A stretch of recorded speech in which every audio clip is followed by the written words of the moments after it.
Day of the Triffids by John Wyndham. Chapter 1. The End Begins. When a day that you happen to know is Wednesday starts off by sounding like Sunday, there is something seriously wrong somewhere. I felt that from the moment I woke. And yet when I started functioning a little more sharply, I misgave. After all, the odds were that it was I who was wrong and not everyone else, though I did not see how that could be. I went on waiting, tinged with doubt. But presently I had my first bit of objective evidence. A distant clock struck what sounded to me just like 8. I listened hard and suspiciously. Soon another clock began, on a loud, decisive note. In a leisurely fashion it gave an indisputable 8. Then I knew things were awry. The way I came to miss the end of the world, well, the end of the world I had known for close on 30 years, was sheer accident, like a lot of survival when you come to think of it. In the nature of things, a good many somebodies are always in hospital, and the law of averages had picked on me to be one of them a week or so before. It might just as easily have been the week before that, in which case I'd not be writing now. I'd not be here at all. But chance played it not only that I should be in hospital at that particular time, but that my eyes, and indeed my whole head, should be wreathed in bandages.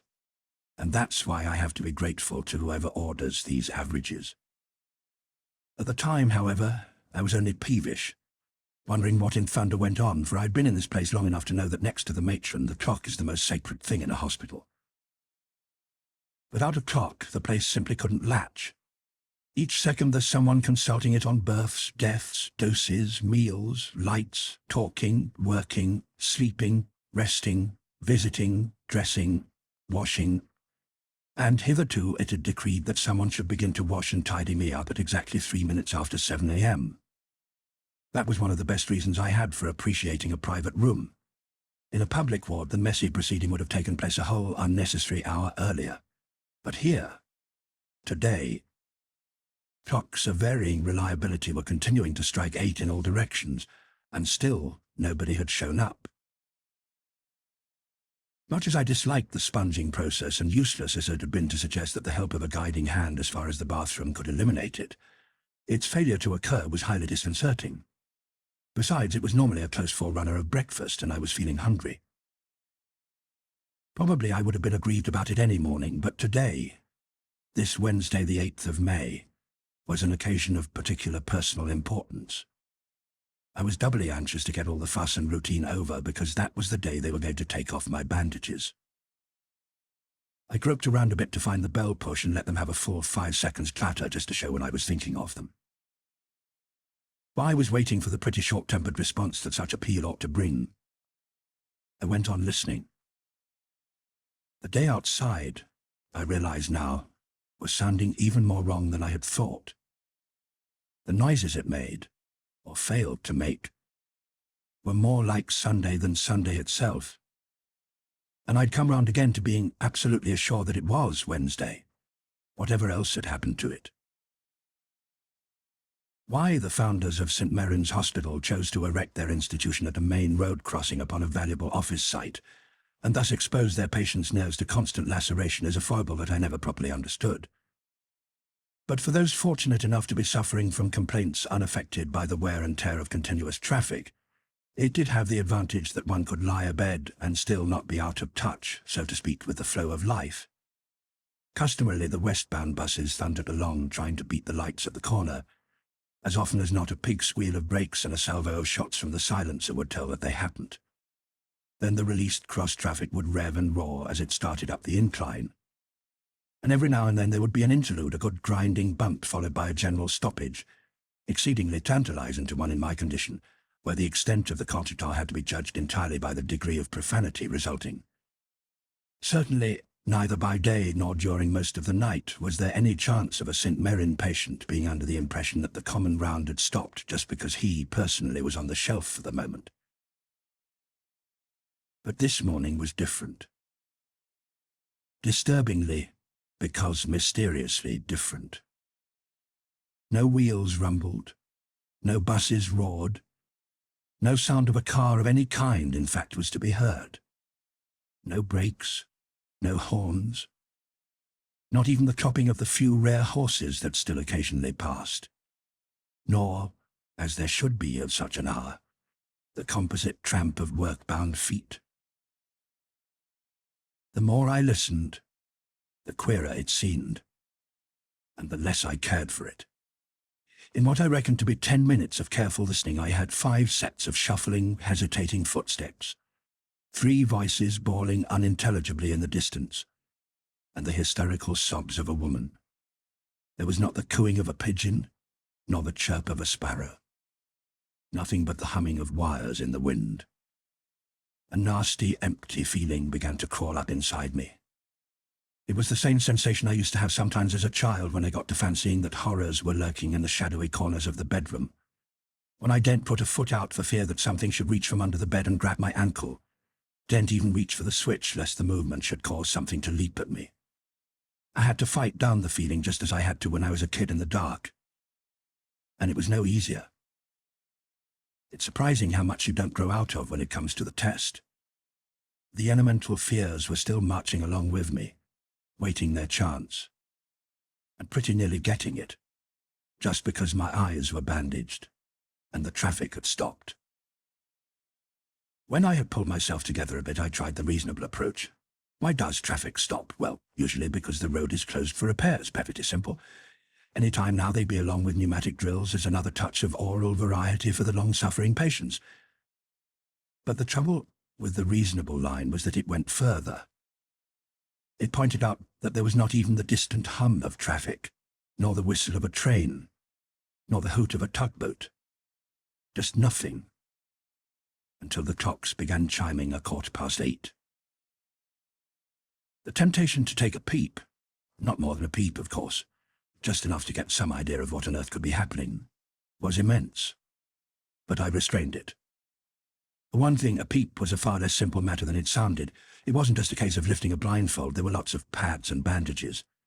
But, more importantly, I was scared to try. Over a week's complete blindness can do a lot to frighten you out of taking chances with your sight. It was true that they intended to remove the bandages today, but that would be done in a special dim light, and they would only allow them to stay off if the inspection of my eyes was satisfactory. I did not know whether it would be. It might be that my sight was permanently impaired, or that I would not be able to see at all. I did not know yet. I swore and laid hold of the bell push again. It helped to relieve my feelings a bit. No one, it seemed, was interested in bells.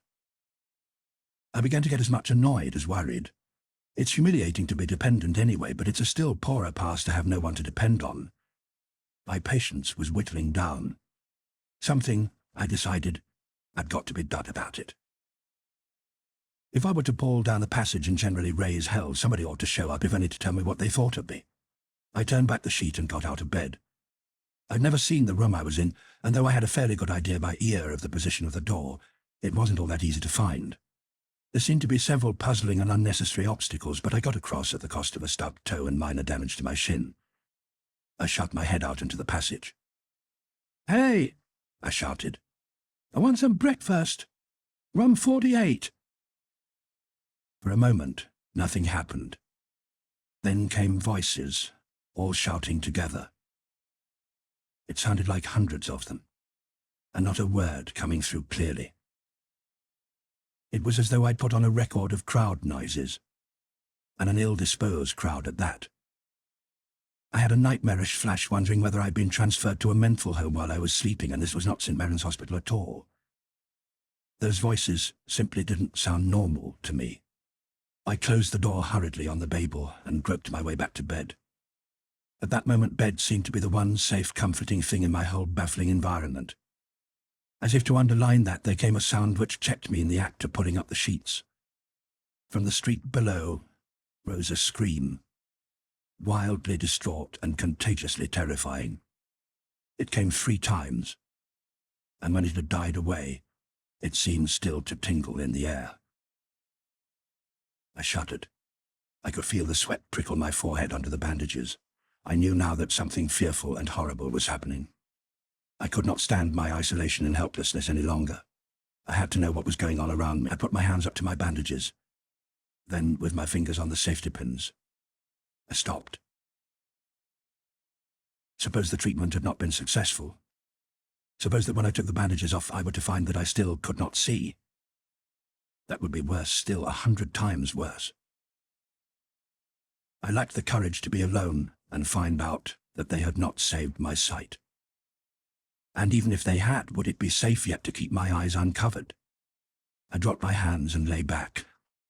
I was wild at myself and the place, and I did some silly, weak cursing. Some little while must have passed before I got a proper hold on things again.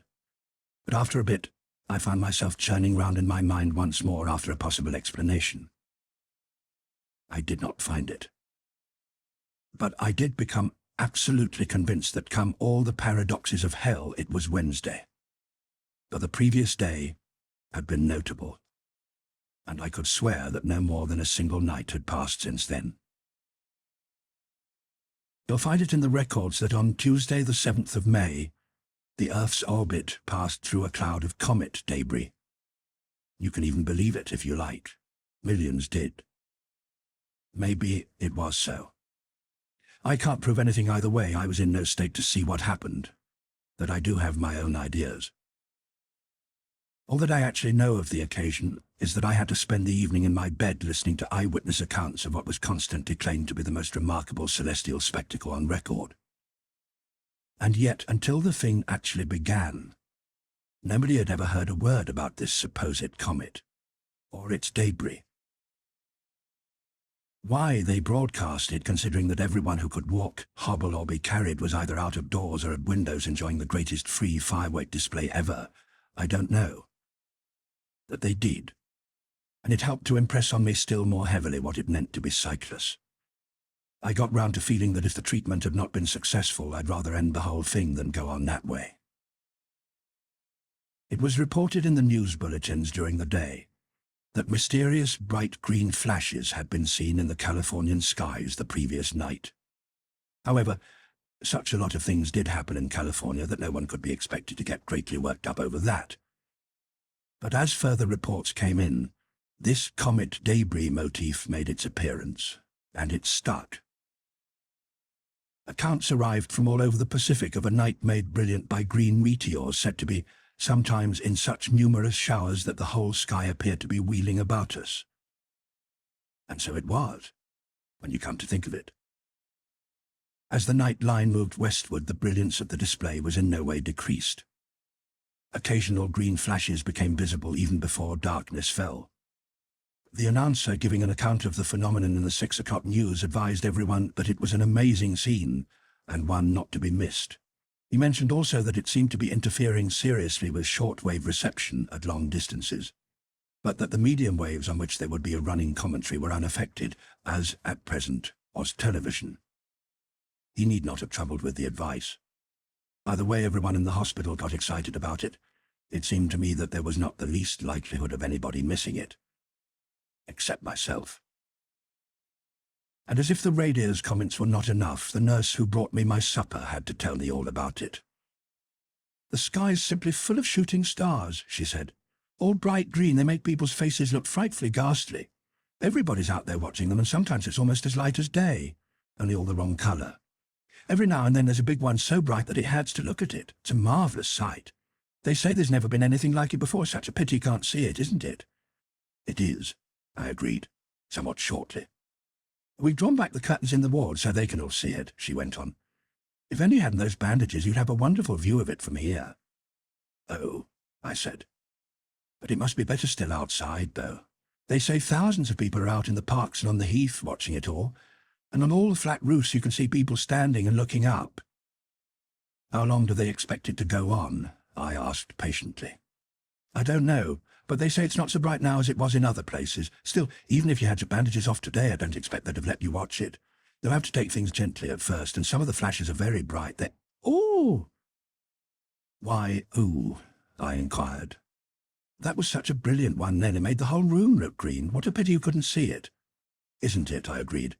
Now do go away, there's a good girl. I tried listening to the radio, but it was making the same oohs and ahs, helped out by gentlemanly tones which blathered about this magnificent spectacle and unique phenomenon, until I began to feel that there was a party for all the world going on with me as the only person not invited. I didn't have any choice of entertainment, for the hospital radio system gave only one program, take it or leave it. After a bit, I gathered that the show had begun to wane.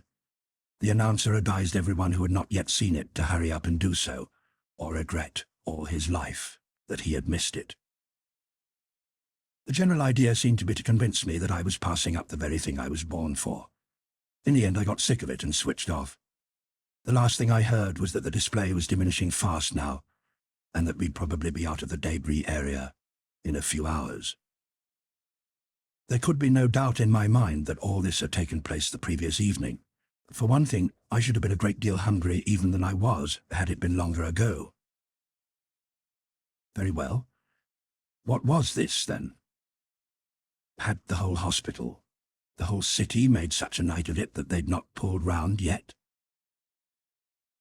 About which point I was interrupted as the chorus of clocks, near and far, started announcing 9.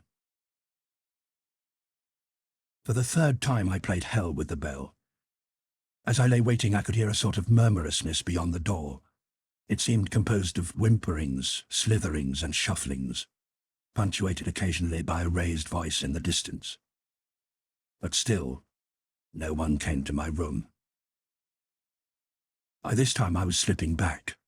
The nasty childish fancies were on me again. I found myself waiting for the unseeable door to open and horrible things to come padding in. In fact, I wasn't perfectly sure that somebody or something wasn't in already and stealthily prowling round the room. Not that I'm given to that kind of thing, really.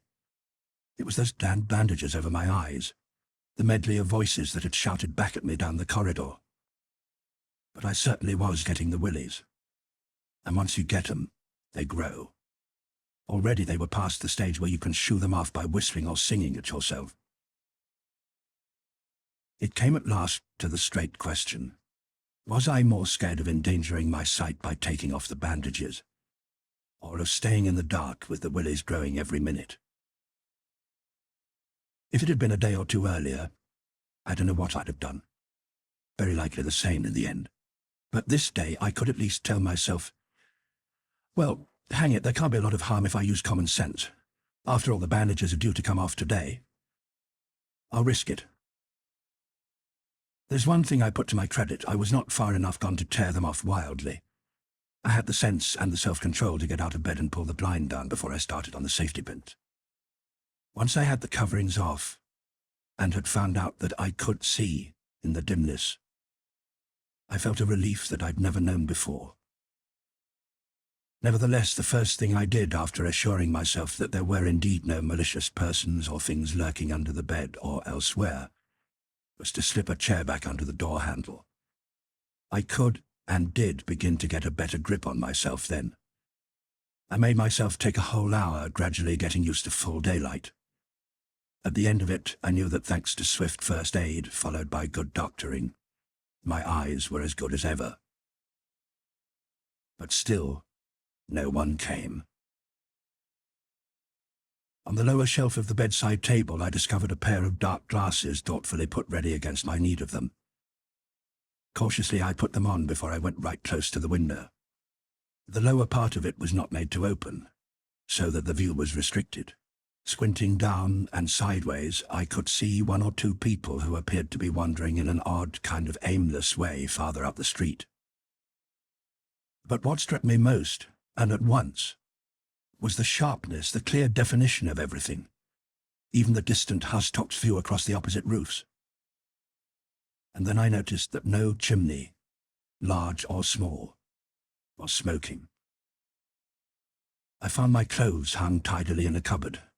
I began to feel more normal once I had them on. There were some cigarettes still in the case.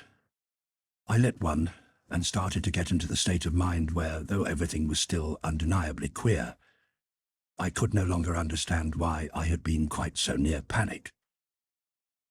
It is not easy to think oneself back to the outlook of those days. We have to be more self-reliant now, But then there was so much routine. Things were so interlinked. Each one of us so steadily did his little part in the right place that it was easy to mistake habit and custom for the natural law, and all the more disturbing, therefore, when the routine was in any way upset. When getting on for half a lifetime has been spent in one conception of order, reorientation is no 5-minute business. Looking back at the shape of things then, the amount we did not know and did not care to know about our daily lives is not only astonishing but somehow a bit shocking. I knew practically nothing, for instance, of such ordinary things as how my food reached me, where the fresh water came from, how the clothes I wore were woven and made, how the drainage of cities kept them healthy. Our life had become a complexity of specialists, all attending to their own jobs with more or less efficiency and expecting others to do the same. That made it incredible to me, therefore, that complete disorganization could have overtaken the hospital. Somebody, somewhere, I was sure, must have it in hand. Unfortunately, it was a somebody who had forgotten all about room 48. Nevertheless, when I did go to the door again and peer into the corridor, I was forced to realize that whatever had happened, it was affecting a great deal more than the single inhabitant of room 48.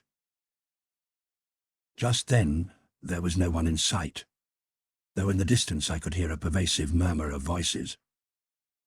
There was a sound of shuffling footsteps, too, and occasionally a louder voice echoing hollowly in the corridors, but nothing like the din I had shut out before. This time, I did not shout. I stepped out cautiously. Why cautiously? I don't know. There was just something that induced it. It was difficult in that reverberating building to tell where the sounds were coming from, but one way the passage finished at an obscured French window, with the shadow of a balcony rail upon it, so I went the other.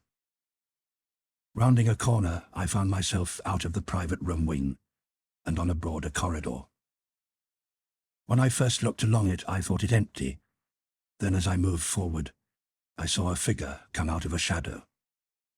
He was a man wearing a black jacket and striped trousers, with a white cotton coat over them. I judged him to be one of the staff doctors. But it was curious that he should be crouching against the wall and feeling his way along. "Hello there," I said. He stopped suddenly. The face he turned towards me was grey and frightened. "Who were you?" he asked uncertainly. "My name's Masen," I told him. "William Masen. I'm a patient, room 48, and I've come to find out what—" "You can see?" he interrupted swiftly. "Certainly I can, just as well as ever," I assured him. "It's a wonderful job. Nobody came to unbandage my eyes, so I did it myself. I don't think there's any harm done. I took—" But he interrupted again. "Please take me to my office. I must telephone at once." I was slow to catch on, but everything ever since I woke that morning had been bewildering. "Where's that?" I asked. "5th floor, west wing. The name's on the door, Dr. Soames." "All right," I agreed in some surprise. "Where are we now?" The man rocked his head from side to side, his face tense and exasperated. "How the hell should I know?" he said bitterly. "You've got eyes, damn it, use them. Can't you see I'm blind?" There was nothing to show that he was blind. His eyes were wide open and apparently looking straight at me. "Wait here a minute," I said. I looked round. I found a large 5 painted on the wall opposite the lift gate. I went back and told him. "Good. Take my arm," he directed. "You turn right as you come out of the lift, then take the first passage on the left and it's the 3rd door." I followed instructions. We met no one at all on the way. Inside the room, I led him up to the desk and handed him the telephone. He listened for some moments. Then he groped about until he found the rest and rattled the bar impatiently. Slowly his expression changed. The irritability and the harassed lines faded away. He looked simply tired. Very tired. He put the receiver down on the desk. For some seconds he stood silently, looking as though he was staring at the wall opposite. Then he turned. "It's useless. Dead. You are still here," he added. Yes, I told him. His fingers felt along the edge of the desk. Which way am I facing? Where's the damned window? He demanded with a return of irritability. It's right behind you, I said. He turned and stepped towards it, both hands extended. He felt the sill and the sides carefully, and stepped back a pace. Before I had realized what he was doing, he had launched himself full at it, and crashed through. I didn't look to see. After all, it was the 5th floor. When I moved, it was to sit down heavily in the chair. I took a cigarette from a box on the desk and lit it shakily. I sat here for some minutes while I steadied up, and let the sick feeling subside. After a while it did. I left the room and went back to the place where I had first found him. I still wasn't feeling too good when I got there. At the far end of the wide corridor were the doors of a ward. The panels were frosted save for ovals of clear glass at face level. I reckoned there ought to be someone on duty there that I could report to about the doctor. I opened the door. It was pretty dark in there. The curtains had evidently been drawn after the previous night's display was over, and they were still drawn. "Sister?" I inquired. "She ain't here," a man's voice said. "What's more," it went on, "she ain't been here for ruddy hours neither. Can't you pull them ruddy curtains, mate, less there's some flipping light? Don't know what's come over the bloody place this morning." "Okay," I agreed. Even if the whole place were disorganized, it didn't seem to be any good reason why the unfortunate patients should have to lie in the dark. I pulled back the curtains on the nearest window and let in a shaft of bright sunlight. It was a surgical ward with about 20 patients, all bedridden. Leg injuries mostly. Several amputations by the look of it. "Stop fooling about with them, mate, and pull 'em back," said the same voice. I turned and looked at the man who spoke. He was a dark, burly fellow with a weather-beaten skin. He was sitting up in bed facing directly at me, and at the light. His eyes seemed to be gazing into my own. So did his neighbours, and the next man's. For a few moments I stared back at them. It took that long to register. Then, They seem to be stuck," I said. "I'll find someone to see to them." And with that I fled the ward. I was shaky again, and I could have done with a stiff drink. The thing was beginning to sink in, but I found it difficult to believe that all the men in that ward could be blind, just like the doctor. And yet... The lift wasn't working, so I started down the stairs. On the next floor, I pulled myself together and plucked up the courage to look into another ward. The beds there were all disarranged. At first I thought the place was empty, but it wasn't. Not quite. 2 men in nightclothes lay on the floor. One was soaked in blood from an unhealed incision. The other looked as if some kind of congestion had seized him. They were both quite dead. The rest had gone. Back on the stairs once more, I realized that most of the background voices I had been hearing all the time were coming up from below, and that they were louder and closer now. I hesitated a moment, but there seemed to be nothing for it but to go on making my way down. On the next turn, I nearly tripped over a man who lay across my way in the shadow. At the bottom of the flight lay somebody who actually had tripped over him and cracked his head on the stone steps as he landed. At last I reached the final turn where I could stand and look down into the main hall. Seemingly everyone in the place who was able to move must have made instinctively for that spot, either with the idea of finding help or of getting outside. Perhaps some of them had got out.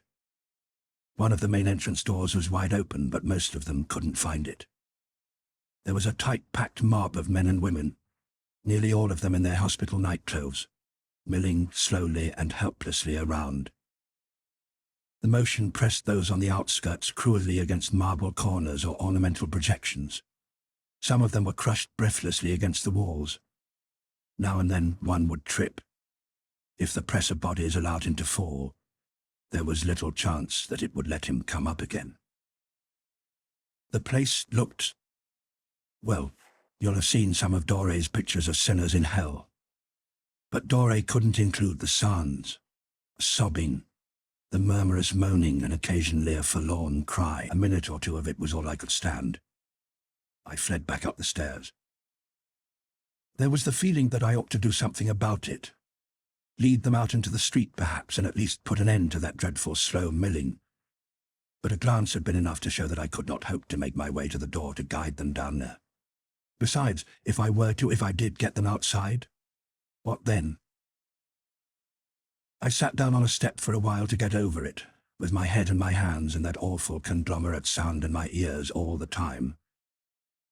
Then I searched for and found another staircase. It was a narrow service flight, which led me out by a back way into the yard.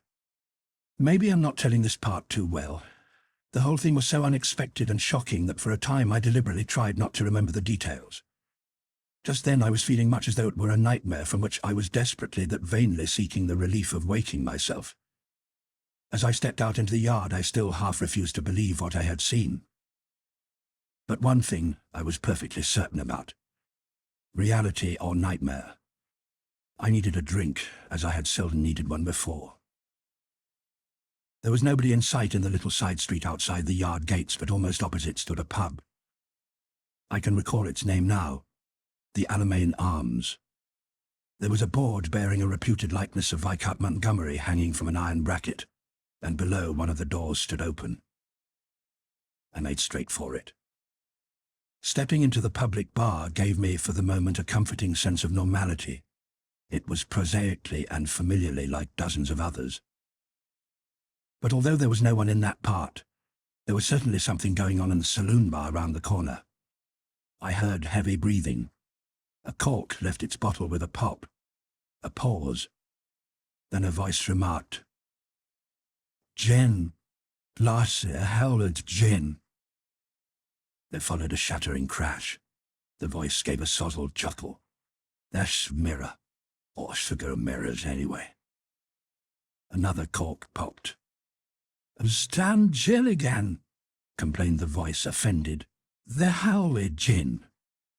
This time the bottle hit something soft, thudded to the floor, and lay there gurgling away its contents. "Hey," I called. "I want a drink." There was a silence. Then, "Who are you?" the voice inquired cautiously. "I'm from the hospital," I said. "I want a drink." "Don't remember your voice? Can you see?" "Yes," I told him. "Well, for God's sake, over bard of a vimy bar of whiskey." "I'm doctor enough for that," I said. I climbed across and went round the corner.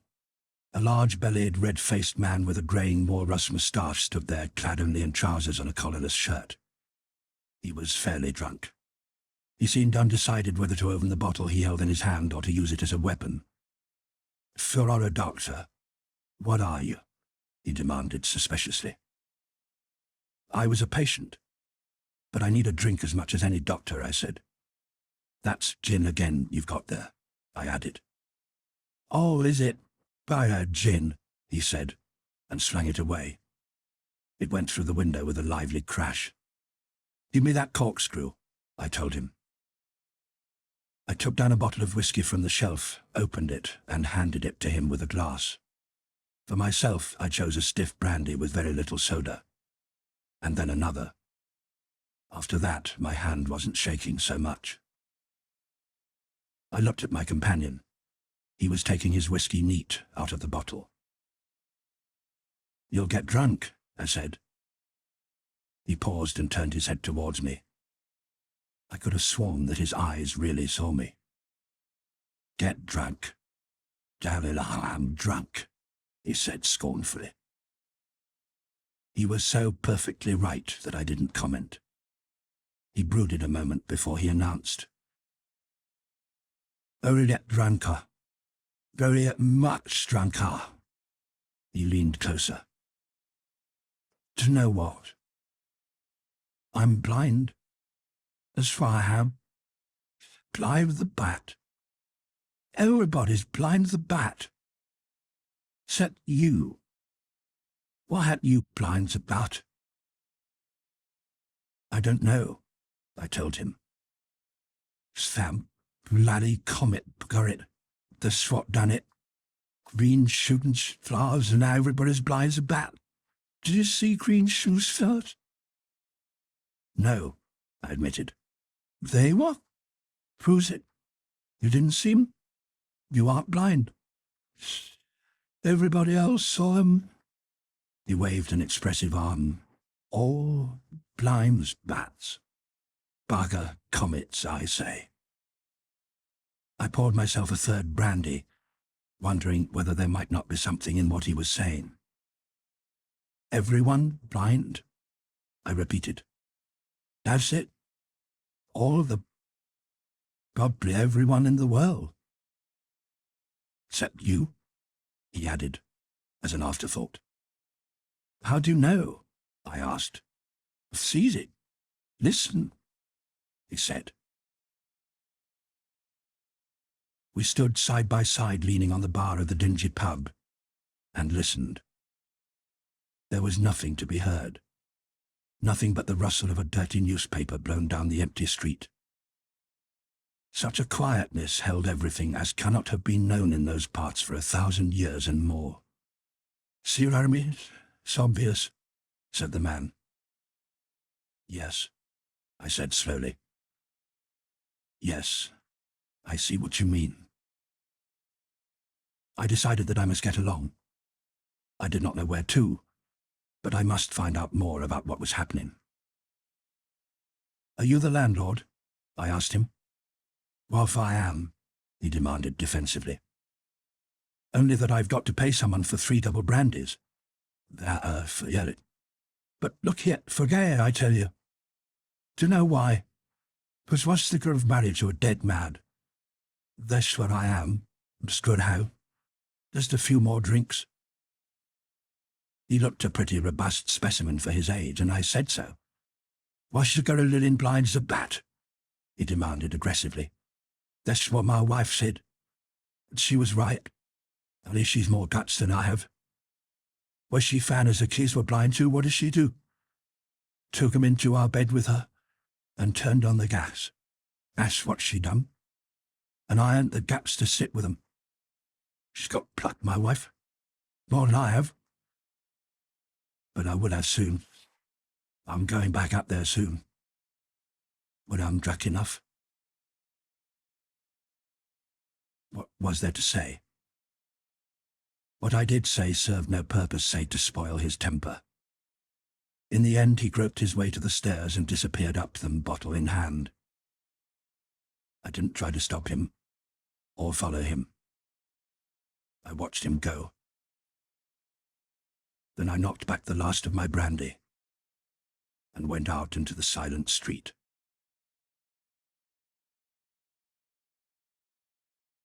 Chapter 2. The Coming of the Triffids.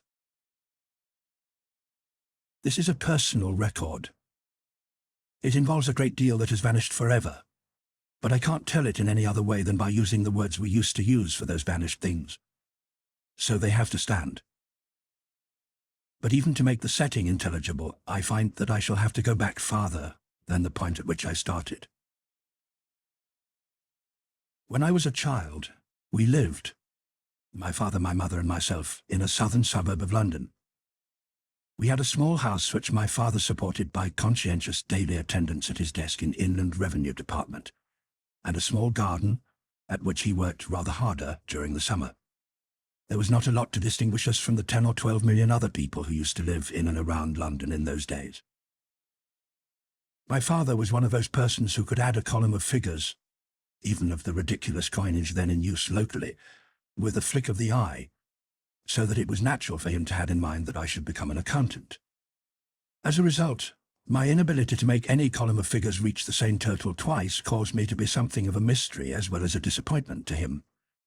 Still, there it was, just one of those things. And each of a succession of teachers who tried to show me that mathematical answers were derived logically and not through some form of esoteric inspiration, was forced to give up, with the assurance that I had no head for figures. My father would read my school reports with a gloom which in other respects they scarcely warranted. His mind worked, I think, this way: no head for figures equals no idea of finance equals no money. "I really don't know what we shall do with you. What do you want to do?" he would ask, and until I was 13 or 14 I would shake my head, conscious of my sad inadequacy, and admit that I did not know. My father would then shake his head. For him the world was divided sharply into desk men who worked with their brains, and non-desk men who didn't and got dirty. How he contrived to maintain this view, which was already a century or so out of date, I do not know, but it pervaded my early years to such an extent that I was late in perceiving that a weakness in figures did not of necessity condemn me to the life of a street sweeper or a scullion. It did not occur to me that the subject which interested me most could lead to a career, and my father failed either to notice, or if he did, to care, that reports on my biology were consistently good. It was the appearance of the Triffids which really decided the matter for us. Indeed, they did a lot more than that for me. They provided me with a job and comfortably supported me. They also, on several occasions, almost took my life. On the other hand, I have to admit that they preserved it too, for it was a Triffid sting that had landed me in hospital on the critical occasion of the comet debris. In the books, there is quite a lot of loose speculation on the sudden occurrence of the Triffids. Most of it is nonsense. Certainly they were not spontaneously generated, as many simple souls believed. Nor did most people endorse the theory that they were a kind of sample visitation, harbingers of worse to come if the world did not mend its ways and behave its troublesome self. Nor did their seeds float to us through space, as specimens of the horrid forms life might assume upon other, less favoured worlds. At least, I am satisfied that they did not. I learned more about it than most people because Triffids were my job, and the firm I worked for was intimately, if not very gracefully, concerned in their public appearance. Nevertheless, their true origin still remains obscure. My own belief, for what it is worth, is that they were the outcome of a series of ingenious biological meddlings, and very likely accidental at that. Had they been evolved anywhere but in the region they were, we should doubtless have had a well-documented ancestry for them. As it was, no authoritative statement was ever published by those who must have been best qualified to know. The reason for this lay, no doubt, in the curious political conditions then prevailing. The world we lived in then was wide, and most of it was open to us with little trouble. Roads, railways, and shipping lines laced it, ready to carry one thousands of miles safely and in comfort. If we wanted to travel more swiftly still and could afford it, we traveled by aeroplane. There was no need for anyone to take weapons or even precautions in those days. You could go just as you were to wherever you wished, with nothing to hinder you, other than a lot of forms and regulations. A world so tamed sounds utopian now. Nevertheless, it was so, over 5/6 of the globe, though the remaining sixth was something different again. It must be difficult for young people who never knew it to envisage a world like that. Perhaps it sounds like a golden age, though it wasn't quite that to those who lived in it. Or they may think that an earth ordered and cultivated almost all over sounds dull, but it wasn't that either.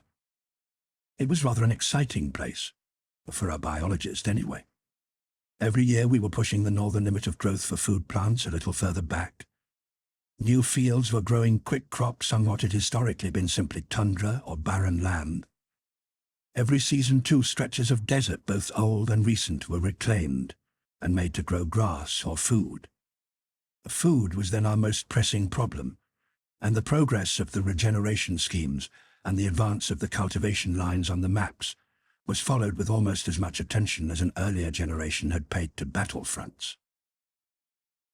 Such a swerve of interest from swords to plowshares was undoubtedly a social improvement, but at the same time, it was a mistake for the optimistic to claim it as showing a change in the human spirit.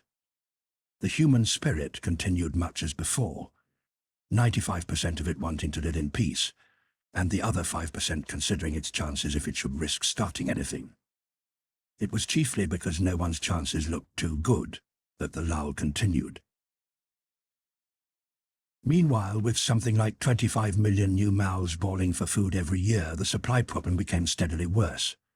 And after years of ineffective propaganda, a couple of atrocious harvests had at last made the people aware of its urgency. The factor which had caused the militant 5% to relax a while from fomenting discord was the satellites. Sustained research in rocketry had at last succeeded in attaining one of its objectives. It had sent off a missile, which stayed up. It was in fact possible to fire a rocket far enough up for it to fall into an orbit round the Earth. Once there, it would continue to circle like a tiny moon, quite inactive and innocuous, until the pressure on a button should give it the impulse to drop back, with devastating effect. Great as was the public concern which followed the triumphant announcement of the first nation to establish a satellite weapon satisfactorily, a still greater concern was felt over the failure of others to make any announcement at all, even when they were known to have had similar successes. It was by no means pleasant to realize that there was an unknown number of menaces up there over your head, quietly circling and circling until someone should arrange for them to drop, and that there was nothing to be done about them. Still, life has to go on, and novelty is a wonderfully short-lived thing. One became used to the idea perforce. From time to time there would be a panicky flare-up of expostulation when reports circulated that as well as satellites with atomic heads, there were others with such things as crop diseases, cattle diseases, radioactive dusts, viruses, and infections not only of familiar kinds, but brand new sorts recently thought up in laboratories, all floating around out there. Whether such uncertain and potentially backfiring weapons had actually been placed is hard to say. But then the limits of folly itself, particularly of folly with fear on its heels, are not easy to define. A virulent organism, unstable enough to become harmless in the course of a few days, and who is to say that such could not be bred, could be considered to have strategic uses if dropped in suitable spots. At least the United States government took the suggestion seriously enough to deny emphatically that it controlled any satellites designed to conduct biological warfare directly upon human beings. One or two minor nations, whom no one suspected of controlling any satellites at all, hastened to make similar declarations. Other, and major, powers did not. In the face of this ominous reticence, the public began demanding to know why the United States had neglected to prepare for a form of warfare which others were ready to use, and just what did directly mean anyway. At this point, all parties tacitly gave up denying or confirming anything about satellites, and an intensified effort was made to divert the public interest to the no less important, but far less acrimonious matter of food scarcity. The laws of supply and demand should have enabled the more enterprising to organize commodity monopolies, but the world at large had become antagonistic to declared monopolies. However, the laced company system really worked very smoothly without anything so imputable as articles of federation. The general public heard scarcely anything of such little difficulties within the pattern as had to be untangled from time to time. Hardly anyone heard of even the existence of Umberto Cristoforo Palanhos, for instance. I only heard of him myself years later in the course of my work. Umberto was of assorted Latin descent, and something South American by nationality. His first appearance as a possibly disruptive spanner in the neat machinery of the edible oil interests occurred when he walked into the offices of the Arctic and European Fish Oil Company and produced a bottle of pale pink oil in which he proposed to interest them. Arctic and European displayed no eagerness. The trade was pretty well tied up. However, they did in the course of time get around to analyzing the sample he had left with them. The first thing they discovered about it was that it was not a fish oil anyway. It was vegetable, though they could not identify the source. The second revelation was that it made most of their best fish oils look like greasebox fillers. Alarmed, they sent out what remained of the sample for intensive study, and put round hurried inquiries to know if Mr. Palanhos had made other approaches. When Umberto called again, the managing director received him with flattering attention.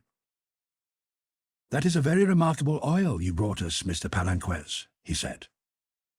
Umberto nodded his sleek, dark head. He was well aware of the fact.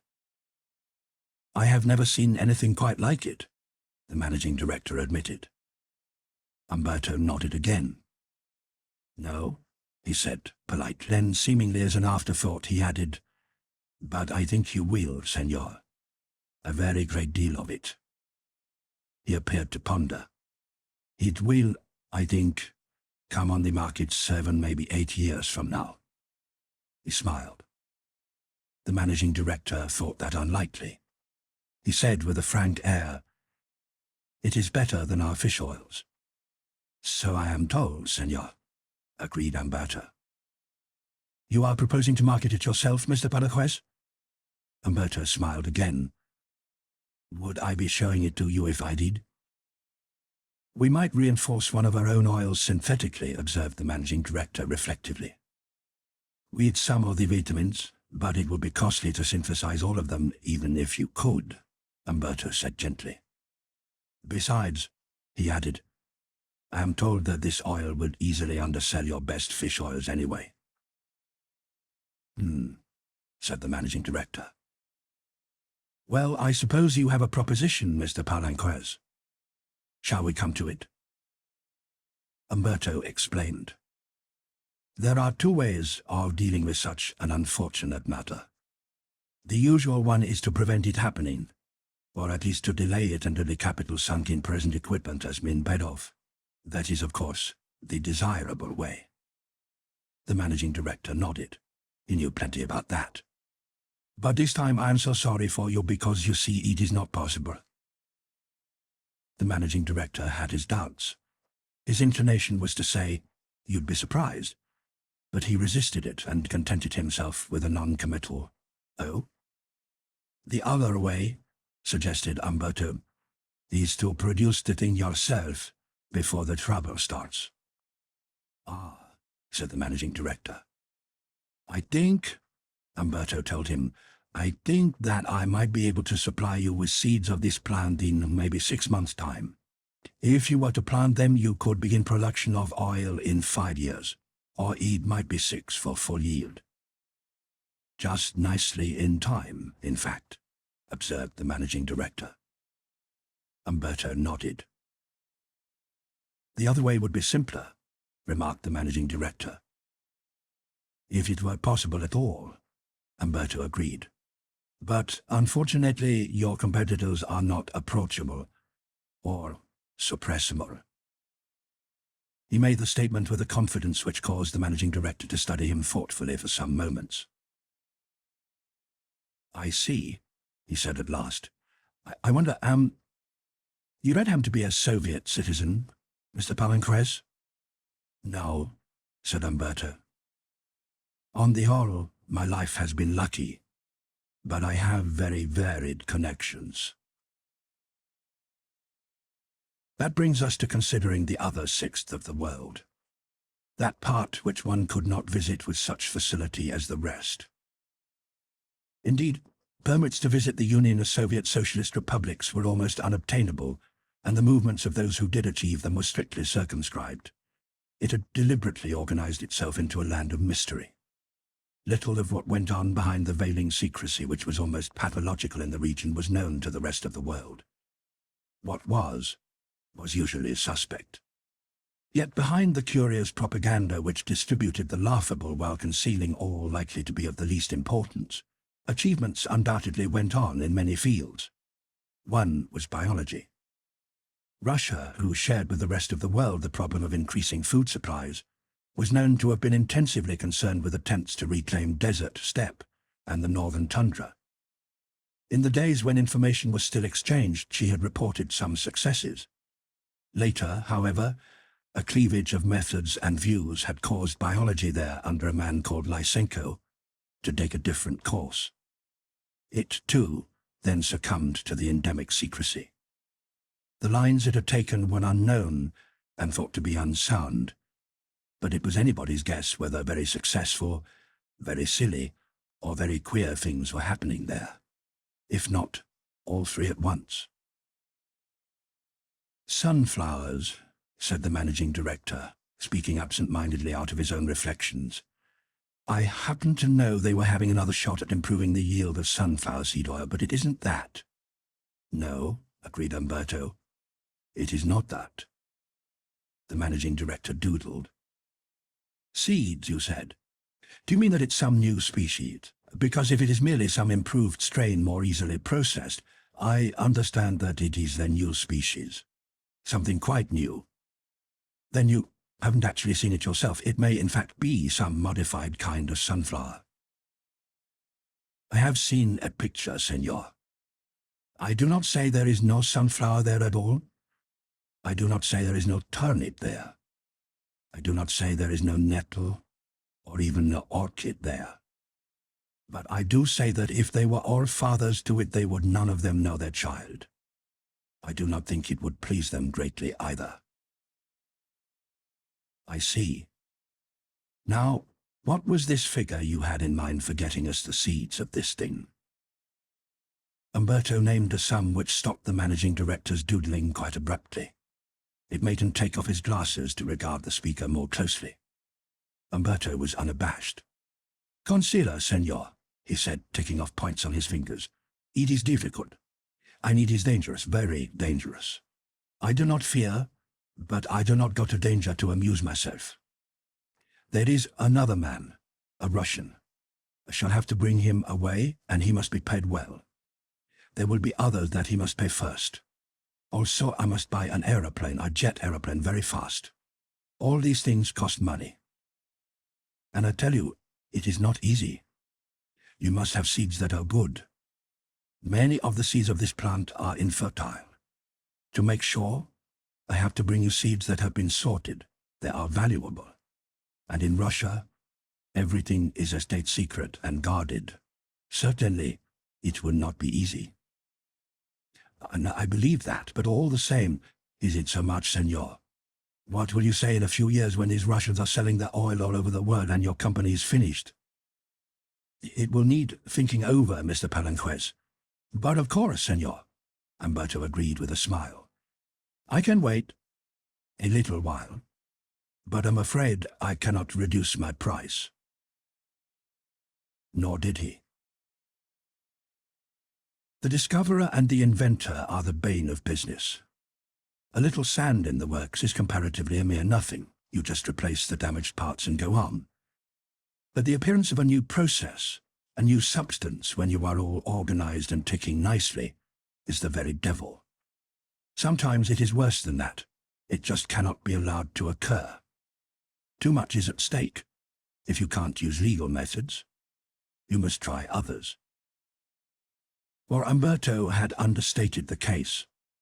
It was not simply that the competition of a cheap new oil would send Arctic and European and their associates out of business. The effects would be widespread. It might not be fatal to the groundnut, the olive, the whale, and a number of other oil industries, but it would be a nasty knock. Moreover, there would be violent repercussions in dependent industries, in margarine, soap, and 100 more products from face creams to house paints and beyond. Indeed, once a few of the more influential concerns had grasped the quality of the menace, Umberto's terms came to seem almost modest.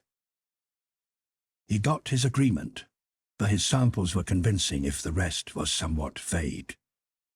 In point of fact, it cost those interested quite a lot less than they had undertaken to pay, for after Umberto went off with his aeroplane and his advance, he was never seen again. But that is not to say he was altogether unheard of. Some years later, an indeterminate individual giving simply the name Fedor turned up at the offices of Arctic and European Oils. They had dropped fish from both their title and activities then. He was, he said, a Russian. He would like, he said, some money, if the kind capitalists would be good enough to spare some. His story was that he had been employed in the first experimental Triffid station in the district of Ilovsk, in Kamchatka. It was a forlorn place, and he greatly disliked it. His desire to get away had caused him to listen to a suggestion from another worker there, to be specific, on Tovarich Nikolai Alexandrovich Bantinov, and the suggestion had been backed up by several thousand rubles. It did not require a great deal of earning. He had simply to remove a box of sorted fertile Triffid seeds from its rack and substitute a similar box of infertile seeds. The purloined box was to be left at a certain place at a certain time. There was practically no risk. It might be years before the substitution was discovered. A further requirement, however, was a little more tricky. He was to see that a pattern of lights was laid out on a large field a mile or two from the plantation. He was to be there himself on a certain night. He would hear an aeroplane flying directly above. He would switch on the lights. The plane would land.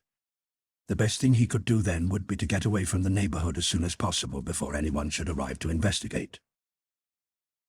For these services he would receive not only the comfortable wad of rubles, but if he should succeed in leaving Russia, he would find more money waiting for him at the offices of Arctic and European in England. By his account, the operation had gone entirely to plan. Fedor had not waited once the plane was done. He had switched off the lights and beat it. The plane had stopped only a short time, perhaps not 10 minutes, before it took off again. From the sound of the jets, he judged that it was climbing steeply as it went. A minute or so after the noise had died away, he heard the sound of engines again. Some more planes went over, headed east, after the other. There might have been 2 or more, he could not tell. That they were traveling very fast, with their jets shrieking. The next day, Comrade Baltinov was missing. There had been a lot of trouble, but in the end it was decided that Baltinov must have been working alone. So it had all passed off safely for Fedor. He had cautiously waited for a year before he made a move. It had cost him almost the last of his rubles by the time he had bought his way through the final obstacles. Then he had had to take various jobs to live, so that he had spent a long time in reaching England. But now he had. Could he have some money, please? Something had been heard about Elovsk by that time, and the date he gave for the plane landing was within probability. So they gave him some money. They also gave him a job and told him to keep his mouth shut. For it was clear that though Umberto had not personally delivered the goods, he had at least saved the situation by broadcasting them. Arctic European had not at first connected the appearance of the Triffids with Umberto, and the police of several countries went on keeping an eye open for him on their behalf. It was not until some investigator produced a specimen of Triffid oil for their inspection that they realized that it corresponded exactly with the sample Umberto had showed them, and that it was the seeds of the Triffid he had set out to bring. What happened to Umberto himself will never be definitely known. It is my guess that over the Pacific Ocean, somewhere high up in the stratosphere, he and Comrade Baltinov found themselves attacked by the planes that Fedor had heard in pursuit. It may be that the first they knew of it was when cannon shells from Russian fighters started to break up their craft. And I think, too, that one of those shells blew to pieces a certain 12-inch cube of plywood, the receptacle like a small tea chest in which, according to Fedor, the seeds were packed. Perhaps Umberto's plane exploded. Perhaps it just fell to pieces. Whichever it was, I am sure that when the fragments began their long, long fall towards the sea, they left behind them something which looked at first like a white vapor. It was not vapor. It was a cloud of seeds, floating so infinitely light they were, even in the rarefied air. Millions of gossamer-slung Triffid seeds, free now to drift wherever the winds of the world should take them. It might be weeks, perhaps months before they would sink to earth at last, many of them thousands of miles from their starting place. That is, I repeat, conjecture. But I cannot see a more probable way in which that plant, intended to be kept secret, could come, quite suddenly, to be found in almost every part of the world. My introduction to a Triffid came early. It so happened that we had one of the first in the locality growing in our own garden. The plant was quite well developed before any of us bothered to notice it, for it had taken root along with a number of other casuals behind the bit of hedge that screened the rubbish heap. It wasn't doing any harm there, and it wasn't in anyone's way, So when we did notice it later on, we'd just take a look at it now and then to see how it was getting along, and let it be. However, a Triffid is certainly distinctive, and we couldn't help getting a bit curious about it, after a time. Not perhaps very actively, for there are always a few unfamiliar things that somehow or other manage to lodge in the neglected corners of a garden, but enough to mention to one another that it was beginning to look a pretty queer sort of thing. Nowadays, when everyone knows only too well what a Triffid looks like, it is difficult to recall how odd and somehow foreign the first ones appeared to us. Nobody, as far as I know, felt any misgiving or alarm about them then. I imagine that most people thought of them, when they thought of them at all, in much the same way that my father did. I have a picture in my memory of him examining ours and puzzling over it at a time when it must have been about a year old. In almost every detail it was a half-size replica of a fully grown Triffid, only it didn't have a name yet, and no one had seen one fully grown. My father leant over, peering at it through his horn-rimmed glasses, fingering its stalk, and blowing gently through his gingery moustache, as was his habit when thoughtful. He inspected the straight stem and the woody bole from which it sprang. He gave curious, if not very penetrative, attention to the 3 small bare sticks which grew straight up beside the stem. He smoothed the short sprays of leathery green leaves between his finger and thumb as if their texture might tell him something. Then he peered into the curious funnel-like formation at the top of the stem, still puffing reflectively, but inconclusively, through his moustache. I remember the first time he lifted me up to look inside that conical cup and see the tightly wrapped wall within. It looked not unlike the new, close-rolled frond of a fern, emerging a couple of inches from a sticky mess in the base of the cup. I did not touch it, but I knew the stuff must be sticky because there were flies and other small insects struggling in it. More than once my father ruminated that it was pretty queer, and observed that one of these days he really must try and find out what it was. I don't think he ever made the effort, nor at that stage was he likely to have learned much if he had tried. The thing would be about 4 feet high then. There must have been plenty of them about, growing up quietly and inoffensively with nobody taking any particular notice of them. At least it seemed so, for if the biological or botanical experts were excited over them, no news of their interest percolated to the general public. And so the one in our garden continued its growth peacefully, as did thousands like it, in neglected spots all over the world. It was some little time later that the first one picked up its roots and walked. That improbable achievement must, of course, have been known for some time in Russia, where it was doubtless classified as a state secret. But as far as I've been able to confirm, its first occurrence in the outside world took place in Indochina, which meant that people went on taking practically no notice. Indochina was one of those regions from which such curious and unlikely yarns might be expected to drift in, and frequently did. The kind of thing an editor might conceivably use if news were scarce and a touch of the mysterious East would liven the paper up a bit. But in any case, the Indo-Chinese specimen can have had no great lead. Within a few weeks, reports of walking plants were pouring in from Sumatra, Borneo, the Belgian Congo, Colombia, Brazil, and most places in the neighborhood of the equator. This time they got into print all right. But the much-handled stories, written up with that blend of cautiously defensive frivolity which the press habitually employed to cover themselves in matters regarding sea serpents, elementals, thought transference, and other irregular phenomena, prevented anyone from realizing that these accomplished plants at all resembled the quiet, respectable weed beside our rubbish heap. Not until the pictures began to appear did we realize that they were identical with it, save in size. The newsreel men were quickly off the mark. Possibly they got some good and interesting pictures for their trouble of flying to outlandish places, but there was a current theory among cutters that more than a few seconds of any one news subject, except a boxing match, could not fail to paralyze an audience with boredom. My first view, therefore, of a development which was to play such an important part in my future, as well as in so many other people's, was a glimpse, sandwiched between a hula contest in Honolulu and the First Lady launching a battleship. But that is no anachronism. They were still building them. Even admirals had to live. I was permitted to see a few Triffids sway across the screen, to the kind of accompaniment supposed to be on the level of the great movie-going public.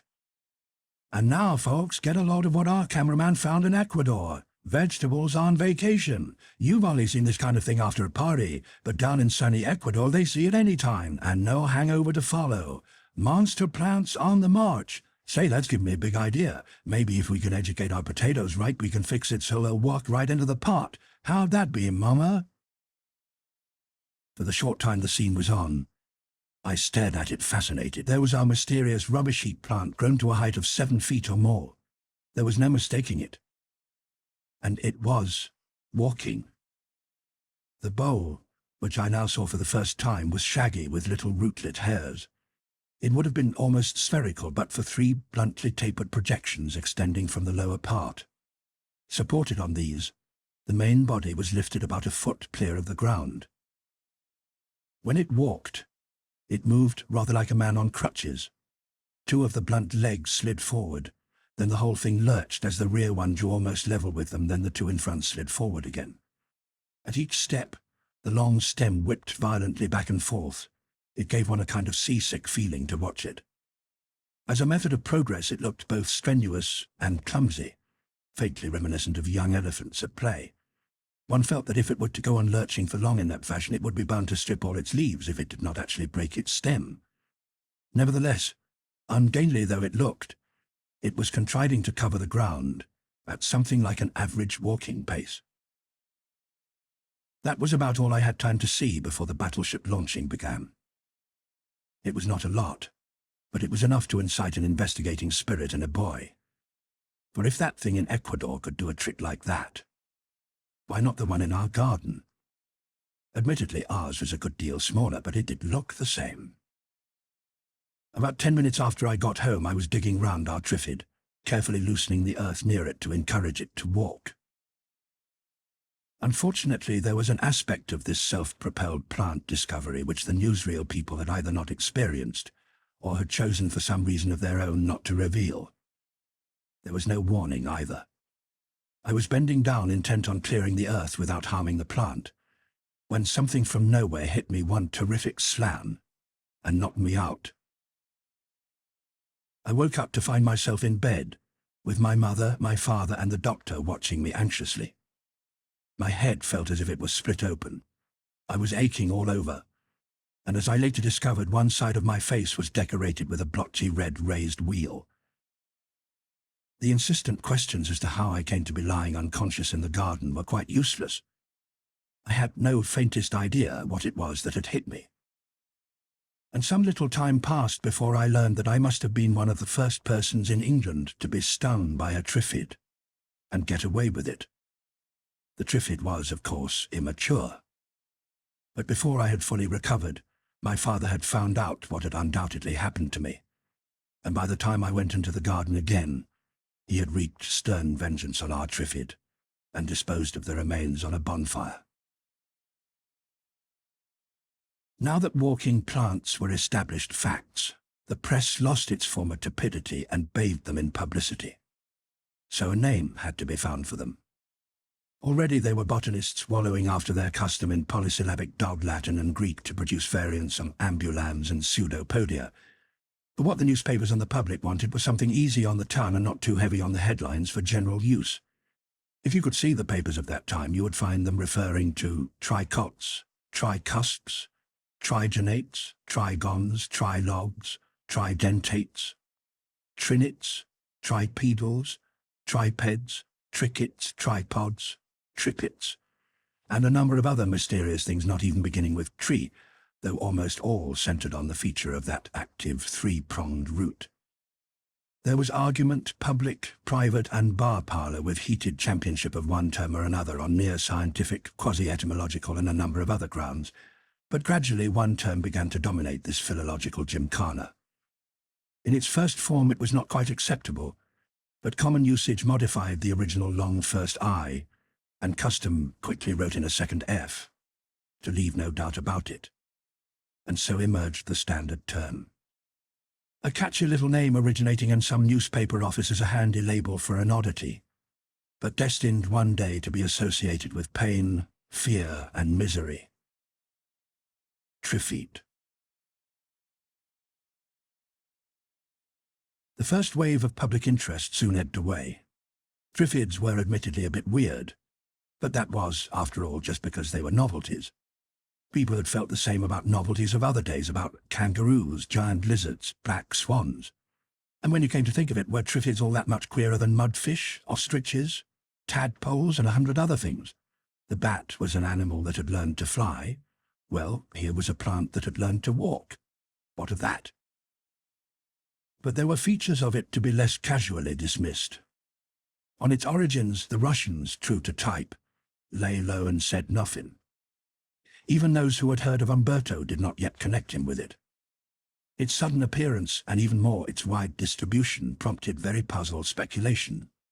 For though it matured more rapidly in the tropics, specimens in various stages of development were reported from almost any region outside the polar circles and the deserts. People were surprised, and a little disgusted, to learn that the species was carnivorous, and that the flies and other insects caught in the cups were actually digested by the sticky substance there. We in temperate zones were not ignorant of insectivorous plants, but we were unaccustomed to find them outside special hothouses, and apt to consider them as in some ways slightly indecent, or at least improper. But actually alarming was the discovery that the fall topping a Triffid stem could lash out as a slender stinging weapon 10 feet long, capable of discharging enough poison to kill a man if it struck squarely on his unprotected skin. As soon as this danger was appreciated, there followed a nervous smashing and chopping of Triffids everywhere, until it occurred to someone that all that was necessary to make them harmless was the removal of the actual stinging weapon. At this, the slightly hysterical assault upon the plants declined, with their numbers considerably thinned. A little later, it began to be a fashion to have a safely docked Triffid or two about one's garden. It was found that it took about 2 years for the lost sting to be dangerously replaced, so that an annual pruning assured that they were in a state of safety where they could provide vast amusement for the children. In temperate countries where man had succeeded in putting most forms of nature save his own under a reasonable degree of restraint, the status of the Triffid was thus made quite clear. But in the tropics, particularly in the dense forest areas, they quickly became a scourge. The traveller very easily failed to notice one among the normal bushes and undergrowth, and the moment he was in range, the venomous sting would slash out. Even the regular inhabitant of such a district found it difficult to detect a motionless Triffid cunningly lurking beside a jungle path. They were uncannily sensitive to any movement near them, and it was hard to take them unawares. Dealing with them became a serious problem in such regions. The most favoured method was to shoot the top off the stem and the sting with it. The jungle natives took to carrying long, light poles mounted with hooked knives, which they used effectively if they could get their blows in first. But not at all if the Triffid had a chance to sway forward and increase its range by an unexpected 4 or 5 feet. Before long, however, these pike-like devices were mostly superseded by spring-operated guns of various types. Most of them shot spinning discs, crosses, or small boomerangs of thin steel. As a rule, they were inaccurate above about 12 yards, though capable of slicing a Triffid stem neatly at 25 if they hit it. Their invention pleased both the authorities, who had an almost unanimous distaste for the indiscriminate toting of rifles, and the users, who found the missiles of razor-blade steel far cheaper and lighter than cartridges, and admirably adaptable to silent banditry. Elsewhere, immense research into the nature, habits, and constitution of the Triffid went on. Earnest experimenters set out to determine in the interests of science how far and for how long it could walk, whether it could be said to have a front, or could perform its march in any direction with equal clumsiness, what proportion of its time it must spend with its roots in the ground, what reactions it showed to the presence of various chemicals in the soil, and a vast quantity of other questions both useful and useless. The largest specimen ever observed in the tropics stood nearly 10 feet high. No European specimen over 8 feet had been seen, and the average was a little over 7. They appeared to adapt easily to a wide range of climate and soils. They had, it seemed, no natural enemies, other than man. But there were a number of not unobvious characteristics which escaped comment for some little time. It was, for instance, quite a while before anyone drew attention to the uncanny accuracy with which they aimed their stings, and that they almost invariably struck for the head. Nor did anyone at first take notice of their habit of lurking near their fallen victims. The reason for that only became clear when it was shown that they fed upon flesh, as well as upon insects. The stinging tendril did not have the muscular power to tear firm flesh, but it had strength enough to pull shreds from a decomposing body and lift them to the cup on its stem. There was no great interest either in the 3 little leafless sticks at the base of the stem. There was a light notion that they might have something to do with the reproductive system, that system which tends to be a sort of botanical glory hole for all parts of doubtful purpose until they can be sorted out and more specifically assigned later on. It was assumed, consequently, that their characteristic of suddenly losing their immobility and rattling a rapid tattoo against the main stem for some strange form of Triffidian amatory exuberance. Possibly my uncomfortable distinction of getting myself stung so early in the Triffid era had the effect of stimulating my interest, for I seemed to have a sort of link with them from then on. I spent, or wasted if you look at me through my father's eyes, a great deal of fascinated time watching them. One could not blame him for considering this a worthless pursuit, yet later the time turned out to have been better employed than either of us suspected, for it was just before I left school that the Arctic and European Fish Oil Company reconstituted itself, dropping the word fish in the process. The public learned that it and similar companies in other countries were about to farm triffids on a large scale in order to extract valuable oils and juices, and to press highly nutritious oil cake for stock feeding. Consequently, triffids moved into the realm of big business overnight. Right away, I decided my future. I applied to the Arctic and European, where my qualifications got me a job in the production side. My father's disapproval was somewhat qualified by the rate of pay, which was good for my age. But when I spoke enthusiastically of the future, he blew doubtfully through his moustache. He had real faith only in a type of work steadied by long tradition, but he let me have my way. After all, if the thing isn't a success, you'll find out young enough to start in on something more solid, he conceded. There turned out to be no need for that. Before he and my mother were killed together in a holiday Airbus crash 5 years later, they had seen the new companies drive all competing oils off the market, and those of us who had been in at the beginning, apparently well set for life. One of the early comers was my friend Walter Luckner. There had been some doubt at first about taking Walter on. He knew little of agriculture, less of business, and lacked the qualifications for lab work. On the other hand, he did know a lot about triffids. He had a kind of inspired knack with them. What happened to Walter that fatal May years later I do not know, though I can guess. It is a sad thing that he did not escape. He might have been immensely valuable later on. I don't think anybody really understands triffids, or ever will. But Walter came nearer to beginning to understand them than any man I have ever known. Or should I say that he was given to intuitive feelings about them? It was a year or two after the job had begun that he first surprised me. The sun was close to setting.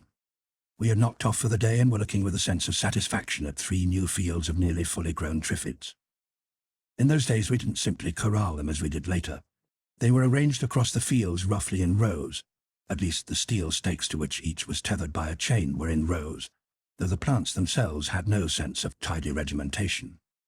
We reckoned that in another month or so we'd be able to start tapping them for juice. The evening was peaceful. Almost the only sounds that broke it were the occasional rattling of the triffids' little sticks against their stems. Walter regarded them with his head slightly on one side. He removed his pipe. "Tonight?" he observed. I took that as anyone else would, metaphorically. "Maybe it's the weather," I suggested. "I fancy they do it more when it's dry." He looked sidelong at me with a smile. "Do you talk more when it's dry?" "Which—" I began, and then broke off. "I don't really mean you think they're talking," I said, noticing his expression. "Well, why not? It's absurd, plants talking." "So much more absurd than plants walking?" he asked. I stared at them, and then back at him. "I never thought," I began doubtfully. "You try thinking of it a bit and watching them. I'd be interested to hear your conclusions," he said. It was a curious thing that in all my dealings with Triffids, such a possibility had never occurred to me. I'd been prejudiced, I suppose, by the love call theory. But once he had put the idea into my mind, it stuck. I couldn't get away from the fact that they might indeed be rattling out secret messages to one another. Up to then I'd fancied I'd watched Triffids pretty closely, but when Walter was talking about them, I felt that I'd noticed practically nothing. He could, when he was in the mood, talk on about them for hours, advancing theories that were sometimes wild, but sometimes not impossible. The public had by this time grown out of thinking Triffids freakish. They were clumsily amusing, but not greatly interesting. The company found them interesting, however. It took the view that their existence was a piece of benevolence for everyone, particularly for itself. Walter shared neither view. At times, listening to him, I began to have some misgivings myself. He had become quite certain that they talked. And that, he argued, means that somewhere in them is intelligence. It can't be seated in a brain because dissection shows nothing like a brain, but that doesn't prove there isn't something there that does a brain's job. And there's certainly intelligence there of a kind. Have you noticed that when they attack, they always go for the unprotected parts? Almost always the head, but sometimes the hands. And another thing, if you look at the statistics of casualties, just take notice of the proportion that has been stung across the eyes and blinded. It's remarkable and significant. Of what? I asked. Of the fact that they know what is the surest way to put a man out of action. In other words, they know what they're doing. Look at it this way. Granted that they do have intelligence, then that would leave us with only one important superiority. Sight. We can see and they can't. Take away our vision, and the superiority is gone. Worse than that, our position becomes inferior to theirs because they are adapted to a sightless existence and we are not. But even if that was so, they can't do things, they can't handle things. There's very little muscular strength in that sting lash, I pointed out. Well, true. But what's the good of our ability to handle things if we can't see what to do with them? Anyway, they don't need to handle things, not in the way we do. They can get their nourishment direct from the soil or from insects and bits of raw meat. They don't have to go through all the complicated business of growing things, distributing, and they're usually cooking them as well. In fact, if it were a choice for survival between a Triffid and a blind man, I know which I'd put my money on. You're assuming equal intelligence, I said. Not at all. I don't need to. I should imagine it's likely to be an altogether different type of intelligence, if only because their needs are so much simpler. Look at the complex processes we have to use to get an assimilable extract from a Triffid. Now, reverse that. What does the Triffid have to do? Just sting us, wait a few days, and then begin to assimilate us, the simple, natural course of things. He would go on like that by the hour, until listening to him would have me getting things out of proportion, and I'd find myself thinking of the Triffids as though they were some kind of competitor. Walter himself never pretended to think otherwise. He admitted, thought of writing a book on that very aspect of the subject when he had gathered more material. And, I repeated, what's stopping you? Just this. He waved his hand to include the farm generally. It's a vested interest now. He wouldn't pay anyone to put out disturbing thoughts about it. Anyway, we have the Triffids controlled well enough, so it's an academic point and scarcely worth raising. I never can be quite sure with you, I told him. I'm never certain how far you're serious and how far beyond your facts you allow your imagination to lead you. Do you honestly think there is a danger in the things? He puffed a bit at his pipe before he answered. That's fair enough, he admitted, because, well, I'm by no means sure myself, but I'm pretty certain of one thing, and that is that there could be danger in them. I'd feel a lot nearer giving you a real answer if I could get a line on what it means when they patter. Somehow I don't care for that. There they sit with everyone thinking no more of them than they might be a pretty odd lot of cabbages, yet half the time they're pattering and clattering away at one another. Why? What is it they patter about? That's what I want to know. I think Walter rarely gave a hint of his ideas to anyone else, and I kept them confidential partly because I knew no one who wouldn't be more skeptical than I was myself, and partly because it wouldn't do either of us any good to get a reputation in the firm as crackpots. For a year or so more, we were working fairly close together. But with the opening of new nurseries and the need for studying methods abroad, I began to travel a lot. He gave up fieldwork and went into the research department. It suited him there, doing his own research as well as the company's. I used to drop in to see him from time to time. He was forever making experiments with his Triffids, but the results weren't clearing his general ideas as much as he had hoped. He had proved, to his own satisfaction at least, the existence of a well-developed intelligence. And even I had to admit that his results seemed to show something more than instinct. He was still convinced that the pattering of the sticks was a form of communication. For public consumption, he had shown that the sticks were something more, and that a Triffid deprived of them gradually deteriorated. He had also established that the infertility rate of Triffid seeds was something like 95%. Which, he remarked, is a damn good thing. If they all germinated, there'd soon be standing room only for Triffids only on this planet. With that too, I agreed. Triffid seed time was quite a sight. The dark green pod just below the cup was glistening and distended, about half as big again as a large apple. When it burst, it did it with a pop that was audible 20 yards away. The white seeds shot into the air like steam and began drifting away on the lightest of breezes. Looking down on a field of Triffids late in August, you could well get the idea that some kind of desultory bombardment was in progress.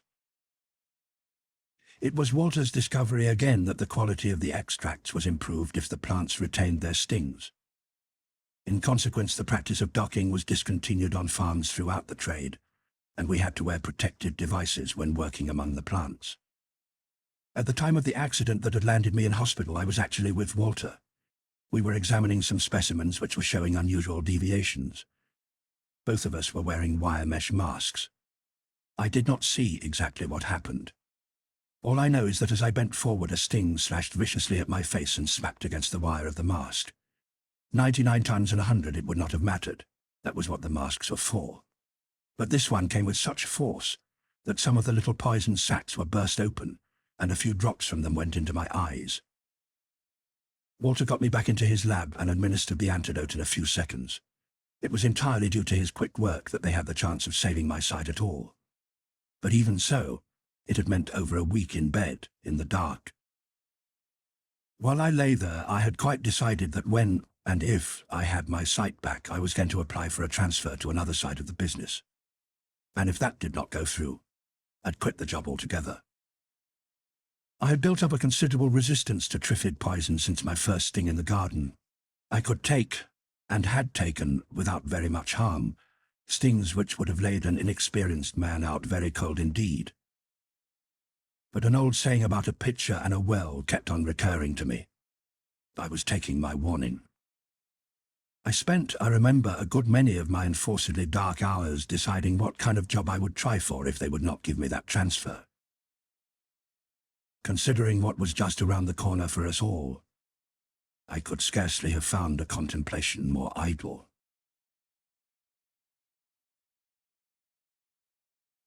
Chapter 3. The Groping City. I left the pub door swinging behind me as I made my way to the corner of the main road. There I hesitated. To the left, through miles of suburban streets, lay the open country. To the right, the West End of London, with the city beyond. I was feeling somewhat restored, but curiously detached now, and rudderless. I had no glimmering of a plan, and in the face of what I had at last begun to perceive as a vast and not merely local catastrophe, I was still too stunned to begin to reason one out. What plan could there be to deal with such a thing? I felt forlorn, cast into desolation, and yet not quite real, not quite myself, here and now. In no direction was there any traffic nor any sound of it. The only signs of life were a few people here and there cautiously groping their ways along the shop fronts. The day was perfect for early summer. The sun poured down from a deep blue sky set with tufts of white woolly clouds. All of it was clean and fresh, save for a smear made by a single column of greasy smoke coming from somewhere behind the houses to the north. I stood there indecisively for a few minutes. Then I turned east, Londonwards. To this day I cannot quite say why. Perhaps it was an instinct to seek familiar places, or the feeling that if there were authority anywhere it must be somewhere in that direction. The brandy had made me more hungry than ever, but I did not find the problem of feeding as easy to deal with as it should have been. And yet, there were the shops, untenanted and unguarded, with food in the windows. And here was I, with hunger, and the means to pay, or if I did not wish to pay, I had only to smash a window and take what I wanted. Nevertheless, it was hard to persuade oneself to do that. I was not yet ready to admit, after nearly 30 years of a reasonably right-respecting existence and law-abiding life, that things had changed in any fundamental way. There was, too, a feeling that as long as I remained my normal self, things might even yet in some inconceivable way return to their normal. Absurd it undoubtedly was. But I had a very strong sense that the moment I stove in one of those sheets of plate glass, I should leave the old order behind me forever. I should become a looter, a sacker, a low scavenger upon the dead body of the system that had nourished me. Such a foolish niceness of sensibility in a stricken world. And yet it still pleases me to remember that civilized usage did not slide off me at once, and that for a time at least I wandered along past displays which made my mouth water while my already obsolete conventions kept me hungry. The problem resolved itself in a sophistical way after perhaps half a mile. A taxi, after mounting the pavement, had finished up with its radiator buried in a pile of delicatessen. That made it seem different from doing my own breaking in. I climbed past the taxi and collected the makings of a good meal. But even then, something of the old standards still clung. I conscientiously left a fair price for what I had taken lying on the counter. Almost across the road there was a garden. It was the kind that had once been the graveyard of a vanished church. The old headstones had been taken up and set back against the surrounding brick wall, the clear space turfed over and laid out with gravelled paths. It looked pleasant under the freshly leafed trees, and to one of the seats there I took my lunch. The place was withdrawn and peaceful. No one else came in, though occasionally a figure would shuffle past the railings at the entrance.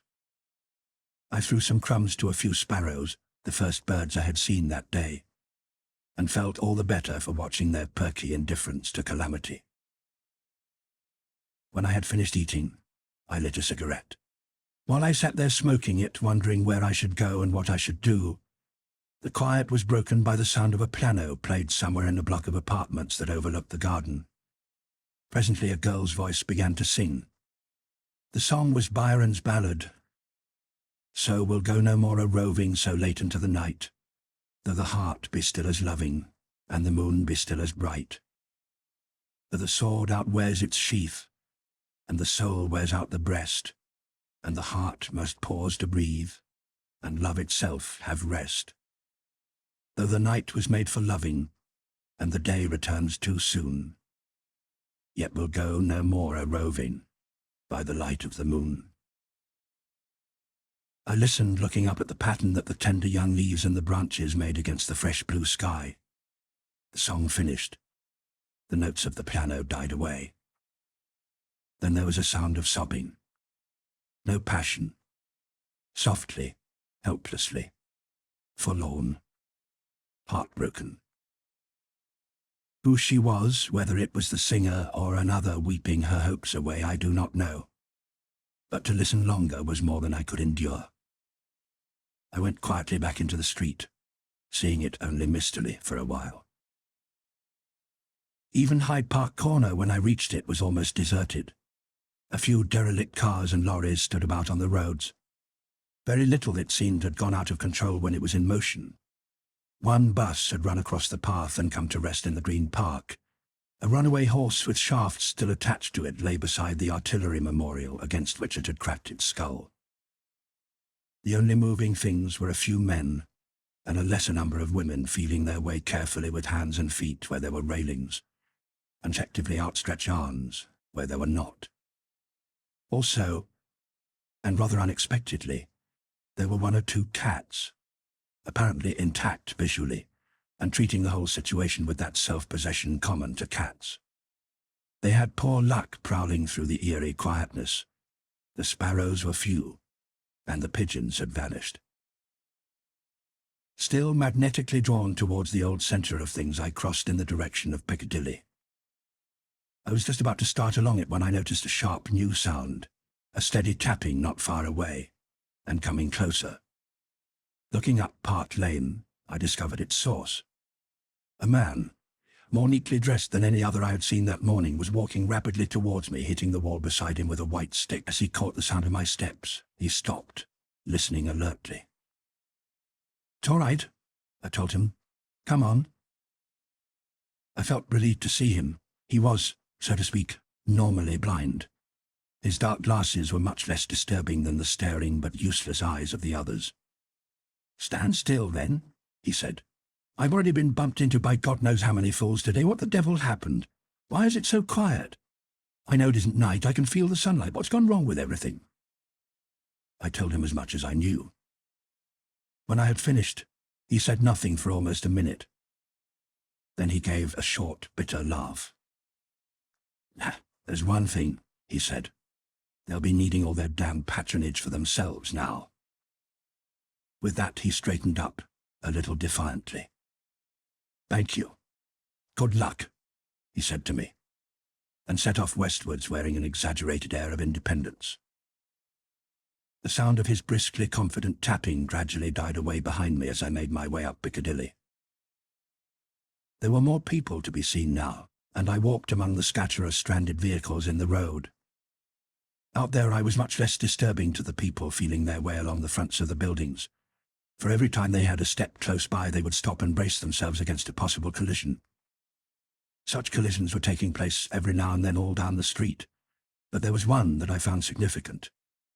The subject of it had been groping along a shop front from opposite directions until they met with a bump. One was a young man in a well-cut suit but wearing a tie obviously selected by touch alone. The other a woman who carried a small child. The child whined something inaudible. The young man had started to edge his way past the woman. He stopped abruptly. "Wait a minute," he said. "Can your child see?" "Yes," she said, "but I can't." The young man turned. He put one finger on the plate glass window, pointing. "Look, Sonny, what's in there?" he asked. "Not Sonny," the child objected. "Go on, Mary, tell the gentleman," her mother encouraged her. "Pretty ladies," said the child. The man took the woman by the arm and felt his way to the next window. "And what's in here?" he asked again. "Apples and things," the child told him. "Fine," said the young man. He pulled off his shoe and hit the window a smart smack with the heel of it. He was inexperienced. The first blow did not do it, but the second did. The crash reverberated up and down the street. He restored his shoe, put an arm cautiously through the broken window, and felt about until he found a couple of oranges. One he gave to the woman, and one to the child.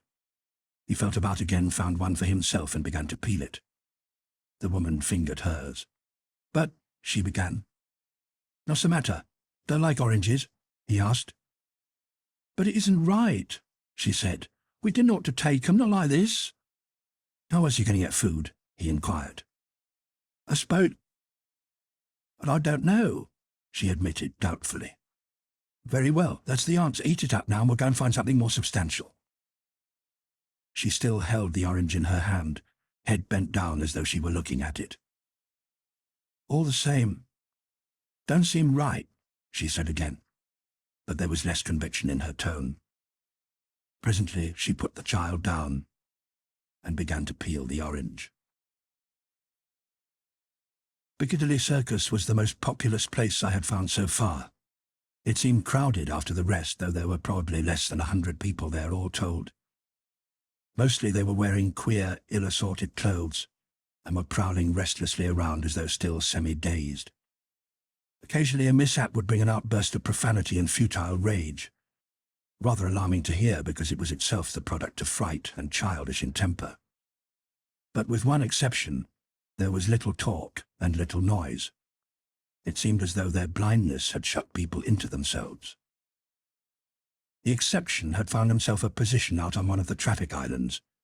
He was a tall, elderly, gaunt man with a bush of wiry grey hair, and he was holding forth emphatically about repentance, the wrath to come, and the uncomfortable prospects for sinners.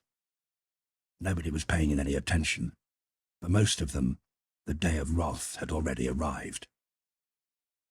Then, from a distance, came a sound which caught everyone's attention, a gradually swelling chorus. And when I die, don't bury me at all, just pickle my bones in alcohol. Dreary and untuneful it slurred through the empty streets, echoing dismally back and forth. Every head in the circus was turning now left, now right, trying to place its direction. The prophet of doom raised his voice against the competition. The song wailed discordantly closer. Put a bottle of booze at my head and my feet, and then I'm sure my bones will keep. And as an accompaniment to it there was the shuffle of feet more or less in step. From where I stood I could see them come in single file out of a side street into Shaftesbury Avenue, and turned towards the circus. The second man had his hands on the shoulders of the leader, the third on his, and so on to the number of 25 or 30. At the conclusion of that song somebody started "Beer, beer, glorious beer," pitching it in such a high key that it petered out in confusion. They trudged steadily on until they reached the centre of the circus. Then the leader raised his voice. It was a considerable voice, with parade ground quality. "Toddy-ho!" Everybody else in the circus was now struck motionless, all with their faces turned towards him, all trying to guess what was afoot. The leader raised his voice again, mimicking the manner of a professional guide. "Here we are, gents, one and all, pick up bloody dilly circus, the centre of the world, the Yammer universe, where all the knobs had their wine, women and song." He was not blind. Far from it. His eyes were ranging round, taking stock as he spoke. His sight must have been saved by some such accident as mine. But he was pretty drunk, and so were the men behind him. "And we'll have it too," he added. "Next stop the Wono Cafe Royal, and all drinks on the ass." "This for what band of women?" asked a voice, and there was a laugh. "Ah, women, so what you want," said the leader. He stepped forward and caught a girl by the arm. She screamed as he dragged her towards the man who had spoken, but he took no notice of that. "There you are, chump, and don't say I don't treat you right. It's a peach, a smasher, if that makes any difference to you." "Then what about me?" said the next man. "You, mate? What a say. Light on blonde or dark?" Considered later, I suppose I behaved like a fool. My head was still full of standards and conventions that had ceased to apply. It did not occur to me that if there was to be any survive, anyone adopted by this gang would stand a far better chance than she would on her own. Fired with a mixture of schoolboy heroics and noble sentiments, I waded in. He didn't see me coming until I was quite close, and then I slogged for his jaw. Unfortunately, he was a little quicker. When I next took an interest in things, I found myself lying in the road. The sound of the gang was diminishing into the distance, and the prophet of doom, restored to eloquence, was sending threatful bolts of damnation, hellfire, and a brimstone Gehenna hurtling after them. With a bit of sense knocked into me, I became thankful that the affair had not fallen out worse. Had the result been reversed, I could scarcely have escaped making myself responsible for the men he had been leading. After all, and whatever one might feel about his methods, he was the eyes of that party, and they'd be looking to him for food as well as for drink. And the women would go along too, on their own account as soon as they got hungry enough. And now I came to look around me, I felt doubtful whether any of the women hereabouts would seriously mind anyway. What with one thing and another, it looked as if I might have had a lucky escape from promotion to gang leadership. Remembering that they had been headed for the Café Royal, I decided to revive myself and clear my head at the Regent Palace Hotel. Others appeared to have thought of that before me, but there were quite a lot of bottles they had not found. I think it was while I was sitting there comfortably with a brandy in front of me and a cigarette in my hand. but I at last began to admit that what I had seen was all real and decisive. There would be no going back, ever. It was finish to all I had known. Perhaps it had needed that blow to drive it home. Now I came face to face with the fact that my existence simply had no focus any longer. My way of life, my plans, ambitions, every expectation I had had, they were all wiped out at a stroke, along with the conditions that had formed them.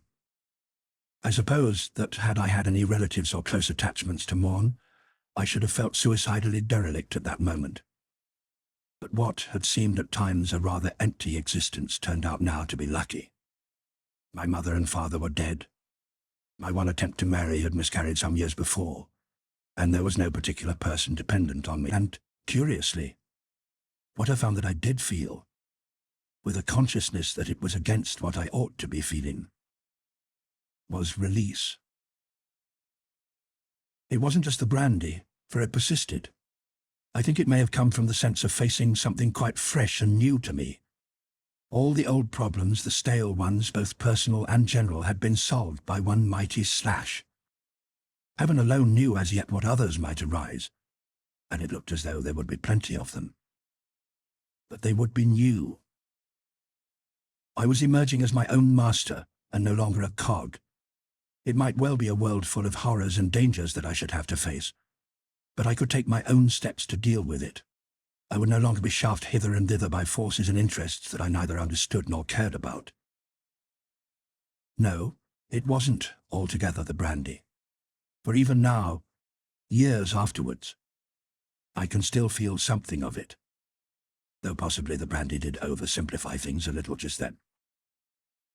Then there was, too, the little question of what to do next, how and where to start on this new life. But I did not let that worry me a lot for the present. I drank up and went out of the hotel to see what this strange world had to offer.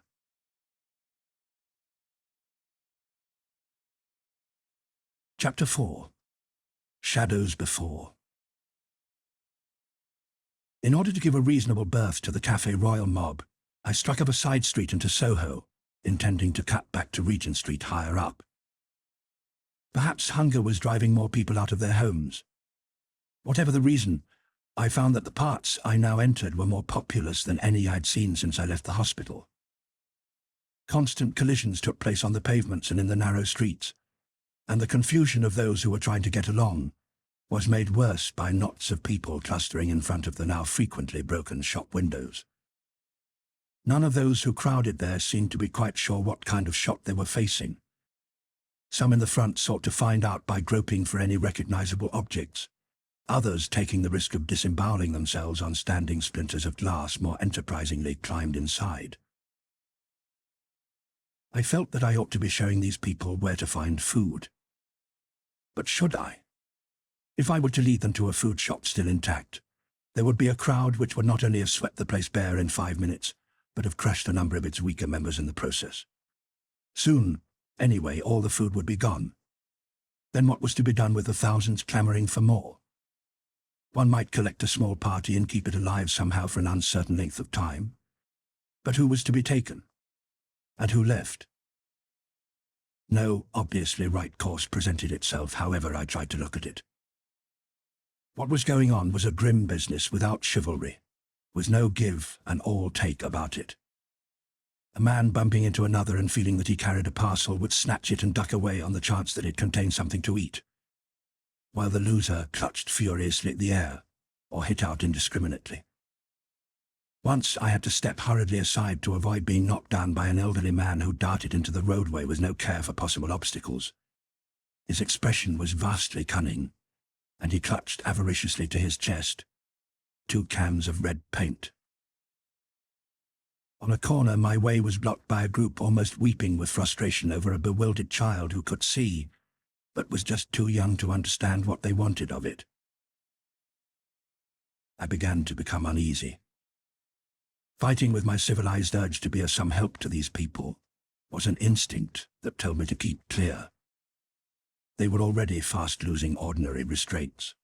I felt, too, an irrational sense of guilt at being able to see while they could not.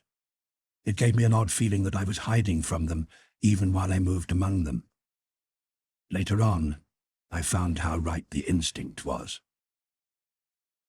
Close to Golden Square, I began to think of turning left and working back to Regent Street, where the wider roadway would offer easier going. I was about to take a corner that would lead me that way when a sudden piercing scream stopped me.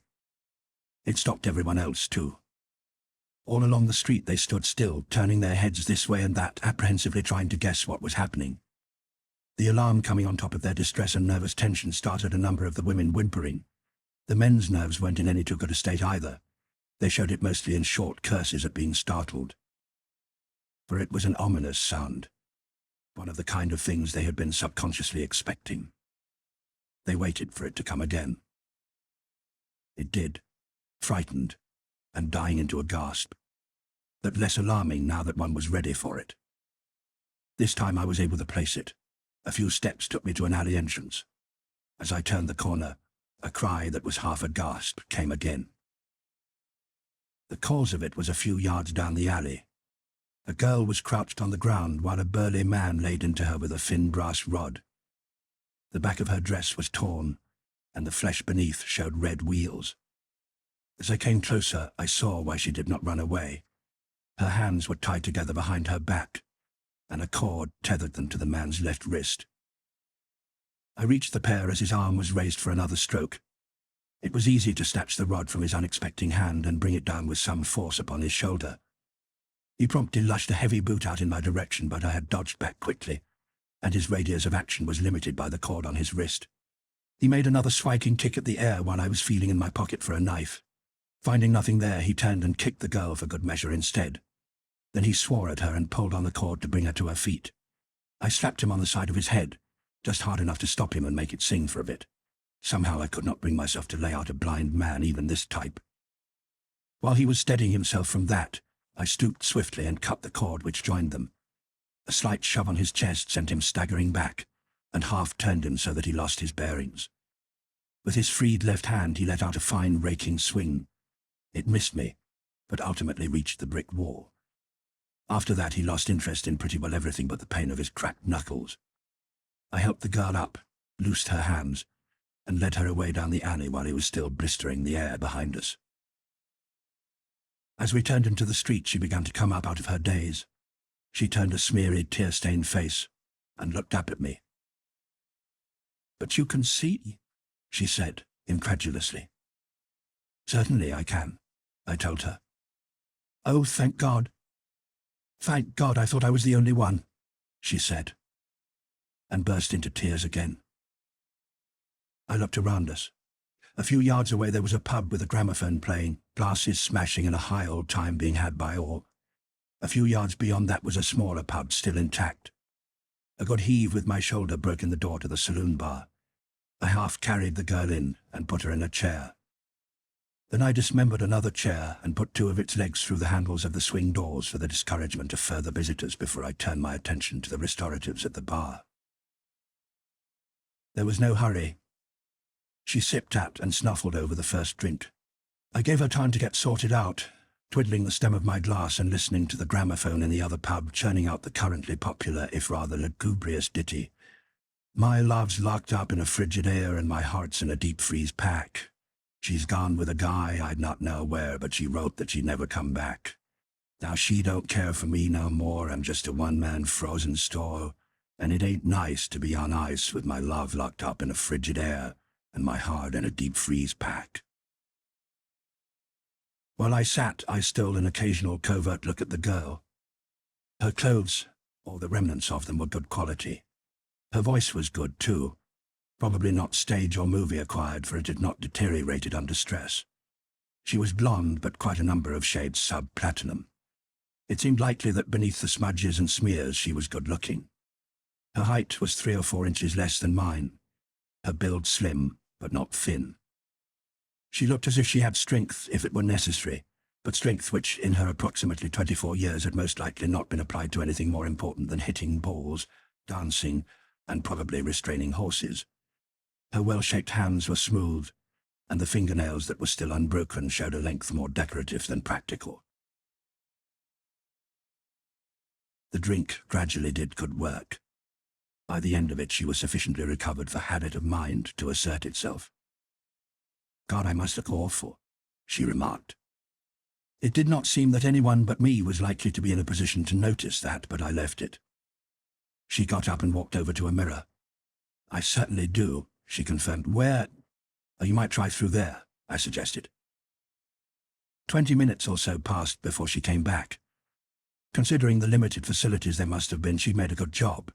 Morale was much restored. She approximated now to the film director's idea of the heroine after a roughhouse, rather than the genuine thing. "Cigarette?" I inquired, as I slid another fortifying glass across. While the pulling round process was completing itself, we swapped stories. To give her time, I let her have mine first. Then she said, "I'm damned ashamed of myself. I'm not a bit like that, really. Like you found me, I mean. In fact, I'm reasonably self-reliant, though you might not think it. But somehow the whole thing had got too big for me. What's happened is bad enough, that the awful prospect suddenly seemed too much to bear, and I panicked. I began to think that perhaps I was the only person left in the whole world who could see. It got me down, and all at once I was frightened and silly. I cracked and howled like a girl in a Victorian melodrama. I'd never have believed it of me." "Don't let it worry you," I said. "We'll probably be learning a whole lot of surprising things about ourselves soon." "But it does worry me. If I start off by stripping my gears like that—" She left the sentence unfinished. "I was near enough to panic in that hospital," I said. "We're human beings, not calculating machines." Her name was Josella Playton. There seemed to be something not unfamiliar about that, but I could not place it. Her home was in Dean Road, St. John's Wood. The district fitted in more or less with my surmises. I remembered Dean Road. Detached, comfortable houses, mostly ugly, but all expensive. Her escape from the general affliction had been no less a matter of luck than mine, well, perhaps more. She had been at a party on the Monday night. A pretty considerable party, it seemed. "I reckon somebody thinks that kind of thing funny must have been fooling with the drinks," she said. "I'd never felt so ill as I did at the end of it, and I didn't take a lot." Tuesday she recollected as a day of blurred misery and record hangover. About 4 in the afternoon she had had more than enough of it. She rang the bell and gave instructions that come comets, earthquakes, or the Day of Judgment itself, she was not to be disturbed. Upon that ultimatum she had taken a strong dose of sleeping draught, which on an empty stomach had worked with the efficiency of a knockout drop. From then on she had known nothing until this morning, when she had been awakened by her father stumbling into her room. "Josella," he was saying, "for God's sake get Dr. Mayle. Tell him I've gone blind. Stone blind." She had been amazed to see that it was already almost 9 o'clock. She got up and dressed hurriedly. The servants had answered neither her father's bell nor her own. When she went to rouse them, she had found to her horror that they, too, were blind. With the telephone out of order, the only course seemed to be for her to take the car and fetch the doctor himself. The quiet streets and absence of traffic had seemed queer, but she had already driven almost a mile before it came to her what had happened. When she realized, she had all but turned back in panic, but that wasn't going to do anyone any good. There still was the chance that the doctor might have escaped the malady, whatever it was, just as she had herself. So with a desperate but waning hope, she had driven on. Halfway down Regent Street, the engine started to miss and splutter. Finally it stopped. In her hurried start, she had not looked at the gauge. It was the reserve tank she had run dry. She sat there for a moment, dismayed. Every face in sight was now turned towards her, but she had realized by this time that not one of those she saw could see or help her. She got out of the car, hoping to find a garage somewhere nearby, or if there was none, prepared to walk the rest of the way.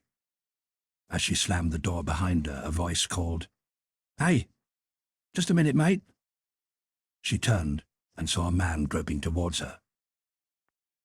"What is it?" she asked. She was by no means taken with the look of him. His manner changed on hearing her voice. "I'm lost. Don't know where I am. This is Regent Street. The new Gallery Cinema's just behind you," she told him. and turned to go. "Just show me where the curb is, miss, will you?" he said. She hesitated, and in that moment he came close. The outstretched hand sought and touched her sleeve. He lunged forward and caught both her arms in a painful grip. "So you can see, can you?" he said. "Why the hell should you be able to see when I can't, nor anyone else?" Before she could realize what was happening, he had turned her and tripped her, and she was lying in the road with his knee in her back. He caught both her wrists in the grasp of one large hand and proceeded to tie them together with a piece of string from his pocket. Then he stood up and pulled her onto her feet again. "All right," he said. "From now on you can do your scene for me. I'm hungry. Table with us both good grub. Get on with it." Josella dragged away from him. "I won't. Undo my hands at once." He cut that short with a smack across her face. "That'll be enough of that, Margot. Come on now, get cracking. Food, you hear?" "I won't, I tell you. You bloody well will, Margot," he assured her. And she had. She'd done it, watching all the time for a chance to get away. And he'd been expecting just that. Once she almost brought it off, but he had been too quick. Even as she had pulled free, he had put out a foot to trip her, and before she could get up, he had a grip on her again. After that, he had found the strong cord and tethered her to his wrist.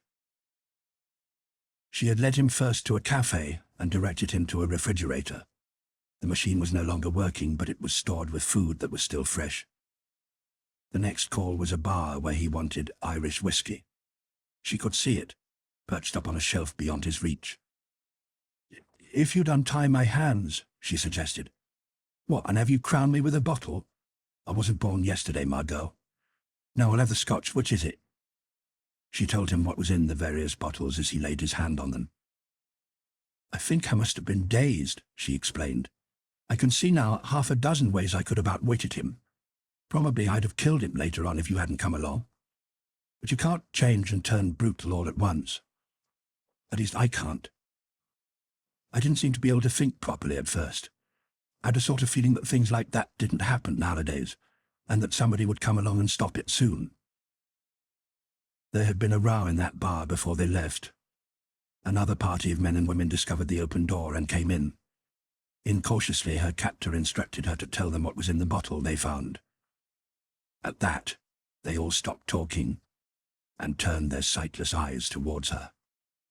There was a whisper, then two men stepped warily forward. They had a purposeful look on their faces. She jerked at the cord. "Look out!" she cried. Without the least hesitation, her captor swung out his boot. It was a lucky kick. One of the men folded up with a yell of pain. The other jumped forward, but she sidestepped and he brought up against the counter with a crash. "You bloody well leave her alone," roared the man who held her. He turned his face menacingly this way and that. "She's mine, blast you. I found her." But it was clear that the rest were not intending to give up that easily. Even had they been able to see the danger in her companion's expression, it would not have been likely to stop them. Josella started to realize that the gift of sight, even at second hand, was now something vastly surpassing all riches, and the chance of it not to be released without bitter contest. The others began to close in, with their hands questing in front of them. Reaching out with one foot, she hooked the leg of a chair and overturned it in their way. "Come on," she cried, dragging the other man back. Two men tripped over the fallen chair and a woman fell on top of them. Swiftly the place became a struggling confusion. She steered away through it, and they escaped into the street. She scarcely knew why she did it, save that the prospect of being enslaved to act as the eyes of that group had seemed even worse than her present plight. Nor did the man give her any thanks. He merely directed her to find another bar, an empty one. "I think," she said judicially, "that though you wouldn't have guessed it to look at him, he wasn't perhaps too bad a man, really. Only he was frightened. Deep down inside him, he was much more frightened than I was. He gave me some food and something to drink.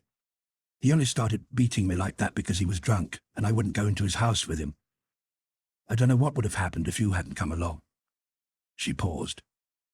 Then she added, "But I am pretty ashamed of myself. Shows you what a modern young woman can come to after all, doesn't it? screaming and collapsing with the vapors. Hell! She was looking and obviously feeling rather better, though she winced as she reached for her glass. "I think," I said, "that I've been fairly dense over this business. And pretty lucky. I ought to have made more of the implications when I saw that woman with the child in Piccadilly. It's only been chance that stopped me from falling into the same kind of mess that you did. Anybody who has had a great treasure has always led a precarious existence," she said reflectively. "I'll go on bearing that in mind henceforth," I told her. "It's already very well impressed on mine," she remarked. We sat listening to the uproar from the other pub for a few minutes. "And what," I said at last, "just what do we propose to do now?" "I must get back home. There's my father. It's obviously no good going on to try and find the doctor now, even if he has been one of the lucky ones." She seemed about to add something, but hesitated. "Do you mind if I come too?" I asked. "This doesn't seem to me the sort of time when anyone like us should be wandering about on his or her own." She turned with a grateful look. "Thank you. I almost asked, but I thought there might be somebody you'd be wanting to look for." "There isn't," I said. "Not in London, at any rate." "I'm glad. It's not so much that I'm afraid of getting caught again. I'll be much too careful for that. But to be honest, it's the loneliness I'm afraid of. And beginning to feel so cut off and stranded." I was starting to see things in another new light. The sense of release was tempered with a growing realization of the grimness that might lie ahead of us. It had been impossible at first not to feel some superiority and therefore confidence. Our chances of surviving the catastrophe were 1,000,000 times greater than those of the rest. Where they must fumble, grope, and guess, we had simply to walk in and take. But there were going to be a lot of things beyond that. I said, "I wonder just how many of us have escaped and can still see. I've come across one other man, a child, and a baby. You've met none. It looks to me as if we're going to find out that sight is very rare indeed. Some of the others have evidently grasped already that their only chance of survival is to get hold of someone who can see. When they all understand that, the outlook's going to be none too good." The future seemed to me at that time a choice between a lonely existence, always in fear of capture, or of gathering together a selected group which we could rely on to protect us from other groups. We'd be filling a kind of leader-come-prisoner role, and along with it went a nasty picture of bloody gang wars being fought for possession of us. I was still uncomfortably elaborating these possibilities when Josella recalled me to the present by getting up. "I must go," she said. "Poor father, it's after 4 o'clock." Back in Regent Street again, a thought suddenly struck me. "Come across," I said. "I fancy I remember a shop somewhere here." The shop was still there. We equipped ourselves with a couple of useful-looking sheath knives and belts to carry them. "Makes me feel like a pirate," said Josella, as she buckled hers on. "Better, I imagine, to be a pirate than a pirate's mole," I told her. A few yards up the street we came upon a large, shiny saloon car. It looked the kind of craft that should simply have purred. But the noise when I started it up sounded louder in our ears than all the normal traffic of a busy street. We made our way northward, zigzagging to avoid derelicts and wanderers stricken into immobility in the middle of the road by the sound of our approach. All the way heads turned hopefully towards us as we came, and faces fell as we went past. One building on our route was blazing fiercely, and a cloud of smoke rose from another fire somewhere along Oxford Street. There were more people about in Oxford Circus, but we got through them neatly, then past the BBC, and so north to the carriageway in Regent's Park. It was a relief to get out of the streets and reach an open space, and one where there were no unfortunate people wandering and groping. The only moving things we could see on the broad stretches of grass were 2 or 3 little groups of Triffids lurching southwards. Somehow or other they had contrived to pull out their stakes and were dragging them along behind them on their chains. I remembered that there were some undocked specimens, a few tethered, but most of them double-fenced, in an enclosure beside the zoo, and wondered how they had got out. Josella noticed them too. "It's not going to make much difference to them," she said. For the rest of the way, there was little to delay us. Within a few minutes, I was pulling up at the house she pointed out. We got out of the car, and I pushed open the gate. A short drive curved round a bed of bushes which hid most of the house front from the road. As we turned the corner, Josella gave a cry and ran forward. A figure was lying on the gravel, chest downwards, but with the head turned to show one side of its face. The first glance at it showed me the bright red streak across its cheek. "Stop!" I shouted at her. There was enough alarm in my voice to check her. I had spotted the Triffid now. It was lurking among the bushes, well within striking range of the sprawled figure. "Back, quick," I said. Still looking at the man on the ground, she hesitated. "But I must," she began, turning towards me. Then she stopped. Her eyes widened, and she screamed. I whipped round to find a Triffid towering only a few feet behind me. In one automatic movement, I had my hands over my eyes. I heard the sting whistle as it lashed out at me, but there was no knockout, no agonized burning even. One's mind can move like lightning at such a moment. Nevertheless, it was more instinct than reason which sent me leaping at it before it had time to strike again. I collided with it, overturning it, and even as I went down with it, my hands were on the upper part of its stem trying to pull off the cut and the sting. Triffid stems do not snap, but they can be mangled. This one was mangled thoroughly before I stood up. Josella was standing in the same spot, transfixed. "Come here," I told her. "There's another in the bushes behind you." She glanced fearfully over her shoulder and came. "That it hit you?" she said incredulously. "Why aren't you—" "I don't know. I ought to be," I said. I looked down at the fallen Triffid. Suddenly remembering the knives that we'd acquired with quite other enemies in mind, I used mine to cut off the sting at its base. I examined it. "That explains it," I said, pointing to the poison sacs. "See? They're collapsed, exhausted. If they'd been full, or even part full—" I turned a thumb down. I had that and my acquired resistance to the poison to thank. Nevertheless, there was a pale red mark across the back of my hands on my neck that was itching like the devil. I rubbed it while I stood looking at the sting. "It's queer," I murmured, more to myself than to her, but she heard me. "What's queer?" "I've never seen one with the poison sacs quite empty like this before. It must have been doing a hell of a lot of stinging." But I doubt if she heard me. Her attention had reverted to the man who was lying in the drive, and she was eyeing the Triffid standing by. "How can we get him away?" she asked. "We can't, not till that thing's been dealt with," I told her. "Besides, well, I'm afraid we can't help him now." "You mean he's dead?" I nodded. "Yes. There's not a doubt of it. I've seen others who've been stung." "Who was he?" I added. "Old Pearson. He did gardening for us and chauffeuring for my father. Such a dear old man. I've known him all my life."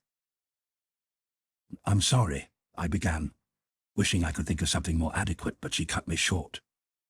"Look! Oh, look!" She pointed to a path which ran round the side of the house. A black-stockinged leg with a woman's shoe on it protruded round the corner. We prospected carefully, and then moved safely to a spot which gave a better view. A girl in a black dress lay half on the path and half in a flower bed. Her pretty, fresh face was scarred with a bright red line. Josella choked. Tears came into her eyes.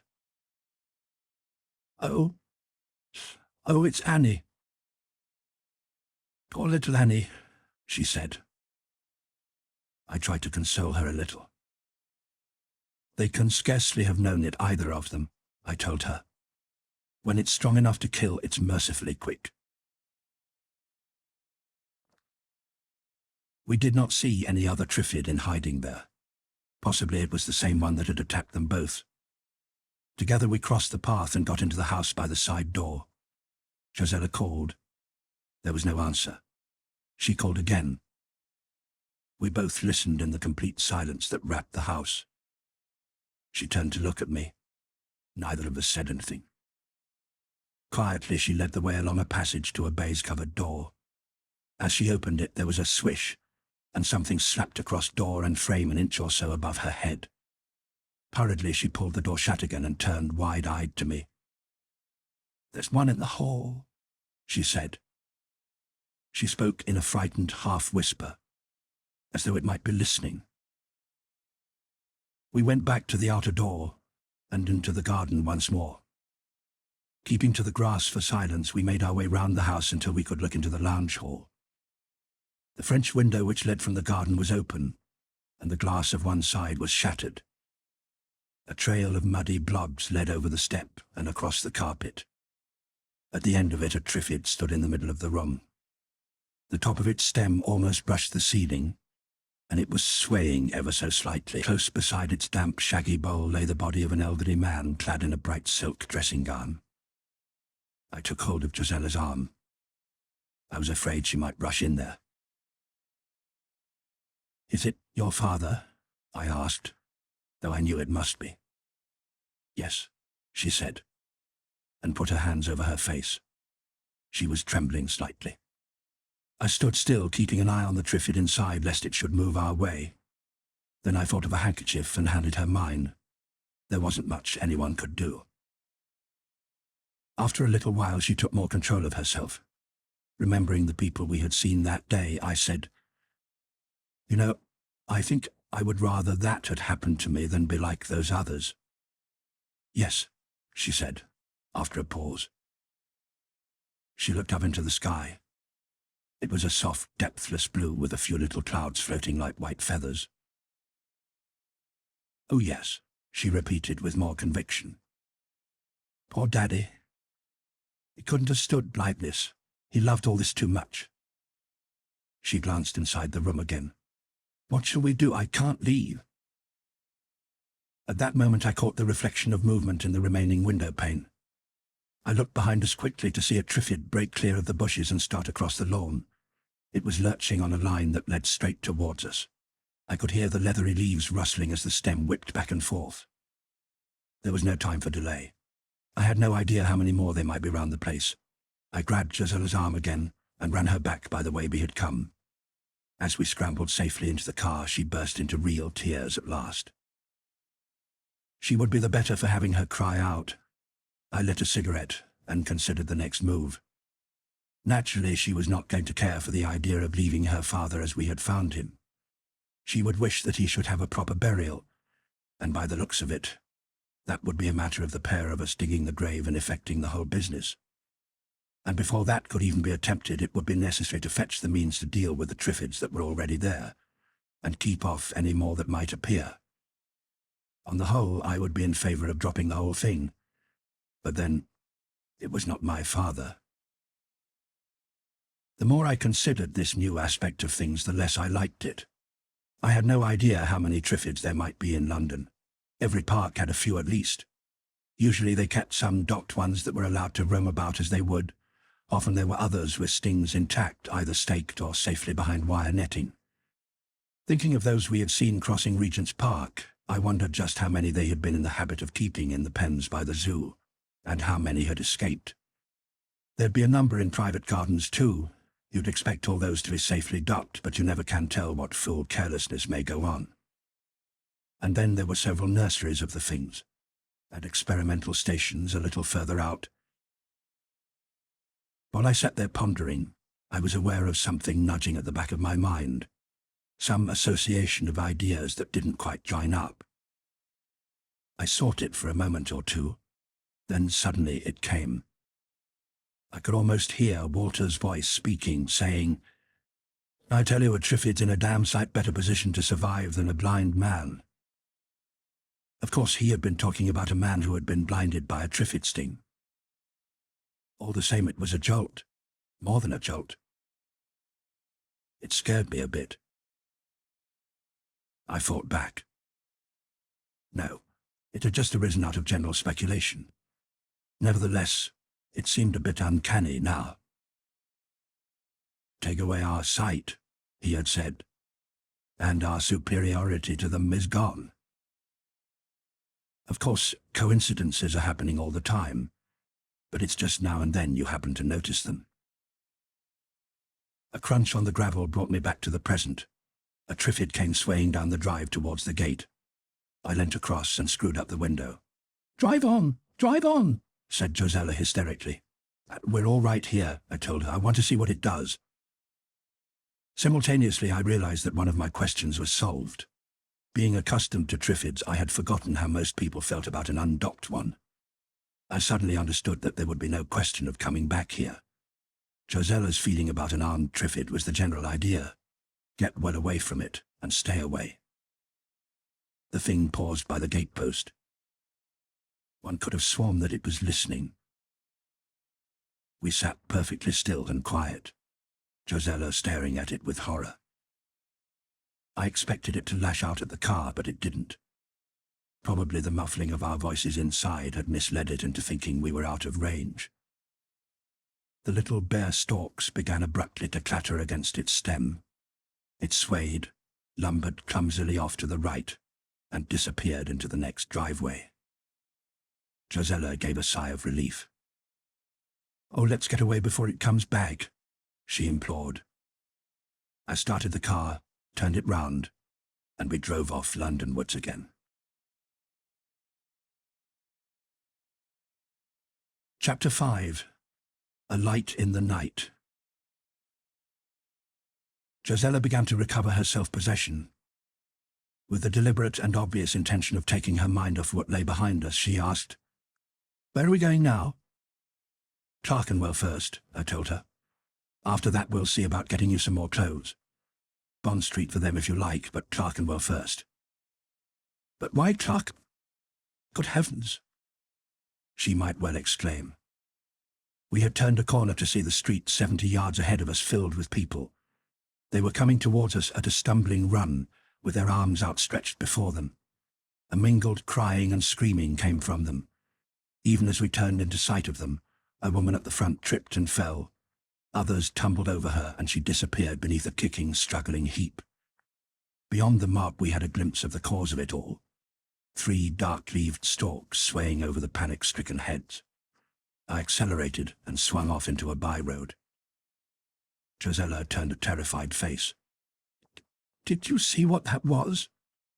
They were driving them." "Yes," I said.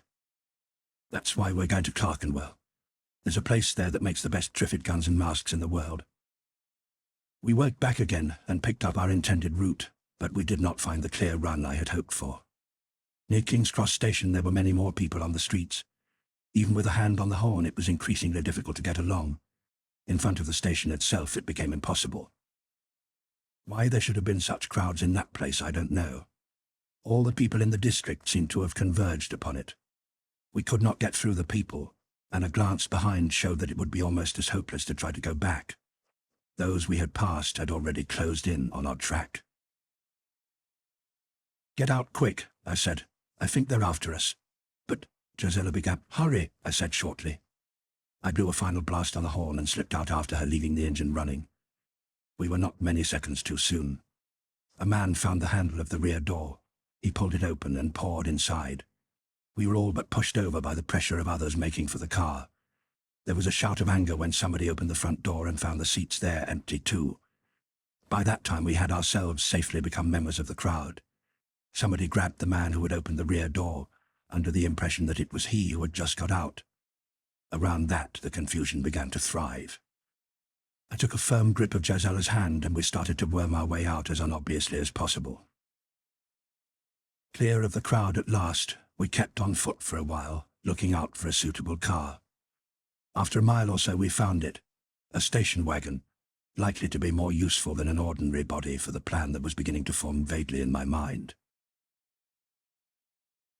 In Clerkenwell, they had been accustomed for 2 or 3 centuries to make fine, precise instruments. The small factory I had dealt with professionally at times had adapted the old skill to new needs. I found it was little difficulty, nor was it hard to break in. When we set off again, there was a comforting sense of support to be derived from several excellent Triffid guns, some thousands of little steel boomerangs for them, and some wire mesh helmets that we had loaded into the back. "And now, clothes?" suggested Josella as we started. "Provisional plan open to criticism and correction," I told her. "First, what you might call a pied-à-terre, i.e. somewhere to pull ourselves together and discuss things." "Not another bar," she protested. "I've had quite enough of bars for one day." "Improbable though my friends might think it, with everything free, so have I agreed. "What I was thinking of was an empty flat. That shouldn't be difficult to find. We could ease up there a while and settle a rough plan of campaign. Also, it would be convenient for spending the night. Or, if you find the trammels at convention still defy the peculiar circumstances, well, maybe we could make it 2 flats. I think I'd be happier to know there was someone close at hand." "Okay," I agreed. "Then operation number 2 will be ladies and gents outfitting. For that, perhaps we had better go our separate ways, both taking exceedingly good care not to forget which flat it was that we decided on." "Yes," she said, but a little doubtfully. "It'll be all right," I assured her. "Make a rule for yourself not to speak to anyone, and nobody's going to guess that you can see. It was any being quite unprepared that landed you in that mess before. In the country of the blind, the one-eyed man is king." "Oh, yes. Wells said that, didn't he?" "Only, in the story, it turned out not to be true." "Well, the crux of the difference lies in what you mean by the word country. Patria, I'm the original," I said. "Caecorum in patria luscus rex imperat omnis. A classical gentleman called Felonius said it first. It's all anyone seems to know about him. But there's no organized patria, no state here. Only chaos. Wells imagined a people who had adapted themselves to blindness. I don't think that's going to happen here. I don't see how it can." "What do you think is going to happen?" "My guess would be no better than yours. And soon we shall begin to know anyway. But to get back to matters in hand, where were we?" "Choosing clothes." "Oh yes, well, it's simply a matter of slipping into a shop, adopting a few trifles and slipping out again. You'll not meet any Triffids in central London, at least not yet." "You talk so lightly about taking things," she said. "I don't feel quite so lightly about it," I admitted. "But I'm not sure that that's virtue, it's more likely merely habit. And an obstinate refusal to face facts isn't going to bring anything back or help us at all. I think we'll have to try to see ourselves not as the robbers of all this, but more as, well, the unwilling heirs to it." "Yes, I suppose it is something like that," she agreed, in a qualified way. She was silent for a time. When she spoke again, she reverted to the earlier question. "And after the clothes?" she asked. "Operation number 3, I told her, is quite definitely dinner." There was, as I had expected, no great difficulty about the flat. We left the car locked up in the middle of the road in front of an opulent-looking block and climbed to the 3rd story. Quite why we chose the 3rd I can't say, except that it seemed a bit more out of the way. The process of selection was simple. We knocked or we rang, and if anyone answered, we passed on. After we had passed on 3 times, we found a door where there was no response. The socket of the rim lock tore after one good heft to the shoulder, and we were in. I had not, myself, been one of those addicted to living in a flat with a rent of some £2,000 a year, but I found that there were decidedly things to be said in favour of it. The interior decorators had been, I guessed, elegant young men with just that ingenious gift for combining taste with advanced topicality which is so expensive. Consciousness of fashion was the mainspring of the place. Here and there were certain unmistakable derniers cris, some of them undoubtedly destined, had the world pursued its expected course, to become the rage of tomorrow. Others, I would say, a dead loss from their very inception. The overall effect was all trade fair in its neglect of human foibles. A book left a few inches out of place or with the wrong colour on its jacket would ruin the whole carefully considered balance and tone. So, too, with the person thoughtless enough to wear the wrong clothes when sitting upon the wrong luxurious chair or sofa. I turned to Gisela, who was staring wide-eyed at it all. "Will this little shack serve, or do we go further?" I asked. "Oh, I guess we'll make out," she said, and together we waded through the delicate cream carpet to explore. It was quite uncalculated, but I could scarcely have hit upon a more satisfactory method of taking her mind off the events of the day. Our tour was punctuated with a series of exclamations in which admiration, envy, delight, contempt, and, one must confess, malice all played their parts. Josella paused on the threshold of a room rampant with all the most aggressive manifestations of femininity. "I'll sleep here," she said. "My God," I remarked. "Well, each to her taste." "Don't be nasty. I probably won't have another chance to be decadent. Besides, don't you know there's a bit of the dumbest film star in every girl, so I'll let it have its final fling." "You shall," I said. "But I hope they keep something quieter around here. Heaven preserve me from having to sleep in a bed with a mirror set in the ceiling over it." "There's one above the bath, too," she said, looking into an adjoining room. "I don't know whether that would be the zenith or nadir of decadence," I said. "But anyway, you'll not be using it, no hot water." "Oh, I'd forgotten that. What a shame," she exclaimed disappointedly. We completed our inspection of the premises, finding the rest less sensational. Then she went out to deal with the matter of clothes. I made an inspection of the apartment's resources and limitations, and then set out on an expedition of my own. As I stepped outside, another door farther down the passage opened. I stopped and stood still where I was. A young man came out, leading a fair-haired girl by the hand. As she stepped over the threshold, he released his grasp. "Wait just a minute, darling," he said. He took 3 or 4 steps on the silencing carpet. His outstretched hands found the window which ended the passage. His fingers went straight to the catch and opened it. I had a glimpse of a fire escape outside. "What are you doing, Jimmy?" she asked. "Just making sure," he said, stepping quickly back to her and feeling for her hand again. "Come along, darling." She hung back. "Jimmy, I don't like leaving here. At least we know where we are in our own flat. How are we going to feed? How are we going to live?" "In the flat, darling, we shan't feed at all, and therefore not live long. Come along, sweetheart, don't be afraid." "But I am, Jimmy. I am." She clung to him, and he put one arm round her. "We'll be all right, darling, come along." "But Jimmy, that's the wrong way." "Oh, you've got it twisted round, dear, it's the right way." "Jimmy, I'm so frightened, let's go back." "It's too late, darling." By the window he paused. With one hand he felt his position very carefully. Then he put both arms round her, holding her to him. "Too wonderful to last, perhaps," he said softly. "I love you, my sweet. I love you so very, very much." She turned her lips up to be kissed. As he lifted her, he turned and stepped out of the window. "You've got to grow a hide," I told myself. "Got to. It's either that or stay permanently drunk. Things like that must be happening all around. They'll go on happening. You can't help it.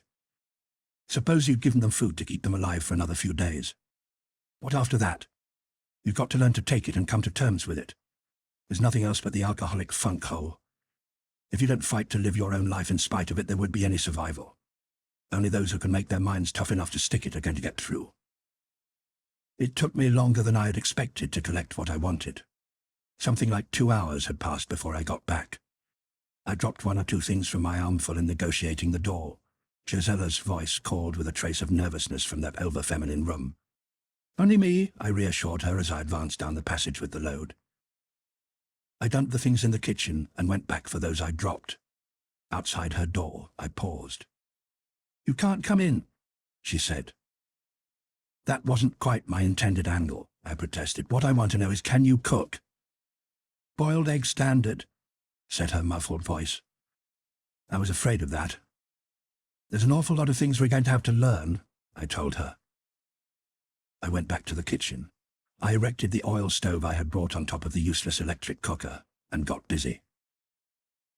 When I'd finished laying the places at the small table in the sitting room, the effect seemed to me fairly good.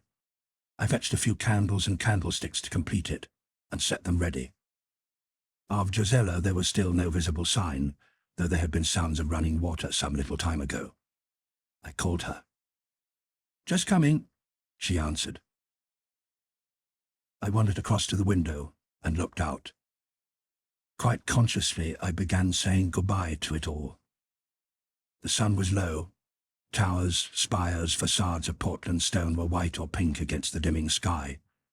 More fires had broken out here and there. The smoke climbed in big black smudges, sometimes with a lick of flame at the bottom of them. Quite lightly, I told myself, I would never in my life again see any of these familiar buildings after tomorrow. There might be a time when one would be able to come back, but not to the same place. Fires and weather would have worked on it. It would be visibly dead and abandoned. But now, at a distance, it could still masquerade as a living city. My father once told me that before Hitler's war he used to go around London with his eyes more widely open than ever before, seeing the beauties of buildings that he had never noticed before, and saying goodbye to them. And now I had a similar feeling. But this was something worse. Much more than anyone could have hoped for had survived that war. But this was an enemy they would not survive. It was not wanton smashing and willful burning that they waited for this time. It was simply the long, slow, inevitable course of decay and collapse. Standing there, and at that time, my heart still resisted what my head was telling me. Even yet I had the feeling that it was all something too big, too unnatural really to happen. Yet I knew that it was by no means the first time that it had happened. The corpses of other great cities are lying buried in deserts and obliterated by the jungles of Asia. Some of them fell so long ago that even their names have gone with them. But to those who lived there, their dissolution can have seemed no more probable or possible than the necrosis of a great modern city seemed to me. It must be, I thought, one of the race's most persistent and comforting hallucinations to trust that it can't happen here, that one's own little time and place is beyond cataclysms. And now it was happening here. Unless there should be some miracle, I was looking on the beginning of the end of London.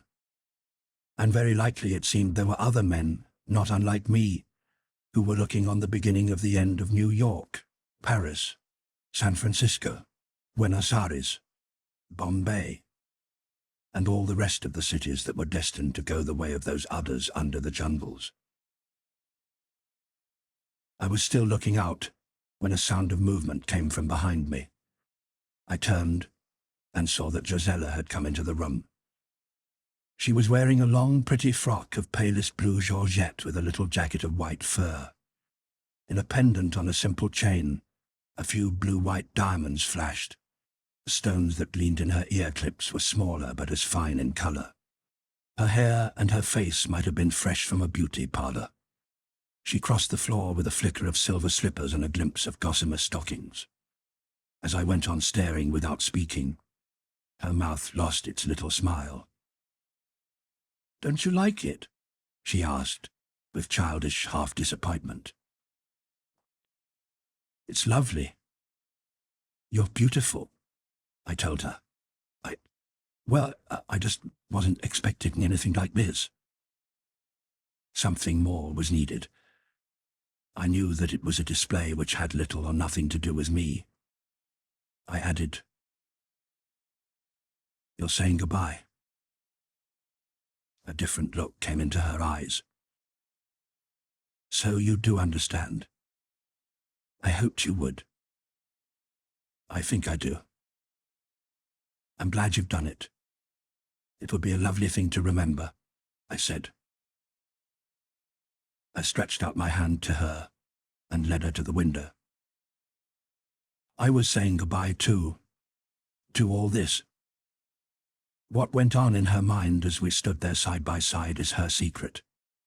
In mine there was a kind of kaleidoscope of the life and ways that were now finished.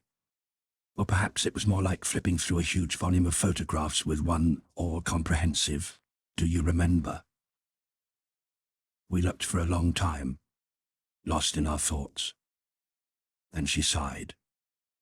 She glanced down at her dress, fingering the delicate silk. "Silly? Rome burning?" she said, with a rueful little smile. No. Sweet, I said. Thank you for doing it. A gesture, and a reminder that with all the faults there was so much beauty. You couldn't have done or looked a lovelier thing. Her smile lost its ruefulness. Thank you, Bill. She paused. Then she added, Have I said thank you before? I don't think I have. If you hadn't helped me when you did, but for you, I told her, I should probably by now be lying maudlin and sovel in some bar. I have just as much to thank you for. This is no time to be alone. Then, to change the trend, I added, And speaking of drink, there's an excellent Amontillado here and some pretty good things to follow. This is a very well-found flat. I poured out the sherry, and we raised our glasses. To health, strength, and luck, I said. She nodded. We drank. What? Josella asked as we started on an expensive-tasting pâté. What if the owner of all this suddenly comes back? In that case, we will explain, and he or she should be only too thankful to have someone here to tell him which bottle is which, and so on. But I don't think that is very likely to happen. No, she agreed, considering. No, I'm afraid that's not very likely. I wonder... She looked round the room. Her eyes paused at a fluted white pedestal. Did you try the radio? I suppose that thing is a radio, isn't it? It's a television projector too, I told her. But no good. No power. Of course, I forgot. I suppose we'll go on forgetting things like that for quite a time. But I did try one when I was out, I said. A battery affair. Nothing doing. All broadcast bands as silent as the grave. That means it's like this everywhere? I'm afraid so. There was something pip-pipping away around 42 meters. Otherwise nothing. Not even carriers. I wonder who and where he was, poor chap. It's going to be pretty grim, Bill, isn't it? No, I'm not going to have my dinner clouded, I said. Pleasure before business, and the future is definitely business. Let's talk about something interesting, like how many love affairs you've had and why somebody hasn't married you long before this, or has he? You see how little I know. Life story, please. Well, she said, I was born about 3 miles from here. My mother was very annoyed about it at the time. I raised my eyebrows. You see, she had quite made up her mind that I should be an American. But when the car came to take her to the airport, it was just too late. Full of impulses, she was. I think I inherited some of them. She prattled on. There was not much remarkable about her early life, but I think she enjoyed herself in summarizing it and forgetting where we were for a while. I enjoyed listening to her babble of the familiar and amusing things that had all vanished from the world outside. We worked lightly through childhood, school days, and coming out, insofar as the term still meant anything. I did nearly get married when I was 19, she admitted, and aren't I glad now it didn't happen. But I didn't feel like that at the time. I had a frightful row with Daddy, who'd broken the whole thing up because he saw right away that Lionel was a spizzard. A what? I interrupted. A spizzard. A sort of cross between a spiv and a lizard. The lunge kind. So then I cut my family off and went and lived with a girl I knew who had a flat. And my family cut off my allowance, which is a very silly thing to do because it might have had just the opposite effect from what they intended. As it happened, it didn't, because all the girls I knew who were making out that way seemed to me to have a very wearing sort of time of it. Not much fun, an awful lot of jealousy to put up with, and so much planning. You never believe how much planning it needs to keep 1 or 2 second strings in good condition. Or do I mean 2 or 3 spare strings? She pondered. Never mind, I told her. I get the general idea. You just didn't want the strings at all. Ah, intuitive you are. All the same, I couldn't just sponge on the girl who had the flat. I did have to have some money, so I wrote the book. I did not think I'd heard quite aright. You made a book, I suggested. I wrote the book. She glanced at me and smiled. I must look awfully dumb. That's just the way they all used to look at me when I told them I was writing a book. Mind you, it wasn't a very good book. I mean, not like Aldous or Charles or people of that kind, but it worked. I refrained from inquiring which of many possible Charleses this referred to. I simply asked, "You mean it did get published?" "Oh, yes. And it really brought in quite a lot of money. The film, right?" "What was this book?" I asked curiously. "It was called Sex is My Adventure." I stared, and then smote my forehead. Josella Playton, of course. I couldn't think why that name kept on nearly ringing bells. You wrote that thing, I added incredulously. I couldn't think why I had not remembered before. Her photograph had been all over the place. Not a very good photograph now I could look at the original. The book had been all over the place too. 2 large circulating libraries had banned it, probably on the title alone. After that its success had been assured, and the sales went rocketing up into the 100,000s. Josella chuckled. I was glad to hear it. "Oh dear," she said. "You look just like all my relatives did." "I can't blame them," I told her. "Did you read it?" she asked. I shook my head. She sighed. "People are funny. All you know about it is the title and the publicity, and you're shocked. And it's such a harmless little book, really. Mixture of green sophisticated and pink romantic with patches of schoolgirly purple. That the title was a good idea. All depends what you mean by good," I suggested. "And you put your own name to it too." "That," she agreed, "was a mistake. The publishers persuaded me that it would be so much better for publicity. From their point of view, they were right. I became quite notorious for a bit. Used to make me giggle inside when I saw people looking speculatively in restaurants and places. They seemed to find it so hard to tie up what they saw with what they thought. Lots of people I didn't care for took to turning up regularly at the flat, so to get rid of them, and because I proved that I didn't have to go home, I went home again. Book rather spoiled things, though. People would be so literal-minded about the title. I seem to have been keeping up a permanent defensive ever since against people I don't like, and those I wanted to like were either scared or shocked. What's so annoying is that it wasn't even a wicked book. It was just silly shocking, and sensible people ought to have seen that." She paused contemplatively. It occurred to me that the sensible people had probably decided that the author of Sex is My Adventure would be silly shocking too, but I forbade to suggest it. We all have our youthful follies embarrassing to recall, but people somehow find it hard to dismiss as a youthful folly anything that has happened to be a financial success. "It sort of twisted everything," she complained. "I was writing another book to try to balance things up again, but I'm glad I'll never finish it. It was rather bitter." "With an equally alarming title?" I asked. She shook her head. "It was to be called Here the Forsaken." "Well, it certainly lacks the snap of the other," I said. "Quotation?" "Yes," she nodded. "Mr. Congreve, Here the Forsaken Virgin rests from love." "Oh," I said, and thought that one over for a bit. "And now," I suggested, "I think it's about time we began to rough out a plan of campaign. Shall I throw around a few observations first?" We lay back in 2 superbly comfortable armchairs. On the low table between us stood the coffee apparatus and 2 glasses. Josella's was the small one with the Cointreau. The plutocratic-looking balloon with the puddle of unpriceable brandy was mine. Josella blew out a feather of smoke and took a sip of her drink. Savouring the flavour, she said, "I wonder whether we shall ever taste fresh oranges again." "Okay, shoot." "Well, it's no good blinking facts. We'd better clear out soon, if not tomorrow, then the day after. You can begin to see already what's going to happen here. At present there's still water in the tanks. Soon there won't be. The whole city will begin to stink like a great sewer. There are already some bodies lying around. Every day there will be more." I noticed her shudder. I had, for the moment in taking the general view, forgotten the particular application it would have for her. I hurried on. "That may mean typhus or cholera or God knows what. It's important to get away before anything of that kind starts." She nodded agreement to that. "Then the next question seems to be, where do we go? Have you got any ideas?"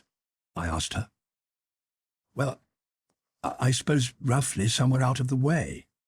Place with a good water supply we can be sure of, a well perhaps. And I should think it would be best to be as high up as we reasonably can, someplace where there'd be a nice clean wind. Yes, I said. I'd not thought of the clean wind part, but you're right. A hilltop with a good water supply. It's not so easy offhand. I thought for a moment.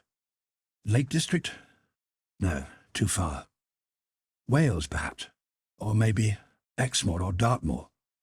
Or right down in Cornwall.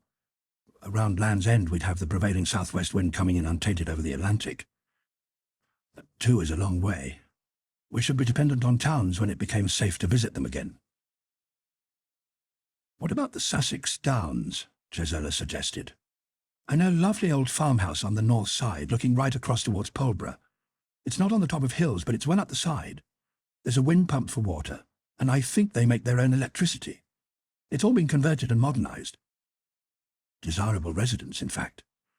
It's a bit near populous places. Don't you think we ought to get further away? Well, I was wondering, how long is it going to be before it'll be safe to go into the towns again? I've no real idea, I admitted. I'd something like a year in mind. Surely that ought to be a safe enough margin. I see. But if we do get too far away, it isn't going to be at all easy to get supplies later on.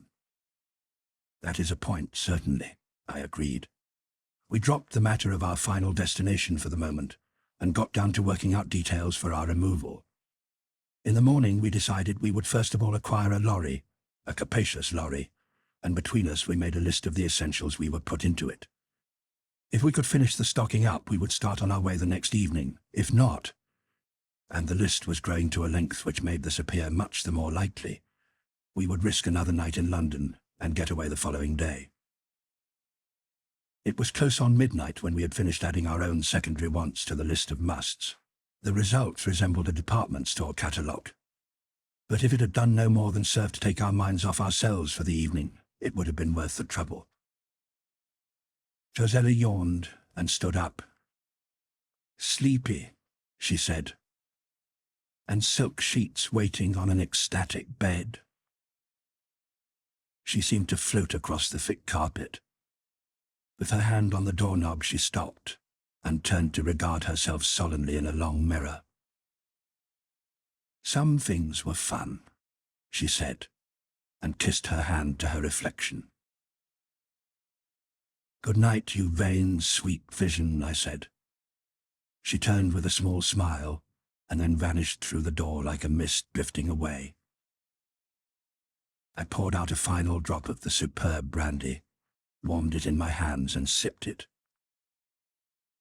Never, never again now will you see a sight like that, I told myself. Sick transit. And then, before I should become utterly morbid, I took myself to my more modest bed. I was stretched in comfort on the edge of sleep when there came a knocking at the door. Bill, said Gisela's voice. Come quickly, there's a light. What sort of a light? I inquired, struggling out of bed. Outside, come and look. She was standing in the passage, wrapped in the sort of garment that could have belonged only to the owner of that remarkable bedroom. Good God, I said nervously. Don't be a fool, she told me irritably. Come and look at that light. A light there certainly was. Looking out of her window towards what I judged to be the northeast, I could see a bright beam like that of a searchlight pointed unwaveringly upwards. That must mean there's somebody else there who can see, she said. It must, I agreed. I tried to locate the source of it, but in the surrounding darkness I was unable to decide. No great distance away, I was sure, and seeming to start in mid-air, which probably meant that it was mounted on a high building. I hesitated. Better leave it till tomorrow, I decided. The idea of trying to find our way to it through the dark streets was far from attractive, and it was just possible, highly unlikely but just possible, that it was a trap. Even a blind man who was clever and desperate enough might be able to wire such a thing up by touch. I found a nail file and squatted down with my eye on the level of the windowsill. With the point of the file I drew a careful line in the paint, marking the exact direction of the beam's source. Then I went back to my room.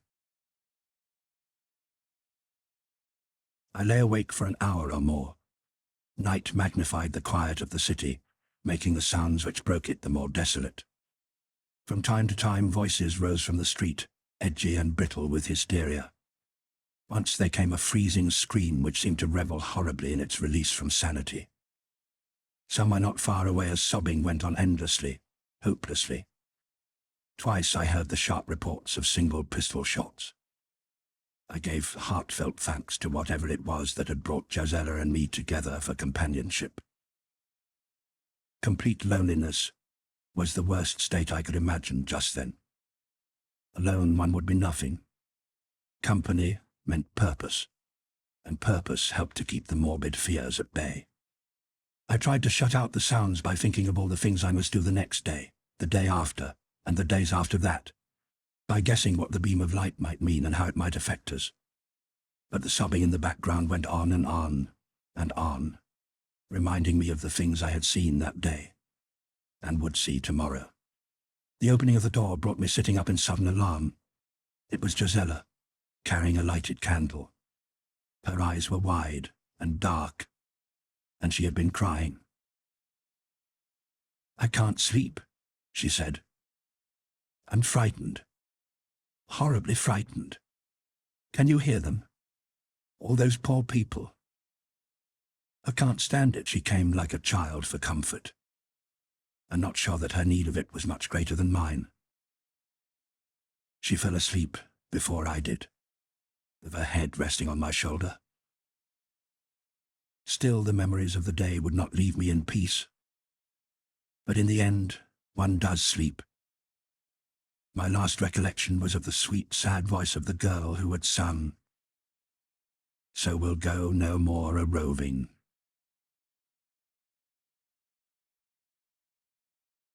Chapter 6. Rendezvous.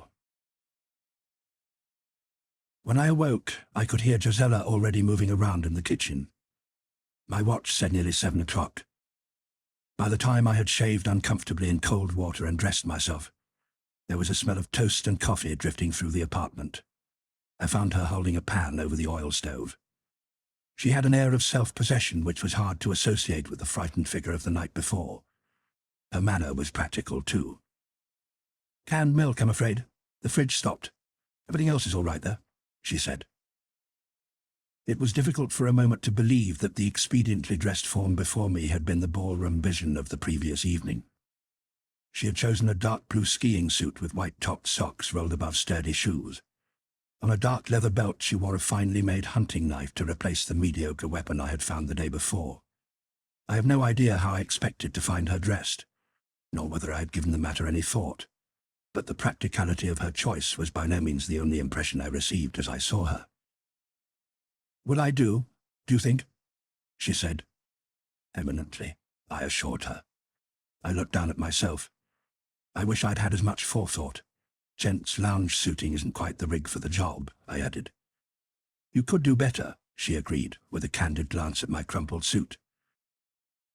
"That light last night," she went on, "came from the university tower. At least I'm pretty sure it did. There's nothing else noticeable exactly on that line. It seems about the right distance, too." I went into her room and looked along the scratch I had drawn on the sill. It did, as she said, point directly at the tower. And I noticed something more. The tower was flying 2 flags on the same mast. One might have been left hoisted by chance, but 2 must be a deliberate signal, the daytime equivalent of the light. We decided over breakfast that we would postpone our planned program and make investigation of the tower our first job for the day. We left the flat about half an hour later. As I had hoped, the station wagon, by standing out in the middle of the street, had escaped the attention of prowlers and was intact. Without delaying further, we dropped the suitcases that Gisela had acquired into the back among the Triffid gear and started off. Few people were about. Presumably weariness and the chill in the air had made them aware that night had fallen, and not many had yet emerged from whatever sleeping places they had found. Those who were to be seen were keeping more to the gutters and less to the walls than they had on the previous day. Most of them were now holding sticks or bits of broken wood with which they tapped their way along the curb. It made for easier going than by the house fronts with their entrances and projections, and the tapping had decreased the frequency of collisions. We threaded our way with little difficulty, and after a time turned into Store Street to see the university tower at the end of it rising straight before us. "Steady," said Josella, as we turned into the empty road. "I think there's something happening at the gates." She was right. As we came nearer, we could see a not inconsiderable crowd beyond the end of the street. The previous day had given us a distaste for crowds. I swung right down Gower Street, ran on for 50 yards or so, and stopped. "What do you reckon's going on there? Do we investigate or clear out?" I asked. "I'd say investigate," Josella replied promptly. "Good, me too," I agreed. "I remember this part," she added. "There's a garden behind these houses. If we can get in there, we ought to be able to see what's happening without mixing ourselves up in it." We left the car and started peering hopefully into basement areas. In the third, we found an open door. A passage straight through the house led into the garden.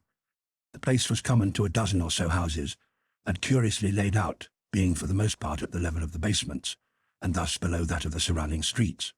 But on the far side, that closest to the university building, it rose to a kind of terrace separated from the road by tall iron gates and a low wall.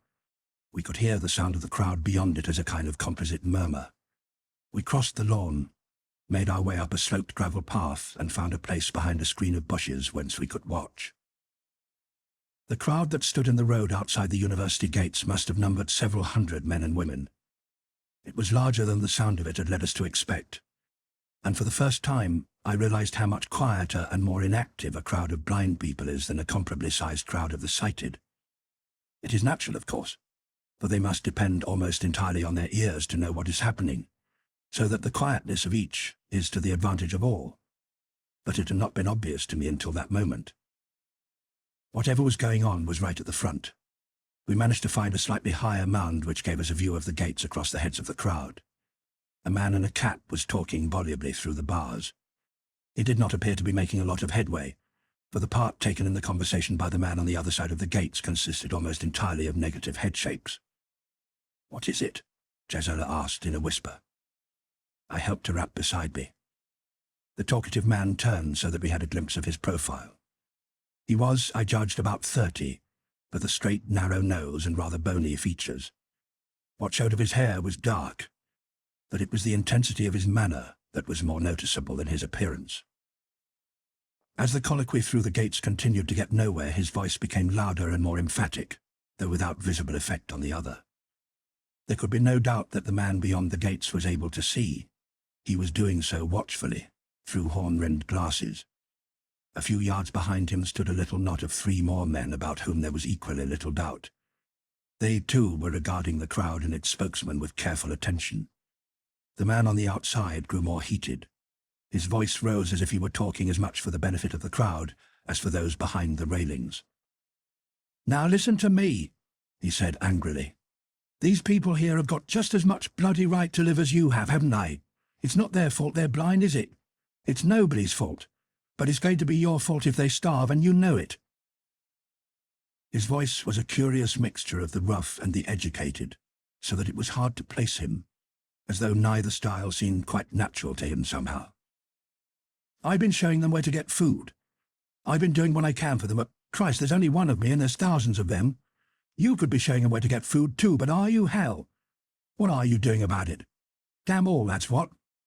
Just sweet F.A., but look after your own lousy skins. I've met your kind before. It's damn you, Jack, I'm all right, that's your motto." He spat with contempt and raised a long oratorical arm. "Out there," he said, waving his hand towards London at large. "Out there are thousands of poor devils only wanting someone to show them how to get the food that's there for the taking. And you could do it. All you've got to do is show them, but do you? Do you, you buggers? No, what you do is shut yourselves in here and let them bloody well starve, when each of you could keep hundreds alive by doing no more than coming out and showing the poor sods where to get the grub. God almighty, aren't you people human?"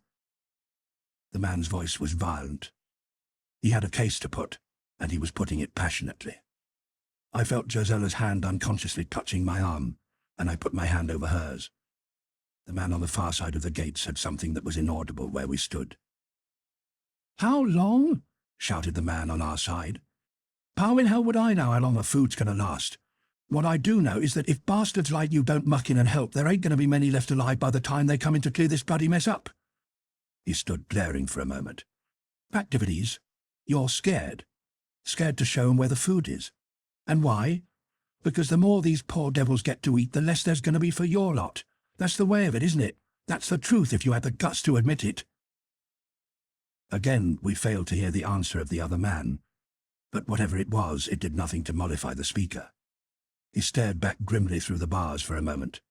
Then he said, "All right, if that's the way you want it." He made a lightning snatch between the bars and caught the other's arm. In one swift movement he dragged it through and twisted it. He grabbed the hand of a blind man standing beside him and clamped it on the arm. "Hang on there, mate," he said, and jumped towards the main fastening of the gates. The man inside recovered from his first surprise. He struck wildly through the bars behind him with his other hand. A chance swipe took the blind man in the face. It made him give a yell and tighten his grip. The leader of the crowd was wrenching at the gate fastening. At that moment, a rifle cracked. The bullet pinged against the railings and whirred off on a ricochet. The leader checked suddenly, undecided. Behind him there was an outbreak of curses and a scream or two. The crowd swayed back and forth as though uncertain whether to run or to charge the gates. The decision was made for them by those in the courtyard. I saw a youngish-looking man tuck something under his arm, and I dropped down, pulling Gisela with me as the clatter of a submachine gun began. It was obvious that the shooting was deliberately high. Nevertheless, the rattle of it and the whiz of glancing bullets was alarming. One short burst was enough to settle the matter. When we raised our heads, the crowd had lost entity, and its components were groping their ways to safer parts in all three possible directions.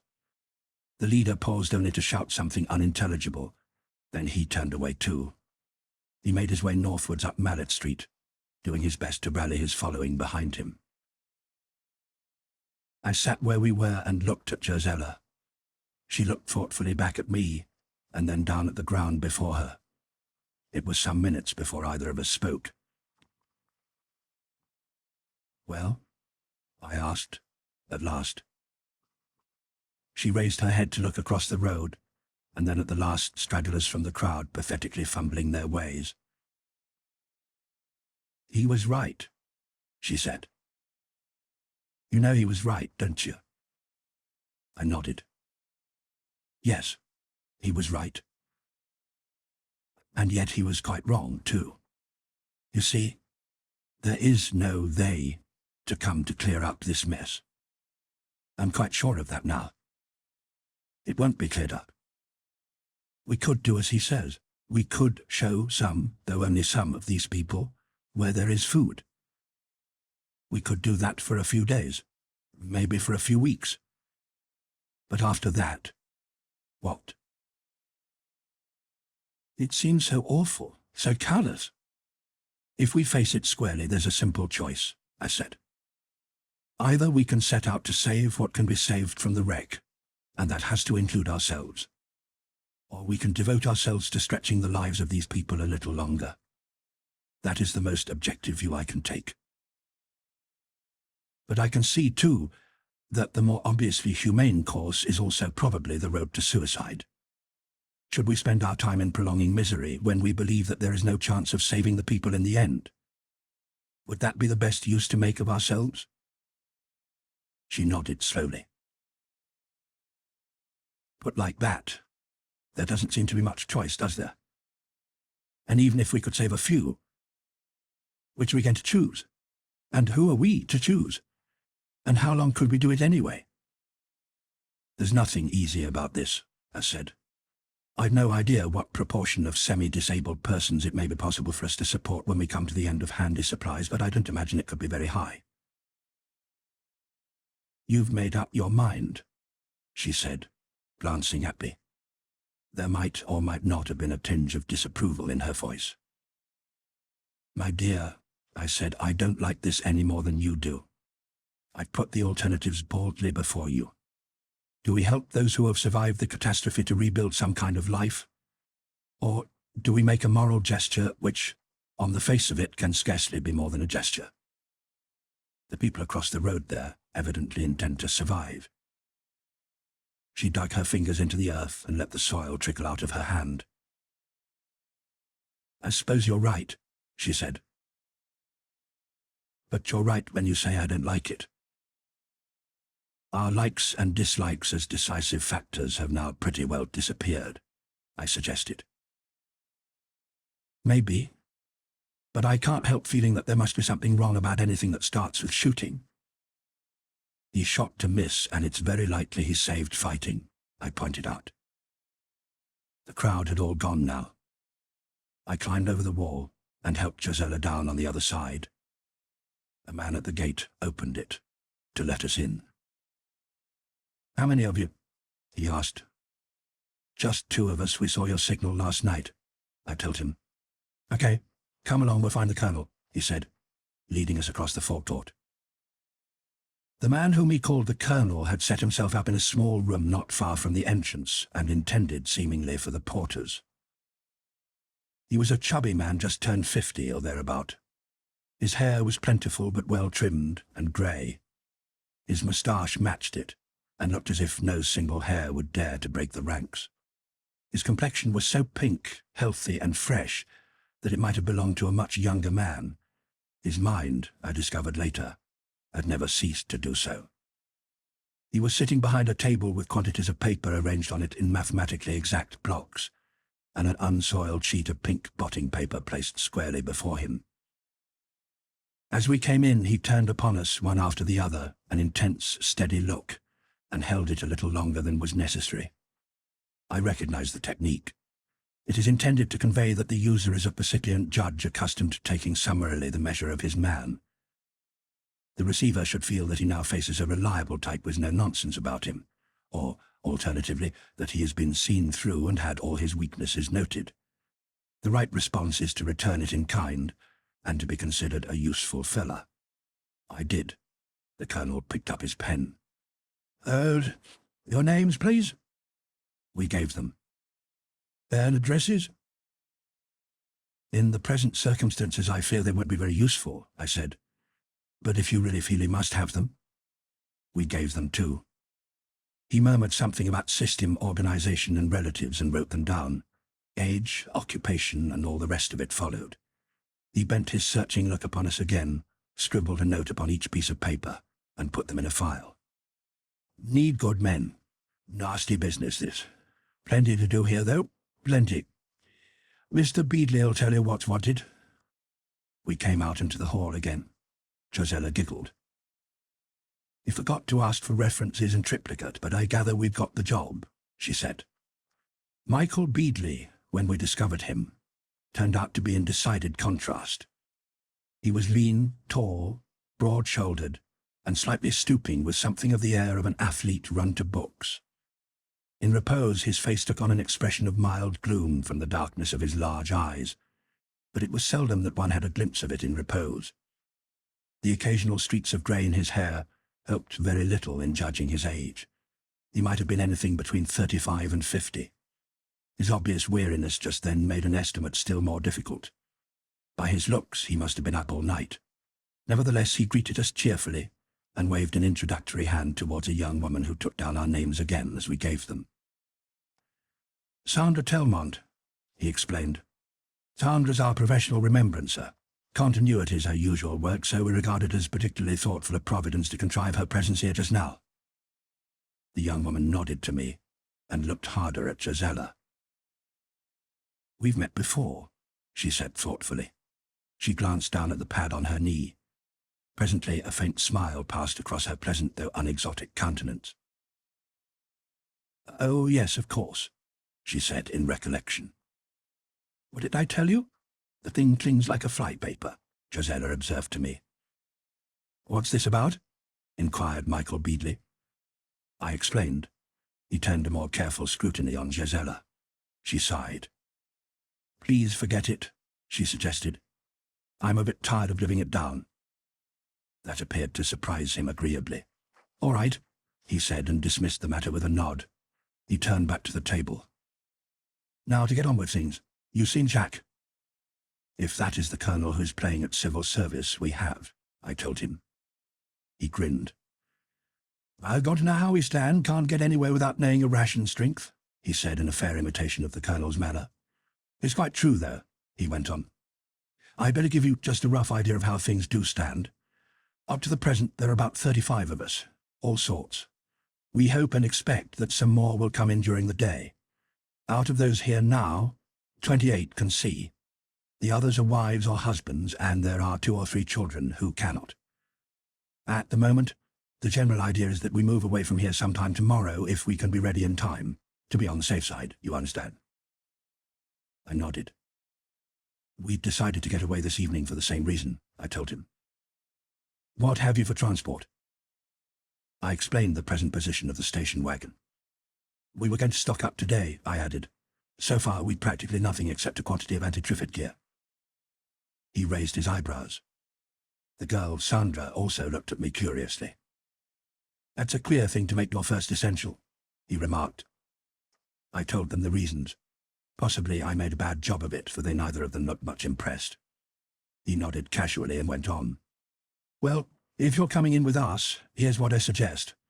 Bring in your car, dump your stuff, then drive off and swap it for a good big lorry. Then, does either of you know anything about doctoring? He broke off to ask. We shook our heads. He frowned a little. That's a pity. So far we've got no one who does. It'll surprise me if we're not needing a doctor before long. And anyway, we ought all of us to have inoculations. Still, it's not much good sending you two off in a medical supplies scrounge. What about food and general stores? He flipped through some pages on a clip, detached one of them and handed it to me. It was headed number 15, and below was a tight list of canned goods, pots and pans, and some bedding. Not rigid, he said, but keep reasonably close to it and we'll avoid too many duplications. Stick to best quality. With the food, concentrate on value for bulk. I mean, even if cornflakes are your leading passion in life, forget 'em. I suggest you keep to warehouses and big wholesalers. He took back the list and scribbled 2 or 3 addresses on it. Cans and packets are your food line. Don't get led away by sacks of flour, for instance. There's another party on that sort of stuff. He looked thoughtfully at Gisela. Heavyish work, I'm afraid, but it's the most useful job we can give you at present. Do as much as you can before dark. There'll be a general meeting and discussion here about 9:30 this evening. As we turned to go, Got a pistol? He asked. I didn't think of it, I admitted. Better, just in case. Quite effective since fired into the air, he said. He took 2 pistols from a drawer in the table and pushed them across. Less messy than that, he added, with a look at Gisela's handsome knife. Good scrounging to you. Even by the time we set off after unloading the station wagon, we found that there were still fewer people about than on the previous day. The ones that were showed an inclination to get on the pavements at the sound of the engine rather than to molest us. The first lorry to take our fancy proved useless, being filled with wooden cases too heavy for us to remove. Our next find was luckier, a 5-tonner, almost new and empty. We transshipped and left the station wagon to its fate. At the first address on my list, the shutters of the loading bay were down, that they gave way without much difficulty to the persuasions of a crowbar from a neighbouring shop, and rolled up easily. Inside we made a find. 3 lorries stood backed up to the platform. One of them was fully loaded with cases of canned meat. Can you drive one of these things? I asked Gisela. She looked at it. Well, I don't see why not. General idea's the same, isn't it? And there's certainly no traffic problem. We decided to come back and fetch it later, and took the empty lorry onto another warehouse where we loaded parcels of blankets, rugs and quilts, and then went on further to acquire a noisy miscellany of pots, pans, cauldrons and kettles. When we had it filled, we felt we'd put in a good morning's work on a job that was heavier than we had thought. We satisfied the appetite it had given us at a small pub hitherto untouched. The mood which filled the business and commercial districts was gloomy, though it was a gloom that still had more the style of a normal Sunday or public holiday than of collapse. Very few people at all were to be seen in those parts. Had the catastrophe come by day, instead of by night after the workers had gone home, it would have been a hideously different scene. When we had refreshed ourselves, we collected the already loaded lorry from the food warehouse and drove the 2 of them slowly and uneventfully back to the university. We parked them in the forecourt there and set off again. About 6:30 we returned once more with another pair of well-loaded lorries and a feeling of useful accomplishment. Michael Beadley emerged from the building to inspect our contributions. He approved of it all, save half a dozen cases that I had added to my second load. "What are they?" he asked. "Triffid guns and bolts for them," I told him. He looked at me thoughtfully. "Oh yes, you arrived with a lot of anti-Triffid stuff," he remarked. "I think it's likely we'll need it," I said. He considered. I could see that I was being put down as a bit unsound on the subject of Triffids. More likely he was accounting for that by the bias my job might be expected to give, aggravated by a phobia resulting from my recent sting, and he was wondering whether it might connote other, perhaps less harmless, unsoundness. "Look here," I suggested. "We brought in 4 full loads between us. I just want enough space in one of them for these cases. If you think we can't spare that, I'll go out and find a trailer or another lorry." "No, leave them where they are. They don't take a lot of room," he decided.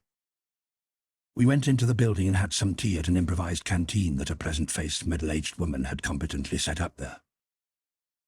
"He thinks," I said to Josella, "that I've got a bee in my bonnet over Triffids." "Oh, he'll learn, I'm afraid," she replied. "It's queer that no one else seems to have seen them about. These people have all been keeping pretty much to the centre, so it's not very surprising. After all, we've seen none ourselves today." "Do you think they'll come right down here among the streets?" I couldn't say. Maybe lost ones would. "How do you think they got loose?" she asked. "If they worry at a stake hard enough and long enough, it'll usually come in the end. The breakouts we used to get sometimes on the farms were due as a rule to their all crowding up against one section of the fence until it gave way." "Couldn't you make the fences stronger?" "Oh, we could have done, but we didn't want them fixed quite permanently. It didn't happen very often, and when it did, it was usually simply from one field to another, so we'd just drive them back and put up the fence again. I don't think any of them will intentionally make this way. From a Triffid point of view, a city must be much like a desert, so I should think they'll be moving outwards towards the open country on the whole. Have you ever used a Triffid gun?" I added. She shook her head.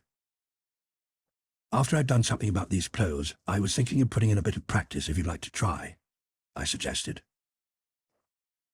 I got back an hour or so later feeling more suitably clad, as a result of having infringed on her idea of a ski suit and heavy shoes, to find that she had changed into a becoming dress of spring green.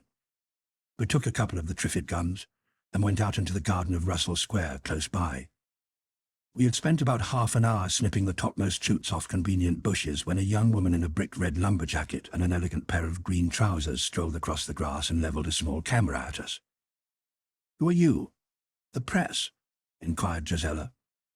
"More or less," said the young woman. "At least, I'm the official record. Elspeth Carey." "So soon," I remarked. I traced the hand of our order-conscious colonel. "You're quite right," she agreed. She turned to look at Josella. "And you are Miss Playton. I've often wondered—" "Now look here," interrupted Josella. "Why should the one static thing in a collapsing world be my reputation? Can't we forget it?" Said Miss Carey thoughtfully. "Uh-huh." She turned to another subject. "What's all this about Triffids?" she asked. We told her. "They think," added Josella, "that Bill here is either scary or scatty on the subject."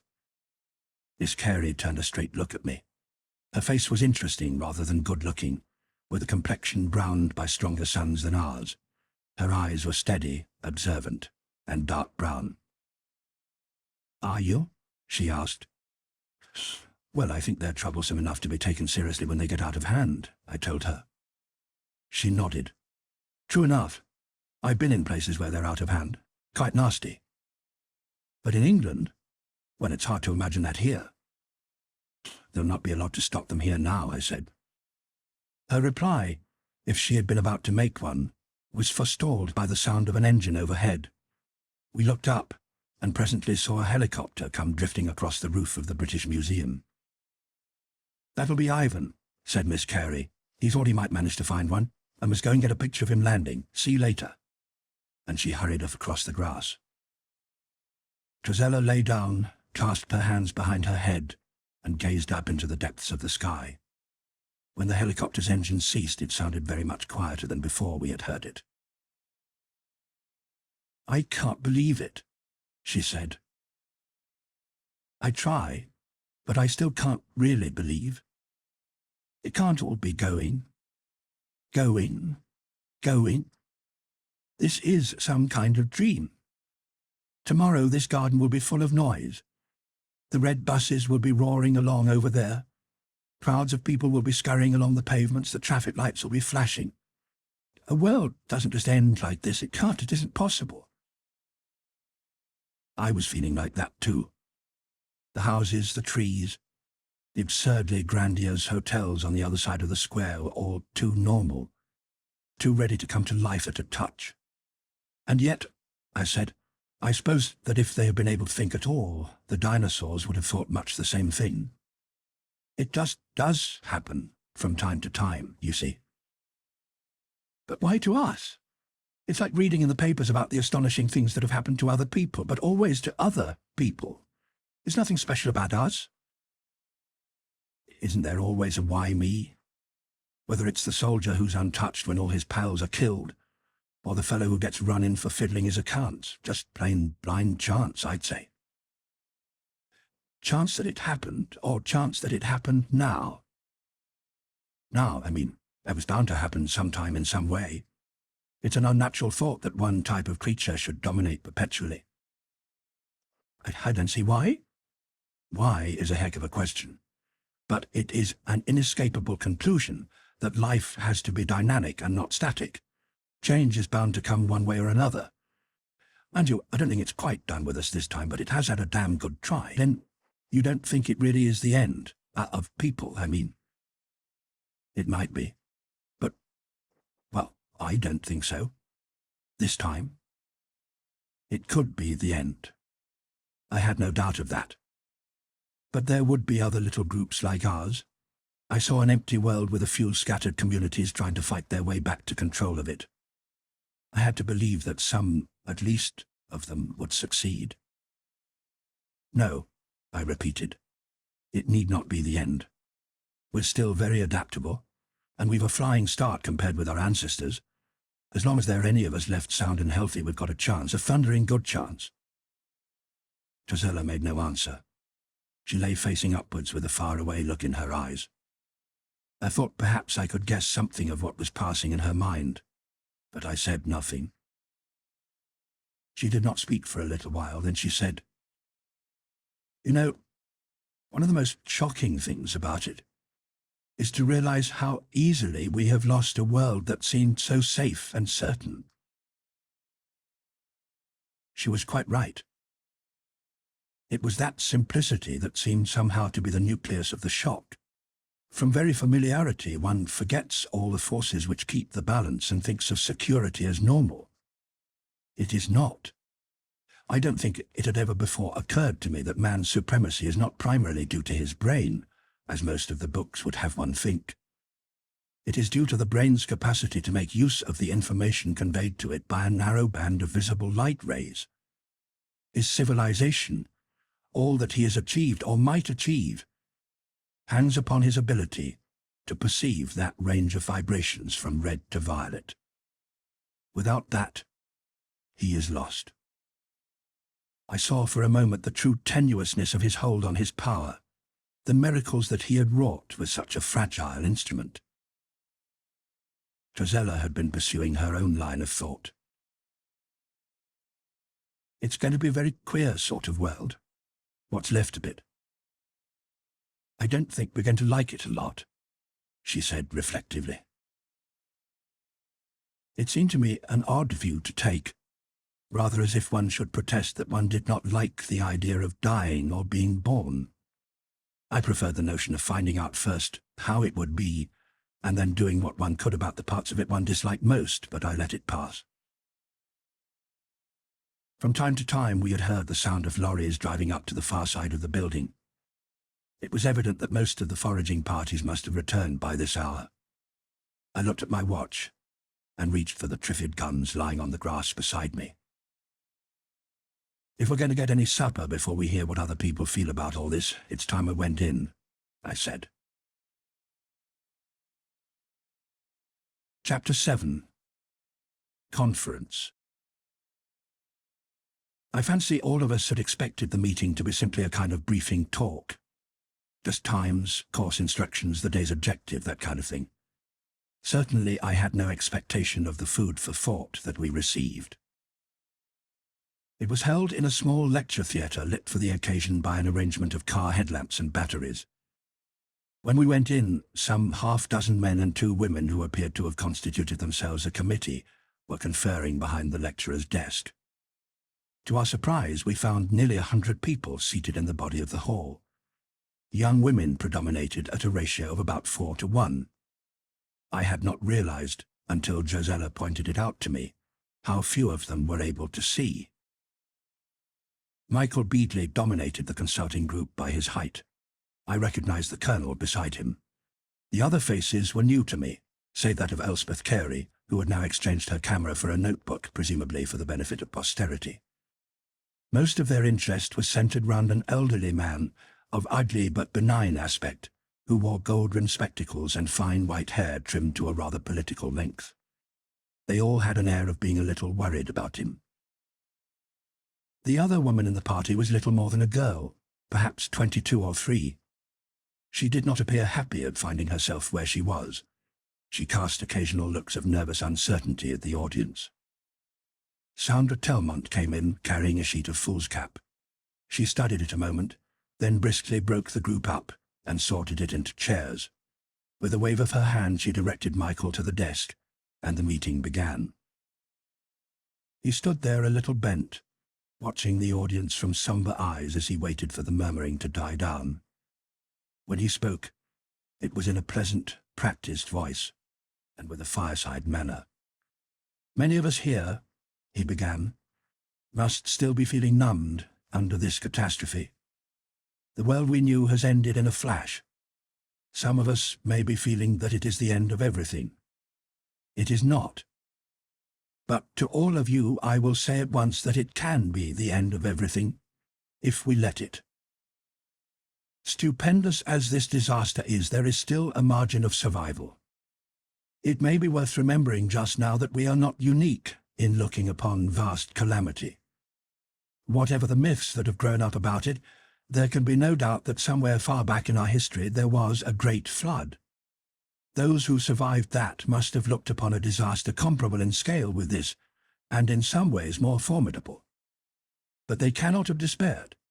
They must have begun again, as we can begin again.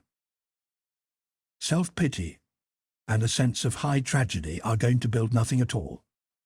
So we had better throw them out at once, for it is builders that we must become. And further to deflate any romantic dramatization, I would like to point out to you that this, even now, is not the worst that could have happened. I, and quite likely many of you, have spent most of our lives in expectation of something worse. And I still believe that if this had not happened to us, that worse thing would. From the 6th of August, 1945, the margin of survival has narrowed appallingly. Indeed, 2 days ago it was narrower than it is at this moment. If you need to dramatize, you could well take for your material the years succeeding 1945, when the path of safety started to shrink to a tightrope along which we had to walk, with our eyes deliberately closed to the depths beneath us. In any single moment of the years since then, the fatal slip might have been made. It is a miracle that it was not. It is a double miracle that can go on happening for years. But sooner or later that slip must have occurred. It would not have mattered whether it came through malice, carelessness, or sheer accident. The balance would have been lost, and the destruction let loose. How bad it would have been, we cannot say. How bad it could have been? Well, there might have been no survivors. There might possibly have been no planet. And now contrast our situation. The Earth is intact, unscarred, still fruitful. It can provide us with food and raw materials. We have repositories of knowledge that can teach us to do anything that has been done before, though there are some things that may be better unremembered. And we have the means, the health, and the strength to begin to build again. He did not make a long speech, but it had effect. It must have made quite a number of the members of his audience begin to feel that perhaps they were at the beginning of something after all, rather than at the end of everything. In spite of his offering little but generalities, there was a more alert air in the place when he sat down. The colonel, who followed him, was practical and factual. He reminded us that for reasons of health it would be advisable for us to get away from all built-up areas as soon as practicable, which was expected to be at about 1200 hours on the following day. Almost all the primary necessities, as well as extras enough to give a reasonable standard of comfort, had now been collected. In considering our stocks, our aim must be to make ourselves as nearly independent of outside sources as possible for a minimum of 1 year. We should spend that period in virtually a state of siege. There were, no doubt, many things we should all like to take besides those on our lists, but they would have to wait until the medical staff, and here the girl on the committee blushed deeply, considered it safe for parties to leave isolation and fetch them. As for the scene of our isolation, the committee had given it considerable thought, and bearing in mind the desiderata of compactness, self-sufficiency and detachment, had come to the conclusion that a country boarding school, or failing that, some large country mansion, would best serve our purposes. Whether the committee had in fact not yet decided on any particular place, or whether the military notion that secrecy has some intrinsic value persisted in the colonel's mind, I cannot say, but I have no doubt that his failure to name the place or even the probable locality was the gravest mistake made that evening. At the time, however, his practical manner had a further reassuring effect. As he sat down, Michael rose again. He spoke encouragingly to the girl, and then introduced her. It had, he said, been one of our greatest worries that we had no one among us with medical knowledge. Therefore it was with great relief that he welcomed Miss Burr. It was true that she did not hold medical degrees with impressive letters, that she did have high nursing qualifications. For himself, he thought that knowledge recently attained might be worth more than degrees acquired years ago. The girl, blushing again, said a little piece about her determination to carry the job through, and ended a trifle abruptly with the information that she would inoculate us all against a variety of things before we left the hall. A small sparrow-like man whose name I did not catch rubbed it in that the health of each was the concern of all, and that any suspicion of illness should be reported at once, since the effects of a contagious disease among us would be serious. When he had finished, Sandra rose and introduced the last speaker of the group, Dr. E.H. Wallace, DSc of Edinburgh, Professor of Sociology at the University of Kingston. The white-haired man walked to his desk. He stood there a few moments with his fingertips resting upon it, and his head bent down as if he were studying it. Those behind regarded him carefully with a trace of anxiety. The colonel leaned over to whisper something to Michael, who nodded without taking his eyes off the doctor. The old man looked up. He passed a hand over his hair. "My friends," he said, "I think I may claim to be the oldest among you. In nearly 70 years I have learned and had to unlearn many things, though not nearly so many as I could have wished. But if, in the course of a long study of man's institutions, one thing has struck me more than their stubbornness, it is their variety. Well indeed do the French say autre tort, autre meur. We must all see, if we pause to think, that one kind of community's virtue may well be another kind of community's crime, that what is frowned upon here may be considered laudable elsewhere, that customs condemned in one century are condoned in another.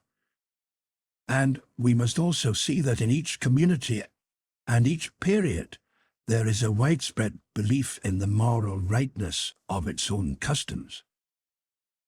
Now, clearly, since many of these beliefs conflate, they cannot all be right in an absolute sense.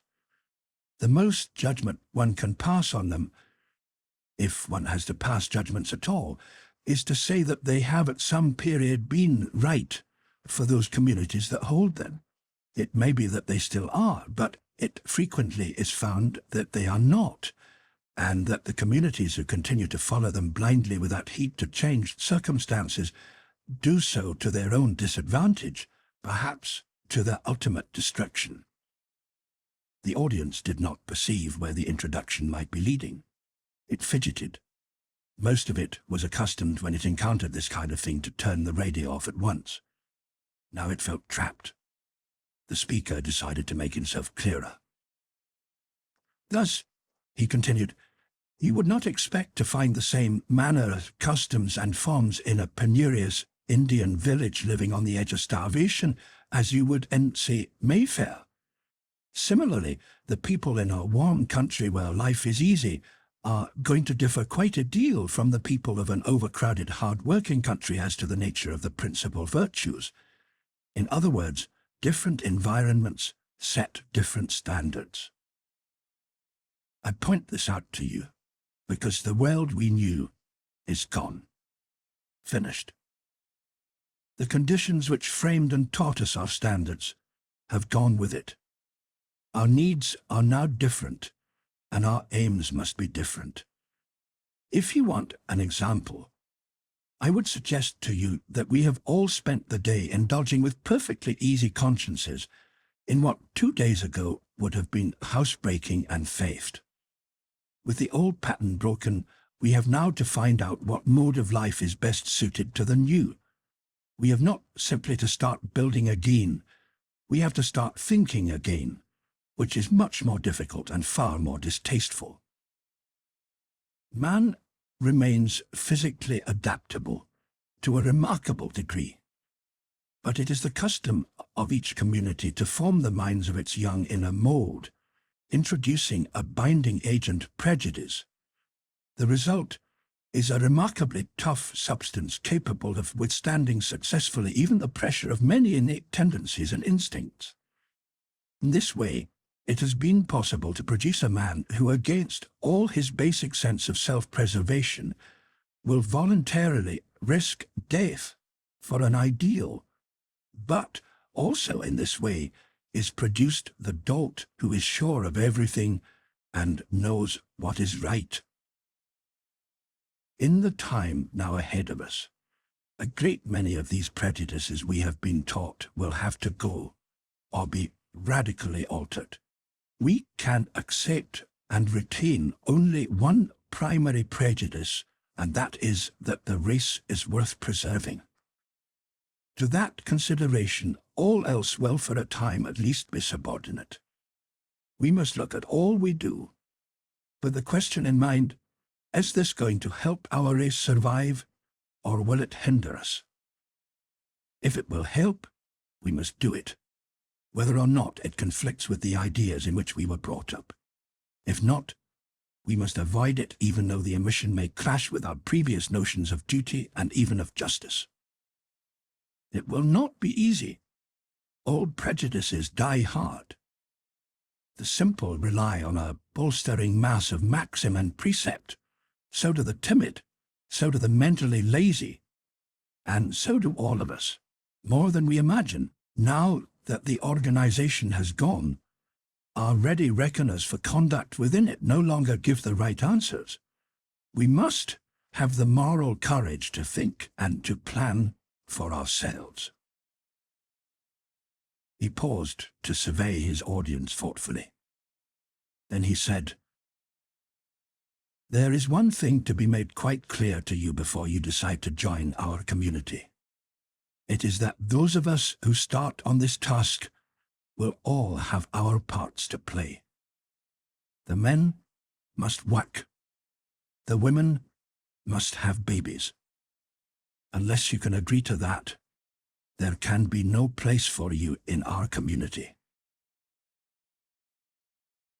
After an interval of dead silence, he added, "We can afford to support a limited number of women who cannot see, because they will have babies who can see.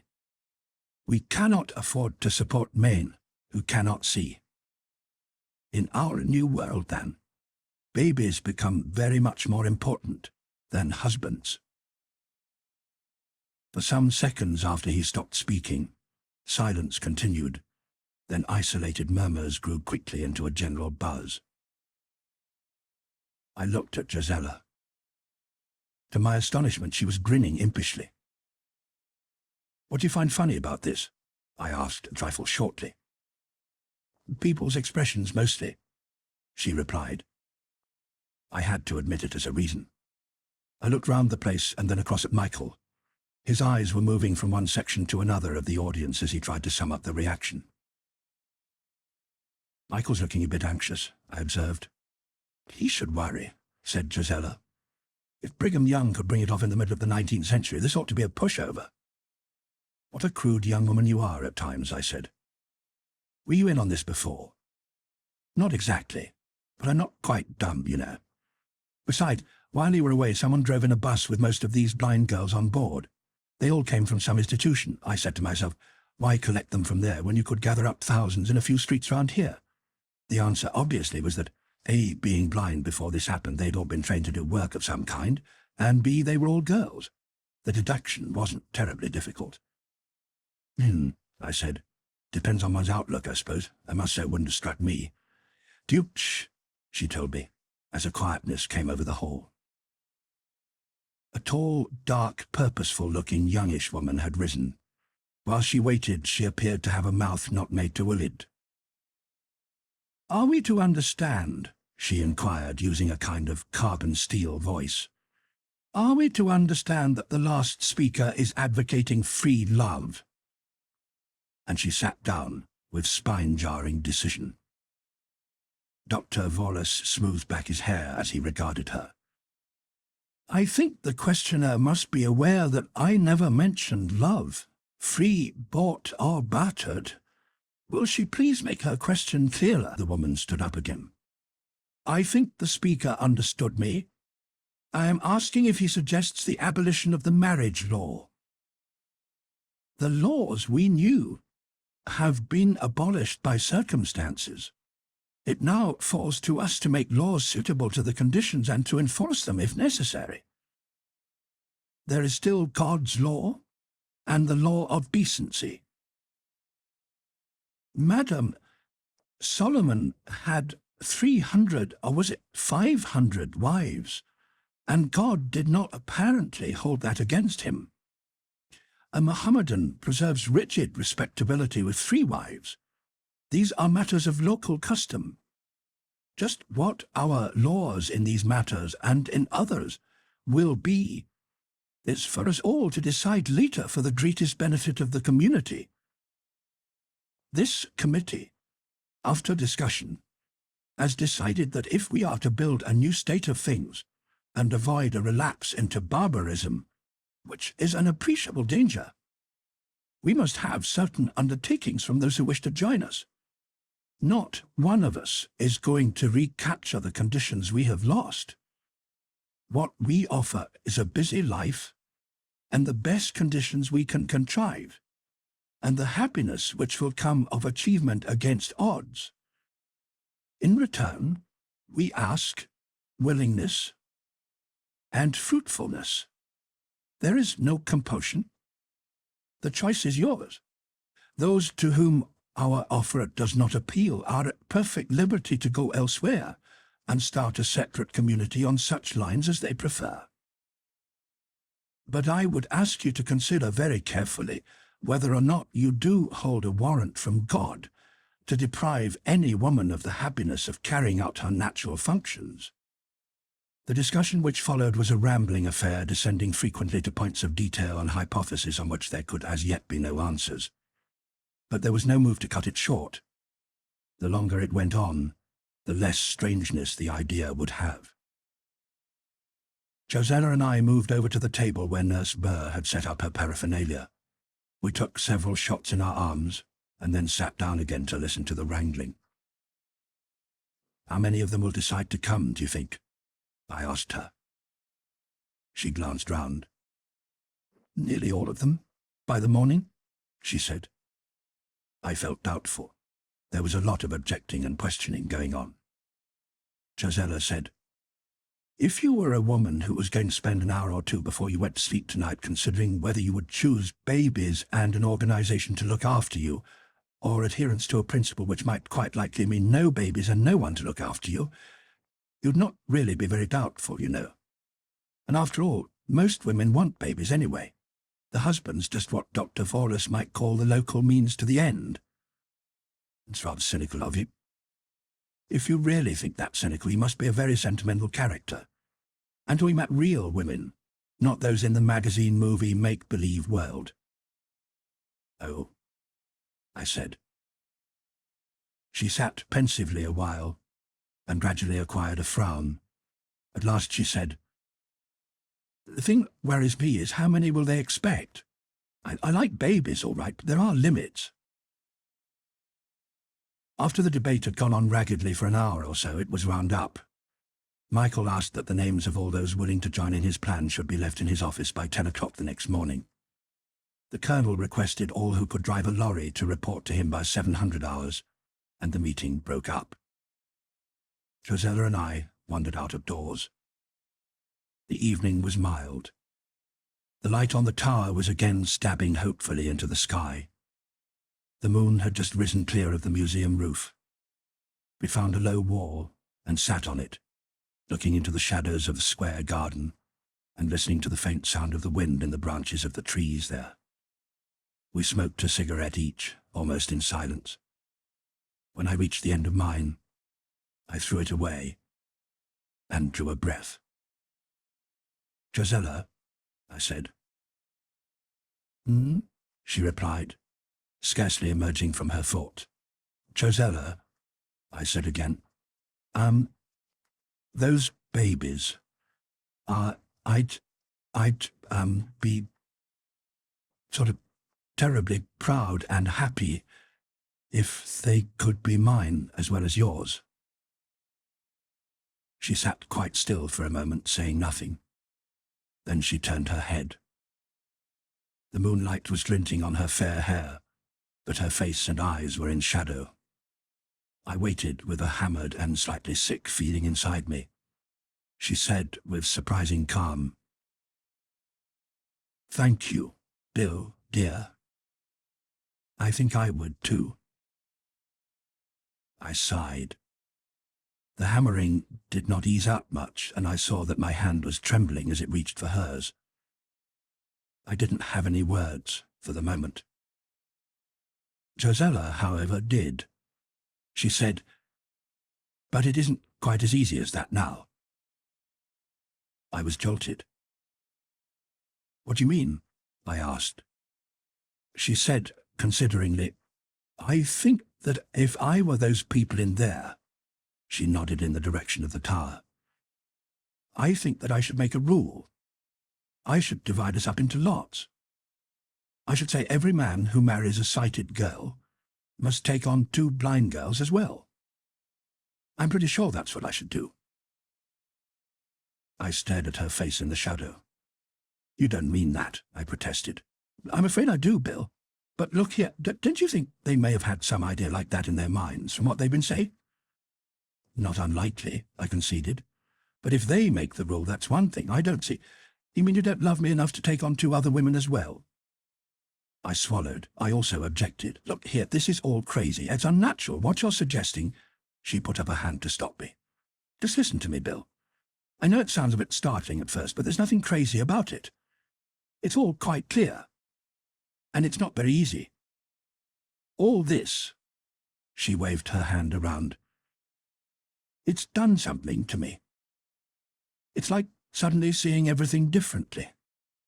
And one of the things I think I see is that those of us who get through are going to be much nearer to one another, more dependent on one another, more like, well, more like a tribe than we ever were before. All day long as we went about, I've been seeing unfortunate people who are going to die very soon. And all the time I've been saying to myself, there but for the grace of God. And then I told myself, this is a miracle. I don't deserve anything better than any of these people. But it has happened. Here I still am. So now, it's up to me to justify it. Somehow, it's made me feel closer to other people than I have ever done before. That's made me keep wondering all the time what I can do to help some of them. You see, we must do something to justify that miracle, Bill. I might have been any of those blind girls. You might have been any of these wandering men. There's nothing big we can do. But if we try to look after just a few and give them what happiness we can, we shall be paying back a little, just a tiny part of what we owe. You just see that, don't you, Bill? I turned it over in my mind for a minute or more. I think, I said, that that's the queerest argument I've heard today, if not ever. And yet it's right. Isn't it, Bill? I know it's right. I tried to put myself in the place of one of those blind girls, and I know. We hold the chance of as full a life as they can have, for some of them. Shall we give it them as part of our gratitude, or shall we simply withhold it on account of the prejudices we've been taught? That's what it amounts to. I sat silently for a time. I had not a moment's doubt that Gisella meant every word she said. I ruminated a little on the ways of purposeful, subversive-minded women like Florence Nightingale and Elizabeth Fry. You can't do anything with such women, and they so often turn out to have been right after all. Very well, I said at last, if that's the way you think it ought to be. But I hope— She cut me short. Oh, Bill, I knew you'd understand. Oh, I'm glad, so very glad. You've made me so happy. After a time, I hope— I began again. Gisella patted my hand. You won't need to worry at all, my dear. I shall choose 2 nice, sensible girls. Oh, I said. We went on sitting there on the wall, hand in hand, looking at the dappled trees, but not seeing them very much. At least I wasn't. Then in the building behind us someone started up a gramophone playing a Strauss waltz. It was painfully nostalgic as it lilted through the empty courtyard. For an instant the road before us became the ghost of a ballroom, a swirl of colour, with the moon for a crystal chandelier.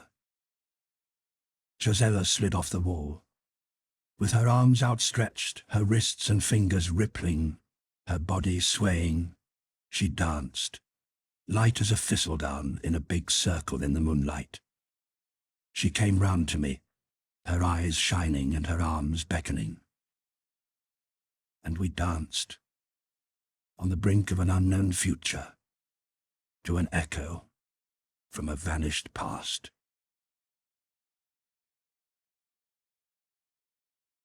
Chapter 8. Frustration.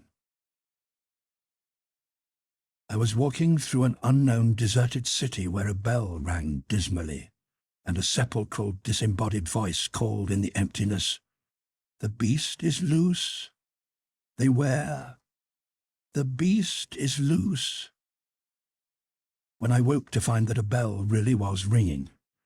It was a handbell that jangled with a brassy double platter so harsh and startling that for a moment I could not remember where I was. Then, as I sat up still bemused, there came a sound of voices calling fire. I jumped just as I was from my blankets and ran into the corridor. There was a smell of smoke there, a noise of hurried feet, doors banging. Most of the sound seemed to come from my right, where the bell kept on clanging and the frightened voices were calling. So it was that way I turned and ran. A little moonlight filtered in through tall windows at the end of the passage, relieving the dimness just enough for me to keep to the middle of the way and avoid the people who were feeling their way along the walls. I reached the stairs. The bell was still clanging in the hall below. I made my way down as fast as I could through smoke that grew thicker. Near the bottom I tripped and fell forward. The dimness became a sudden darkness into which a light burst like a cloud of needles. And that was all. The first thing was an ache in my head. The next was a glare when I opened my eyes. At the first blink, it was as dazzling as a Cleed light. But when I started again and edged the lids up more cautiously, it turned out to be only an ordinary window, and grimy at that. I knew I was lying on a bed, but I did not sit up to investigate further. There was a piston pounding away in my head that discouraged any kind of movement. So I lay there quietly and studied the ceiling, until I discovered that my wrists were tied together. That snapped me out of my lethargy in spite of the thumping head. I found it a very neat job, not painfully tight but perfectly efficient. Several turns of insulated wire on each wrist, and a complex knot on the far side where it was impossible for me to reach it with my teeth. I swore a bit and looked around. The room was small, and save for the bed on which I lay, empty. "Hey," I called. "Anybody around here?"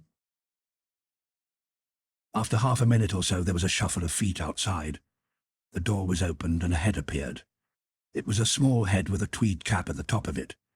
It had a stringy-looking choker beneath, and a dark unshavenness across its face. It was not turned straight at me, but in my general direction. "Hello, Cock," it said, amiably enough. "So you've come too, have you? Hang on a bit, I'll get you a cup of cha." And it vanished again. The instruction to hang on was superfluous, that I did not have to wait long. In a few minutes he returned, carrying a wire-handled can with some tea in it. "Where are you?" he said. "Straight ahead of you on the bed," I told him.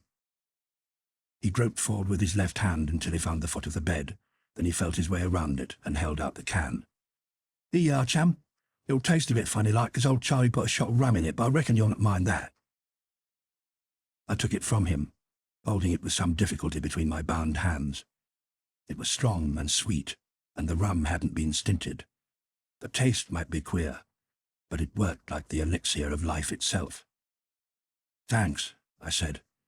"You're a miracle worker. My name's Bill." His, it seemed, was Alf. "What's the line, Alf? What goes on here?" I asked him. He sat down on the side of the bed and held out a packet of cigarettes with a box of matches. I took one, lit his first, then my own, and gave him back the box. "Shh. It's this way, mate," he said. "You know there was a bit of a shindy at the university yesterday morning? Maybe you was there." I told him I'd seen it. "Well, after that lark, Coker, he's the chap that did the talking, he got kind of peeved. 'Okay,' he says, nasty like. 'The buggers have asked for it. I put it to 'em fair and square in the first place. Now they can take what's coming to them.' Well, we'd met up with a couple of other fellas and one old girl what can still see, and they fixed it all up between them. He's a lad, that Coker." "You mean he framed the whole business? There wasn't any fire or anything?" I asked. "Fire, mild fally. What they done was fix up a tripwire or two, light a lot of paper and sticks in the all, and start and ring the old bell. We reckoned that them as could see 'ud be the first along on account of them being a bit of light still from the moon, and sure enough they was. Coker and another chap was giving them the KOs. They tripped and passed them along to some of us chaps to carry out the lurry. Simple as kiss your head." I said ruefully. "Sounds efficient, that Coker. How many of us mugs fell into that little trap?" "I'd say we got a couple of dozen, though it turned out as 5 or 6 of them was blinded. When we laid it up about all we'd room for in the lorry, we'd beat it and left the rest to sort themselves out." Whatever view Coker took of us, it was clear that Alf bore us no animosity. He appeared to regard the whole affair as a bit of sport. I found it a little too painful to class it so, but I mentally raised my hat to Alf. I had a pretty good idea that in his position I'd be lacking the spirit to think of anything as a bit of sport. I finished the tea and accepted another cigarette from him. "And what's the programme now?" I asked him. "Kaker's idea is to make us all up into parties and put one of you with each party. You to look after the scrounging and kind of act as the eyes of the rest like. Your job will be to help us keep going until somebody comes along and straighten this perishing lie up." "I see," I said. He cocked his head towards me. There weren't any flies on Alf. He had caught more in my tone than I had realized was there.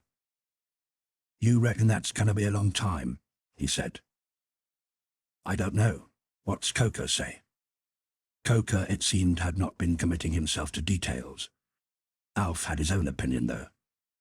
"If you ask me, I reckon there ain't nobody going to come. If there was, they'd have been here before this.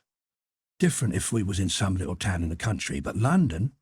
Stands to reason they'd come here afore anywhere else. Nah, the way I see it, they ain't come yet. And that means they ain't never going to come. And that means there ain't nobody to come.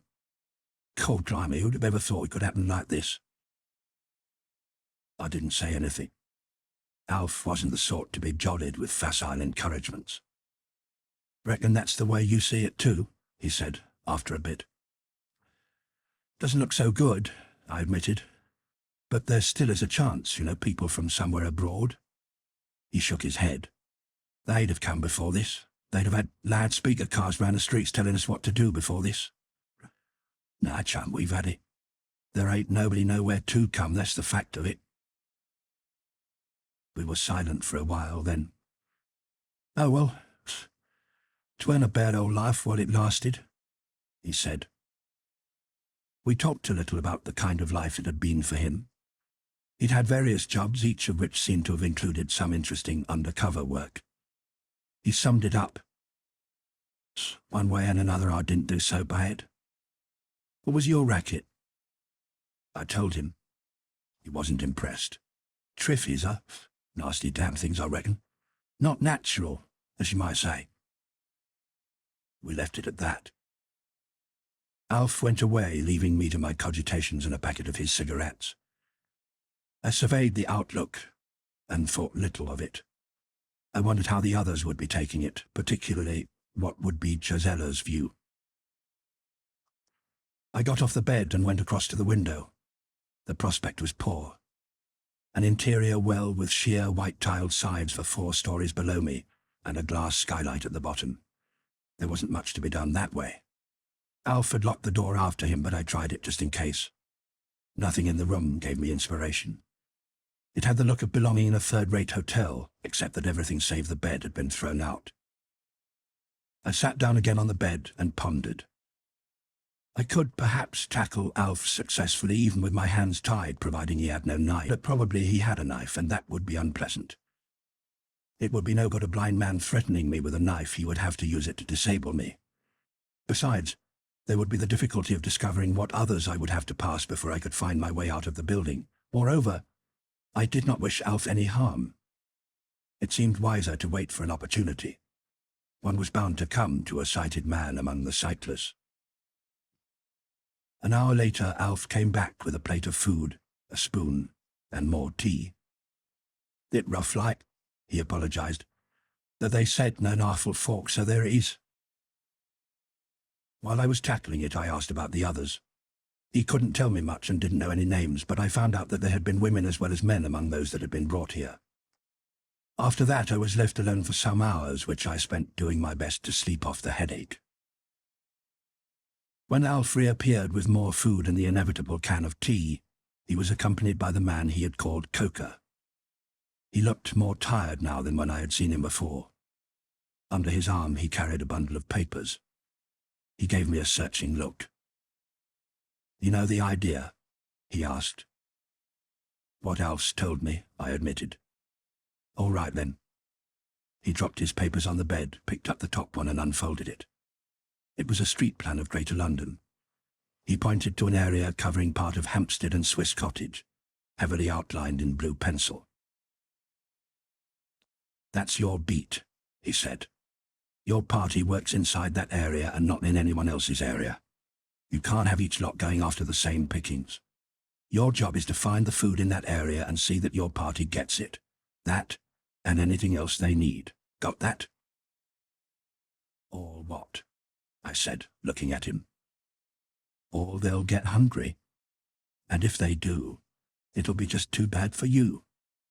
Some of the boys are tough, and we're not any of us doing this for fun. So what's your step? Tomorrow morning we'll run you and your lot up there in lorries.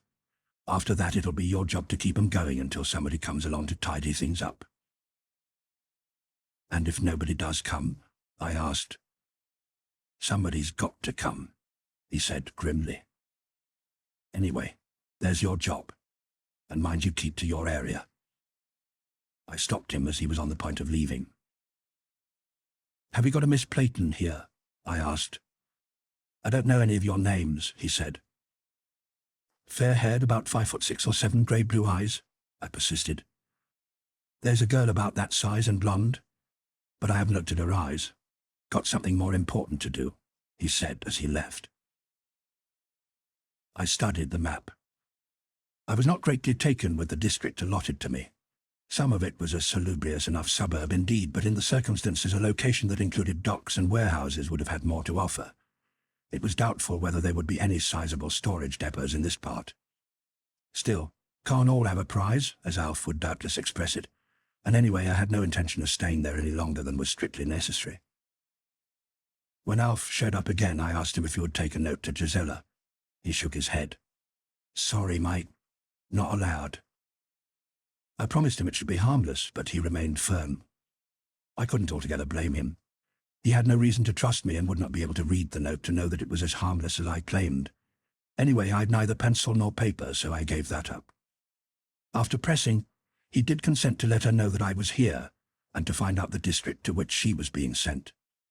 He was not keen on doing that much, but he had to allow that if there were to be any straightening out of the mess, it would be a lot easier for me to find her again if I knew where to start looking. After that, I had simply my thoughts for company for a bit. The trouble was that I was not wholeheartedly set on any course. There was a damnable ability to see the points on both sides. I knew that common sense and the long-term view backed up Michael Beadley and his lot. If they had started, Gisela and I would doubtless have gone with them and worked with them, and yet I knew I would have been uneasy. I'd never be quite convinced that nothing could have been done for the sinking ship, never quite sure that I had not rationalized my own preference. If, indeed, there was no possibility of organized rescue, then their proposal to salvage what we could was the intelligent course. But unfortunately, intelligence is by no means the only thing that makes the human wheels go round. I was up against the very conditioning that the old doctor had said was so hard to break. He was dead right about the difficulty of adopting new principles. If, for instance, some kind of relief should miraculously arrive, I knew just what kind of a louse I'd feel to have cleared out, whatever the motives, and just how much I'd despise myself and the rest for not having stayed here in London to help for as long as it was possible. But if, on the other hand, help did not come, how would I have felt about having wasted my time and frittered my efforts away, when stronger-minded people had started getting on with the salvage while the going was good? I knew I ought to make my mind up once and for all on the right course and stick to it. But I could not. I seesawed. Some hours later, when I fell asleep, I was still seesawing. There was no means of knowing which way Gisela had made up her mind. I'd had no personal message from her. But Alf had put his head in once during the evening. His communication had been brief. "Westminster," he said. "Cool. They reckon that lot's going to find mush grabbing the Houses of Parliament."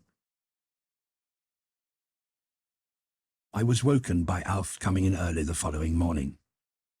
He was accompanied by a bigger, shifty-eyed man who fingered a butcher's knife with unnecessary ostentation. Alf advanced and dropped an armful of clothes on the bed. His companion shut the door and leaned against it, watching with a crafty eye and toying with the knife. "Give us your mitts, mate," said Alf. I held my hands out towards him. He felt for the wires on my wrists and snipped them with a cutter. "They're just too poor on that there clobber, chum," he said, stepping back. I got myself dressed while the knife fancier followed every movement I made like a hawk. When I'd finished, Alf produced a pair of handcuffs. "There's just these," he mentioned. I hesitated. The man by the door ceased to lean on it and brought his knife forward a little. For him, this was evidently the interesting moment. I decided maybe it was not the time to try anything and held my wrists out. Alf felt around and clicked on the cuffs. After that, he went and fetched me my breakfast. Nearly 2 hours later, the other man turned up again, his knife when in evidence. He waved it at the door. "Come on," he said. It was the only remark I ever heard him make. With the consciousness of the knife producing an uncomfortable feeling in my back, we went down a number of flights of stairs and across a hall. In the street, 2 loaded lorries were waiting. Coco, with 2 companions, stood by the tailboard of one. He beckoned me over. Without saying anything, he passed a chain between my arms. At each end of it was a strap. One was fastened already round the left wrist of a burly blind man beside him. The other he attached to the right wrist of a similar tough case, so that I was between them. They weren't taking any unavoidable chances. "I'd not try any funny business if I were you," Coker advised me. "You do right by them, and they'll do right by you." The three of us climbed awkwardly onto the tailboard, and the two lorries drove off. We stopped somewhere near Swiss Cottage and piled out. There were perhaps 20 people in sight, prowling with apparent aimlessness along the gutters. At the sound of the engines, every one of them had turned towards us with an incredulous expression on his face, and as if they were parts of a single mechanism, they began to close hopefully towards us, calling out as they came. The drivers shouted to us to get clear. They backed, turned, and rumbled off by the way we had come. The converging people stopped. One or two of them shouted after the lorries. Most turned hopelessly and silently back to their wandering. There was one woman about 50 yards away. She broke into hysterics and began to bang her head against a wall. I felt sick. I turned towards my companions. "Well, what do you want first?" I asked them. "A billet," said one. "We've got to have some place to doss down." I reckoned I'd have to find that at least for them. I couldn't just dodge out and leave them stranded right where we were. Now we'd come this far, I couldn't do less than find them a centre, a kind of headquarters, and put them on their feet. What was wanted was a place where the receiving, storing and feeding could be done and the whole lot kept together. I counted them. There were 52, 14 of them women. The best course seemed to be to find a hotel. It would save the trouble of fitting out with beds and bedding. The place we found was a kind of glorified boarding house made up of 4 Victorian terrace houses knocked together, giving more than the accommodation we needed. There were already half a dozen people in the place when we got there. Heaven knows what had happened to the rest. We found the remnant huddled together and scared in one of the lounges.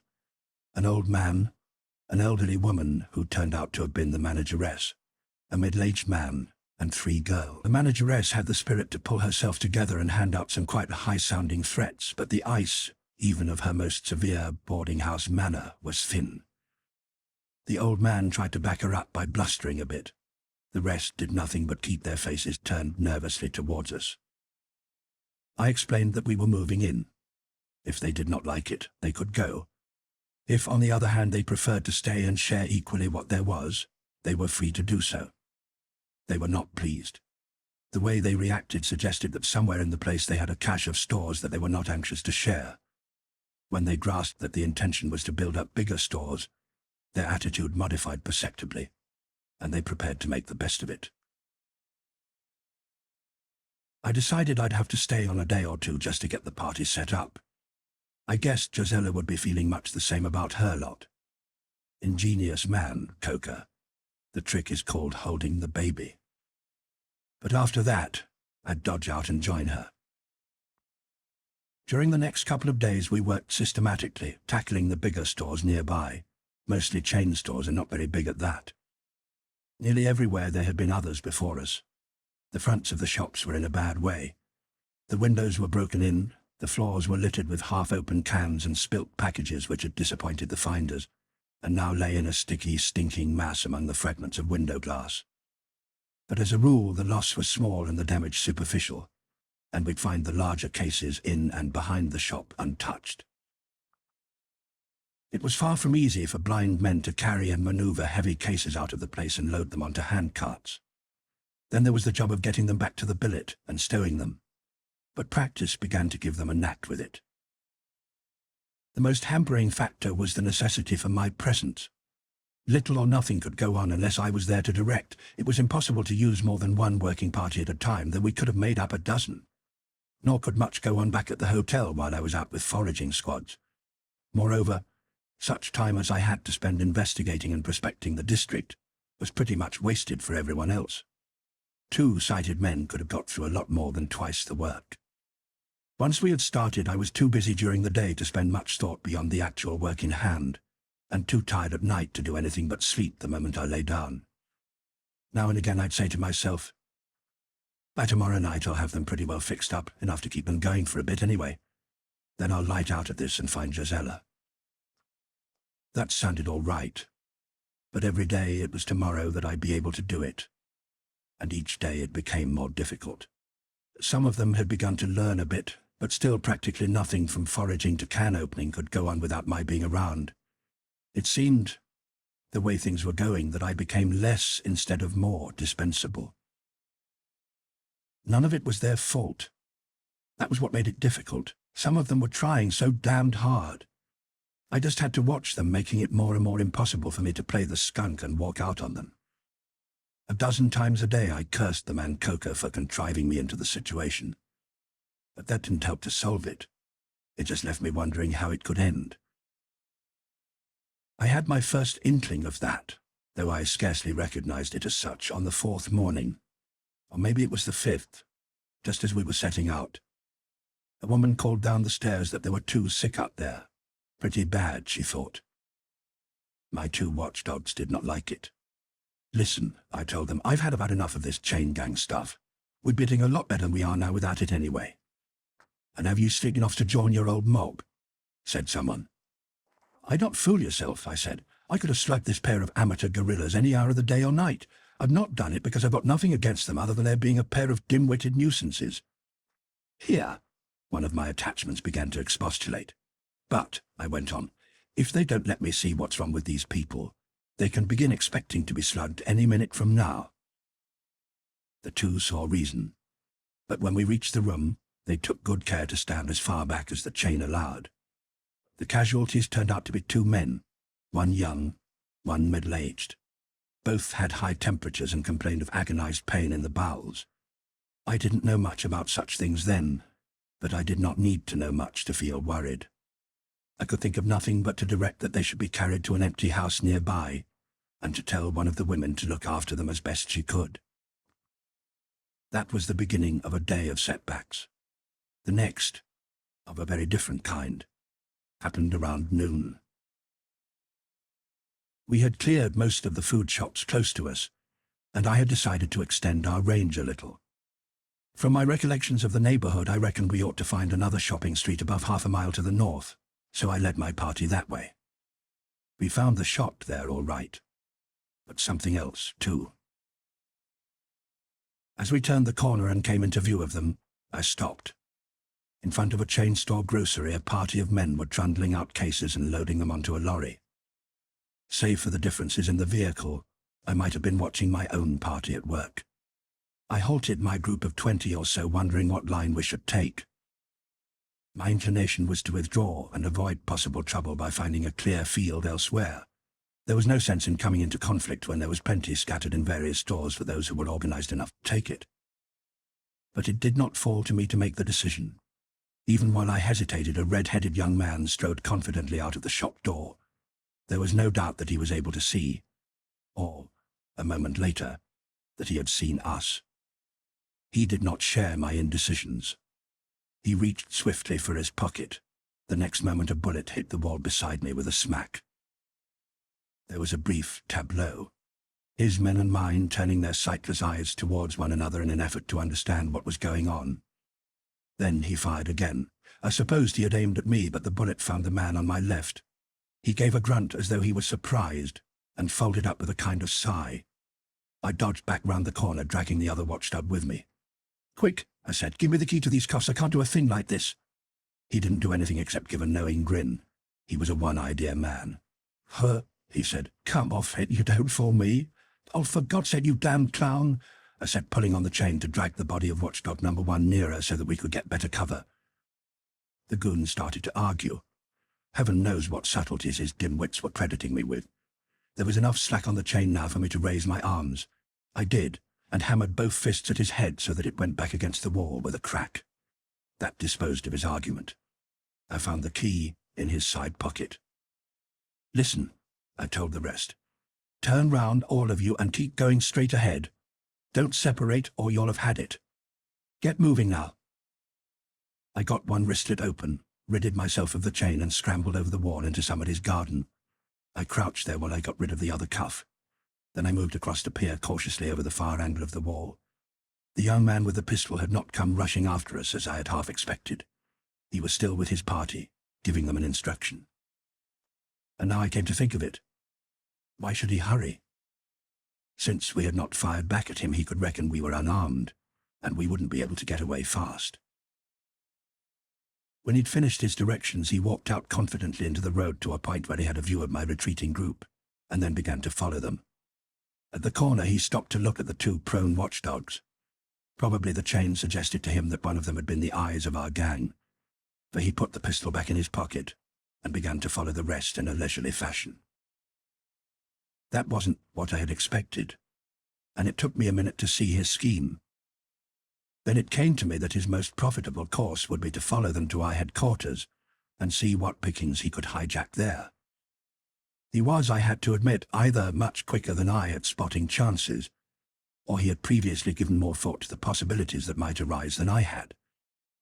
I was glad that I'd told my lot to keep straight on.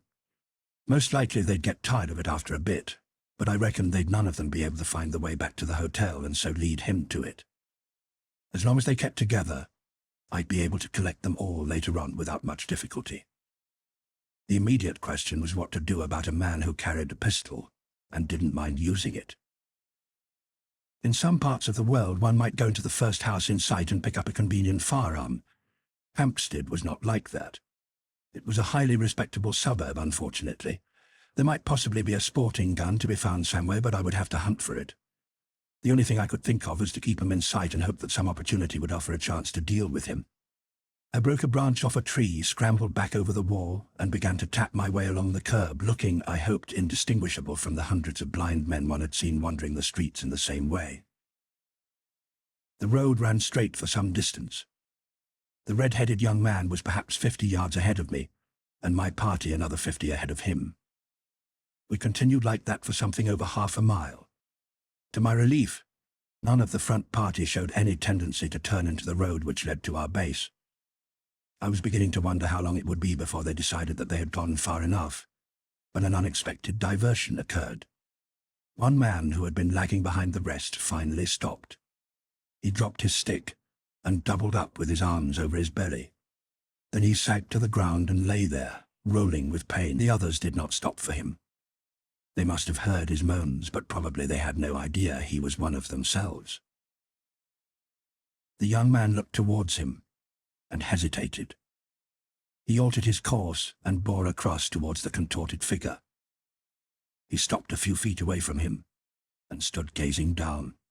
For perhaps a quarter of a minute he regarded him carefully. Then slowly, but quite deliberately, he pulled his pistol out of his pocket and shot him through the head. The party ahead stopped at the sound of the shot. So did I. The young man made no attempt to catch up with them. In fact, he seemed suddenly to lose interest in them altogether. He turned round and came walking back down the middle of the road. I remembered to play my part and began to tap my way forward again. He paid no attention as he passed, but I was able to see his face. It was worried, and there was a grim set to his jaw. I kept going as I was until he was a decent distance behind me, then I hurried on to the rest. Brought up short by the sound of the shot, they were arguing whether to go on further or not. I broke that off by telling them that now I was no longer encumbered with my 2 IQ- watchdogs, we would be ordering things differently. I was going to get a lorry, and I would be back in 10 minutes or so to run them back to the billet in it. The finding of another organized party at work produced a new anxiety, but we found the place intact. The only news they had for me was that 2 more men and a woman had been taken with severe belly pains and removed to the other house. We made what preparations we could for defense against any marauders arriving while I was away. Then I picked a new party, and we set off in the lorry, this time in a different direction. I recalled that in former days when I had come up to Hampstead Heath, it had often been by way of a bus terminus where a number of small shops and stores clustered. With the aid of the street plan, I found the place again easily enough. Not only found it, but discovered it to be marvelously intact. Save for 3 or 4 broken windows, the area looked simply as if it had been closed up for a weekend. But there were differences. For one thing, no such silence had ever before hung over the locality, weekday or Sunday. And there were several bodies lying in the street. By this time one was becoming accustomed enough to that to pay them little attention. I had in fact wondered that there were not more to be seen, and had come to the conclusion that most people sought some kind of shelter either out of fear, or later when they became weak. It was one of the reasons that one felt a disinclination to enter any dwelling house. I stopped the lorry in front of a provision store and listened for a few seconds. The silence came down on us like a blanket. There was no sound of tapping sticks, not a wanderer in sight. Nothing moved. "Okay," I said. "Pile out, chaps." The locked door of the shop gave way easily. Inside there was a neat, unspoiled array of tubs of butter, cheeses, sides of bacon, cases of sugar, and all the rest of it. I got the others busy. They had developed tricks of working by now and were more sure of their handling. I was able to leave them to get on with it for a bit while I examined the back storeroom and then the cellar. It was while I was below, investigating the nature of the cases down there, that I heard a sound of shouts somewhere outside. Close upon it came a thunder of trampling boots on the floor above me. One man came down through the trap door and pitched on his head. He did not move or make another sound. I jumped to it that there must be a battle with a rival gang in progress up there. I stepped across the fallen man and climbed the ladder-like stair cautiously, holding up one arm to protect my head. The first view was of numerous scuffling boots unpleasantly close and backing towards the trap. I nipped up quickly and got clear before they were on me. I was up just in time to see the plate glass window in the front give way. 3 men from outside fell in with it. A long green lash whipped after them, striking one as he lay. The other 2 scrambled among the wreckage of the display and came stumbling further into the shop. They pressed back against the rest, and 2 more men fell through the open trap door. It did not need more than a glimpse of that lash to tell what had happened. During the work of the past few days, I had all but forgotten the Triffids. By standing on a box, I could see over the heads of the men. There were 3 Triffids in my field of view, 1 out in the road, and 2 closer on the pavement. 4 men lay on the ground out there, not moving. I understood then why these shops had been untouched, and why there had been no one to be seen in the neighborhood of the heath. At the same time, I cursed myself for not having looked at the bodies in the road more closely. One glimpse of a sting mark would have been enough warning. "Hold it!" I shouted. "Stay where you are!" I jumped down from the box, pushed away the men who were standing on the folded back lid of the trap, and got it closed. "There's a door back here," I told them. "Take it easy now." The first 2 took it easy.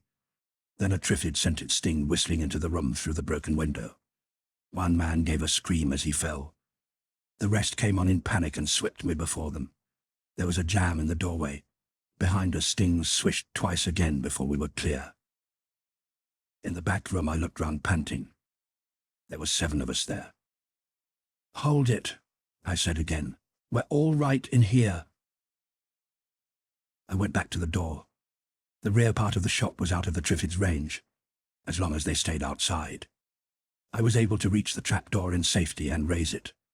The 2 men who had fallen down there since I left re-emerged. One nursed a broken arm. The other was merely bruised and cursing. Behind the back room lay a small yard, and across that a door in an 8-foot brick wall. I had grown cautious. Instead of going straight to the door, I climbed on the roof of an outhouse to prospect. The door, I could see, gave into a narrow alley running the full length of the block. It was empty. But beyond the wall on the far side, which seemed to terminate the gardens of a row of private houses, I could make out the tops of 2 Triffids motionless among the bushes. There might well be more. The wall on that side was lower, and their height would enable them to strike right across the alley with their stings. I explained to the others. "Bloody unnatural brutes," said one. "I always did hate them bastards." I investigated further. The building next but one to the north side turned out to be a car hire service with 3 of its cars on the premises. It was an awkward job getting the party over the 2 intervening walls, particularly the man with the broken arm, but we managed it. Somehow, too, I got them all packed into a large Daimler. When we were all set, I opened the outer doors of the place and ran back to the car. The Triffids weren't slow to be interested. That uncanny sensitiveness to sounds told them something was happening. As we drove out, a couple of them were already lurching towards the entrance. Their stings whipped out at us and slapped harmlessly against the closed windows. I swung hard round, bumping one and toppling it over. Then we were away up the road, making for a healthier neighborhood.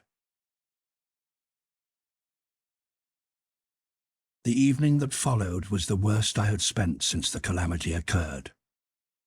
Freed of the 2 watchdogs, I took over a small room where I could be alone. I put 6 lighted candles in a row on the mantelshelf, and sat a long while in an armchair trying to think things out. We had come back to find that one of the men who had been taken sick the night before was dead. The other was obviously dying, and there were 4 new cases. By the time our evening meal was over, there were 2 more still. What the complaint was, I had no idea. With the lack of service and the way things were going in general, it might have been a number of things. I thought of typhoid, but I'd a hazy idea that the incubation period ruled that out. Not that it would have made much difference if I had known. All I did know about it was that it was something nasty enough to make that red-haired young man use his pistol and change his mind about following my party. It began to look to me as if I had been doing my group a questionable service from the first. I had succeeded in keeping them alive, placed between a rival gang on one side and Triffids encroaching from the heath on the other. Now there was this sickness too. And when all was said and done, I had achieved only the postponement of starvation for a little while.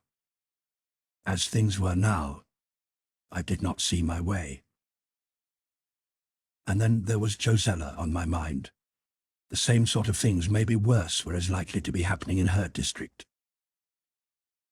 I found myself thinking of Michael Beadley and his lot again. I had known then that they were logical. Now I began to think that perhaps they had a truer humanity too.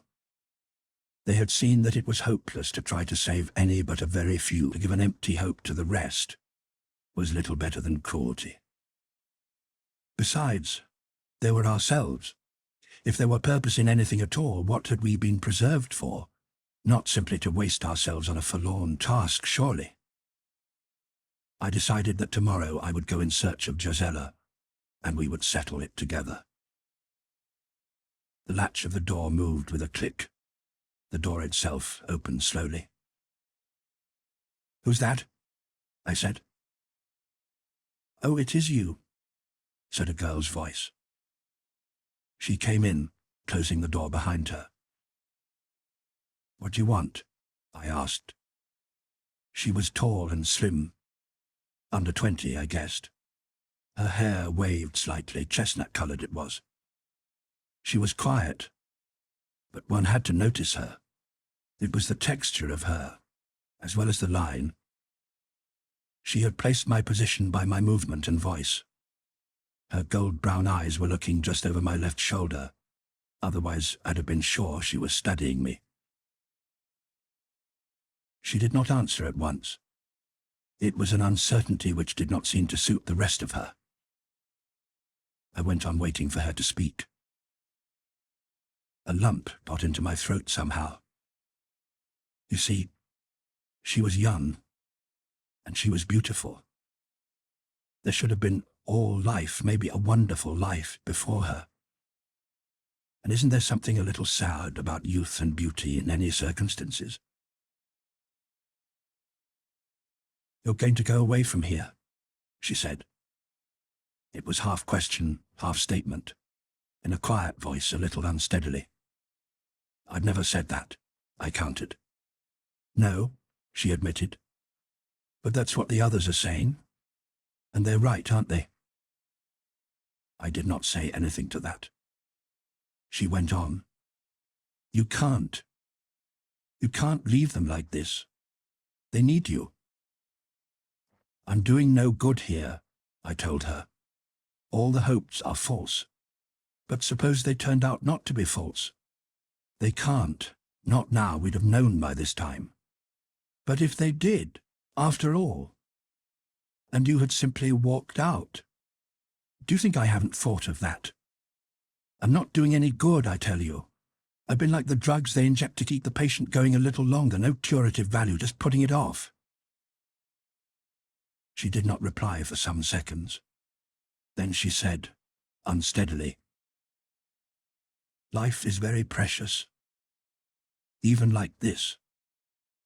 Her control almost cracked.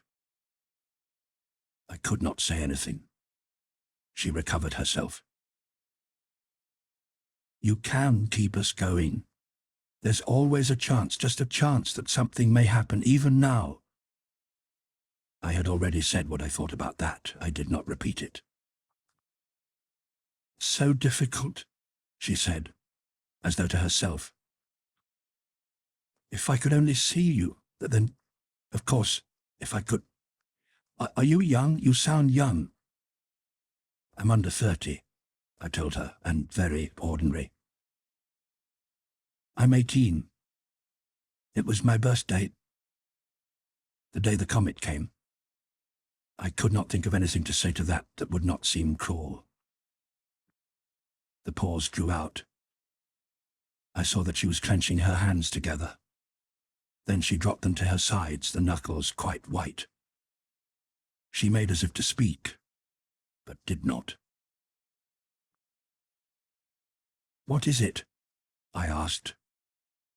"What can I do except prolong this a little?" She bit her lip, then, They said perhaps you were lonely," she said. "I thought perhaps if—" Her voice faltered and her knuckles went a little whiter still. "Perhaps if you had somebody, somebody here, he might not want to leave us. Perhaps you'd stay with us." "Oh, God," I said softly. I looked at her, standing quite straight, her lips trembling slightly. There should have been suitors clamoring for her lightest smile. She should have been happy and uncaring for a while. Then happy in caring. Life should have been enchanting to her, and love very sweet. "You'd be kind to me, wouldn't you?" she said. "You see, I haven't—" "Stop it. Stop it," I told her. "You mustn't say these things to me. Please go away now." But she did not go. She stood staring at me from eyes that could not see me. "Go away," I repeated. I could not stand the reproach of her. She was not simply herself, she was thousands upon thousands of young lives destroyed. She came closer. "What? I believe you're crying," she said. "Go away, for God's sake, go away," I told her. She hesitated. Then she turned and felt her way back to the door. As she went out, "You can tell them I'll be staying," I said. The first thing I was aware of the next morning was the smell. There had been whiffs of it here and there before, but luckily the weather had been cool. Now I found that I had slept late into what was already a warmer day. I'm not going into details about the smell. Those who knew it will never forget it, for the rest of it is indescribable. It rose from every city and town for weeks, and travelled on every wind that blew. When I woke to it that morning, it convinced me beyond doubt that the end had come. Death is just the shocking end of animation. It is dissolution that is final. I lay for some minutes thinking. The only thing to do now would be to load my party into lorries and take them in relays into the country. And all supplies we had collected? They would have to be loaded and taken too, and I, the only one able to drive, it would take days, if we had days. Upon that, I wondered what was happening in the building now. The place was oddly quiet. When I listened, I could hear a voice groaning in another room. Beyond that, nothing. I got out of bed and hurried into my clothes with a feeling of alarm. Out on the landing, I listened again. There was no sound of feet about the house. I had a sudden nasty feeling as if history were repeating itself and I were back in the hospital again. "Hey! Anybody here?" I called. Several voices answered. I opened a nearby door. There was a man in there. He looked very bad, and he was delirious. There was nothing I could do. I closed the door again. My footsteps sounded loud on the wooden stairs. On the next floor, a woman's voice called, "Bill! Bill!" She was in bed in a small room there, the girl who had come to see me the night before. She turned her head as I came in. I saw that she had it too. "Don't come near," she said. "It is you, Bill." "Yes." I thought it must be. "You can still walk. They have to creep." "I'm glad, Bill. I told them you'd not go like that, but they said you had. Now they've all gone. All of them that could." "I was asleep," I said. "What happened?" "More and more of us like this. They were frightened." I said helplessly, "What can I do for you? Is there anything I can get you?" Her face contorted. She clutched her arms round her and writhed.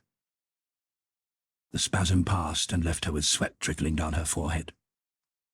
"Please, Bill. I'm not very brave. Could you get me something to finish it?" "Yes," I said. "I can do that for you." I was back from the chemist's in 10 minutes. I gave her a glass of water and put the stuff in her other hand. She held it there a little. Then, "So futile. And it might all have been so different," she said. "Goodbye, Bill. Thank you for trying." I looked down at her lying there. There was a thing that made it still more futile. I wondered how many would have said, "Take me with you," where she had said, "Stay with us." And I never even knew her name. Chapter 9. Evacuation. It was the memory of the red-headed young man who had fired on us that conditioned my choice of a route to Westminster. Since I was 16, my interest in weapons has decreased. But in an environment reverting to savagery, it seemed that one must be prepared to behave more or less as a savage, or possibly cease to behave at all before long. In St. James's Street there used to be several shops which would sell you any form of lethalness from a rock rifle to an elephant gun with the greatest urbanity. I left there with a mixed feeling of support and banditry. Once more I had a useful hunting knife. There was a pistol with the precise workmanship of a scientific instrument in my pocket. On the seat beside me rested a loaded 12-bore and boxes of cartridges. I had chosen a shotgun in preference to a rifle. The bang is no less convincing, and it decapitates a Triffid with a neatness which a bullet seldom achieves. And there were Triffids to be seen, right in London now. They still appeared to avoid the streets when they could, but I'd noticed several lumbering across Hyde Park, and there were others in Green Park. Very likely they were ornamental, safely docked specimens. On the other hand, maybe they weren't. And so I came to Westminster. The deadness, the finish of it all, was italicized there. The usual scatter of abandoned vehicles lay about the streets. Very few people were in sight. I saw only 3 who were moving. 2 were tapping their way down the gutters of Whitehall, the 3rd was in Parliament Square. He was sitting close to Lincoln's statue and clutching to him his dearest possession, a side of bacon, from which he was hacking a ragged slice with a blunt knife. Above it all rose the Houses of Parliament, with the hands of the clock stopped at 3 minutes past 6.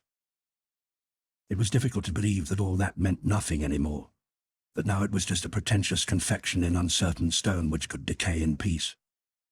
Let it shower its crumbling pinnacles onto the terrace as it would, there would be no more indignant members complaining of the risk to their valuable lives.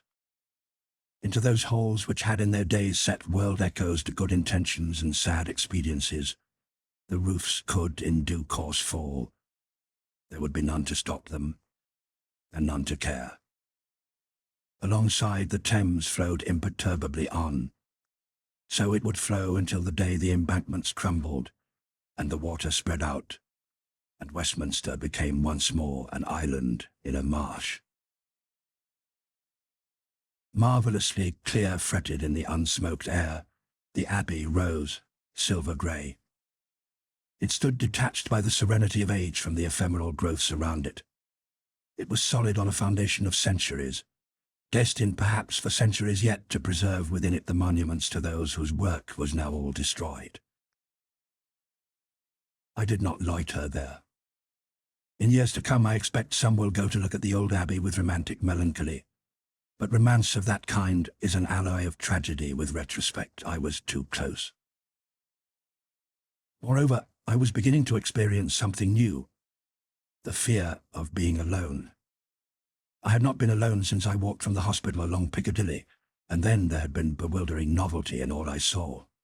Now, for the first time, I began to feel the horror that real loneliness holds for a species that is by nature gregarious. I felt naked, exposed to all the fears that prowled. I made myself drive up on Victoria Street. The sound of the car itself alarmed me with its echoes. My impulse was to leave it and sneak silently on foot, seeking safety and cunning like a beast in the jungle. It needed all my willpower to keep myself steady and hold to my plan. For I knew what I should have done had I chanced to be allocated to this district. I should have sought supplies in its biggest department store. Somebody had stripped the provision department of the Army and Navy stores all right, but there was no one there now. I came out by a side door. A cat on the pavement was engaged in sniffing at something which might have been a bundle of rags, but was not. I clapped my hands at it. It glared at me, then slunk off. A man came round a corner. He had a gloating expression on his face, and was perseveringly rolling a large cheese along the middle of the road. When he heard my step, he halted his cheese and sat on it, brandishing his stick fiercely. I went back to my car in the main street. The probability was that Josella too would have chosen a hotel as a convenient headquarters. I remembered that there were several around Victoria Station, so I drove on there. It turned out that there were vastly more of them than I had thought. After I'd looked into a score or more without finding any evidence of organized squatting, it began to seem pretty hopeless. I looked to someone to ask. There seemed a chance that anyone still alive here might owe it to her. I had seen only half a dozen capable of moving since I arrived in the district. Now there seemed to be none. But at last, near the corner of Buckingham Palace Road, I came across an old woman sitting huddled on a doorstep. She was tearing at a tin with broken fingernails, and alternately cursing and whimpering over it. I went to a small shop nearby and found half a dozen tins of beans overlooked on a high shelf. I discovered a tin opener too, and went back to her. She was still futilely scrabbling away at her tin. "You'd better throw that away. It's coffee," I told her. I put the opener into her hand and gave her a tin of beans. "Listen to me," I said. "Do you know anything of a girl round here, a girl that can see? She'd be in charge of a party, most likely." I was not very hopeful, but something must have helped the old woman to keep going longer than most. It seemed almost too good to be true when she nodded. "Yes," she said as she started the opener. "You do? Where is she?" I demanded. Somehow it never occurred to me that it could be anyone but Josella. But she shook her head. "I don't know. I was with her lot for a bit, but I lost them. An old woman like me can't keep up with the young ones, so I lost them. They'd not wait for a poor old woman. I could never find them again." She went on cutting intently round the tin. "Where is she living?" I asked. "We was all in a hotel. Don't know where it is, or I'd have found them again." "Don't you know the name of the hotel?" "Not me. Tain't no good knowing the names of places when you can't see to read them, nor nobody else can't neither." "But you must remember something about it." "No, I don't." She lifted the can and sniffed cautiously at the contents. "Look here," I said coldly. You want to keep those tins, don't you? She made a movement with one arm to gather them all to her. Well, then you better tell me all you can about that hotel, I went on. You must know, for instance, whether it was large or small. She considered, one arm still protectively about the tins. Downstairs it sounded sort of hollow, like it might be biggish. Likely it was smart, too, up when we had them quiet carpets and good beds and good sheets. Nothing else about it? No, not as I... Yes, there was, though. It had 2 small steps outside, and you went in through one of them round and round doors. That's better, I said. You're quite sure of that? If I can't find it, I can find you again, you know. It's God's truth, mister. 2 small steps and round a round door. She rummaged in a battered bag beside her, brought out a dirty spoon, and began to taste the beans as if they were one of the jams of paradise. There were, I found, still more hotels round there than I had thought, and a surprising number of them had round and round doors. But I kept on. There was no mistaking it when I did find it. The traces and the smell were all too familiar. "Anybody here?" I called in the echoing lounge. I was about to go further in when a groan came from one corner. Over in a semi-dark recess a man was lying on a settee. Even in the dimness it was possible to see that he was far gone. I did not go too close. His eyes opened. For a moment I thought that he could see. "You there?" he said. "Yes, I want water," he said. "Christ's sake, give me some water." I went across to the dining room and found the service room beyond. The taps were dry.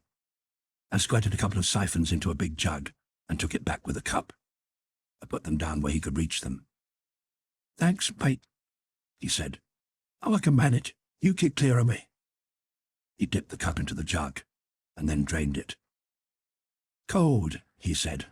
"Did I need that?" And he repeated the action. "What you doing, mate? Plain healthy round here, no?" "I'm looking for a girl who can see. Her name's Gisela. Is she here?" "She was here, but you're too late, chump." A sudden suspicion struck me like a physical stab. "You don't mean—" "No, he's all fight. She ain't got what I got. No, she's just gone. Same as all the rest what could." "Where did she go, do you know?" "Can't tell you that, mate." "I see," I said heavily. "You'd best be going too, chum. Hang around here long and you'll be staying for keeps like me." He was right. I stood looking down at him. "Anything else I can get you?" This'll last me. I reckon I won't be much longer I'll need anything." He paused. Then he added, "Bye, mate. Thanks a lot. And if you do find her, look after her proper. She's a good girl." While I was making a meal of tinned ham and bottled beer a little later, it occurred to me that I had not asked the man when Gisela had left, but I decided that in his state he would be unlikely to have any clear idea of time. The one place I could think of to go to was the university building. I reckoned Gisela would think the same, and there was a hope that some others of our dispersed party might have drifted back there in an effort to reunite. It was not a very strong hope, but common sense should have caused them to leave the town days ago. 2 flags still hung above the tower, limp in the warm air of the early evening. Of the 24 or so lorries that had been accumulated in the forecourt, 4 still stood there, apparently untouched.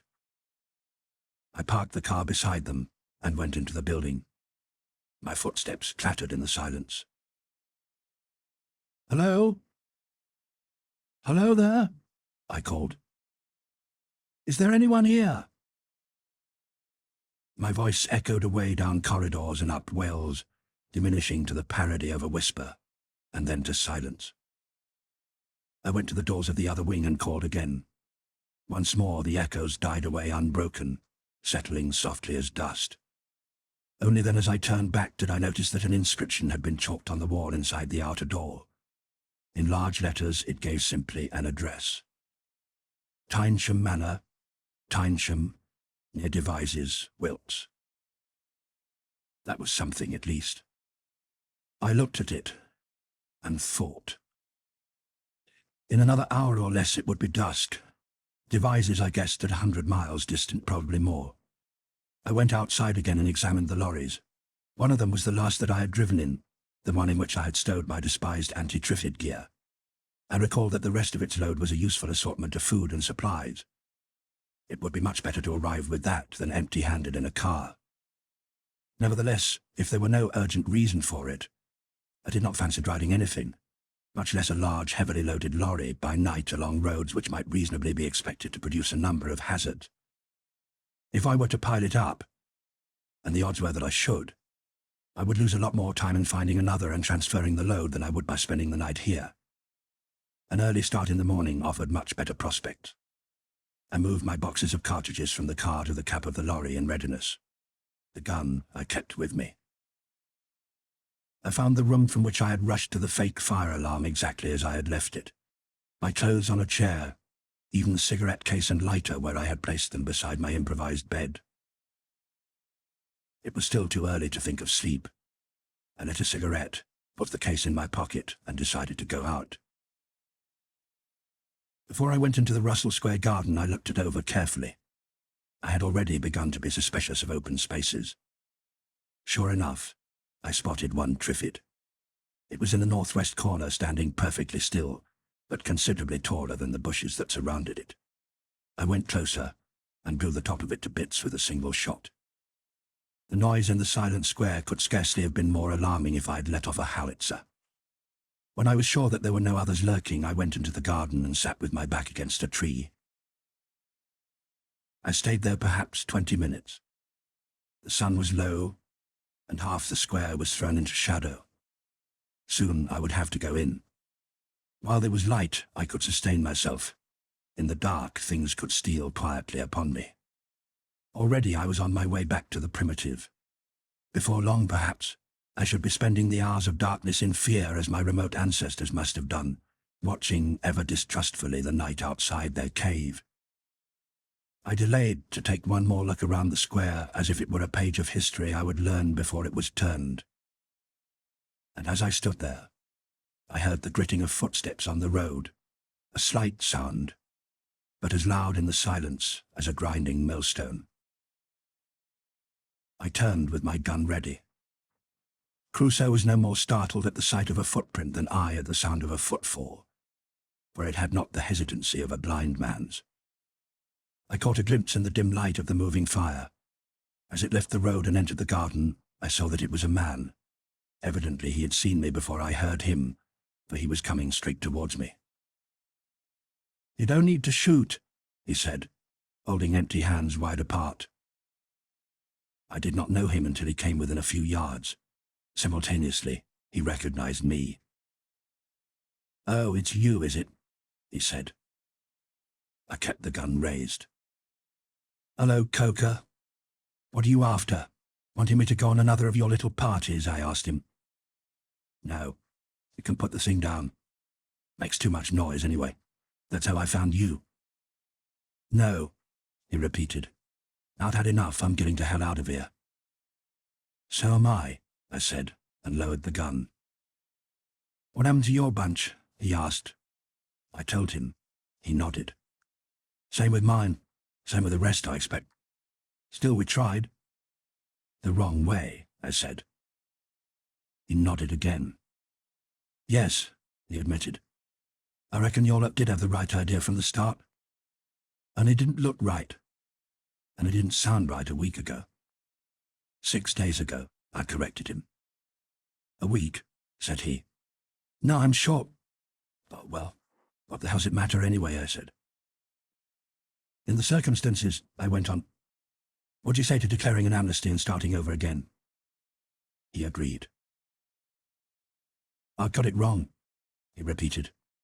"I thought I was the one who was taking it seriously, but I wasn't taking it seriously enough. I couldn't believe that it would last, or that some kind of help wouldn't show up. But now look at it. And it must be like this everywhere. Europe, Asia, America. Think of America smitten like this. But they must be. If they weren't, they'd have been over here, helping out and getting the place straight. That's the way to take them. Now, I reckon your lot understood it better from the start." We ruminated for some moments, then I asked, "This disease, plague, what do you reckon it is?" "Surge Meacham. I thought it must be typhoid, but someone said typhoid takes longer to develop, so I'd not know. I don't know why I've not caught it myself, except that I've been able to keep away from those that have, and to see that what I was eating was clean. I've been keeping to tins I've opened myself, and I've drunk only bottled beer. Anyway, though I've been lucky so far, I don't fancy hanging around here much longer. Where do you go now?" I told him of the address chalked on the wall. He had not yet seen it. He'd been on his way to the university building when the sound of my shot had caused him to scout round with some caution. I began, and then stopped abruptly. From one of the streets west of us came the sound of a car starting. It ran up its gears quickly, and then diminished into the distance. "Or at least there's somebody else left," said Coker. "And whoever wrote up that address. Have you any idea who that would be?" I shrugged my shoulders. It was a justifiable assumption that it was a returned member of the group that Coker had raided, or possibly some sighted person that his party had failed to catch. There was no telling how long it had been there. He thought it over. "It'll be better if there's two of us. I'll tag along with you and see what's doing, okay?" "Okay," I agreed. "I'm for turning in now, and an early start tomorrow." He was still asleep when I awoke. I dressed myself much more comfortably in the ski suit and heavy shoes than in the garments I had been wearing since his party had provided them for me. By the time I returned with a bag of assorted packets and tins, he was up and dressed too. Over breakfast we decided to improve our welcome at Tynesham by taking a loaded lorry each rather than travel together in one. "And see that the cab window closes," I suggested. "There are quite a lot of Triffid nurseries around London, particularly to the west." "I've seen a few of the ugly brutes about," he said offhandedly. "I've seen them about and in action," I told him. At the first garage we came to, we broke open a pump and filled up. Then, sounding in the silent streets like a convoy of tanks, we set off westwards with my 3-tonner in the lead. The going was wearisome. Every few dozen yards one had to weave round some derelict vehicle. Occasionally 2 or 3 together would block the road entirely so that it was necessary to go dead slow and nudge one of them out of the way. Very few of them were wrecked. The blindness seemed to have come upon the drivers swiftly, but not too suddenly for them to keep control. Usually they'd been able to draw into the side of the road before they stopped. Had the catastrophe occurred by day, the main roads would have been quite impassable, and to work our way clear from the centre by side streets might have taken days, spent mostly in reversing before impenetrable thickets of vehicles and trying to find another way round. As it was, I found that our overall progress was less slow than it seemed in detail, and when, after a few miles, I noticed an overturned car beside the road, I realized that we were by this time on a route which others had followed and partially cleared ahead of us. On the further outskirts of Staines, we could begin to feel that London was behind us at last. I stopped and went back to Coker. As he switched off, the silence closed, thick and unnatural, with only the click of cooling metal to break it. I realized suddenly that I had not seen a single living creature other than a few sparrows since we had started. Coker climbed out of his cab. He stood in the middle of the road, listening and looking around him. "And yonder all before us lie deserts of vast eternity," he murmured. I looked hard at him. His grave, reflective expression turned suddenly to a grin. "Or do you prefer Shelley?" he asked. "My name is Ozymandias, King of Kings. Look on my works, ye mighty, and despair." "Come on, let's find some food." "Coker," I said, as we completed the meal sitting on a store counter and spreading marmalade on biscuits. "You beat me. What are you? The first time I meet you, I find you ranting, if you will forgive the appropriate word, in a kind of dockside lingo. Now you quote Marvel to me. It doesn't make sense." He grinned. "Never did to me either," he said. "It comes of being a hybrid. You never really know what you are. My mother never really knew what I was either. At least she never could prove it. and she always held it against me that on account of that she could not get an allowance for me. It made me kind of sour about things when I was a kid. And when I left school, I used to go to meetings. More or less any kind of meetings as long as they were protesting against something. And that led to me getting mixed up with the lot that used to come to them. I suppose they found me kind of amusing. Anyway, they used to take me along to arty political sorts of parties. After a bit I got tired of being amusing and seeing them give a kind of double laugh, half with me and half at me, whenever I said what I thought. I reckoned I needed some of the background knowledge they had, and then I'd be able to laugh at them a bit maybe. So I started going to evening classes, and I practiced talking the way they did for use when necessary. There's a whole lot of people don't seem to understand that you have to talk to a man in his own language before he'll take you seriously. If you talk tough and quote Shelley, they think you're cute, like a performing monkey or something, but they don't pay any attention to what you say. You have to talk the kind of lingo they're accustomed to taking seriously. And it works the other way too. Half the political intelligentsia who talk to a working audience don't get the value of their stuff across.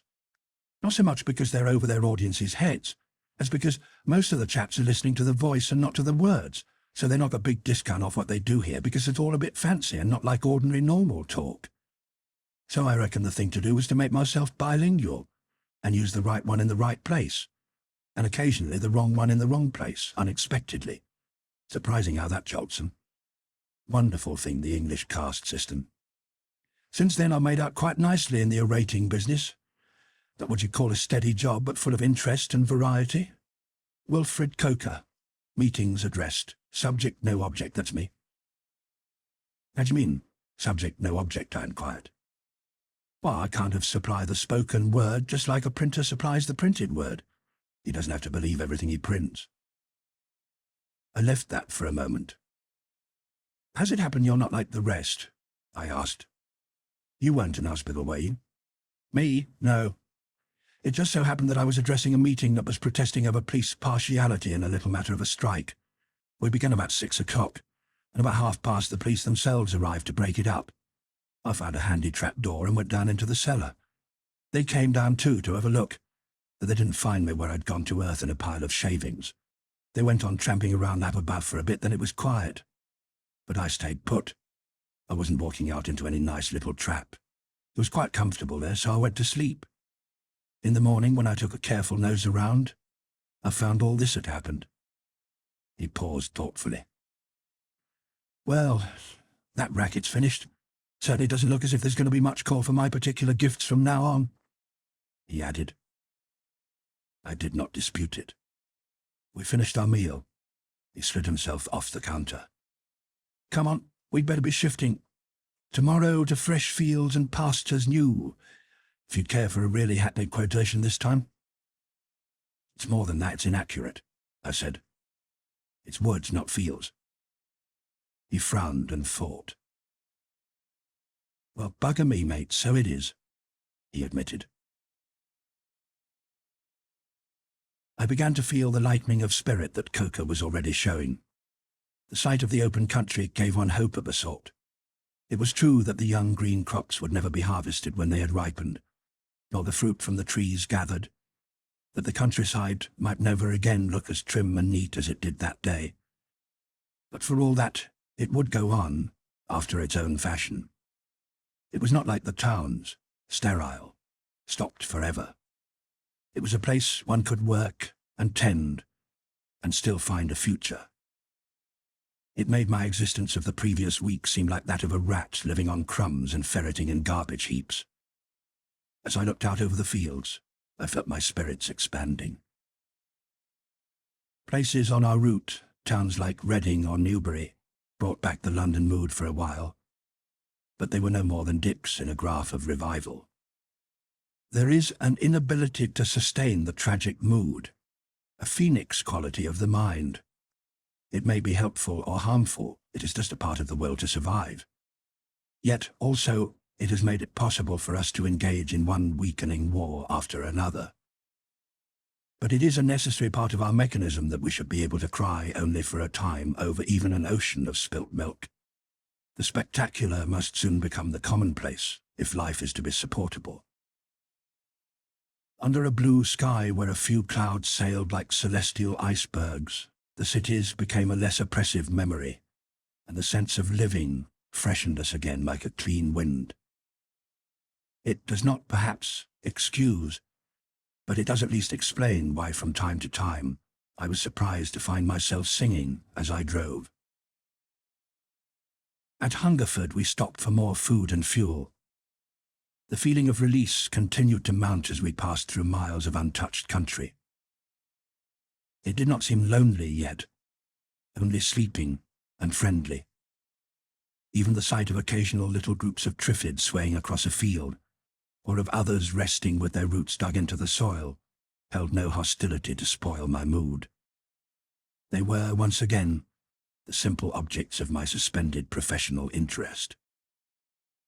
Short of devices, we pulled up once more to consult the map. A little further on, we turned down a side road to the right and drove into the village of Tynesham. Chapter 10. Tynesham.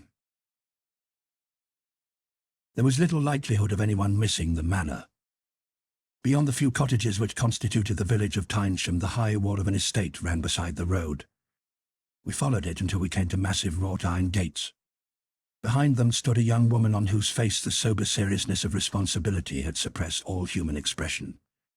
She was equipped with a shotgun, which she clasped in inappropriate places. I signaled to Coca to stop and called to her as I drew up. Her mouth moved, but not a word penetrated the clatter of the engine. I switched off. "This is Tynesham Manor?" I asked. She was not giving that or anything else away. "Where are you from? And how many of you?" she countered. I could have wished that she did not fiddle about with her gun in just the way she did. Briefly, and keeping an eye on her uneasy fingers, I explained who we were, why we came, roughly what we carried, and guaranteed that there were no more of us hidden in the trucks. I doubted whether she was taking it in. Her eyes were fixed on mine with a mournfully speculative expression more common in bloodhounds, but not reassuring even there. My words did little to disperse the random suspicion which makes the highly conscientious so wearing. As she emerged to glance into the backs of the lorries and verify my statements, I hoped for her sake that she would not chance to encounter a party of whom her suspicions were justified. Admission that she was satisfied would have weakened her role of reliability, but she did eventually consent, still with reserve, to allow us in. "Take the right fork," she called out to me as I passed, and turned back at once to attend to the security of the gates. Beyond a short avenue of elms lay a park landscaped in the manner of the late 18th century, and dotted with trees which had had space to expand into full magnificence. The house, when it came into view, was not a stately home in the architectural sense, but there was a lot of it. It rambled over a considerable ground area, and through a variety of building styles as though none of its previous owners had been able to resist the temptation to leave his personal mark upon it. Each, while respecting the work of his forefathers, had apparently felt it incumbent upon him to express the spirit of his own age. A confident disregard of previous levels had resulted in a sturdy waywardness. It was inescapably a funny house, yet friendly and reliable-looking. The right fork led us to a wide courtyard where several vehicles stood already.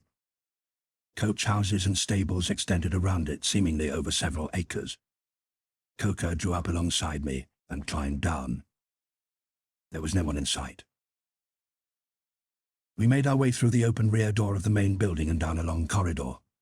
At the end of it was a kitchen of baronial capacity where the warmth and smell of cooking lingered.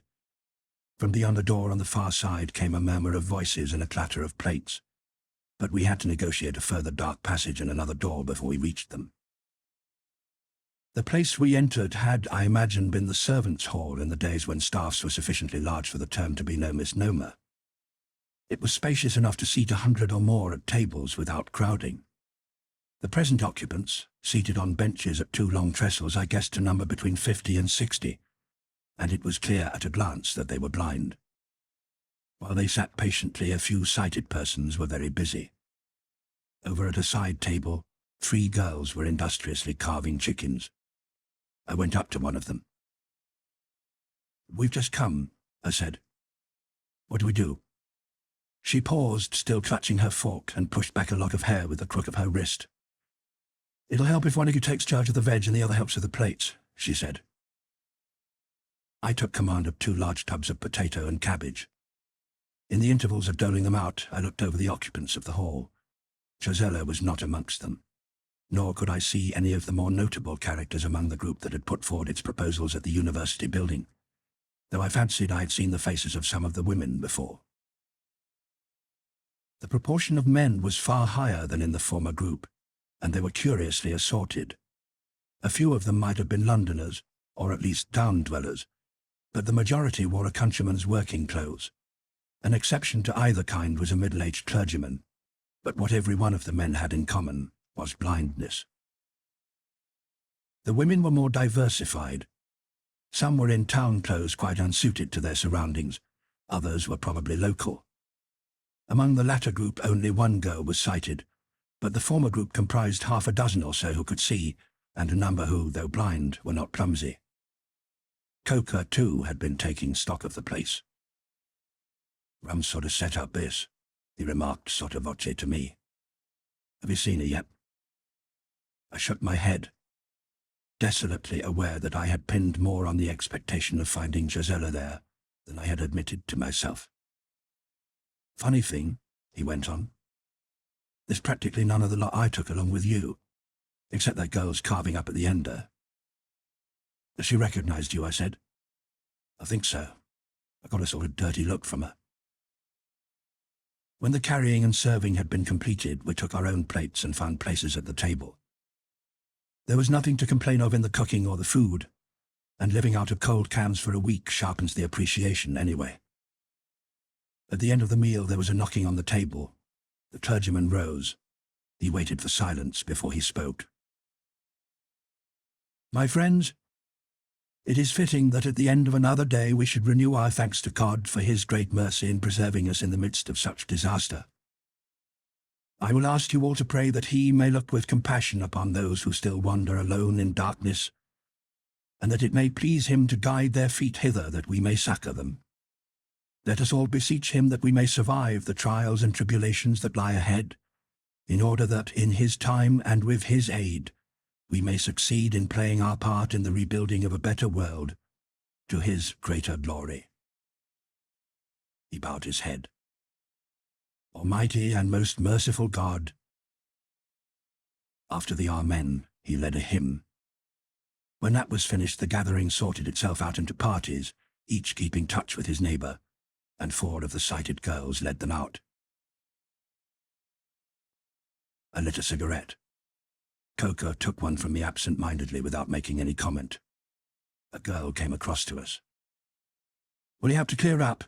she asked. "Miss Durrant will be back soon, I expect." "Miss Durrant," I repeated. "She does the organizing," she explained. "You'll be able to fix things up with her." It was an hour later and almost dark when we heard that Miss Durrant had returned. We found her in a small study-like room lit only by 2 candles on the desk. I recognized her at once as the dark, thin-lipped woman who had spoken for the opposition at the meeting. For the moment, all her attention was concentrated on Coker. Her expression was no more amiable than upon the former occasion. "I am told," she said coldly, regarding Coker as though he was some kind of silt. "I am told that you are the man who organized the raid on the university building." Coker agreed, and waited. "Then I may as well tell you once and for all that in our community here we have no use for brutal methods and no intention of tolerating them." Coker smiled slightly. He answered her in his best middle-class speech. "It is a matter of viewpoint. Who is to judge who were the more brutal, those who saw an immediate responsibility and stayed, or those who saw a further responsibility and cleared out?" She continued to look hard at him. Her expression remained unchanged, but she was evidently forming a different judgment of the type of man she had to deal with. Neither his reply nor its manner had been quite what she had expected. She shelved that aspect for a time and turned to me. "Were you in that too?" she asked. I explained my somewhat negative part in the affair and put my own question. "What happened to Michael Beadley, the colonel and the rest?" It was not well received. "They have gone elsewhere," she said sharply. "This is a clean, decent community with standards, Christian standards, and we intend to uphold them. We have no place here for people of loose views. Decadence, immorality, and lack of faith were responsible for most of the world's ills. It is the duty of those of us who have been spared to see that we build a society where that does not happen again. The cynical and the clever will find that they are not wanted here, no matter what brilliant theories they may put forward to disguise their licentiousness and their materialism.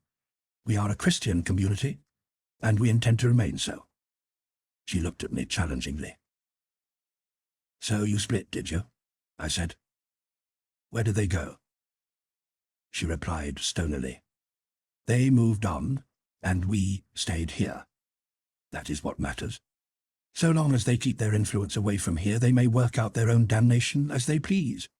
And since they choose to consider themselves superior to both the laws of God and civilized custom, I have no doubt that they will." She ended this declaration with a snap of the jaw which suggested that I should be wasting my time if I tried to question further, and turned back to Coker. "What can you do?" she inquired. "A number of things," he said calmly. "I suggest that I make myself generally useful until I see where I am needed most." She hesitated, a little taken aback. It had clearly been her intention to make the decision and issue the instruction, but she changed her mind.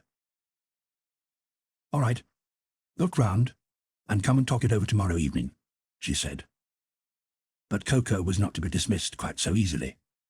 He wanted particulars of the size of the estate, the number of persons at present in the house, the proportion of sighted to blind, along with a number of other matters, and he got them.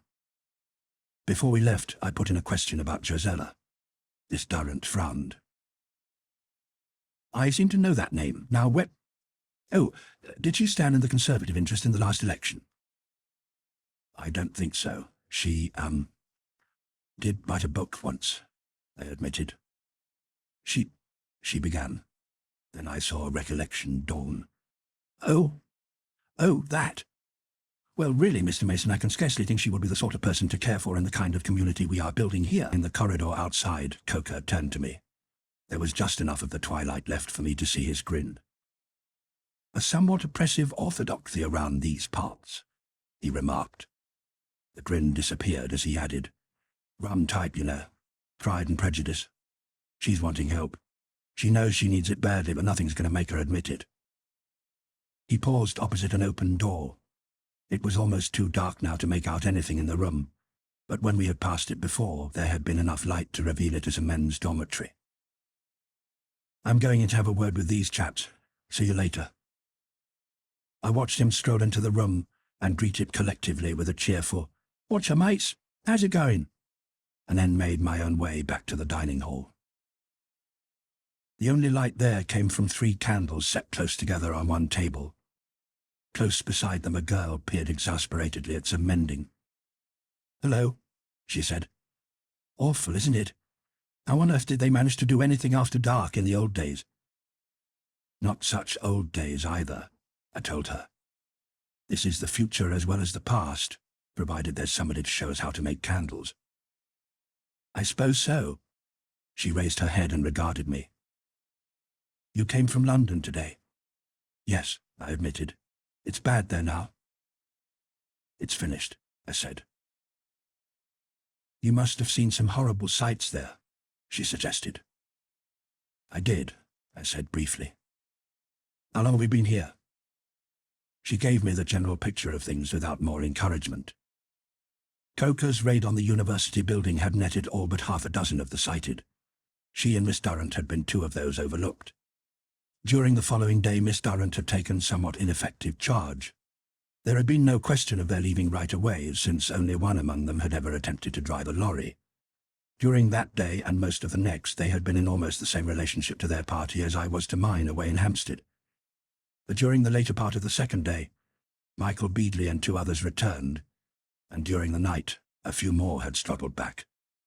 By noon the day after that, they had drivers for a dozen vehicles. They had decided that it was more prudent to leave forthwith than to wait on the chance that others would come.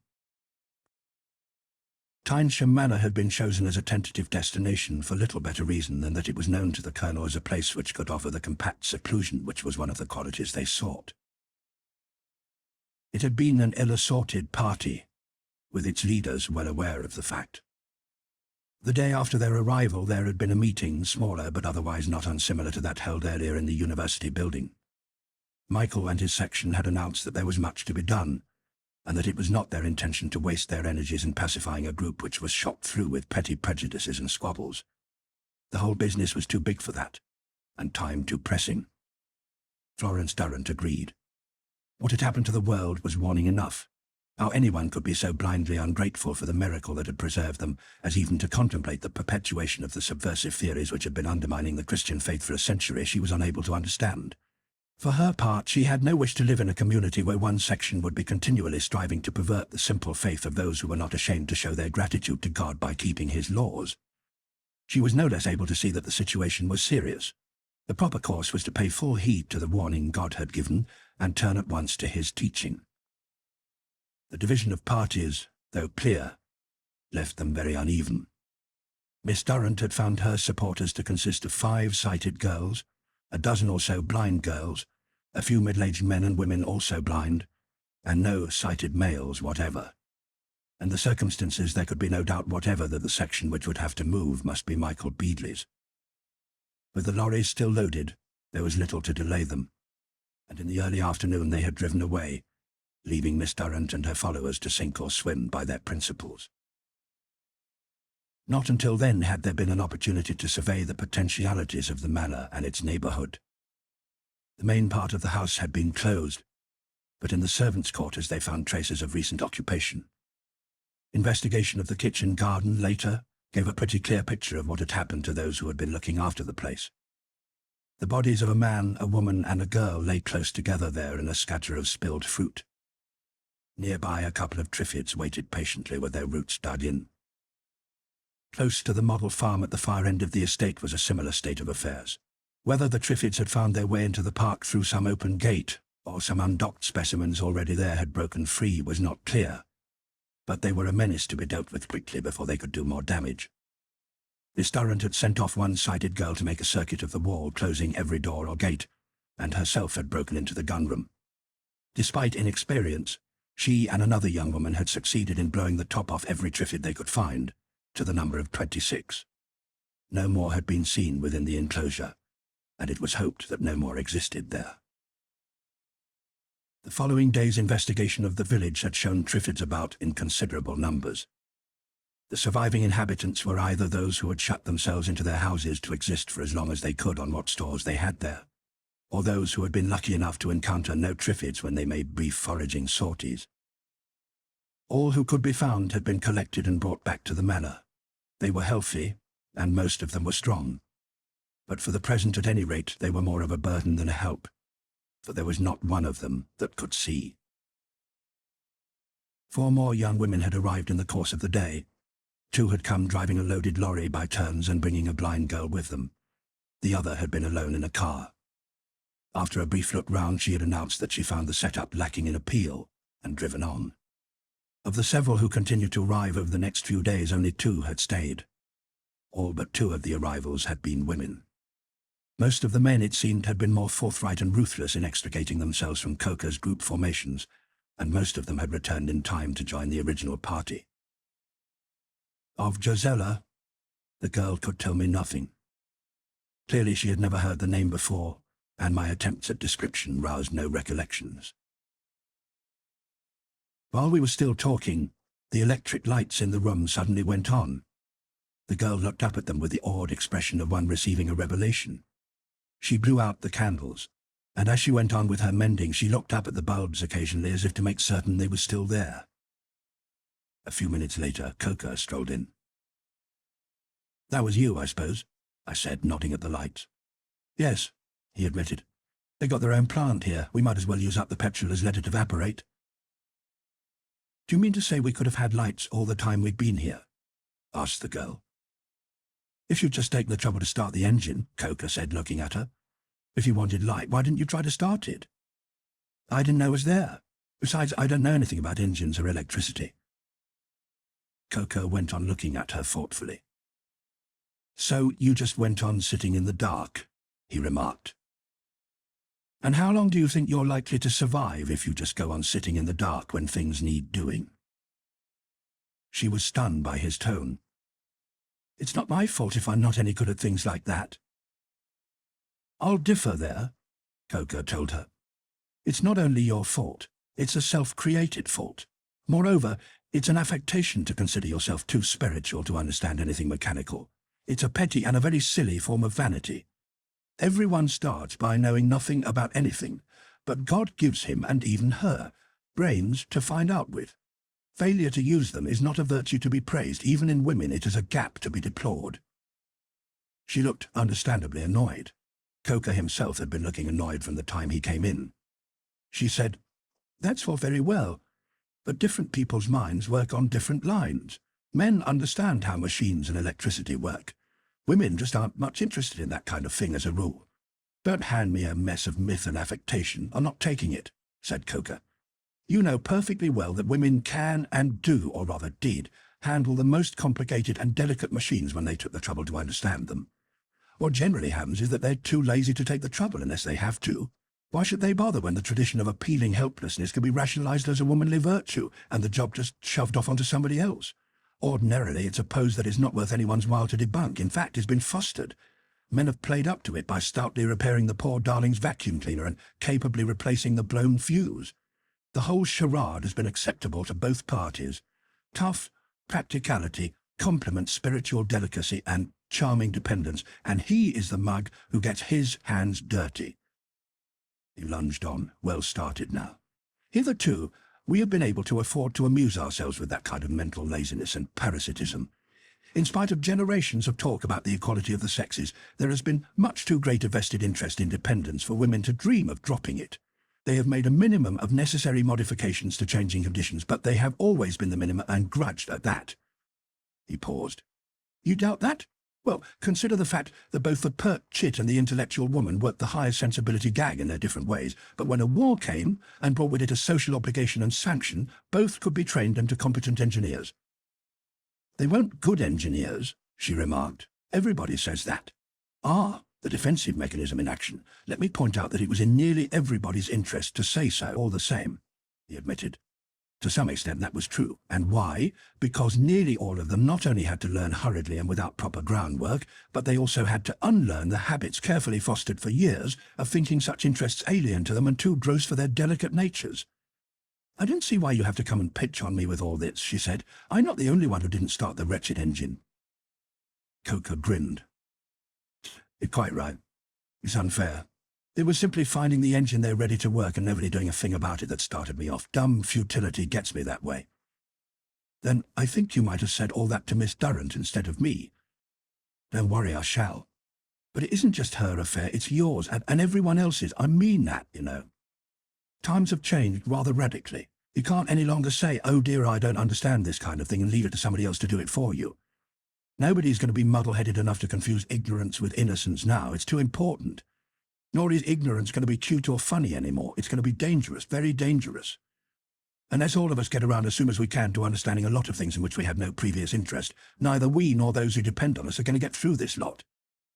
I don't see why you need to pour all your contempt for women onto me just because of one dirty old engine," she said peevishly.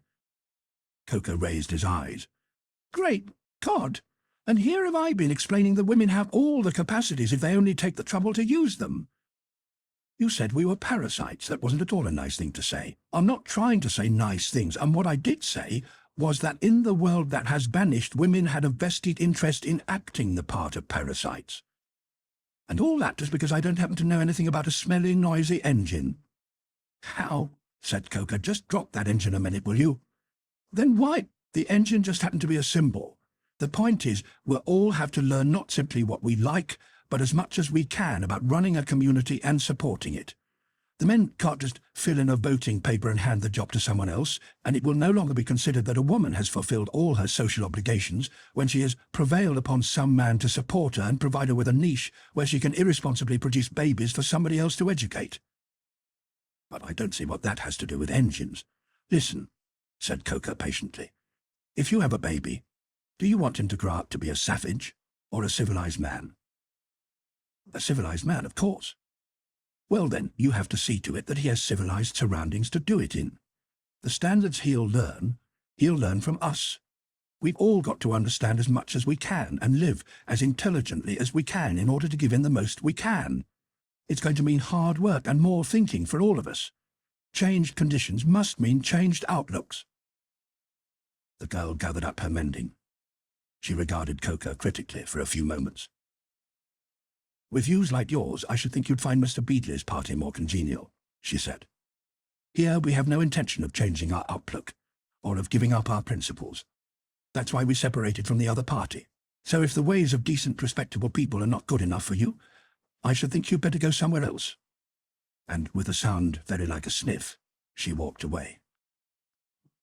Coca watched her leave. When the door closed, he expressed his feelings with a fish porter's fluency. I laughed. What did you expect? I said. You prance in and address the girl as if she were a public meeting of delinquents and responsible for the whole Western social system as well. And then you're surprised when she's huffed. You'd expect her to see reason, he muttered. I don't see why. Most of us don't. We see habit. She'll oppose any modification, reasonable or not, that conflicts with her previously trained feelings of what is right and polite, and be quite honestly convinced that she's showing steadfast strength of character. You're in too much of a hurry. Show a man the Elysian fields when he's just lost his home, and he'll think mighty little of them. Leave him there a bit, and he'll begin to think home was like them, only cosier. She'll adapt in time as she has to, and continue to deny with conviction that she's done so. In other words, just improvise as necessary. Don't try to plan anything. That won't take us far. That's where leadership comes in. The leader does the planning, but he's wise enough not to say so. As the changes become necessary, he slips them in as a concession. Temporarily, of course, to circumstances, but if he's good, he's slipping in the right bits for the ultimate shape. There are always overwhelming objections to any plan, but concessions have to be made to emergencies. Sounds Machiavellian to me. I like to see what I'm aiming at and go straight for it. Most people don't, even though they protest that they do. They prefer to be coaxed or wheedled or even driven. That way they never make a mistake. If there is one, it's always due to something or somebody else. This going headlong for things is a mechanistic view, and people in general aren't machines. They have minds of their own. Mostly peasant minds at their easiest when they're in the familiar furrow. Doesn't sound as if you bet much on Beadley's chance of making a go of it. He's all plan. He'll have his troubles, but his party did choose. This lot is negative, I pointed out. It is simply here on account of its resistance to any kind of plan. I paused. Then I added, that girl was right about one thing, you know. You would be better off with his lot. Our reaction is a sample of what you'd get all round if you were to try to handle this lot your way. You can't drive a flock of sheep to market in a dead straight line, but there are ways of getting them there. You're being unusually cynical as well as metaphorical this evening, Coker observed. I objected to that. It isn't cynical to have noticed how a shepherd handles his sheep, but to regard human beings as sheep might be thought so by some. But less cynical and much more rewarding than regarding them as a lot of chassis fitted for remote thought control. Said Coker. I'll have to consider the implications of that. Chapter 11. And further on. My next morning was desultory. I looked around, I lent a hand here and there, and asked a lot of questions. It had been a wretched night. Until I lay down, I had not fully realized the extent to which I had counted on finding Gisela at Tynsham. Weary though I was after the day's journey, I could not sleep. I lay awake in the darkness, feeling stranded and planless. So confidently had I assumed that she and the Beadley party would be there, that there had been no reason to consider any scheme beyond joining them. It now came home to me for the first time that even if I did succeed in catching up with them, I still might not find her. As she had only left Westminster District a short time before I arrived there in search of her, she must in any case have been well behind the main party. Obviously the thing to do was to make detailed inquiries regarding everyone who had arrived at Tynesham during the previous 2 days. For the present, I must assume that she had come this way. It was my only lead. And that meant assuming also that she had gone back to the university and had found the chalked address. Whereas it was quite on the cards that she had not gone there at all, but sickened by the whole thing had taken the quickest route out of the reeking place that London had become. The thing I had to fight hardest against admitting was that she might have caught the disease, whatever it was, that had dissolved both our groups. I would not consider the possibility of that until I had to. In the sleepless clarity of the small hours, I made one discovery. It was that my desire to join the Beadley party was very secondary indeed to my wish to find Gisella. If, when I did find them, she was not with them, well, the next move would have to wait upon the moment, but it would not be resignation. Coker's bed was already empty when I awoke, and I decided to devote my morning chiefly to inquiries. One of the troubles was that it did not seem to have occurred to anyone to take note of the names of those who had found Tynesham uninviting and had passed on. Gisella's name meant nothing to anyone save those few who recollected it with disapproval. My description of her raised no memories that would stand detailed examination. Certainly there had been no girl in a navy blue ski suit, that I established, but then I could by no means be certain that she would still be dressed in that way. My inquiries ended by making everyone very tired of me and increasing my frustration.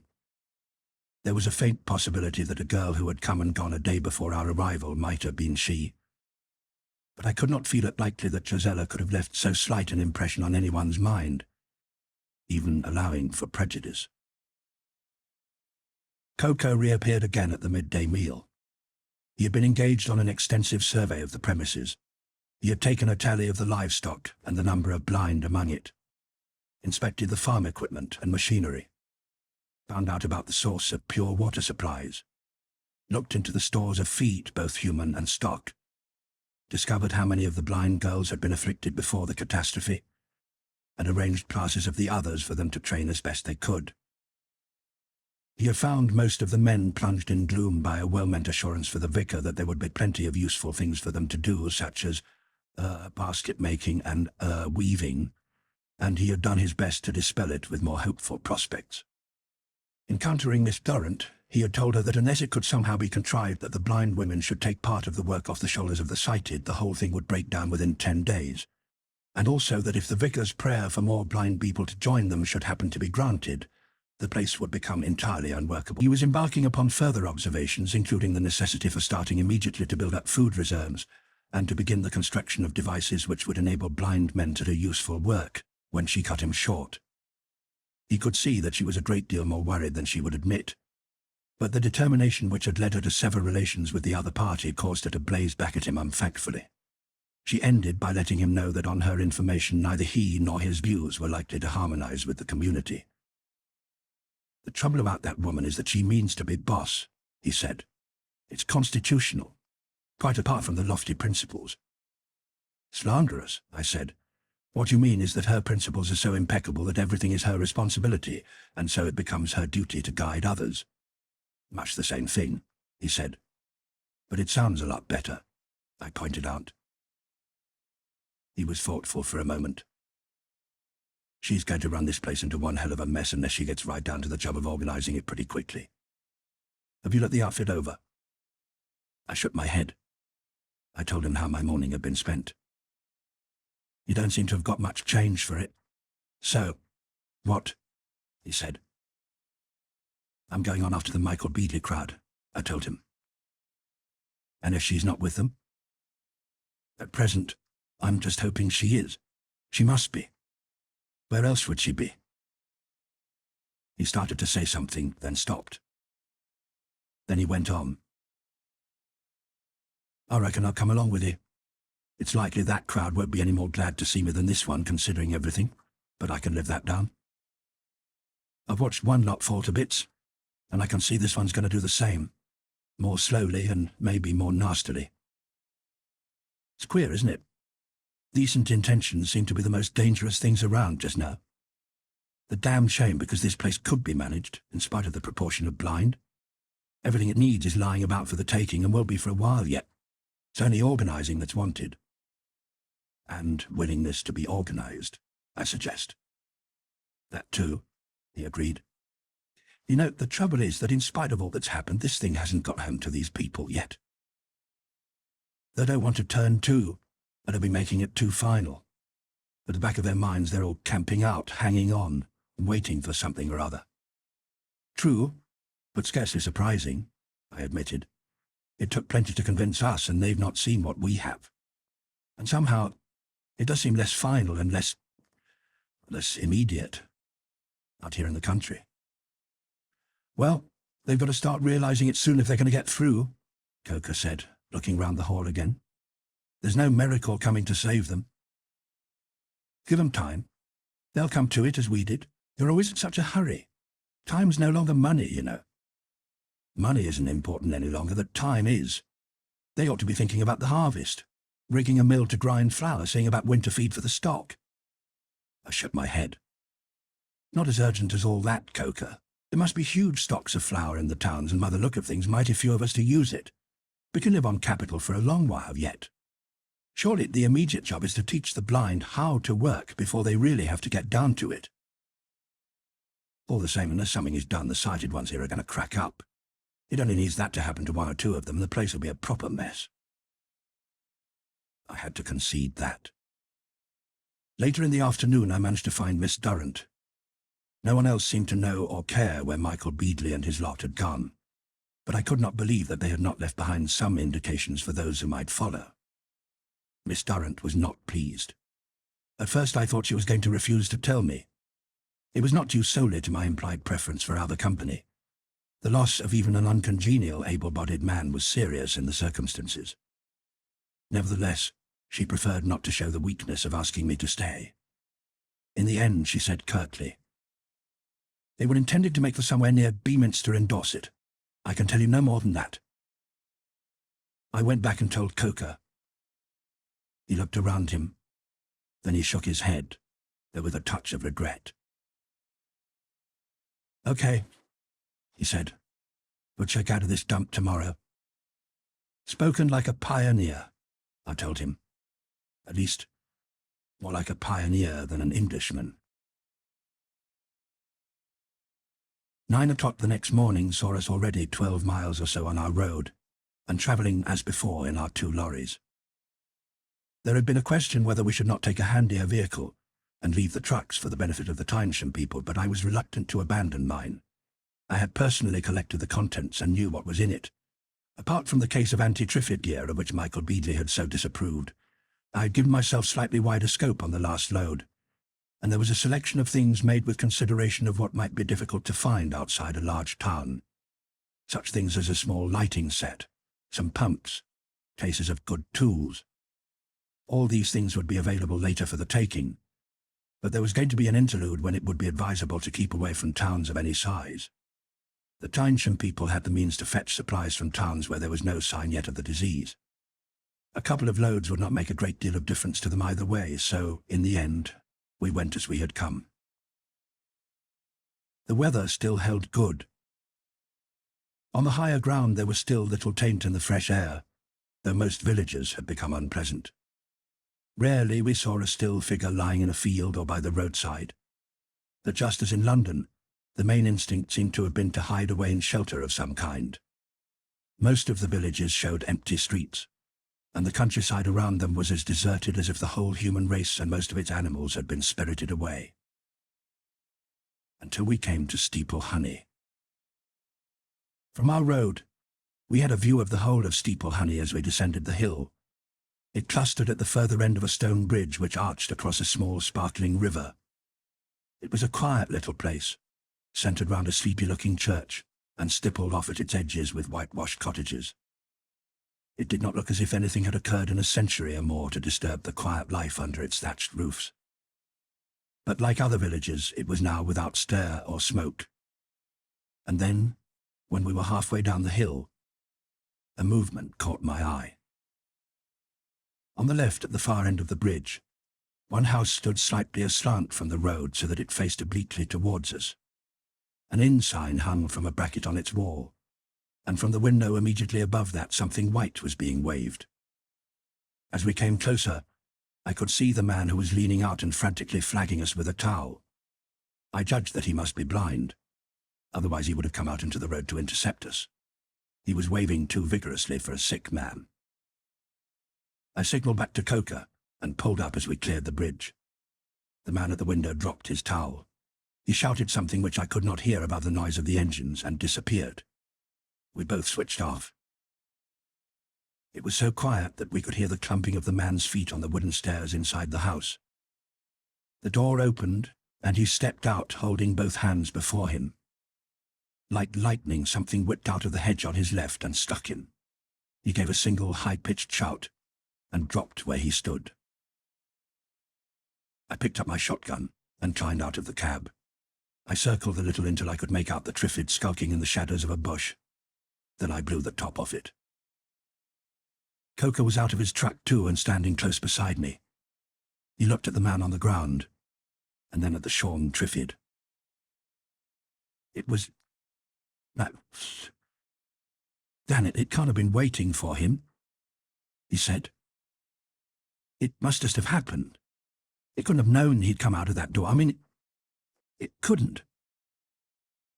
Could it? Or could it?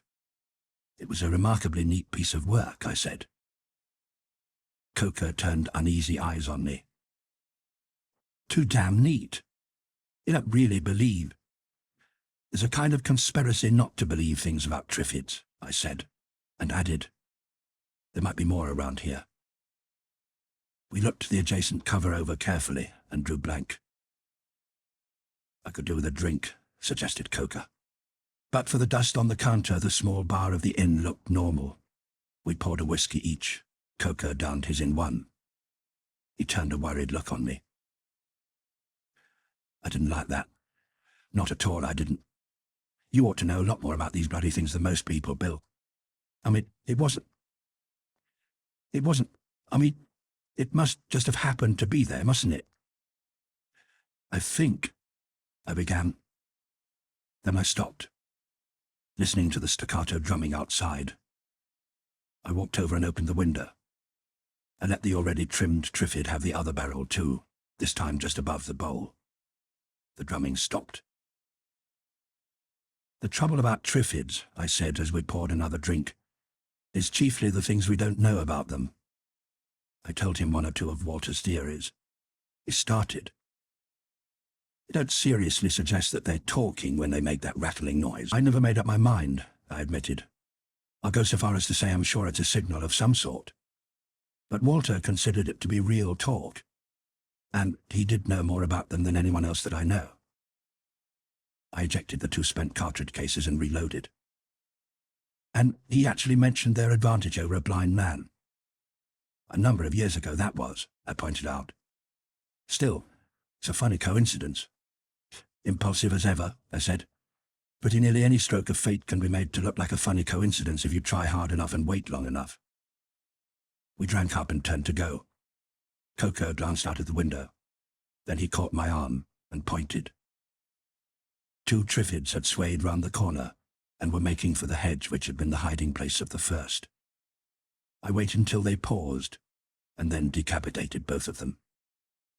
We left by the window, which was out of range of any Triffid cover, and looked about us carefully as we approached the lorries. Another coincidence? Or were they coming to see what had happened to their pal? Asked Coca. We cleared the village, running on along small cross-country roads. There seemed to me to be more Triffids about now than we had seen on our previous journey. Or was it that I had been made more conscious of them? It might have been that in travelling hitherto chiefly by main roads we had encountered fewer.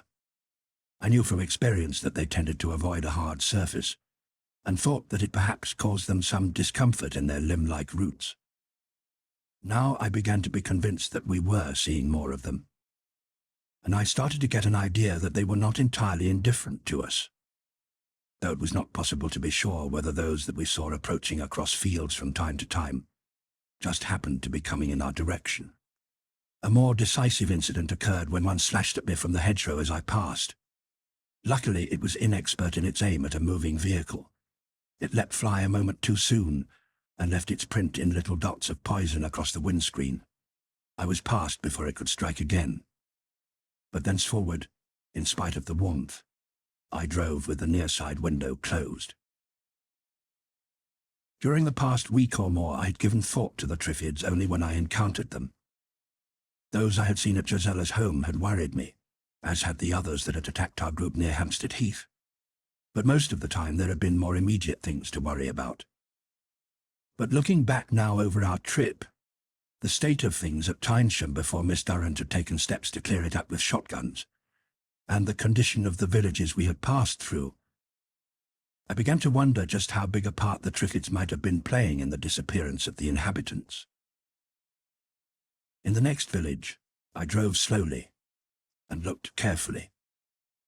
In several of the front gardens I could see bodies lying as they had evidently lain for some days, and almost always there was a Triffid discernible close by.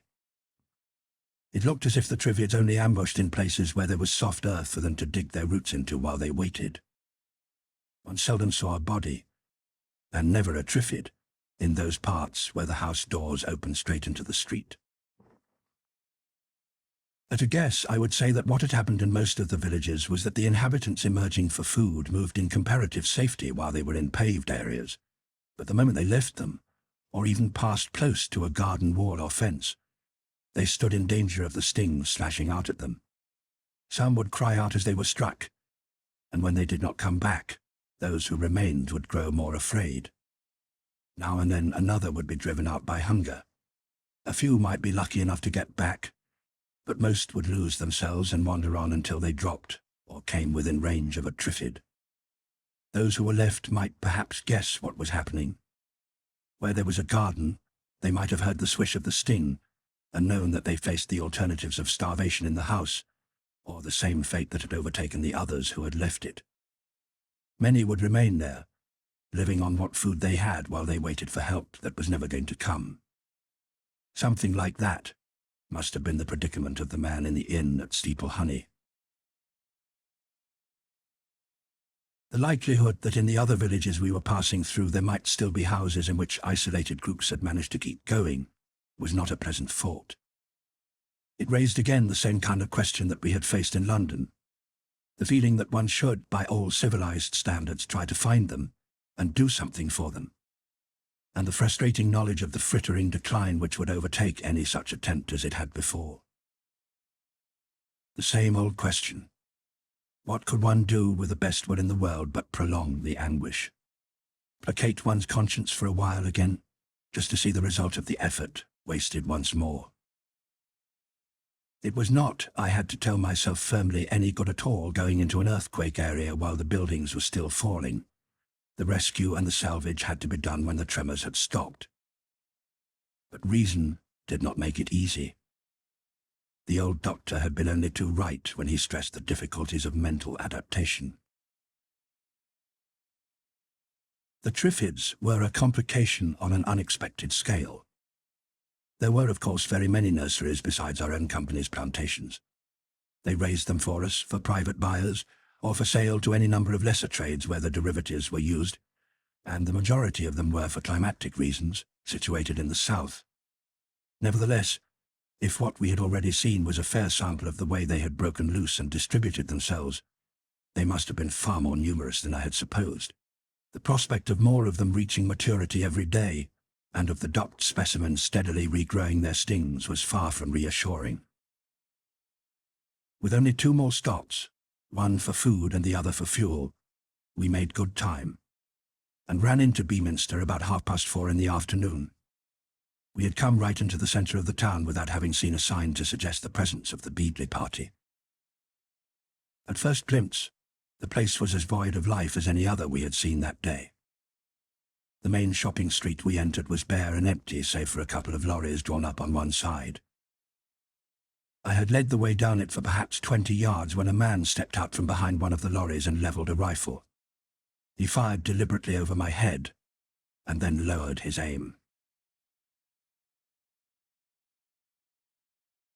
Chapter 12. Dead End. That's the kind of warning I don't debate about. I called up. The man was large and fair-haired. He handled his rifle with familiarity. Without taking it out of the aim, he jerked his head twice sideways. I accepted that as a sign to climb down. When I had done so, I displayed my empty hands.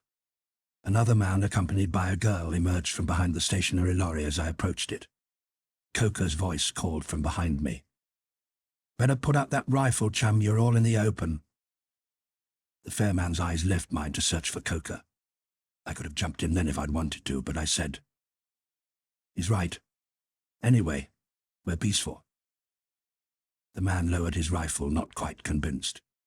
Coker emerged from the cover of my lorry, which had hidden his exit from his own.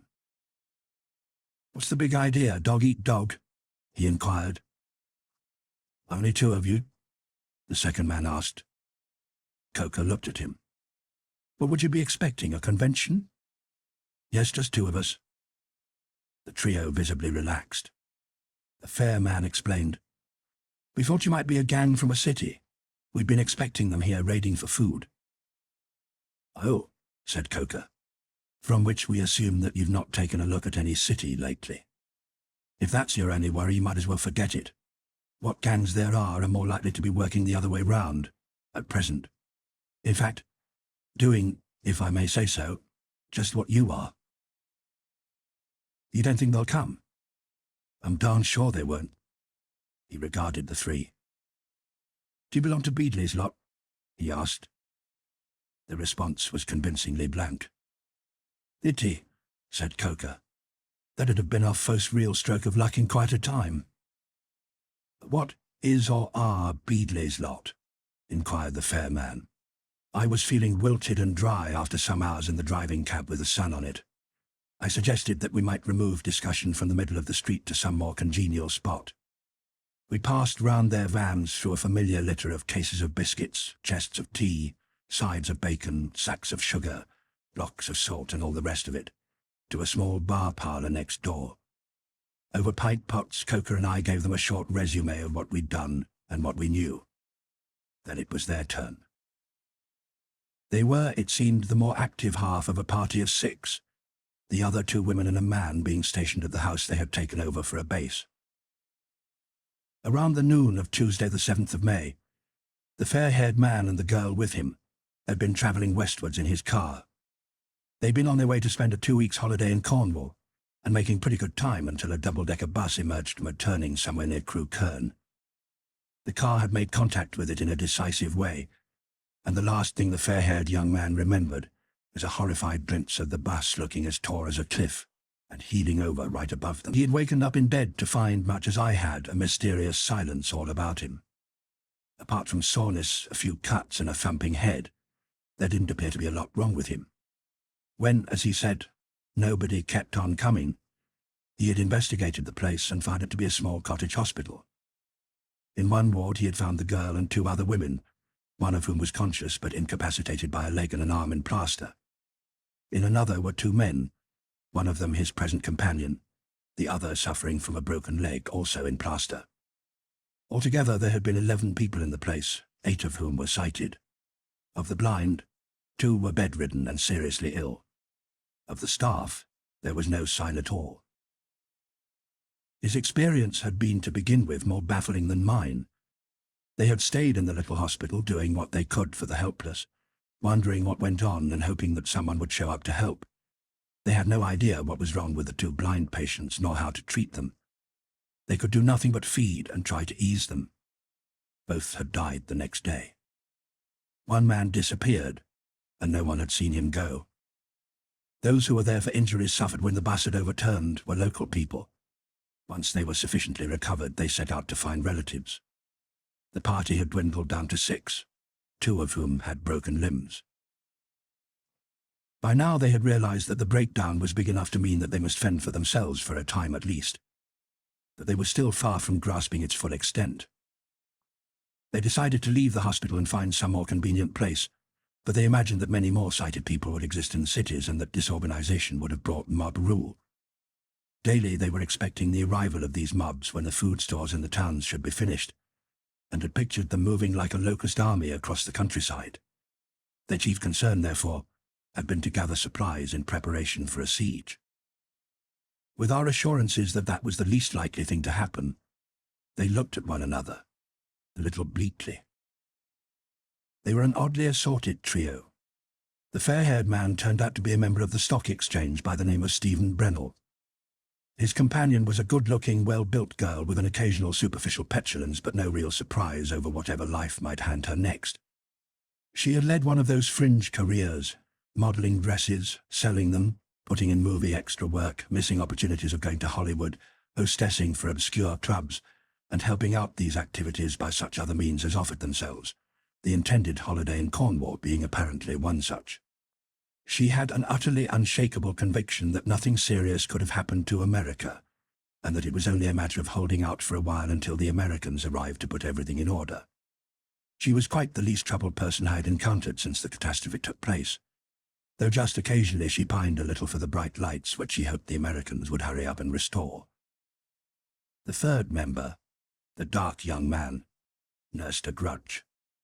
He had worked hard and saved hard in order to start his small radio store, and he had ambitions.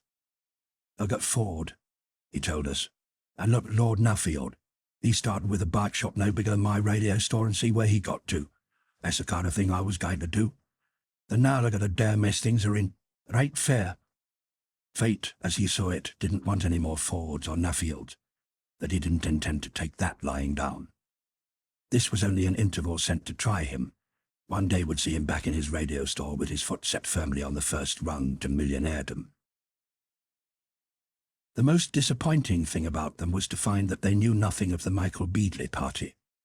Indeed, the only group they had encountered was in a village just over the Devon border, where a couple of men with shotguns had advised them not to come that way again. Those men, they said, were obviously local. Toker suggested that that meant a small group. If they belonged to a large one, they'd have shown less nervousness and more curiosity, he maintained. But if the Beadley are around here, we ought to be able to find them somehow. He put it to the fair man. "Look here, suppose we come along with you. We can do our whack, and when we do find them, it'll make things easier for all of us." The three of them looked questioningly at one another, and then nodded. "All right. Give us a hand with the loading and we'll be getting along," the man agreed. By the look of Charcote Old House, it had once been a fortified manor. Re-fortification was now underway. At some time in the past, the encircling moat had been drained. Stephen, however, was of the opinion that he had successfully ruined the drainage system so that it would fill up again by degrees. It was his plan to blow up such parts as had been filled in and thus complete the re-encirclement. Our news, suggesting that this might not be necessary, induced a slight wistfulness in him and a look of disappointment. The stone walls of the house were thick. At least 3 of the windows in the front displayed machine guns, and he pointed out 2 more mounted on the roof. Inside the main door was stacked a small arsenal of mortars and bombs, and as he proudly showed us, several flamethrowers. "We found an arms depot," he explained, "and spent a day getting this lot together." As I looked over the stuff, I realized for the first time that the catastrophe by its very thoroughness had been more merciful than the things that would have followed a slightly lesser disaster. Had 10 or 15% of the population remained unharmed, it was very likely that little communities like this would indeed have found themselves fighting off starving gangs in order to preserve their own lives. As things were, however, Stephen had probably made his warlike preparations in vain. But there was one appliance that could be put to good use. I pointed to the flamethrowers. "Those might be handy for Triffids," I said. He grinned. "You're right. Very effective. The one thing we've used them for. And incidentally, the one thing I know that really makes a Triffid beat it. You can go on firing at them until they're shot to bits and they don't budge. I suppose they don't know where the distraction's coming from. But one warm lick from this and they're plunging off fit to bust themselves." "Have you had a lot of trouble with them?" I asked. It seemed that they had not. From time to time 1, perhaps 2 or 3 would approach and be scorched away. On their expeditions they had had several lucky escapes, but usually they were out of their vehicles only in built-up areas where there was little likelihood of prowling Triffids. That night, after dark, we all went up to the roof. It was too early for the moon. We looked out upon an utterly black landscape. Search it as we would, not one of us was able to discover the least pinpoint of a telltale light. Nor could any of the party recall ever having seen a trace of smoke by day. I was feeling depressed when we descended again to the lamplit living room. "There's only one thing for it, then," Coker said. "We'd have to divide the district up into areas and search them." That he did not say it with conviction. I suspected that he was thinking it lightly as I was, that the Beadley party would continue to show a deliberate light by night and some other sign, probably a smoke column, by day. However, no one had any better suggestion to make, so we got down to the business of dividing the map up into sections, doing our best to contrive that each should include some high ground to give an extensive view beyond it. The following day we went into the town in a lorry, and from there dispersed in smaller cars for the search. That was, without a doubt, the most melancholy day I had spent since I had wandered about Westminster searching for traces of Josella there. Just at first it wasn't too bad. There was the open road in the sunlight, the fresh green of early summer. There were signposts which pointed to Exeter and the west, and other places as if they still pursued their habitual lives. There were sometimes, though rarely, birds to be seen. And there were wild flowers beside the lanes, looking as they had always looked. But the other side of the picture was not so good. There were fields in which cattle lay dead, or wandered blindly, and untended cows lowed in pain, where sheep in their easy discouragement had stood resignedly to die rather than pull themselves free from bramble or barbed wire, and other sheep grazed erratically, or starved with looks of reproach in their blind eyes. Farms were becoming unpleasant places to pass closely. For safety's sake, I was giving myself only an inch of ventilation at the top of the window, but I closed even that whenever I saw a farm beside the road ahead. Triffids were at large. Sometimes I saw them crossing fields or noticed them inactive against hedges. In more than one farm they had found the middens to their liking, and enthroned themselves there while they waited for the dead stock to attain the right stage of putrescence. I saw them now with a disgust that they had never roused in me before. Horrible, alien things, which some of us had somehow created and which the rest of us in our careless greed had cultured all over the world. One could not even blame nature for them. Somehow they had been bred, just as we bred ourselves beautiful flowers or grotesque parodies of dogs. I began to loathe them now for more than their carrion-eating habits. They, more than anything else, seemed able to profit and flourish on our disaster. As the day went on, my sense of loneliness grew. On any hill or rise I stopped to examine the country as far as field glasses would show me. Once I saw smoke and went to the source to find a small railway train burnt out on the line. I still do not know how that could be, but there was no one near it. Another time a flag upon a staff sent me hurrying to a house to find it silent, though not empty. Yet another time a white flutter of movement on a distant hillside caught my eye, but when I turned the glasses on it, I found it to be half a dozen sheep milling in panic while a Triffid struck continually and ineffectively across their woolly backs. Nowhere could I see a sign of living human beings. When I stopped for food, I did not linger longer than I needed. I ate it quickly, listening to a silence that was beginning to get on my nerves, and anxious to be on my way again with at least the sound of the car for company. One began to fancy things. Once I saw an arm waving from a window, but when I got there it was only a branch swaying in front of the window. I saw a man stop in the middle of a field and turn to watch me go by, but the glasses showed me that he couldn't have stopped or turned. He was a scarecrow. I heard voices calling to me, just discernible above the engine noise. I stopped and switched off. There were no voices, nothing, but far, far away, the plaint of an unmilked cow. It came to me that here and there, dotted about the country, there must be men and women who were believing themselves to be utterly alone, sole survivors.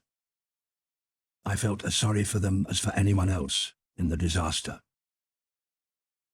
During the afternoon, With lowered spirits and little hope, I kept doggedly on quartering my section of the map because I dared not risk failing to make my inner certainty sure.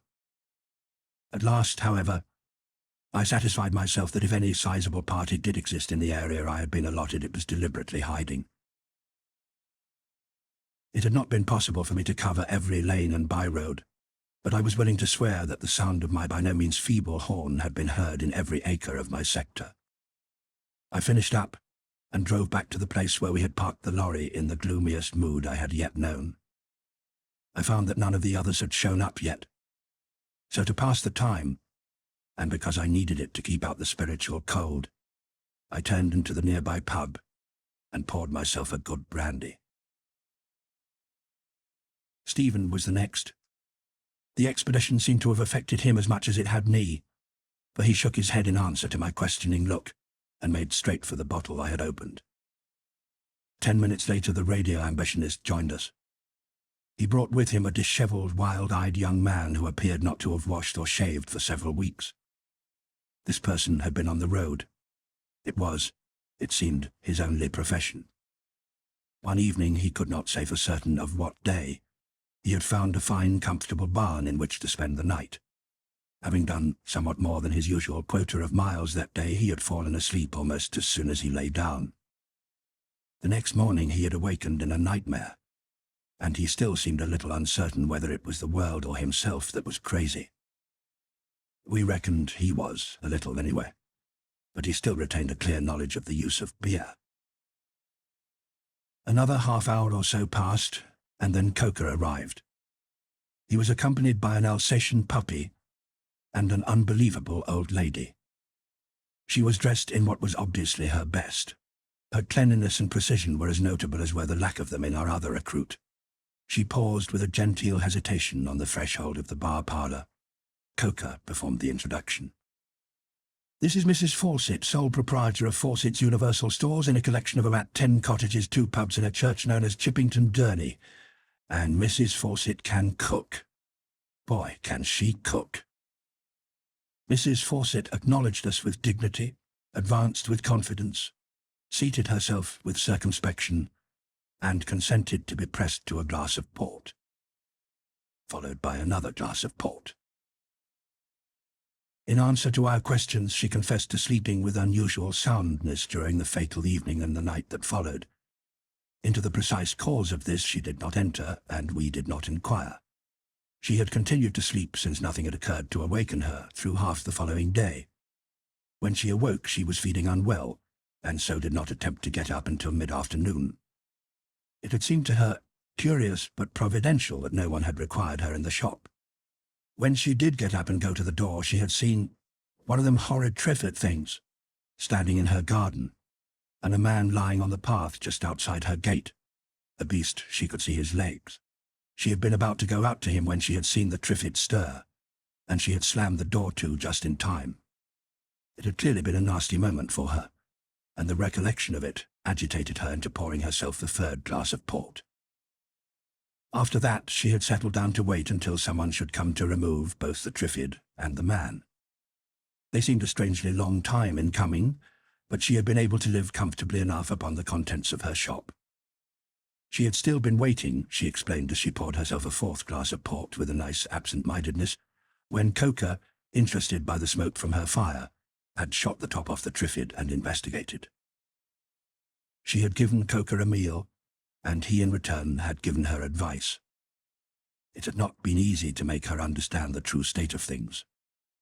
In the end, he had suggested that she should take a look up the village, keeping a wary eye for Triffids, and that he would be back at 5 o'clock to see how she felt about it. He had returned to find her dressed up, her bag packed, and herself quite ready to leave. Back in Charcoat Old House that evening, we gathered again around the map. Coker started to mark out new areas of search. We watched him without enthusiasm. It was Stephen who said what all of us, including I think Coker himself, were thinking. "Look here, we've been over all the ground for a circle of some 15 miles between us. It's clear they aren't in the immediate neighborhood. Either your information is wrong, or they decided not to stop here and went on. In my view, it would be a waste of time to go on searching the way we did today. Coker laid down the compasses he was using. Then what do you suggest? Well, seems to me we could cover a lot of the district pretty quickly from the air and well enough. You can bet your life that anyone who hears an aircraft engine is going to turn out and make a sign of some kind. Coker shook his head. Now, why didn't we think of that before? It ought to be a helicopter, of course, but where do we get one? And who's going to fly it? Oh, I can make one of them things go all right, said the radio man confidently. There was something in his tone. Have you ever flown one? Asked Coker. No, admitted the radio man, but I reckon there'd not be a lot to it once you got the knack. Said Coker, looking at him with reserve. Stephen recalled the locations of 2 RES stations not too far away, and that there had been an air taxi business operating from Yeovil. End of Disc 6. In spite of our doubts, the radio man was as good as his word. He seemed to have complete confidence that his instinct for mechanism would not let him down. After practicing for half an hour, he took the helicopter off and flew it back to Charcourt. For 4 days, the machine hovered around in widening circles. On 2 of them, Coker observed. On the other 2, I replaced him. In all, we discovered 10 little groups of people. None of them knew anything of the Beadley party, and none of them contained Gisela. As we found each lot, we landed. Usually they were in 2s and 3s. The largest was 7.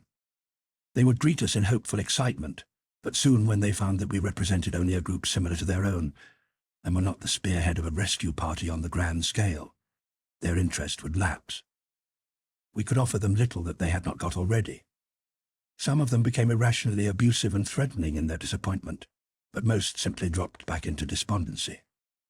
As a rule, they showed little wish to join up with other parties, and were inclined rather to lay hands on what they could, building themselves into refugees as comfortably as possible while they waited for the arrival of the Americans who were bound to find a way.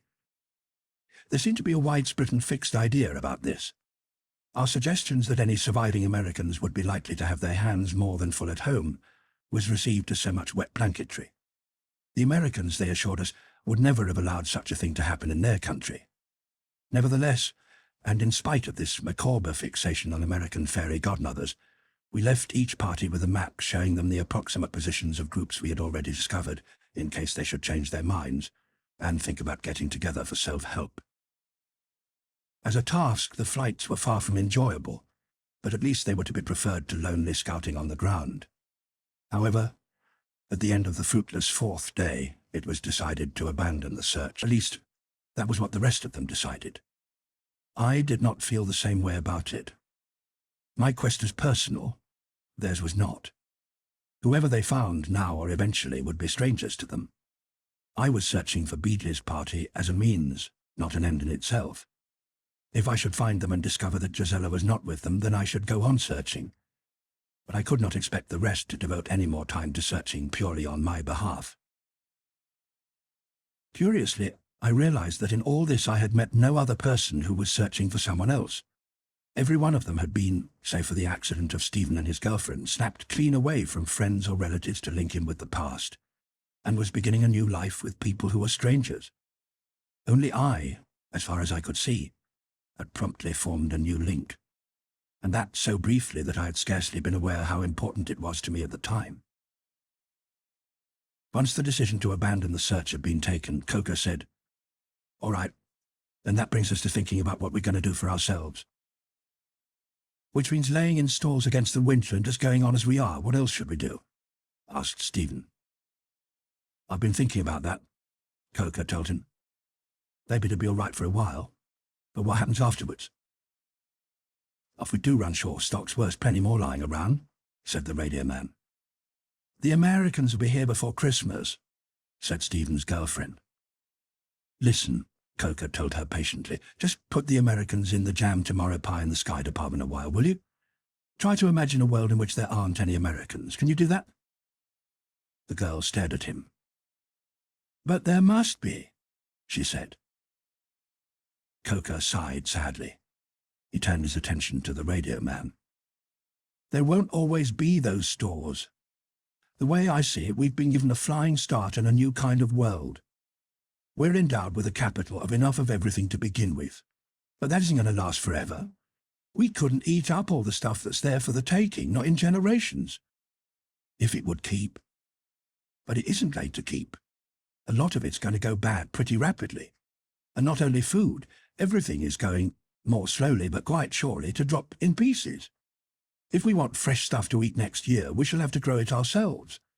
And it may seem a long way off now, but there's going to come a time when we shall have to grow everything ourselves. There'll come a time, too, when all the tractors are worn out or rusted, and there's no more petrol to run them anyway. When we'll come right down to nature and bless horses, if we've gotten. This is a pause.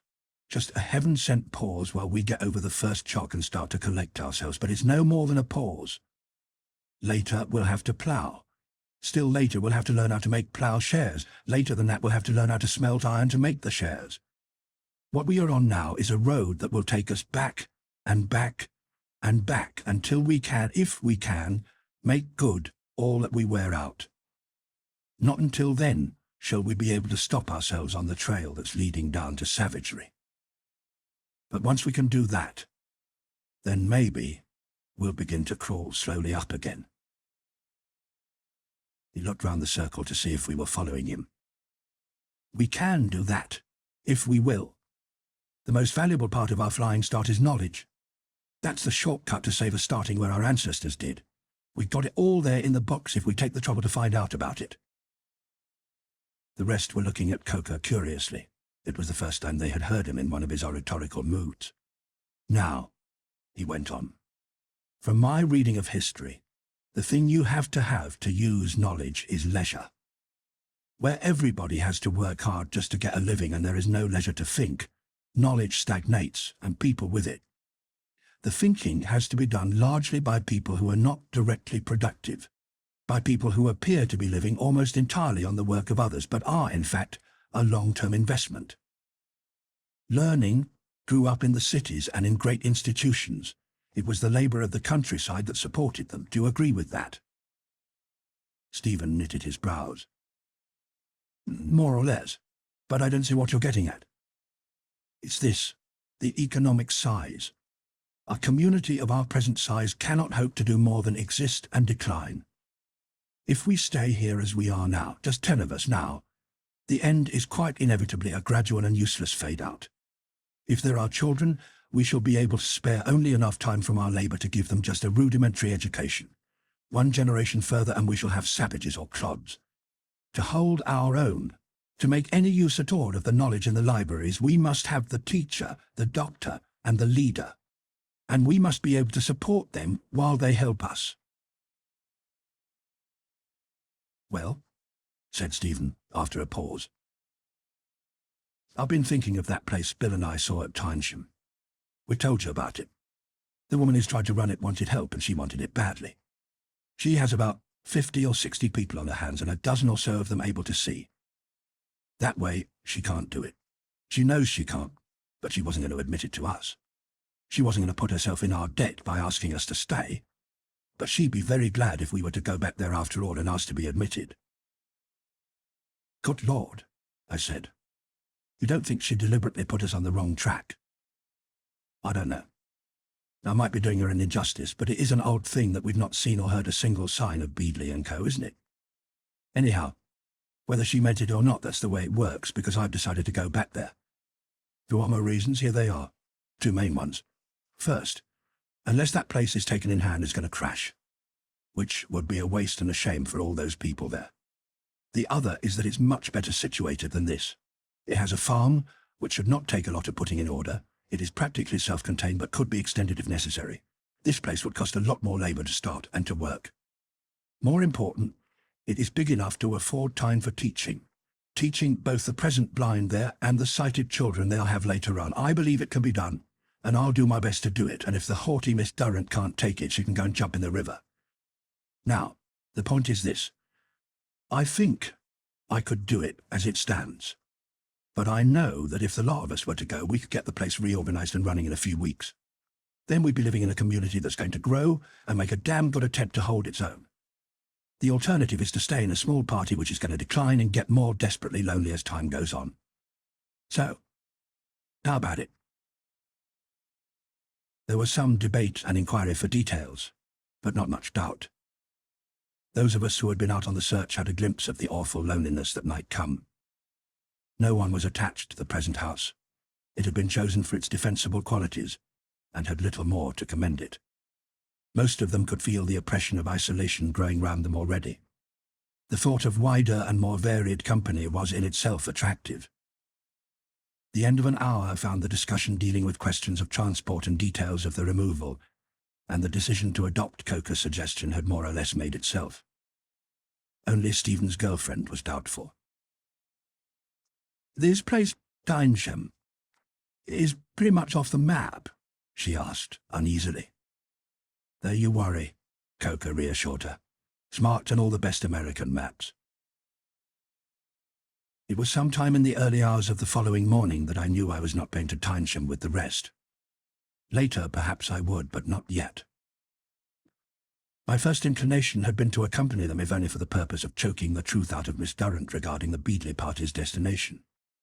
But then I had to make again the disturbing admission that I did not know that Josella was with them, and indeed that all the information I had been able to collect so far suggested that she was not. She had pretty certainly not passed through Tynesham. But if she had not gone in search of them, then where had she gone? It was scarcely likely that there had been a second direction in the university building, one that I had missed. And then, as if it had been a flash of light, I recalled the discussion we had had in our commandeered flat. I could see her sitting there in her blue party frock, with the light of the candles catching the diamonds as we talked. What about the Sussex Downs? I know a lovely old farmhouse on the north side. And then I knew what I must do. I told Coker about it in the morning. He was sympathetic, but obviously anxious not to raise my hopes too much. "Okay, you do as you think best," he agreed. "I hope... well, anyway, you know where we are, and you can both come on to Tynesham and help to put that woman through the hoop until she sees sense." That morning the weather broke. The rain was falling in sheets as I climbed once more into the familiar lorry. Yet I was feeling elated and hopeful. It could have rained 10 times harder without depressing me or altering my plan. Coker came out to see me off. I knew why he made a point of it, for I was aware without his telling me that the memory of his first rash plan and its consequences troubled him. He stood beside the cab with his hair flattened and the water trickling down his neck, and held up his hand. "Take it easy, Bill. There aren't any ambulances these days and she'll prefer you to arrive all in one piece. Good luck. And my apologies for everything to the lady, when you find her." The word was when, but the tone was if. I wished them well at Tynesham.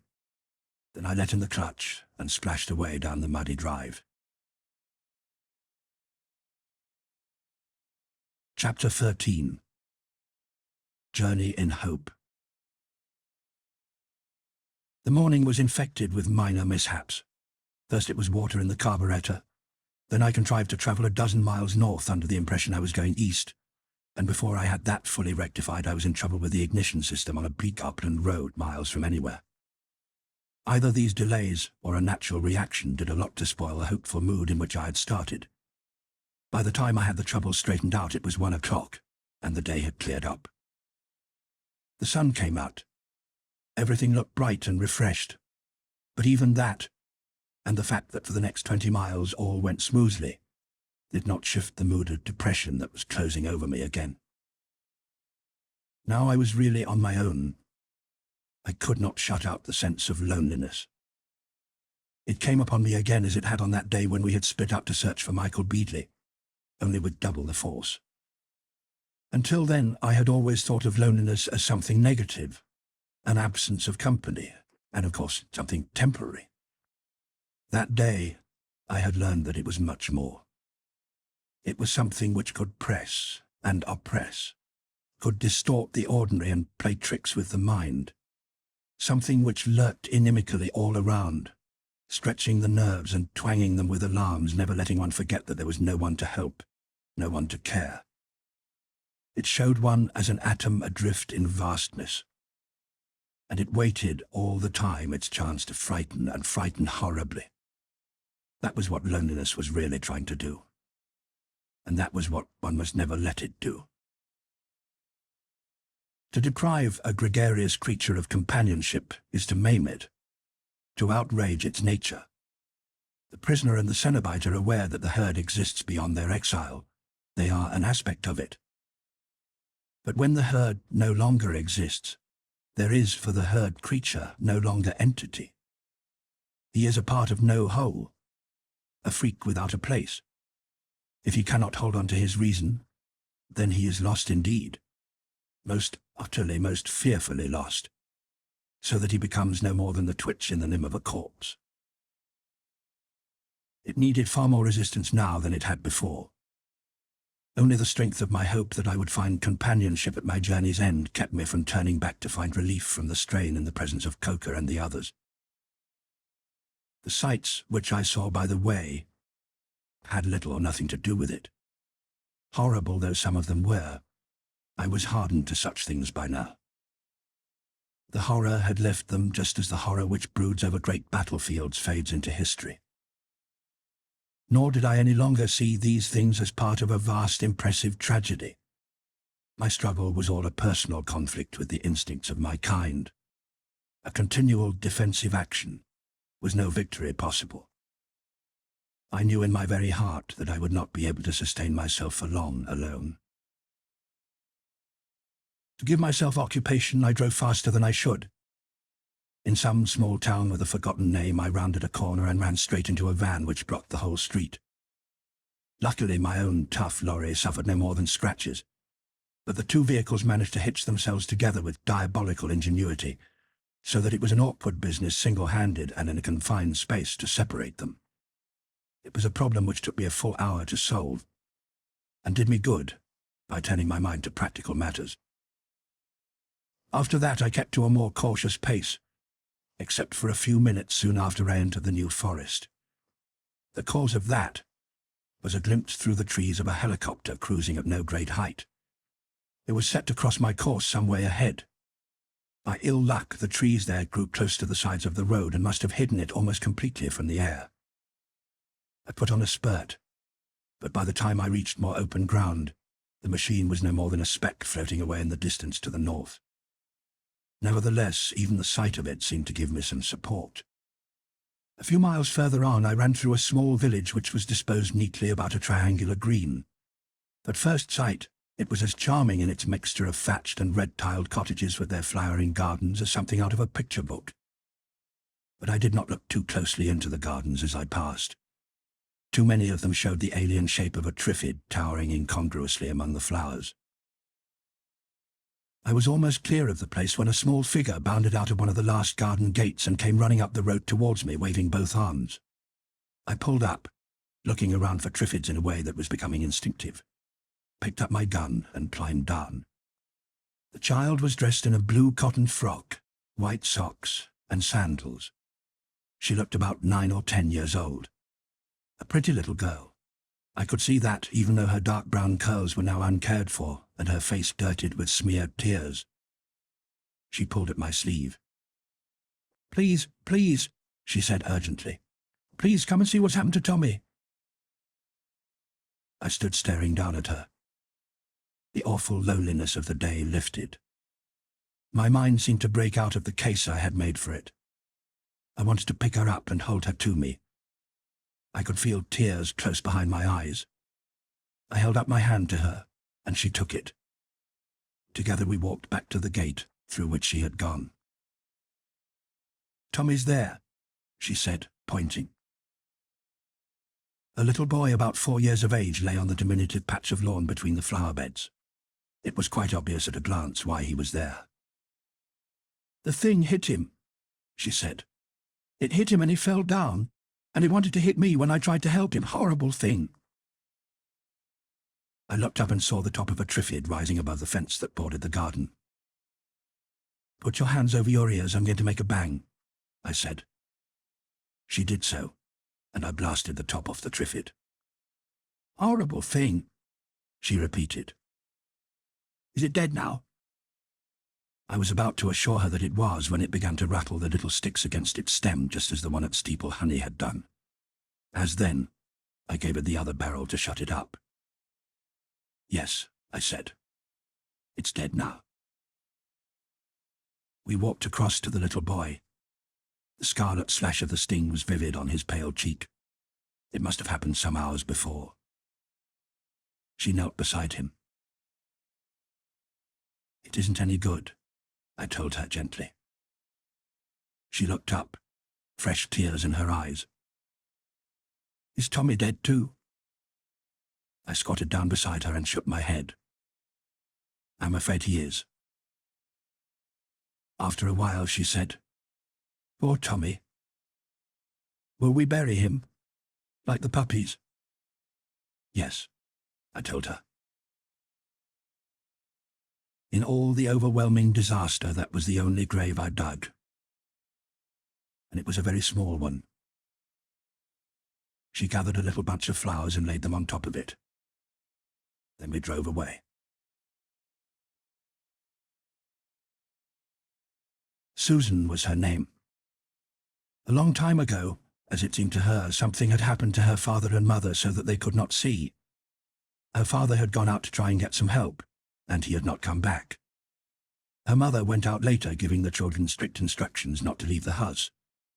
She had come back crying. The next day she went out again. This time, she did not come back. The children had eaten what they could find and then began to grow hungry. At last, Susan was hungry enough to disobey instructions and seek help from Mrs. Walton at the shop. The shop itself was open, but Mrs. Walton was not there. No one came when Susan called, so she had decided to take some cakes and biscuits and sweets and tell Mrs. Walton about it later. She had seen some of the things about as she came back. One of them had struck at her, but it had misjudged her height and the sting had passed over her head. It frightened her, and she ran the rest of the way home. After that she had been very careful about the things, and on further expeditions had taught Tommy to be careful about them too. But Tommy had been so little, he had not been able to see the one that was hiding in the next garden when he went out to play that morning. Susan had tried half a dozen times to get to him, but each time, however careful she was, she had seen the top of the Triffid tremble and stir slightly. An hour or so later, I decided it was time to stop for the night. I left her in the truck while I prospected a cottage or two until I found one that was fit, and then we set about getting a meal together. I did not know much of small girls, but this one seemed to be able to dispose of an astonishing quantity of the result, confessing while she did so that a diet consisting almost entirely of biscuits, cake and sweets had proved less completely satisfying than she had expected. After we had cleaned her up a bit, and I, under instruction, had wielded her hairbrush, I began to feel rather pleased with the results. She, for her part, seemed able for a time to forget all that had happened in her pleasure at having someone to talk to. I could understand that. I was feeling exactly the same way myself. But not long after I had seen her to bed and come downstairs again, I heard the sound of sobbing. I went back to her. It's all right, Susan, I said. It's all right. It didn't really hurt poor Tommy, you know. It was so quick. I sat down on the bed beside her and took her hand. She stopped crying. It wasn't just Tommy, she said. It was after Tommy, when there was nobody at all. I was so frightened. I know, I told her. I do know. I was frightened too. She looked up at me. But you aren't frightened now? No, and you aren't either. So you see, we'll just have to keep together to stop one another being frightened. Yes, she agreed with serious consideration. I think that'll be all right. So we went on to discuss a number of things, until she fell asleep.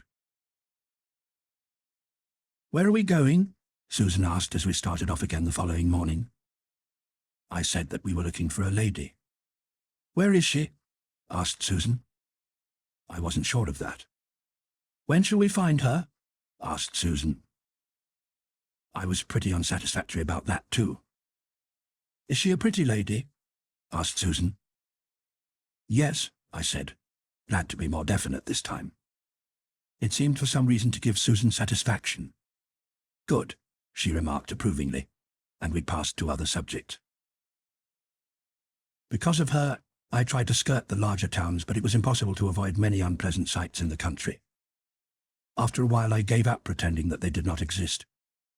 Susan regarded them with the same detached interest as she gave to the normal scenery. They did not alarm her, though they puzzled her and prompted questions. Reflecting that the world in which she was going to grow up would have little use for the over-niceties and euphemisms that I had learnt as a child, I did my best to treat the various horrors and curiosities in the same objective fashion. That was really very good for me, too. By midday the clouds had gathered, and the rain began once more. When at 5 o'clock we had pulled up on the road just short of Polborough, it was still pouring hard. "Where do we go now?" inquired Susan. "That," I acknowledged, "is just the trouble. It's somewhere over there." I waved my arm towards the misty line of the downs to the south. I had been trying hard to recall just what else Josella had said of the place, but I could remember no more than that the house stood on the north side of the hills, and I had the impression that it faced across the low, marshy country that separated them from Polborough. Now that I had come so far, it seemed a pretty vague instruction. The downs stretched away for miles to the east and to the west. "Maybe the first thing to do is see if we can find any smoke across there," I suggested. "It's awfully difficult to see anything at all in the rain," Susan said, practically, and quite rightly. Half an hour later the rain obligingly held off for a while. We left the lorry and sat on a wall side by side. We studied the lower slopes of the hills carefully for some time, but neither Susan's sharp eyes nor my field glasses could discover any trace of smoke or signs of activity. Then it started to rain again. "I'm hungry," said Susan. Food was a matter of trifling interest to me just then. Now that I was so near, my anxiety to know whether my guess had been right overcame everything else. While Susan was still eating, I took the lorry a little way up the hill behind us to get a more extensive view. In between showers, and in a worsening light, we scanned the other side of the valley again without result. There was no life or movement in the whole valley save for a few cattle and sheep, and an occasional Triffid lurching across the field below. An idea came to me, and I decided to go down to the village. I was reluctant to take Susan, for I knew the place would be unpleasant, but I could not leave her where she was. When we got there, I found that the sights affected her less than they did me. Children have a different convention of the fearful until they have been taught the proper things to be shocked at. The depression was all mine. Susan found more to interest than to disgust her. Any somberness was quite offset by her delight in a scarlet silk mackintosh with which she equipped herself in spite of it being several sizes too large. My search, too, was rewarding. I returned to the lorry laden with a headlamp like a minor searchlight, which we had found upon an illustrious-looking Rolls-Royce. I rigged the thing up on a kind of pivot beside the cab window and made it ready to plug in. When that was fixed, there was nothing to do but wait for darkness and hope that the rain would let up. By the time it was fully dark, the raindrops had become a mere spatter. I switched on and sent a magnificent beam piercing the night. Slowly I turned the lamp from side to side, keeping its ray leveled towards the opposite hills, while I anxiously tried to watch the whole line of them simultaneously for an answering light. A dozen times or more I traversed it steadily, switching off for a few seconds at the end of each sweep while we sought the least flicker in the darkness. But each time the night over the hills remained pitchy black. Then the rain came on more heavily again. I set the beam full ahead and sat waiting, listening to the drumming of the drops on the roof of the cab, while Susan fell asleep leaning against my arm. An hour passed before the drumming dwindled to a patter and ceased. Susan woke up as I started the beam raking across again. I had completed the 6th travel when she called out, "Look, Bill, there it is. There's a light." She was pointing a few degrees left of our front. I switched off the lamp and followed the line of her finger. It was difficult to be sure. If it were not a trick of our eyes, it was something as dim as a distant glowworm. And even as we were looking at it, the rain came down on us again in sheets. By the time I had my glasses in my hand, there was no view at all. I hesitated to move. It might be that the light, if it had been a light, would not be visible from lower ground. Once more I trained our light forward and settled down to wait with as much patience as I could manage. Almost another hour passed before the rain cleared again. The moment it did, I switched off our lamp. "It is!" Susan cried excitedly. "Look! Look!" It was, and bright enough now to banish any doubts, though the glasses showed me no details. I switched on again and gave the V sign in Morse. It's the only Morse I know except SOS, so it had to do. While we watched the other light, it blinked, and then began a series of deliberate longs and shorts, which unfortunately meant nothing to me. I gave a couple more Vs for good measure, drew the approximate line of the far light on our map, and switched on the driving lights. "Is that the lady?" asked Susan. "It's got to be," I said. "It's got to be." That was a poorish trip. To cross the low marshland, it was necessary to take a road a little to the west of us and then work back to the east along a foot of the hills. Before we had gone more than a mile, something cut off the sight of the light from us altogether, and to add to the difficulty of finding our way in the dark lanes, the rain began again in earnest. There was no one to care for the drainage sluices. Some fields were already flooded, and the water was over the road in places. I had to drive with a tedious care when all my urge was to put my foot flat down. Once we reached the further side of the valley, we were free of flood water, but we made little better speed, for the lanes were full of primitive wanderings and improbable turns. I had to give the wheel all my attention while the child peered up at the hills beside us, watching for the reappearance of the light. We reached the point where the line on my map intersected with what appeared to be our present road, without seeing a sign of it. I tried the next uphill turning. It took about half an hour to get back to the road again from the chalk pit into which it led us. We ran on further along the lower road. Then Susan caught a glimmer between the branches to our right. The next turning was luckier.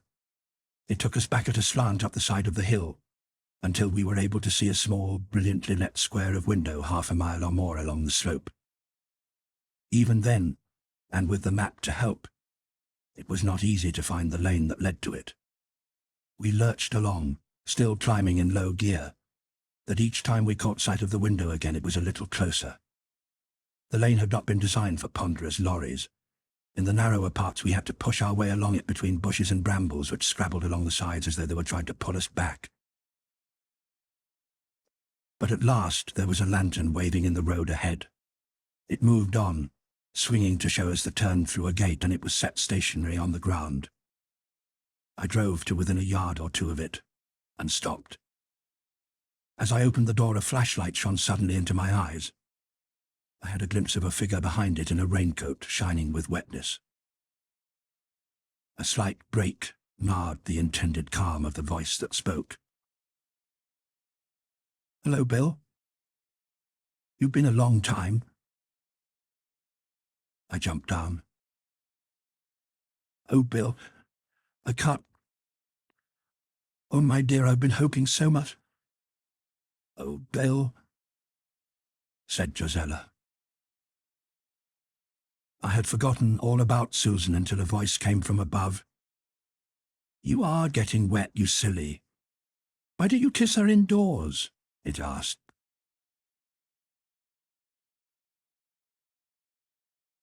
Chapter 14. Churning. The sense with which I arrived at Churning Farm, the one that told me that most of my troubles were now over, is interesting only in showing how wide of the mark a sense can be. The sweeping of Josella into my arms went off pretty well, but its corollary of carrying her away forthwith to join the others at Tynesham did not, for several reasons. Ever since her possible location had occurred to me, I had pictured her in, I must admit, a rather cinematic way, as battling bravely against all the forces of nature, etc., etc. In a fashion, I suppose she was, but the setup was a lot different from my imaginings. My simple plan of saying, "Jump aboard, we're off to join Coker and his little gang," had to go by the board. One might have known that things would not turn out so simply. On the other hand, it is surprising how often the better thing is disguised as the worse. Not that I didn't from the start prefer churning to the thought of Tynesham, but to join a large group was obviously a sounder move. But churning was charming. The word farm had become a courtesy title for the place. It had been a farm until some 25 years before, and it still looked like a farm, but in reality it had become a country house. Sussex and the neighbouring counties were well dotted with such houses and cottages, which tired Londoners had found adaptable to their needs. Internally, the house had been modernised and reconstructed to a point where it was doubtful whether its previous tenants would be able to recognise a single room. Outside, it had become spick. The yards and sheds had a suburban rather than a rural tidiness, and had for years known no form of animal life rougher than a few riding horses and ponies. The farmyard showed no utilitarian sights, and gave forth no rustic smells. It had been laid over with close green turf like a bowling green. The fields across which the windows of the house gazed from beneath weathered red tiles had long been worked by the occupiers of other and more earthly farmhouses. But the sheds and barns remained in good condition. It had been the ambition of Josella's friends, the present owners, to restore the place one day to work on a limited scale, and to this end they had continually refused tempting offers for it in the hope that at some time, and in some manner not clearly perceived, they would acquire enough money to start buying back the land rightfully belonging to it. With its own well and its own power plant, the place had plenty to recommend it. But as I looked it over, I understood Coker's wisdom in speaking of a cooperative effort. I knew nothing of farming, but I could feel that if we had intended to stay there, it would take a lot of work to feed 6 of us. The other 3 had been there already when Josella had arrived. They were Dennis and Mary Brent, and Joyce Taylor. Dennis was the owner of the house. Joyce had been there on an indefinite visit, at first to keep Mary company, and then to keep the house running when Mary's expected baby should be born. On the night of the green flashes, of the comet, he would say if he were one who still believes in that comet, there had been 2 other guests, Joan and Ted Danton, spending a week's holiday there. All 5 of them had gone out into the garden to watch the display. In the morning, all 5 awoke to a world that was perpetually dark. First they had tried to telephone. When they found that impossible, they waited hopefully for the arrival of the daily help. She, too, failing them, Ted had volunteered to try and find out what had happened. Dennis would have accompanied him but for his wife's almost hysterical state. Ted, therefore, had set out alone. He did not come back. At some time later in the day, and without saying a word to anyone, Joan had slipped off, presumably to try and find her husband.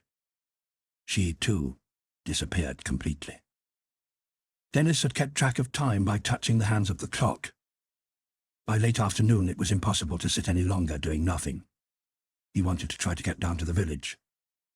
Both the women had objected to that. Because of Mary's state, he had yielded, and Joyce determined to try. She went to the door, and began to feel her way with a stick outstretched before her. She was barely over the threshold when something fell with a swish across her left hand, burning like a hot wire. She jumped back with a cry and collapsed in the hall where Dennis had found her. Luckily she was conscious, and able to moan of the pain in her hand. Dennis, feeling the raised wheel, had guessed it for what it was. In spite of their blindness, he and Mary had somehow contrived to apply hot fermentations, she heating the kettle while he put on a tourniquet and did his best to suck out the poison. After that they had had to carry her up to bed, where she stayed for several days, while the effect of the poison wore off. Meanwhile Dennis had made tests, first at the front and then at the back of the house. With the door slightly open, he cautiously thrust out a broom at head level. Each time there was the whistle of a sting, and he felt the broom handle tremble slightly in his grip. At one of the garden windows the same thing happened. The others seemed to be clear. He would have tried to leave by one of them but for Mary's distress. She was sure that if there were Triffids close round the house there must be others about, and would not let him take the risk. Luckily, they had food enough to last them some time, though it was difficult to prepare it. Also, Joyce, in spite of a high temperature, appeared to be holding her own against the Triffid poison, so that the situation was less urgent than it might have been. Most of the next day, Dennis devoted to contriving a kind of helmet for himself. He had wire net only of large mesh, so that he had to construct it of several layers overlapped and tied together. It took him some time, but equipped with this and a pair of heavy gauntlet gloves, he was able to start out for the village late in the day. A Triffid had struck at him before he was 3 paces away from the house. He groped for it until he found it, and twisted its stem for it. A minute or two later, another sting thudded across his helmet. He could not find that Triffid to grapple with it, though it made 6 slashes before it gave up. He found his way to the tool shed and thence across to the lane, encumbered now with 3 large balls of gardening twine which he paid out as he went to guide him back. Several times in the lane more stings whipped at him. It took an immensely long time for him to cover the mile or so to the village, and before he reached it, his supply of twine had given out. And all the time he had walked and stumbled through a silence so complete that it frightened him. Now and then he would stop and call, but no one answered. More than once he was afraid that he had lost his way, but when his feet discovered a better laid road surface he knew where he was, and was able to confirm it by locating a signpost. He groped his way further on. After a seemingly vast distance he had become aware that his footsteps were sounding differently. They had a faint echo. Moving to one side he found a footpath, and then a wall. A little further along he discovered a post box let into the brickwork, and he knew that he must be actually in the village at last. He called out once more. A voice, a woman's voice, called back, but it was some distance ahead and the words were indistinguishable. He called again and began to move towards it. Its reply was suddenly cut off by a scream. After that, there was silence again. Only then, and still half incredulously, did he realize that the village was in no better plight than his own household. He sat down on the grassed verge of the path to think out what he should do. By the feeling in the air he thought that night must have come. He must have been away fully 4 hours, and there was nothing to do but go back. All the same, there was no reason why he should go back empty-handed. With his stick he rapped his way along the wall until it ran on one of the tin-plate advertisements which adorned the village shop. 3 times in the last 50 or 60 yards stings had slapped on his helmet. Another struck as he opened the gate, and he tripped over a body lying on the path. A man's body, quite cold. He had the impression that there had been others in the shop before him. Nevertheless, he found a sizable piece of bacon.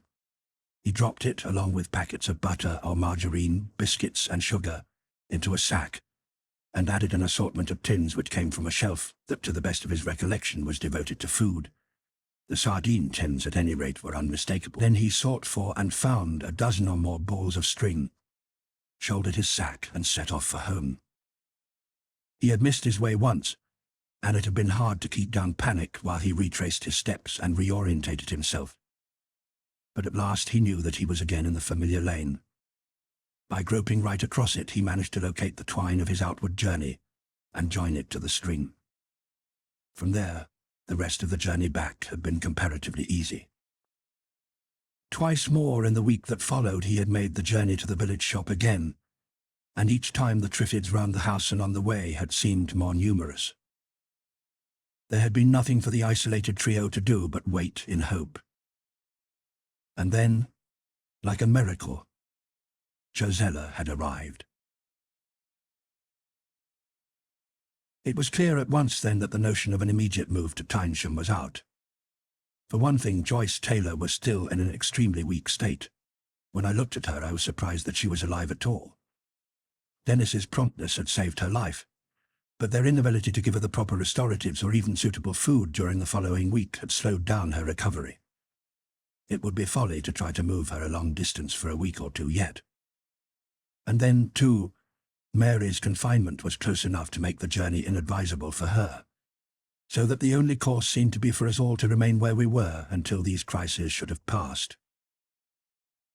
Once more it became my task to scrounge and forage.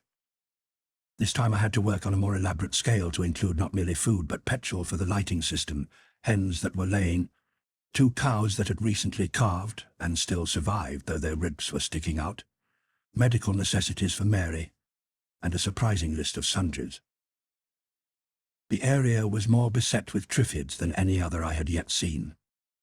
Almost every morning revealed 1 or 2 new ones lurking close to the house, and the first task of the day was to shoot the tops off them, until I had constructed a netting fence to keep them out of the garden. Even then they would come right up and loiter suggestively against it until something was done about them. I opened some of the cases of gear and taught young Susan how to use a Triffid gun. She quite rapidly became an expert at disarming the things, as she continued to call them. It became her department to work daily vengeance on them. From Josella, I learnt what had happened to her after the fire alarm at the university building. She had been shipped off with her party much as I with mine, but her manner of dealing with the 2 women to whom she was attached had been summary. She had issued a flat ultimatum: either she became free of all restraints, in which case she would help them as far as she was able, or if they continued to coerce her, there would be likely to come a time when they would find themselves drinking prussic acid or eating cyanide of potassium on her recommendation. They could take their choice. They had chosen sensibly. There was little difference in what we had to tell one another about the days that had followed. When her group had in the end dissolved, she had reasoned much as I did. She took a car and went up to Hampstead to look for me. She had not encountered any survivors from my group, nor run across that led by the quick-triggered red-headed man. She had kept on there until almost sunset, and then decided to make for the university building. Not knowing what to expect, she had cautiously stopped the car a couple of streets away and approached on foot. When she was still some distance from the gates, she had a shot. Wondering what that might indicate, she had taken cover in the garden that had sheltered us before. From there she had observed Coca also making a circumspect advance. Without knowing that I had fired at the Triffid in the square, and that the sound of the shot was the cause of Coca's caution, she suspected some kind of trap. Determined not to fall into one a second time, she had returned to the car.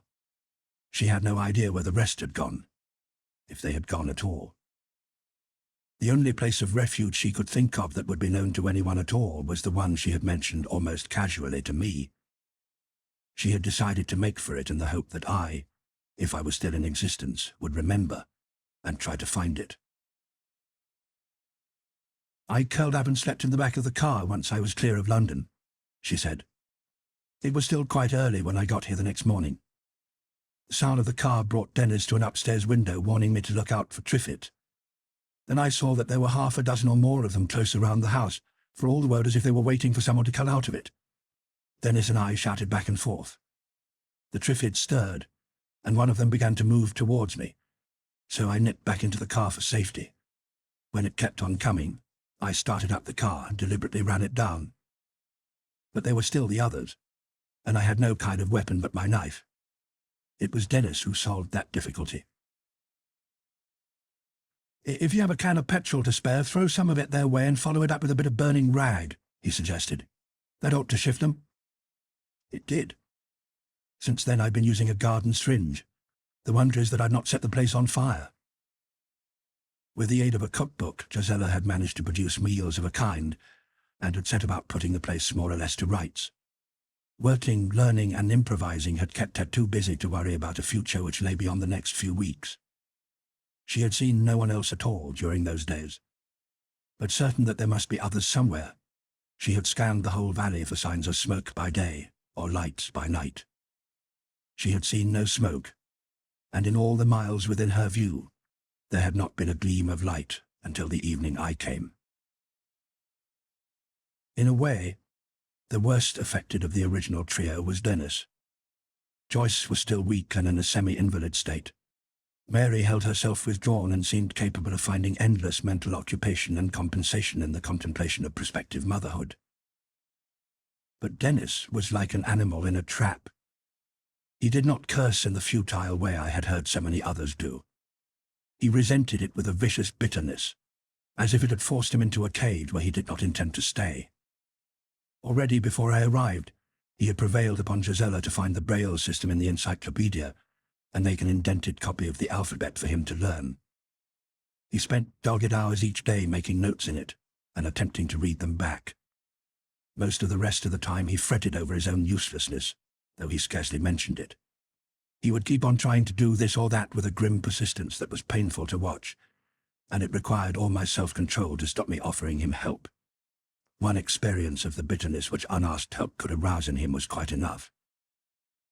I began to be astonished at the things he was painfully teaching himself to do, though still the most impressive to me was his construction of an efficient mesh helmet on only the second day of his blindness. It took him out of himself to accompany me on some of my foraging expeditions, and it pleased him that he could be useful in helping to move the heavier cases. He was anxious for books in Braille, but these we decided would have to wait until there was less risk of contamination in towns large enough to be likely sources. The days began to pass quickly, certainly for the three of us who could see. Gisela was kept busy mostly in the house, and Susan was learning to help her. There were plenty of jobs too waiting to be done by me. Joyce recovered sufficiently to make a shaky first appearance, and then began to pick up more rapidly. Soon after that, Mary's pains began. That was a bad night for everyone. Worst perhaps for Dennis, in knowing that everything depended on the care of two willing but inexperienced girls. His self-control aroused my helpless admiration. In the early hours of the morning, Gisela came down to us looking very tired. "It's a girl. They're both all right," she said, and led Dennis up. She returned a few moments later and took the drink I had ready for her. "It was quite simple, thank heaven," she said. "Poor Mary was horribly afraid it might be blind too, but of course it's not. Now she's crying quite dreadfully because she can't see it." We drank. "It's queer," I said, "the way things go on, I mean. Like a seed. It looks all shriveled and finished. You think it was dead, but it isn't. And now a new life starting, coming into all this." Gisela put her face in her hands. "Oh, God. Bill, does it have to go on being like this? On and on and on?" And she, too, collapsed in tears. 3 weeks later, I went over to Tynesham to see Coker and make arrangements for our move. I took an ordinary car in order to do the double journey in a day. When I got back, Gisela met me in the hall. She gave one look at my face. "What's the matter?" she said. "Just that we shan't be going there after all," I told her. "Tynesham is finished." She stared back at me. "What happened?" "I'm not sure. It looks as if the plague got there." I described the state of affairs briefly. It had not needed much investigation. The gates were open when I arrived, and the sight of Triffids loose in the park half warned me what to expect. The smell when I got out of the car confirmed it. I made myself go into the house. By the look of it, it had been deserted 2 weeks or more before. I put my head into 2 of the rooms. They were enough for me. I called, and my voice ran right away through the hollowness of the house. I went no further. There had been a notice of some kind pinned to the front door, that only one blank corner remained. I spent a long time searching for the rest of the sheet that must have blown away. I did not find it. The yard at the back was empty of lorries and cars, and most of the stores had gone with them, but where to, I could not tell. There was nothing to be done but get into my car again and come back. "And so—" "What?" asked Gisela, when I had finished. "And so, my dear, we stay here. We learn how to support ourselves. And we go on supporting ourselves, unless help comes. There may be an organization somewhere." Gisela shook her head. "I think we'd better forget all about help. Millions and millions of people have been waiting and hoping for help that hasn't come. There'll be something, I said. There must be thousands of little groups like this dotted all over Europe, all over the world. Some of them will get together. They'll begin to rebuild. In how long? Said Gisela. Generations? Perhaps not until after our time. No. The world's gone, and we are left. We must make our own lives. We'll have to plan them as though help will never come. She paused. There was an odd, blank look on her face that I had never seen before. It puckered. Darling, I said. Oh, Bill. Bill, I wasn't meant for this kind of life. If you weren't here, Hush, my sweet, I said gently. Hush. I stroked her hair. A few moments later, she recovered herself. Sorry, Bill. Self-pity. Revolting. Never again. She patted her eyes with a handkerchief and sniffed a little. So I'm to be a farmer's wife. Anyway, I like being married to you, Bill, even if it isn't a very proper, authentic kind of marriage. Suddenly she gave the smiling chuckle that I had not heard for some time. What is it? I was only thinking how much I used to dread my wedding.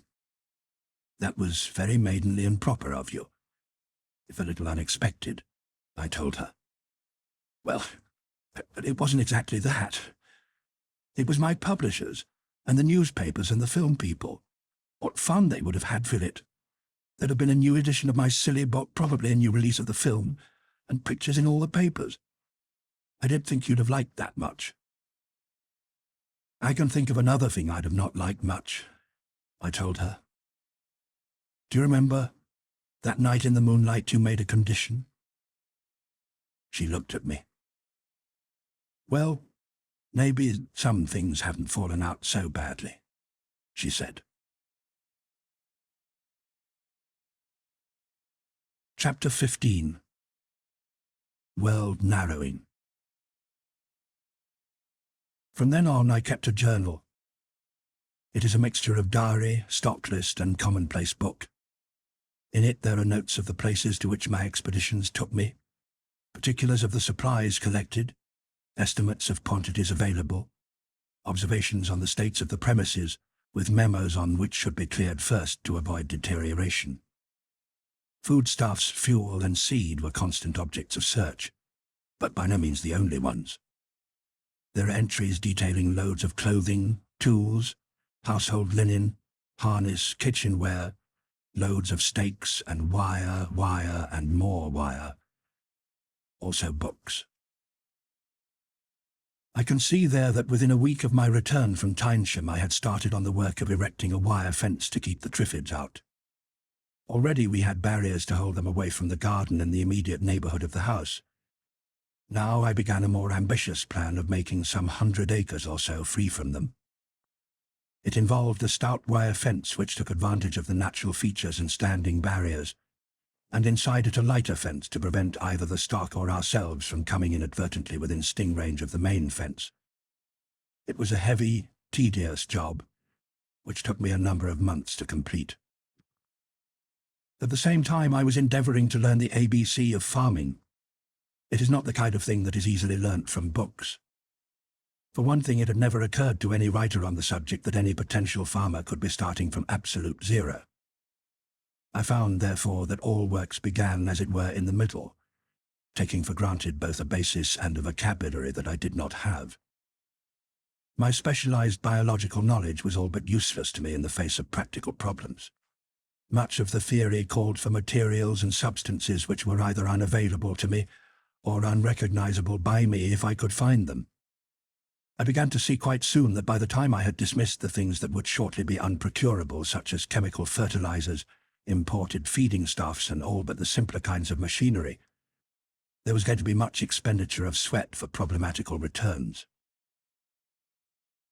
Nor is book-instilled knowledge of horse management, dairy work, or slaughterhouse procedure by any means an adequate groundwork for these arts.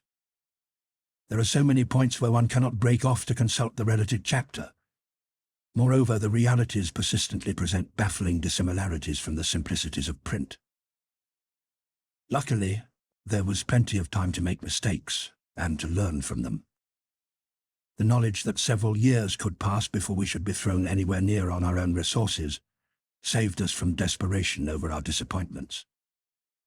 There was the reassuring thought, too, that by living on preserved stores, we were really being quite provident in preventing them from being wasted. For safety's sake, I let a whole year pass before I went to London again.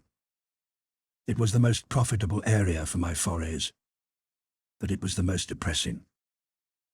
The place still contrived to give the impression that a touch of a magic wand would bring it to life again, though many of the vehicles in the streets were beginning to turn rusty. A year later, the change was more noticeable.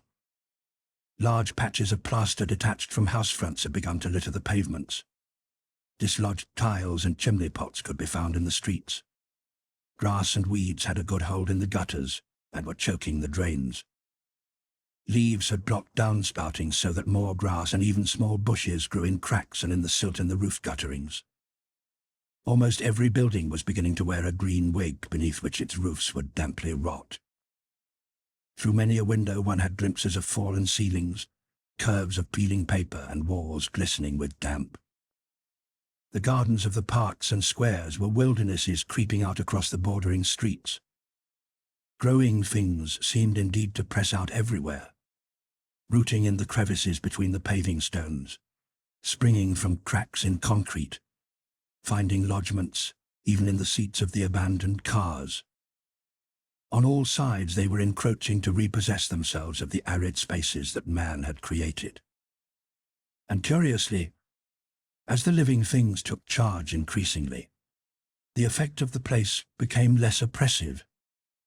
As it passed beyond the scope of any magic wand, most of the ghosts were going with it, withdrawing slowly into history. Once, not that year nor the next, but later on, I stood in Piccadilly Circus again, looking round at the desolation and trying to recreate in my mind's eye the crowds that once swarmed there. I could no longer do it. Even in my memory they lacked reality. There was no tincture of them now. They had become as much a backcloth of history as the audiences in the Roman Colosseum or the army of the Assyrians, and somehow just as far removed. The nostalgia that crept over me sometimes in the quiet hours was able to move me to more regret than the crumbling scene itself. When I was by myself in the country, I could recall the pleasantness of the former life. Among the scabrous, slowly perishing buildings, I seemed able to recall only the muddle, the frustration, the unaimed drive, the all-pervading clangor of empty vessels, and I became uncertain how much we had lost. My first tentative trip there I took alone, returning with cases of Triffid bolts, paper, engine parts, the braille books and writing machine that Dennis so much desired, the luxuries of drinks, sweets, records, and yet more books for the rest of us. A week later, Josella came with me on a more practical search for clothing, not only or even chiefly for the adults of the party, so much as for Mary's baby and the one she herself was now expecting. It upset her, and it remained the only visit she made. I continued to go there from time to time in search of some scarce necessity, and used to seize the opportunity of a few little luxuries at the same time. Never once did I see any moving thing there save a few sparrows and an occasional Triffid. Cats and dogs, growing wilder at each generation, could be found in the country, but not there. Sometimes, however, I would find evidence that others besides myself were still in the habit of quarrying supplies there, but I never saw them. It was at the end of the 4th year that I made my last trip, and found that there were now risks which I was not justified in taking. The first intimation of that was a thunderous crash behind me somewhere in the inner suburbs. I stopped the truck and looked back to see the dust rising from a heap of rubble which lay across the road. Evidently my rumbling passage had given the last shake to a tottering house front. I brought no more buildings down that day, but I spent it in apprehension of a descending torrent of bricks and mortar. Thereafter, I confined my attention to smaller towns, and usually went about them on foot. Brighton, which should have been our largest convenient source of supplies, I let alone. By the time I had thought it fit for a visit, others were in charge there. Who or how many they were, I did not know. I simply found a rough wall of stones piled across the road and painted with the instruction, "Keep out." The advice was backed up by the crack of a rifle and a spurt of dust just in front of me. There was no one in sight to argue with. Besides, it wasn't an arguing kind of gambit. I turned the lorry round and drove away thoughtfully. I wondered if a time would come when the man Stephen's preparations for defense might turn out to be not so misplaced after all. Just to be on the safe side, I laid in several machine guns and mortars from the source which had already provided us with the flamethrowers we used against the Triffids. In the November of that second year, Josella's first baby was born. We called him David. My pleasure in him was at times alloyed with misgivings over the state of things we had created him to face. But that worried Josella much less than it did me. She adored him. He seemed to be a compensation to her for much that she had lost, and paradoxically, she started to worry less over the condition of the bridges ahead than she had before. Anyway, he had a lustiness which argued well for his future capacity to take care of himself. So I repressed my misgivings and increased the work I was putting into that land which would one day have to support all of us. It must have been not so very long after that Josella turned my attention more closely to the Triffids. I had for years been so used to taking precautions against them in my work that their becoming a regular part of the landscape was far less noticeable to me than it was to the others. I had been accustomed, too, to wearing meshed masks and gloves when I dealt with them, so that there was little novelty for me in donning these things whenever I drove out. I had, in fact, got into the habit of paying little more attention to them than one would to mosquitoes in a known malarial area. Josella mentioned it as we lay in bed one night, when almost the only sound was the intermittent distant rattling of their hard little sticks against their stems. "They're doing a lot more of that lately," she said. I did not grasp at first what she was talking about. It was a sound that had been a usual background to the places where I had lived and worked for so long that unless I deliberately listened for it, I could not say whether it was going on or not. I listened now. "Doesn't sound any different to me," I said. "It's not different. It's just that there's more of it, because there are a lot more of them than there used to be." "I hadn't noticed," I said indifferently. Once I had the fence fixed up, my interest had lain in the ground within it, and I had not bothered what went on beyond it. My impression on my expeditions was that the incidence of Triffids in most parts was much the same as before.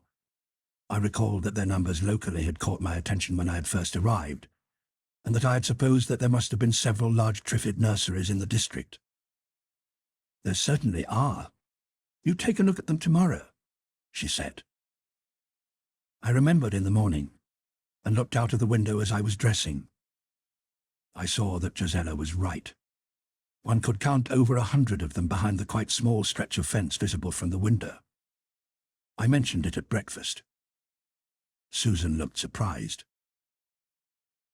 "But they've been getting more all the time," she said. "And you noticed?" "I've got plenty of other things to bother about," I said, a little irritated by her tone. "They don't matter outside the fence anyway. As long as we take care to pull up all the seeds that root in here, they can do what they like outside." "All same," Josella remarked with a trace of uneasiness, "is there any particular reason why they should come to just this part in such numbers? I'm sure they do. And I'd like to know just why it is." Susan's face took on its irritating expression of surprise again. "Why, he brings them," she said. "Don't point," Josella told her automatically. "What do you mean? I'm sure Bill doesn't bring them." "But he does. He makes all the noises and they just come." "Look here," I said, "what are you talking about? Am I supposed to be whistling them here in my sleep or something?" Susan looked huffy. "All right, if you don't believe me, I'll show you after breakfast," she announced, and withdrew into an offended silence. When we had finished, she slipped from the table returning with my 12-bore and field glasses. We went out onto the lawn. She scoured the view until she found a Triffid on the move well beyond our fences, and then handed the glasses to me. I watched the thing lurching slowly across a field. It was more than a mile away from us, and heading east. "Now keep on watching it," she said. She fired the gun into the air. A few seconds later, the Triffid perceptibly altered course towards the south. "See?" she inquired, rubbing her shoulder. "Well, it did look—" "Are you sure? Try again," I suggested. She shook her head. "It won't be any good. All the Triffids that heard it are coming this way now. In about 10 minutes they'll stop and listen. If they're near enough then to hear the ones by the fence chattering, they'll come on. Or if they're too far away for that but we make another noise, then they'll come. But if they can't hear anything at all, they'll wait a bit and then just go on wherever they were going before." I admit that I was somewhat taken aback by this revelation. "Well, I said, you must have been watching them very closely, Susan." "I always watch them. I hate them," she said, as if that were explanation enough. Dennis had joined us as we stood there. "I'm with you, Susan," he said. "I don't like it. I've not liked it for some time. Those damn things have a drop on us." "Oh, come," I began. "I'll tell you, there's more to them than we think. How did they know? They started to break loose the moment there was no one to stop them. They were around this house the very next day. Can you account for that?" "That's not new for them," I said. "In jungle country they used to hang around near the tracks. Quite often they would surround a small village and invade it if they weren't beaten off. They were a dangerous kind of pest in quite a lot of places. But not here, that's my point. They couldn't do that here until conditions made it possible. They didn't even try. But when they could, they did it at once. Almost as if they knew they could." "Oh, come on, be reasonable, Dennis. Just think what you're implying," I told him. "I'm quite aware of what I'm implying. Some of it, at any rate. I'm making no definite theory, but I do say this. They took advantage of our disadvantages with remarkable speed. I also say there is something perceptibly like method going on among them right now. You've been so wrapped up in your jobs that you've not noticed how they've been massing up and waiting out there beyond the fence, but Susan has. I've had her talking about it. And just what do you think they're waiting for?" I did not try to answer that just then. I said, "You think I'd better lay off using the 12-bore which attracts them and use a Triffid gun instead?" "It's not just the gun, it's all noises," said Susan. "Oh, the tractor's the worst because it's a loud noise and it keeps on, so they can easily find where it comes from. But they can hear the lighting plant engine quite a long way too. I've seen them turn this way when it starts up." I wish," I told her irritably, "you'd not keep on saying they hear as if they were animals. They're not. They don't hear. They're just plants." "All the same, they do hear anyhow," Susan retorted stubbornly. "Well, anyway, we'll do something about them," I promised. We did. The first trap was a crude kind of windmill which produced a hearty hammering noise. We fixed it up about half a mile away. It worked. It drew them away from our fence and from elsewhere. When there were several hundreds of them clustered about it, Susan and I drove over there and turned the flamethrowers on them. It worked fairly well a second time too. But after that, only a very few of them paid any attention to it. Our next move was to build a kind of stout bay inwards from the fence, and then remove part of the main fence itself, replacing it by a gate. We had chosen a point within earshot of the lighting engine, and we left the gate open. After a couple of days we dropped the gate and destroyed the couple of hundred or so that had come into the pen. That, too, was fairly successful to begin with, but not if we tried it twice in the same place. And even in other places the numbers we netted dropped steadily. A tour of the boundaries every few days with a flamethrower could have kept the numbers down effectively, but it would have taken a lot of time and soon have run us out of fuel. A flamethrower's consumption is high, and the stocks held for it in the arms depots were not large. Once we finished it, our valuable flamethrowers would become little better than junk, for I knew neither the formula for an efficient fuel nor the method for producing it. On the 2 or 3 occasions we tried mortar bombs on concentrations of Triffids, the results were disappointing. Triffids show with trees the ability to take a lot of damage without lethal harm. As time went on, the numbers collected along the fence continued to increase in spite of our traps and occasional holocausts. They didn't try anything or do anything there. They simply settled down, wriggled their roots into the soil, and remained. At a distance they looked as inactive as any other hedge, and but for the pattering that some few of them were sure to be making, they might have been no more remarkable. But if one doubted their alertness, it was only necessary to take a car down the lane. To do so was to run a gauntlet of such viciously slashing stings that it was necessary to stop the car at the main road and wipe the windscreen clear of poison. Now and then one of us would have a new idea for their discouragement, such as spraying the ground beyond the fence with a strong arsenical solution. But the retreats we caused were only temporary. We'd been trying out a variety of such dodges for a year or more before the day when Susan came running into our room early one morning to tell us that the things had broken in and were all round the house. She had got up early to do the milking as usual. The sky outside her bedroom window was grey, but when she went downstairs she found everything there in complete darkness. She realized that should not be so, and turned on the light. The moment she saw leathery green leaves pressed against the windows, she guessed what had happened. I crossed the bedroom on tiptoe and pulled the window shut sharply. Even as it closed, a sting whipped up from below and smacked against the glass. We looked down on a thicket of Triffids, standing 10 or 12 deep against the wall of the house. The flamethrowers were in one of the outhouses. I took no risks when I went to fetch them. In thick clothing and gloves, with a leather helmet and goggles beneath the mesh mask, I hacked away through the throng of Triffids with the largest carving knife I could find. The stings whipped and slapped at the wire mesh so frequently that they wet it, and the poison began to come through in a fine spray. It misted the goggles, and the first thing I did in the outhouse was to wash it off my face. I dare not use more than a brief, low-aimed jet from one of the throwers to clear my way back for fear of setting the door and window frames alight. That it moved and agitated them enough for me to get back unmolested. Josella and Susan stood by with fire extinguishers while I, still looking like a cross between a deep-sea diver and a man from Mars, leant from the upper windows on each side of the house in turn and played the thrower over the besieging mob of the brutes. It did not take very long to incinerate a number of them and get the rest on the move.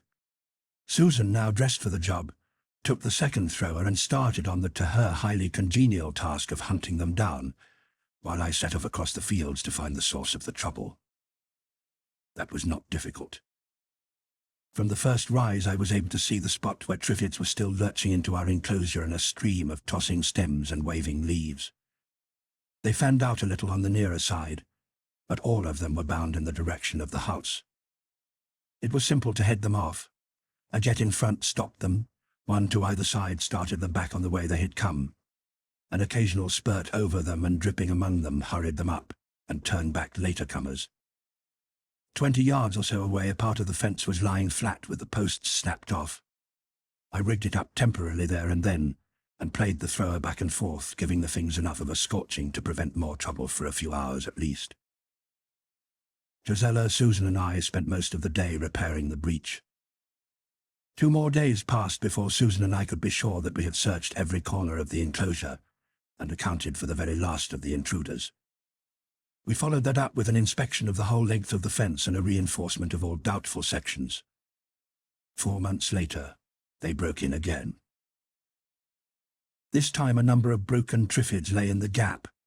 Our impression was that they had been crushed in the pressure that had built up against the fence before it gave way, and that falling with it, they had been trampled by the rest.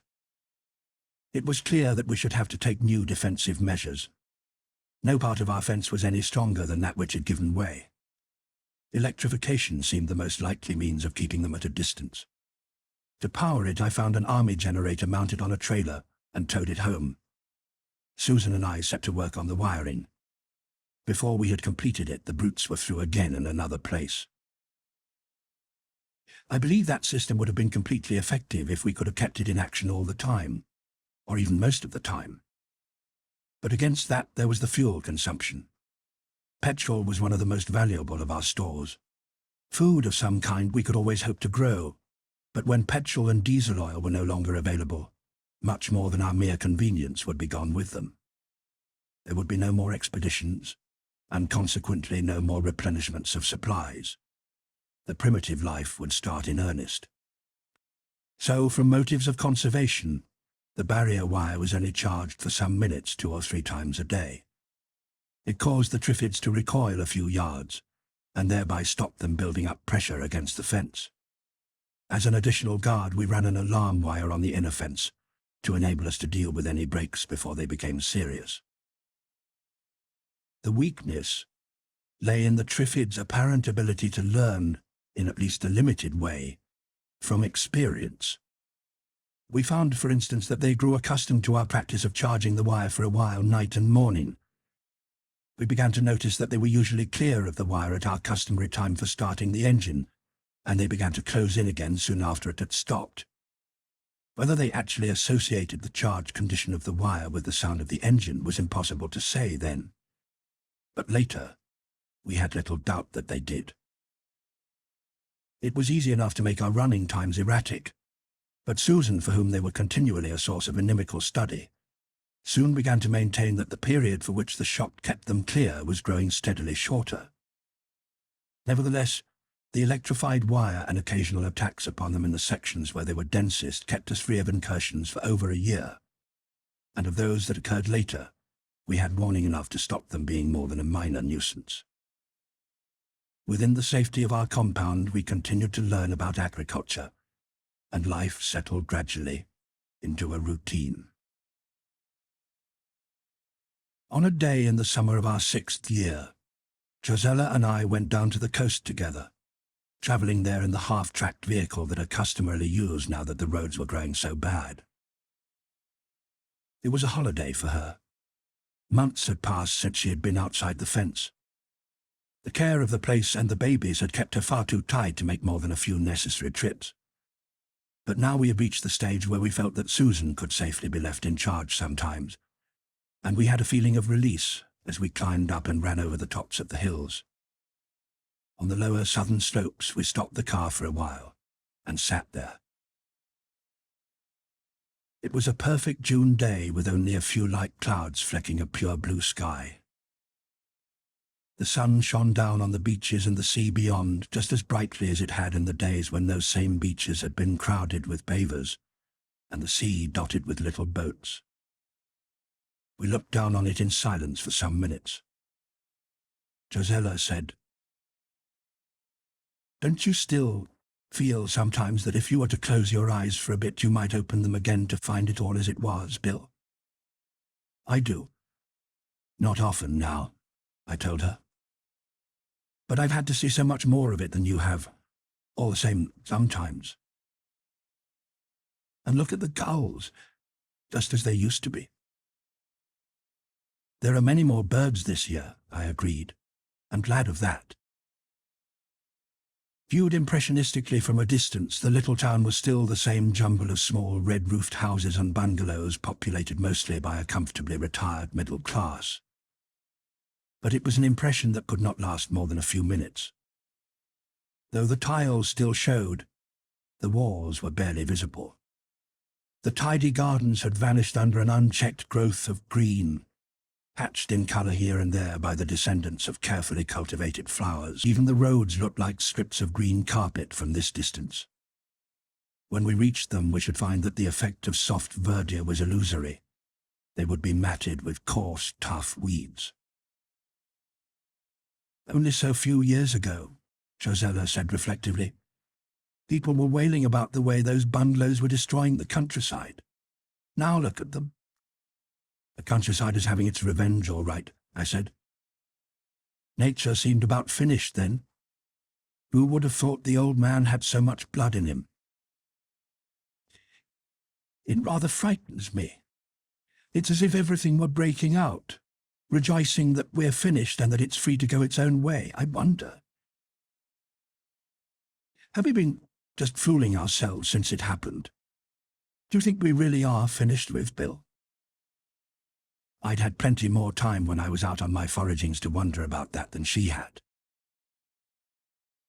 If you weren't you, darling, I might make an answer out of the right heroic mold, the kind of wishful thinking that so often passes for faith and resolution.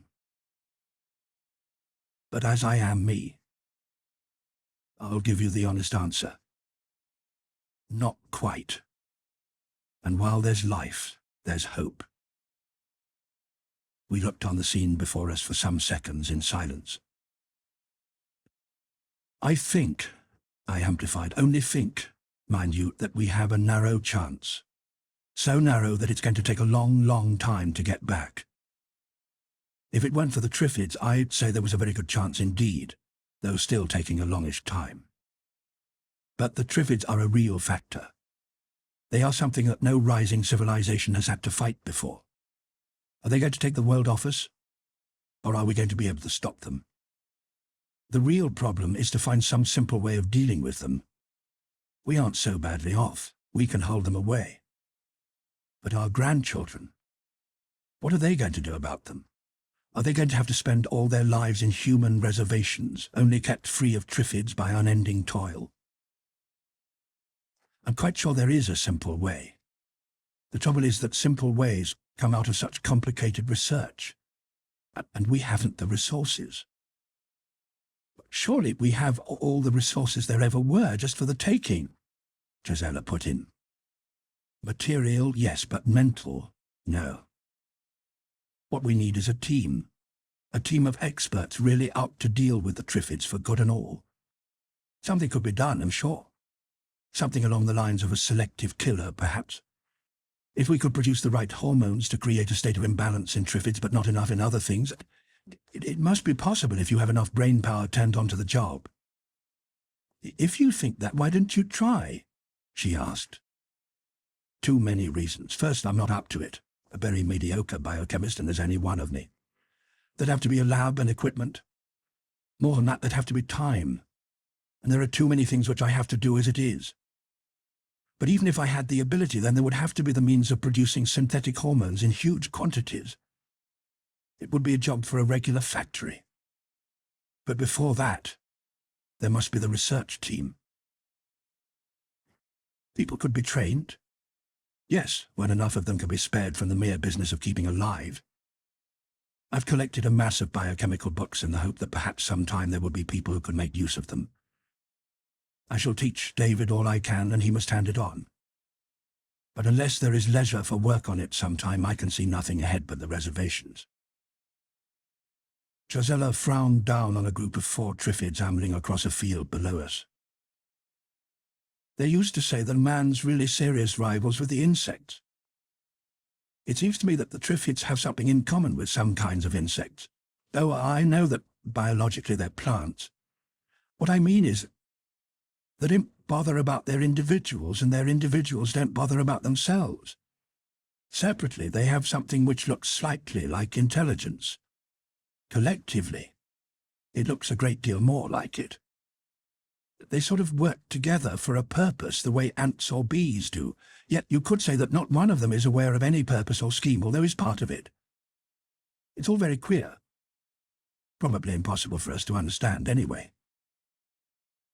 They're so different. It seems to me to go against all our ideas of inheritable characteristics. Is there something in a bee or a Triffid which is a gene of social organization? Or does an ant have a gene of architecture? And if they have these things, why haven't we in all this time developed a gene for language or cooking? Anyway, whatever it is, the Triffids do seem to have something like it. It may be that no single individual knows why it keeps hanging around our fence, but the whole lot together knows that its purpose is to get us, and that sooner or later it will. There are still things that can happen to stop that, I said. I didn't mean to make you feel quite despondent about it all. I don't. Except sometimes when I'm tired. Usually I'm much too busy to worry over what may happen years ahead. No, as a rule, I don't go much beyond getting a little sad. A sort of gentle melancholy that the 18th century thought so estimable. I go sentimental when you play records. There is something rather frightening about a great orchestra which has passed away. still playing onto a little group of people hemmed in and gradually growing more primitive. It takes me back, and I begin to feel sad with thinking of all the things we can never do again, however things go now. Don't you sometimes feel like that? I admitted. But I find that I accept the present more easily as it goes on. I suppose that if there were wishes that could be granted, I would wish the old world back. But there'd be a condition. You see, in spite of everything, I'm happier inside me than I ever was before. You know that, don't you, Josie? She put her hand on mine. I feel that too. No, what saddens me is not so much the things we've lost, as the things the babies will never have the chance to know. It's going to be a problem to bring them up with hopes and ambitions, I acknowledged. We can't help being orientated backwards, but they mustn't look back all the time. A tradition of a vanished golden age and ancestors who were magicians would be a most damning thing. Whole races have had that sort of inferiority complex which has sunk into lassitude on the tradition of a glorious past. But how are we going to stop that kind of thing from happening? If I were a child now, she said reflectively, I think I should want a reason of some kind. Unless I was given it, that is, if I were allowed to think that I had been born into a world which had been quite pointlessly destroyed, I should find living quite pointless too. That does make it awfully difficult because it seems to be just what has happened. She paused, pondering. Then she added, Do you think we should be justified in starting a myth to help them? A story of a world that was wonderfully clever but so wicked that it had to be destroyed, or destroyed itself by accident. Something like the flood again. That wouldn't crush them with inferiority. It could give the incentive to build, and this time to build something better. Yes, I said, considering it. Yes. It's often a good idea to tell children the truth. Kind of makes things easier for them later on. Only why pretend it's a myth? Josella demurred at that. How do you mean? The Triffids were, well, they were somebody's fault or mistake, I admit, but the rest? I don't think we can blame anyone too much for the Triffids. The extracts they give were very valuable in the circumstances. Nobody can ever see what a major discovery is going to lead to, whether it's a new kind of engine or a Triffid. And we cope with them all right in normal conditions.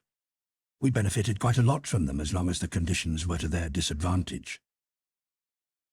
And it wasn't our fault the conditions changed. It was just one of those things like earthquakes or hurricanes, what an insurance company would call an act of God.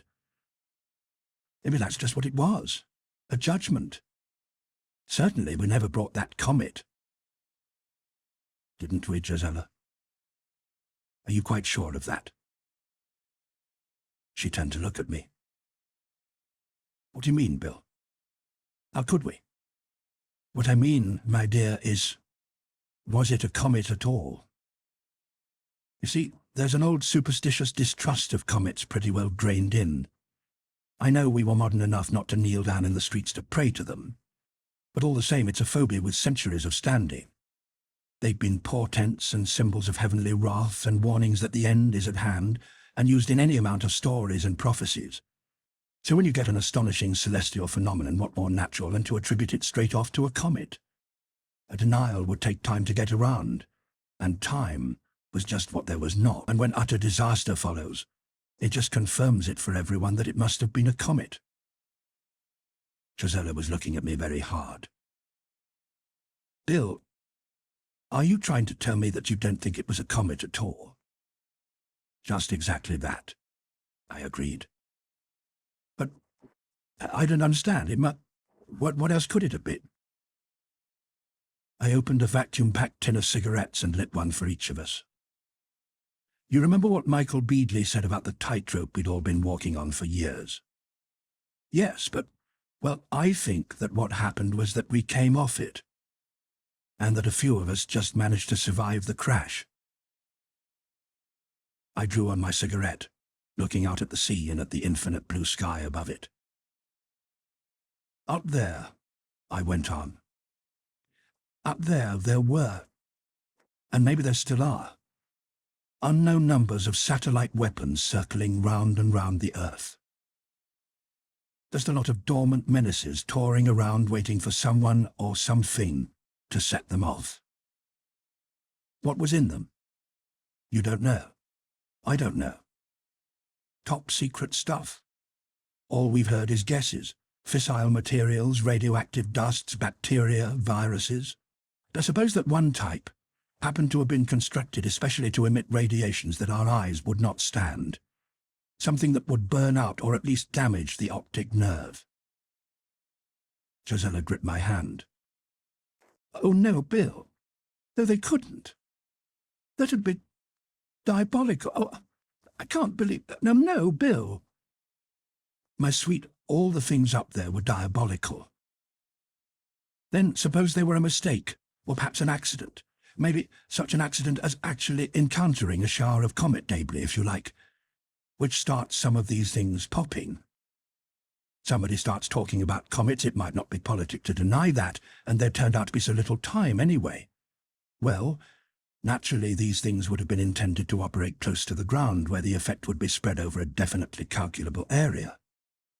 But they start going off out there, in space, or maybe when they hit the atmosphere. Either way, they're operating so far up that people around the world can receive direct radiations from them. Just what did happen is anyone's guess now. But one thing I'm quite certain of. But somehow or other we brought this lot down on ourselves. And there was that plague, too. It wasn't typhoid, you know. I find that it's just the wrong side of coincidence for me to believe that out of all the thousands of years in which a destructive comet could arrive, it happens to do so just a few years after we've succeeded in establishing satellite weapons. Don't you? No, I think that we kept on that tightrope quite a while, considering the things that might have happened. But sooner or later the foot had to slip. Well, and you put it that way, murmured Gisela. She broke off and was lost in silence for quite a while. Then she said, I suppose in a way that should be more horrible than the idea of nature striking blindly at us. And yet I don't think it is. It makes me feel less hopeless about things because it makes them at least comprehensible. If it was like that, then it is at least a thing that can be prevented from happening again. Just one more of the mistakes our very great-grandchildren they'd have to avoid. Oh dear, there were so many, many mistakes. But we can warn them. Well, I said. Anyway, once they've beaten the Triffids and pulled themselves out of this mess, they'll have plenty of scope for making brand new mistakes of their very own. Poor little things, she said, as if she were gazing down rows of increasingly great-grandchildren. It's not much that we're offering them, is it? People used to say life is what you make it. That, my dear Bill, outside very narrow limits, is just a load of... Well, I don't want to be rude, but I believe my Uncle Ted used to say that, until somebody dropped a bomb which took both his legs off. It changed his mind. And nothing that I personally did caused me to be living at all now. She threw away the remains of her cigarette. Bill, what have we done to be the lucky ones in all this? Every now and then, when I stop feeling overworked and selfish, that is, I think how lucky we really have been. And I want to give thanks to somebody or other. But then I feel that if there were anybody or anything to give thanks to, they'd have chosen such and much more deserving case than me. It's all very confusing to a simple girl. And I said, feel that if there were anybody or anything at all in the driving seat, quite a lot of the things in history could not have happened. But I don't let it worry me a lot. We've had luck, my sweet. If it changes tomorrow, well, it changes. Whatever it does, it can't take away the time we've had together. That's been more than I ever deserved. and more than most men get in a lifetime. We sat there a little longer looking at the empty sea, and then drove down to the little town. After a search which produced most of the things on our wants list, we went down to picnic on the shore in the sunshine, with a good stretch of shingle behind us over which no Triffid could approach unheard. "We must do more of this while we can," Josella said. "Now that Susan's growing up, I'm nearly so tired." "If anybody ever earned the right to let up a bit, you have," I agreed. I said it with a feeling that I would like us to go together and say a last farewell to places and things we had known while it was still possible. Every year now the prospect of imprisonment would grow closer. Already to get northward from Schoening it was necessary to make a detour of many miles to pass the country that had reverted to marshland. All the roads were rapidly becoming worse with the erosion by rain and streams, and the roots that broke up the surfaces. The time in which one would still be able to get an oil tanker back to the house was already becoming measurable. One day one of them would fail to make its way along the lane, and very likely block it for good.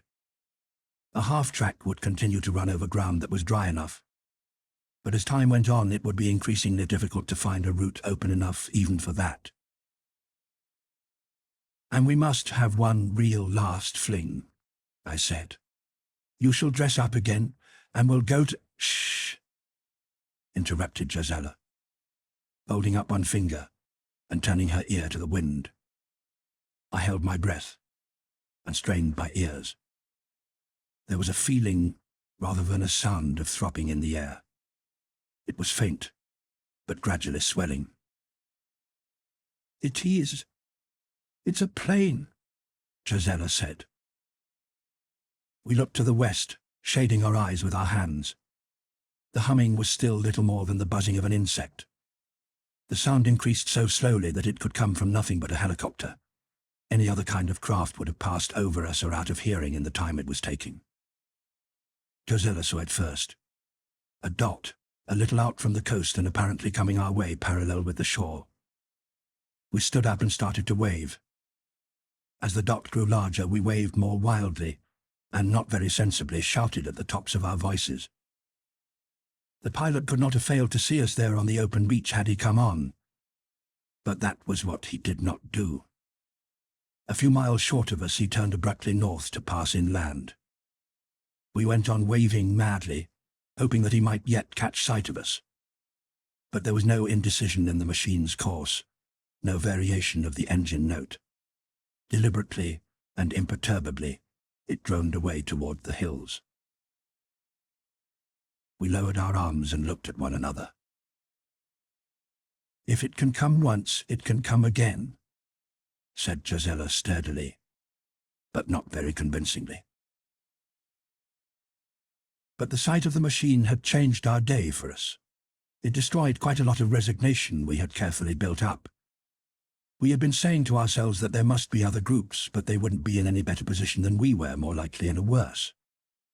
But when a helicopter could come sailing in like a sight and sound from the past, it raised more than memories. It suggested that someone somewhere was managing to make out better than we were. Was there a tinge of jealousy there? And it also made us aware that, lucky as we had been, we were still gregarious creatures by nature. The restless feeling that the machine left behind destroyed our mood and the lines along which our thoughts had been running. In unspoken argument we began to pack up our belongings, and each occupied with our thoughts, we made our way back to the half-track and started for home. Chapter 16. Contact. We had covered perhaps half the distance back to Schoening when Josella noticed the smoke. At first sight it might have been a cloud, but as we neared the top of a hill we could see the grey column beneath the more diffused upper layer. She pointed to it and looked at me without a word. The only fires we had seen in years had been a few spontaneous outbreaks in later summer. We both knew at once that the plume ahead was rising from the neighbourhood of Schoening. I forced the half-track along at a greater speed than it had ever done on the deteriorated roads. We were thrown about inside it, and yet still seemed to be crawling. Gisella sat silent all the time, her lips pressed together and her eyes fixed on the smoke. I knew that she was searching for some indication that the source was nearer or further away anywhere but at churning itself. But the closer we came, the less room there was for doubt.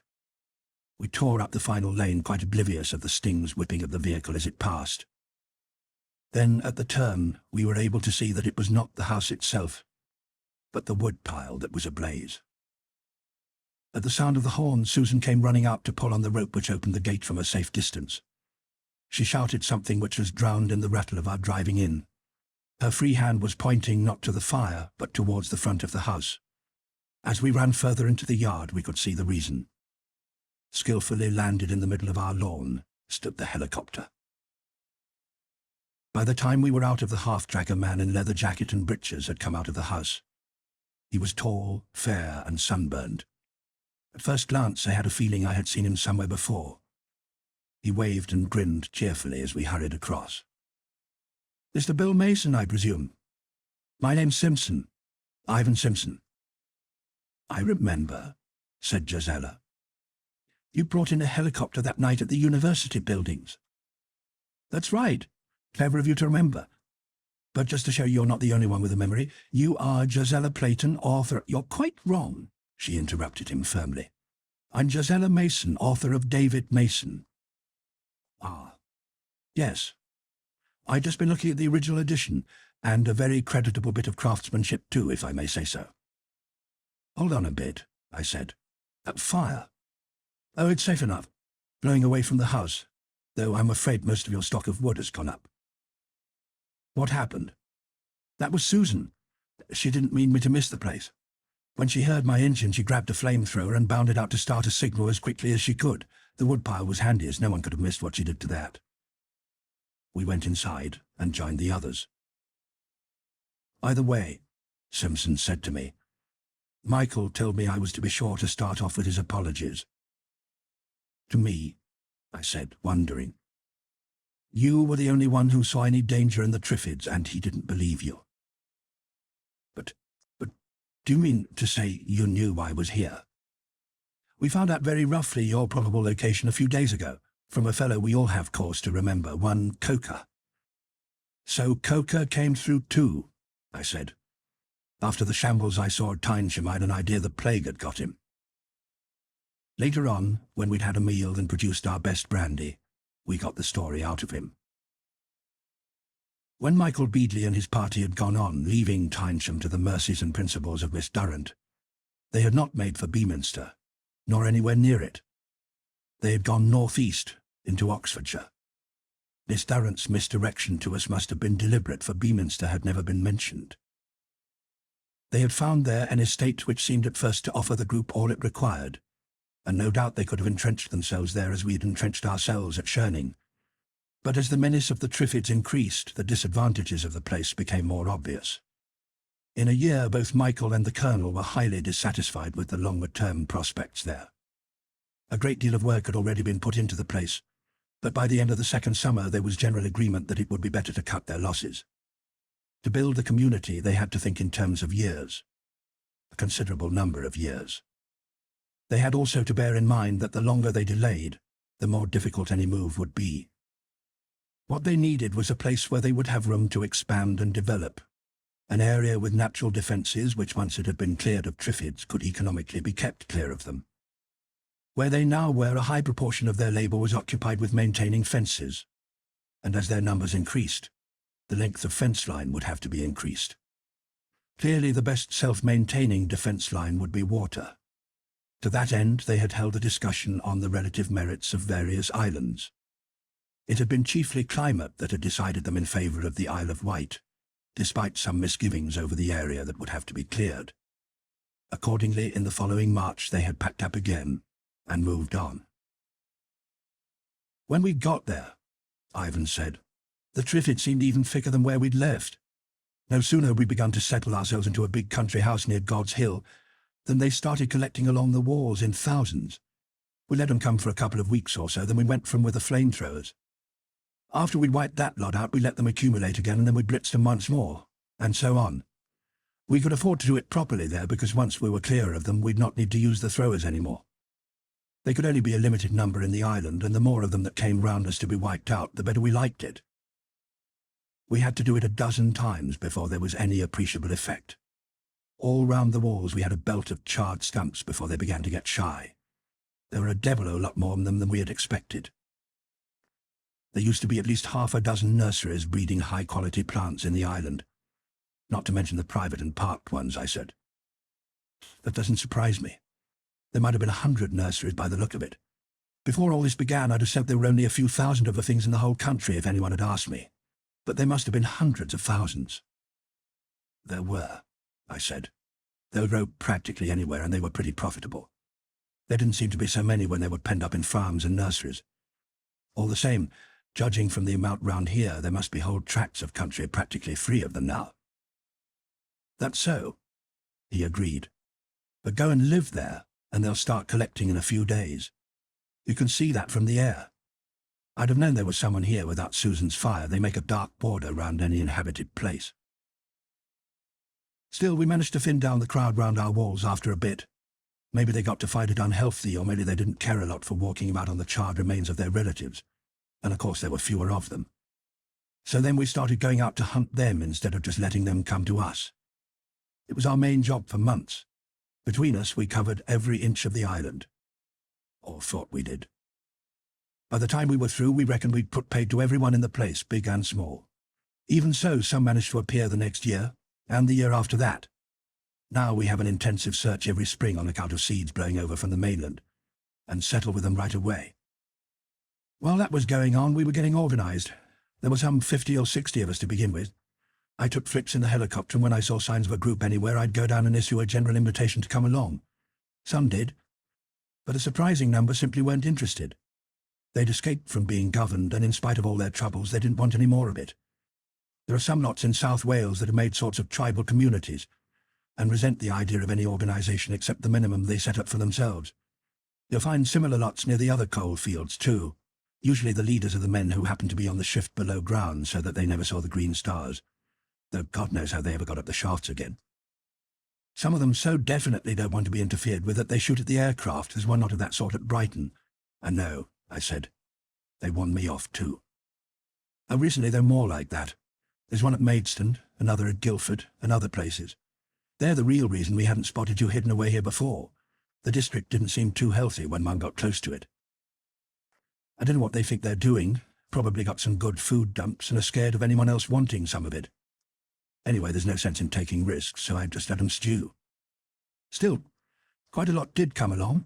In a year, we'd got up to 300 or so. Not all sighted, of course. It wasn't until about a month ago that I came across Coker and his lot, and one of the first things he asked, by the way, was whether you'd shown up. They had a bad time, particularly at first. A few days after he got back to Tynesham, a couple of women came along from London and brought the plague with them. Coker quarantined them at the first symptoms, but it was too late. He decided on a quick move. Miss Durrant wouldn't budge. She elected to stay and look after the sick and follow later as she could. She never did. They took the infection with them. There were 3 more hurried moves before they succeeded in shaking free of it. By then they'd gone as far west as Devonshire, and they were all right for a bit there. But then they began to find the same difficulties as we had, and you have. Coker staggered out there for nearly 3 years, and then reasoned along much the same lines as we did. Only he didn't think of an island. Instead, he decided on a river boundary and a fence to cut off the toe of Cornwall. When they got there, they spent the first months building their barrier, then they went for the Triffids inside, much as we did on the island. They had much more difficult country to work with, though, and they never did succeed in clearing them out completely. The fence was fairly successful to begin with, but they never could trust it as we could the sea, and too much of their manpower had to be wasted on patrol. Coker thinks they might have made out all right once the children had grown old enough to work, but it would have been tough going all the time. When I did find them, they hadn't much hesitation about coming along. They set about loading up their fishing boats right away, and they were all on the island in a couple of weeks. When Coker found you weren't with us, he suggested you might still be somewhere in these parts. You can tell him that wipes out any hard feelings about him, said Josella. He's going to be a very useful man, Ivan said. And from what he tells us, you could be too, he added, looking at me. You're a biochemist, aren't you? A biologist, I said, with a little biochemistry.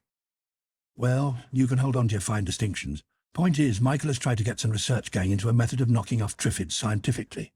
That has to be found if we're going to get anywhere at all. But the trouble so far is that the only people we have to work on it are a few who have forgotten most of the biology they learnt at school. What do you think? Like to turn professor? It'd be a worthwhile job. I can't think of one that would be more worthwhile, I told him.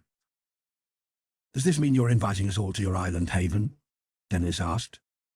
Well, to come on mutual approval at least, Ivan replied. Bill and Gisela will probably remember the broad principles laid down that night at the university. They still stand. We aren't out to reconstruct, we want to build something new and better. Some people don't take to that. If they don't, they're no use to us. We just aren't interested in having an opposition party that's trying to perpetuate a lot of the old bad features. We'd rather the people who want that went elsewhere. Elsewhere sounds a pretty poor offer in the circumstances, remarked Dennis. Oh, I don't mean we throw them back to the Triffids. But there were a number of them, and there had to be some place for them to go, so a party went across to the Channel Isles and started cleaning up there on the same lines as we cleaned up the Isle of Wight. About 100 of them moved over. They're doing all right there, too. So now we have the mutual approval system.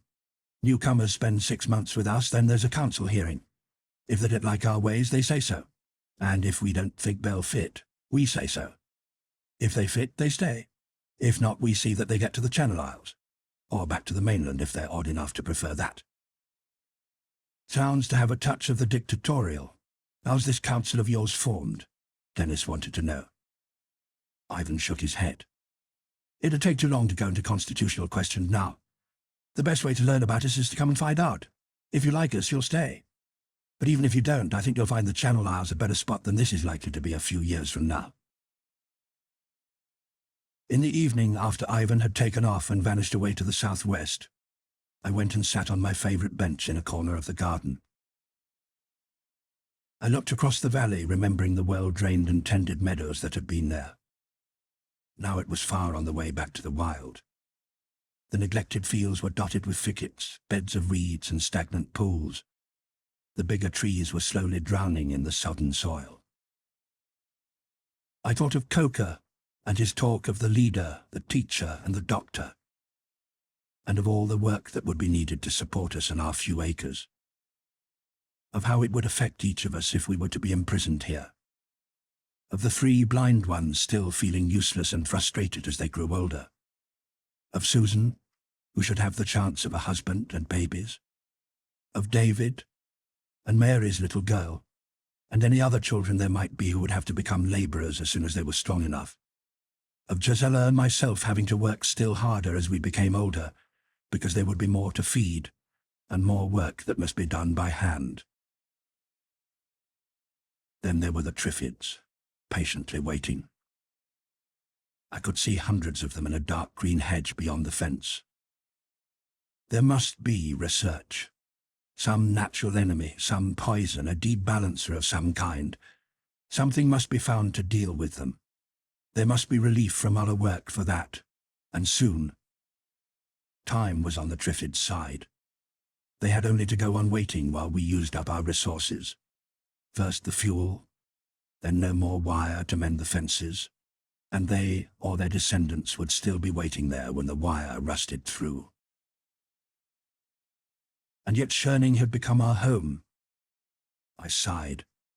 There was a light step on the grass. Gisela came and sat down beside me. I put an arm round her shoulders. What do they think about it? I asked her. They're badly upset, poor things. It must be hard for them to understand how the Triffids wait like that when they can't see them. And then they can find their way about here, you see. It must be dreadful to have to contemplate going to an entirely strange place when you're blind. They only know what we tell them. I don't think they properly understand how impossible it would become here. If it were not for the children, I believe they'd say no flatly. It's their plates, you see, all they have left. They feel that very much. She paused. Then she added, They think that. But of course, it's not really their place at all. It's ours, isn't it? We've worked hard for it. She put her hand on mine. You've made and kept it for us, Bill. What do you think? Shall we stay a year or two longer? No, I said. I worked because everything seemed to depend on me. Now, it seems rather futile. Oh, darling, don't. A knight errant isn't futile. You've fought for all of us and kept the dragons away. It's mostly the children, I said. Yes, the children, she agreed. And all the time I've been hunted by Coca. The first generation labourers, the next savages. I think we had better admit defeat before it comes and go now. She pressed my hand. Not defeat, Bill, dear. Just, what's the word? A strategic withdrawal. We withdraw to work and plan for the day when we can come back. One day we will. You'll show us how to wipe out every one of these foul Triffids and get our land back from them for us. You've a lot of faith, darling. And why not? Well, at least I'll be fighting them. But first we go. When? Do you think we could have the summer out here? It could be a sort of holiday for all of us, with no preparations to make for the winter. We deserve a holiday too. I should think we could do that, I agreed. We sat watching the valley dissolve in the dusk. Josella said, "It's queer, Bill. Now I can go, I don't really want to. Sometimes it seemed like prison, but now it seems like treachery to leave it. You see, I've been happier here than ever in my life before, in spite of everything. As for me, my sweet, I wasn't even alive before. But we'll have better times yet, I promise you.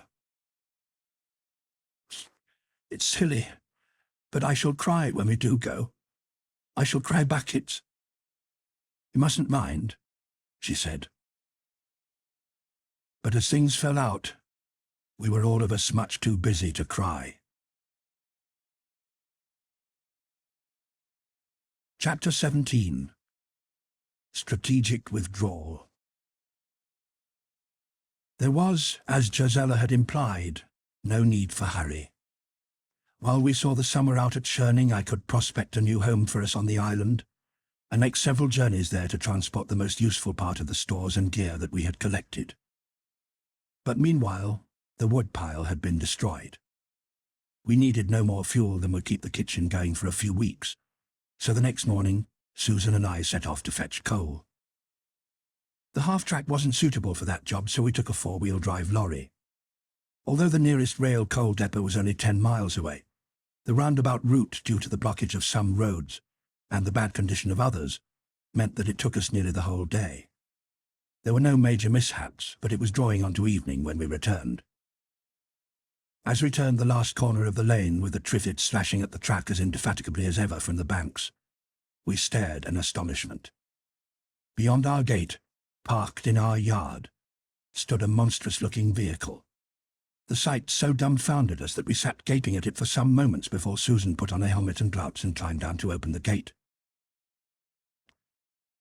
After I had driven in, we went over together to look at the vehicle.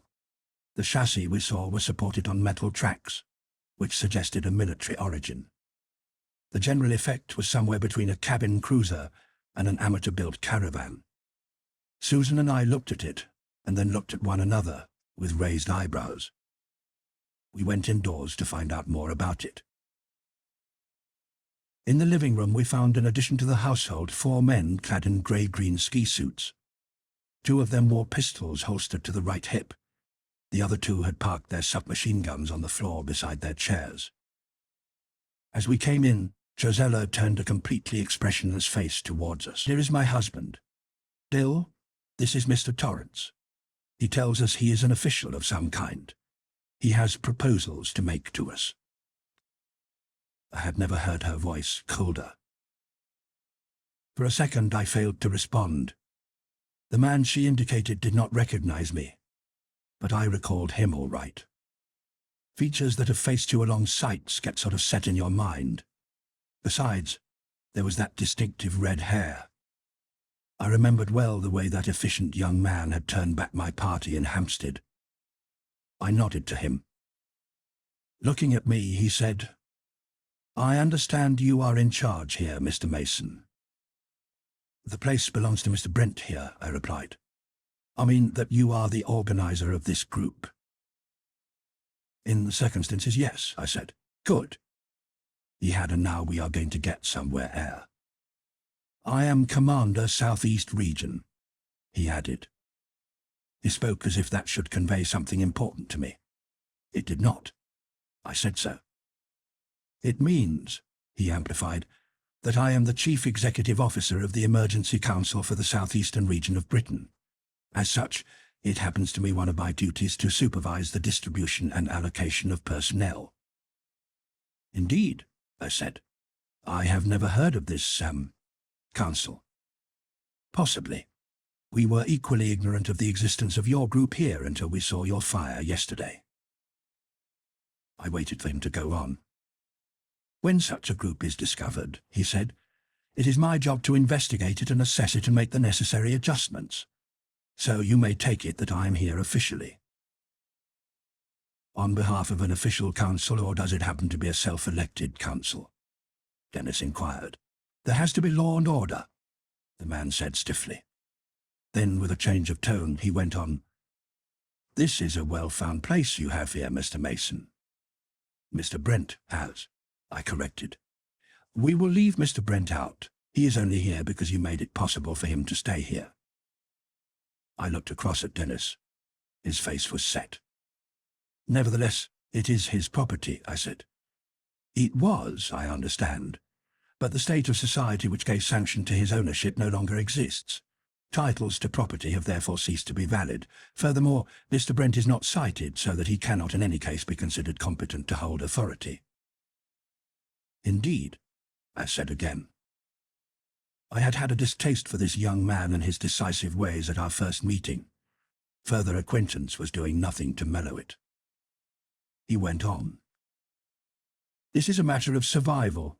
Sentiment cannot be allowed to interfere with the necessary practical measures. Now, Mrs. Masen has told me that you number 8 altogether, 5 adults, this girl, and 2 small children. All of you are sighted except these 3. He indicated Dennis, Mary, and Joyce. "That is so," I admitted. "That's quite disproportionate, you know. There'll have to be some changes here, I'm afraid. We have to be realistic in times like this." Josella's eye caught mine. I saw warning in it. But in any case, I had no intention of breaking out just then. I had seen the red-headed man's direct methods in action, and I wanted to know more of what I was up against. Apparently he realized that I would. "I'd better put you in the picture," he said. "Briefly, it is this. Regional headquarters is at Brighton. London soon became too bad for us, but in Brighton we were able to clear and quarantine a part of the town, and we ran it. Brighton's a big place. When the sickness had passed and we could get about more, there were plenty of stores to begin with. More recently, we've been running in convoys from other places. But that's folding up now. The roads are getting too bad for lorries, and they're having to go too far. It had to come, of course. We'd reckoned that we could last out there several years longer. Still, there it is. It's possible we undertook to look after too many from the start. Anyway, now we are having to disperse. The only way to keep going will be to live off the land. To do that, we've got to break up into smaller units. The standard unit has been fixed at 1 sighted person to 10 blind plus any children. You have a good place here, fully capable of supporting 2 units. We shall allocate to you 17 blind persons, making 20 with the 3 already here, again, of course, plus any children they may have." I stared at him in amazement. "You're seriously suggesting that 20 people and their children can live off this land?" I said. "It's utterly impossible. We've been wondering whether we shall be able to support ourselves on it." He shook his head confidently. "It is perfectly possible. And what I am offering you is the command of the double unit we shall install here. Frankly, if you do not care to take it, we shall put in someone else who will. We can't afford waste in these times." "But just look at the place," I repeated. "It simply can't do it." "I assure you that it can, Mr. Masen. Of course, you'll have to lower your standards a bit. We all shall for the next few years, but when the children grow up a bit, you'll begin to have labour to expand with. For 6 or 7 years it's going to mean personal hard work for you, I admit. That can't be helped. From then on, however, you'll gradually be able to relax until you are simply supervising. Surely that's going to make a good return for just a few years of the tougher going. Placed as you are now, what sort of future would you have? Nothing but hard work until you die in your tracks? And your children faced with working in the same way just to keep going, not more than that? Where are the future leaders and administrators to come from in that kind of setup? Your way you'd be worn out and still in harness in another 20 years and all your children would be yokels. Our way, you'll be the head of a clan that's working for you and you'll have an inheritance to hand on to your sons. Comprehension began to come to me. I said, wonderingly, "Am I to understand that you are offering me a kind of feudal seigneury?" "Ah," he said, "I see you do begin to understand. It is, of course, the obvious and quite natural social and economic form for that state of things we are having to face now." There was no doubt whatever that the man was putting this forward as a perfectly serious plan. I evaded a comment on it by repeating myself. "But the place just can't support that many." "For a few years, undoubtedly, you'll have to feed them mostly on mashed Triffids. There won't be any shortage of that raw material by the look of it." "Cattle food," I said. "But sustaining, rich in the important vitamins, I'm told. And beggars, particularly blind beggars, can't be choosers." "You're seriously suggesting that I should take on all these people and keep them on cattle fodder? Listen, Mr. Masen. If it were not for us, none of these blind people would be alive at all now, nor would their children. It's up to them to do what we tell them, take what we give them, and be thankful for whatever they get. If they like to refuse what we offer, well, that's their own funeral." I decided it would be unwise to say what I felt about his philosophy at the moment. I turned to another angle. "I don't see. Tell me, just where do you and your council stand in all this?" "Supreme authority and legislative power is vested in the council. It will rule. It will also control the armed forces." "Armed forces," I repeated blankly. "Certainly. The forces will be raised as and when necessary by levies on what you call the seigneuries. In return, you will have the right to call on the council in cases of attack from outside or unrest within." I was beginning to feel a bit winded. "An army? Surely a small mobile squad of police? I see you haven't grasped the wider aspect of the situation, Mr. Masen. This affliction we have had was not confined to these islands, you know. It was worldwide. Everywhere there is the same sort of chaos. That must be so, or we should have heard differently by now. And in every country there are probably a few survivors. Now, it stands to reason, doesn't it, that the first country to get on its feet again and put itself in order is also going to be the country to have the chance of bringing order elsewhere. Do you suggest that we should leave it to some other country to do this, and let it become the new dominant power in Europe, and possibly further afield? Obviously not. Clearly it is our national duty to get ourselves back on our feet as soon as possible, and assume the dominant status so that we can prevent dangerous opposition from organizing against us. Therefore, the sooner we can raise a force adequate to discourage any likely aggressors, the better." For some moments, silence lay on the room. Then Dennis laughed, unnaturally. "Cultivated. We've lived through all this, and how the man proposes to start a war?" Torrance said shortly, "I don't seem to have made myself clear. The word war is an unjustifiable exaggeration. It will be simply a matter of pacifying and administering tribes that have reverted to primitive lawlessness.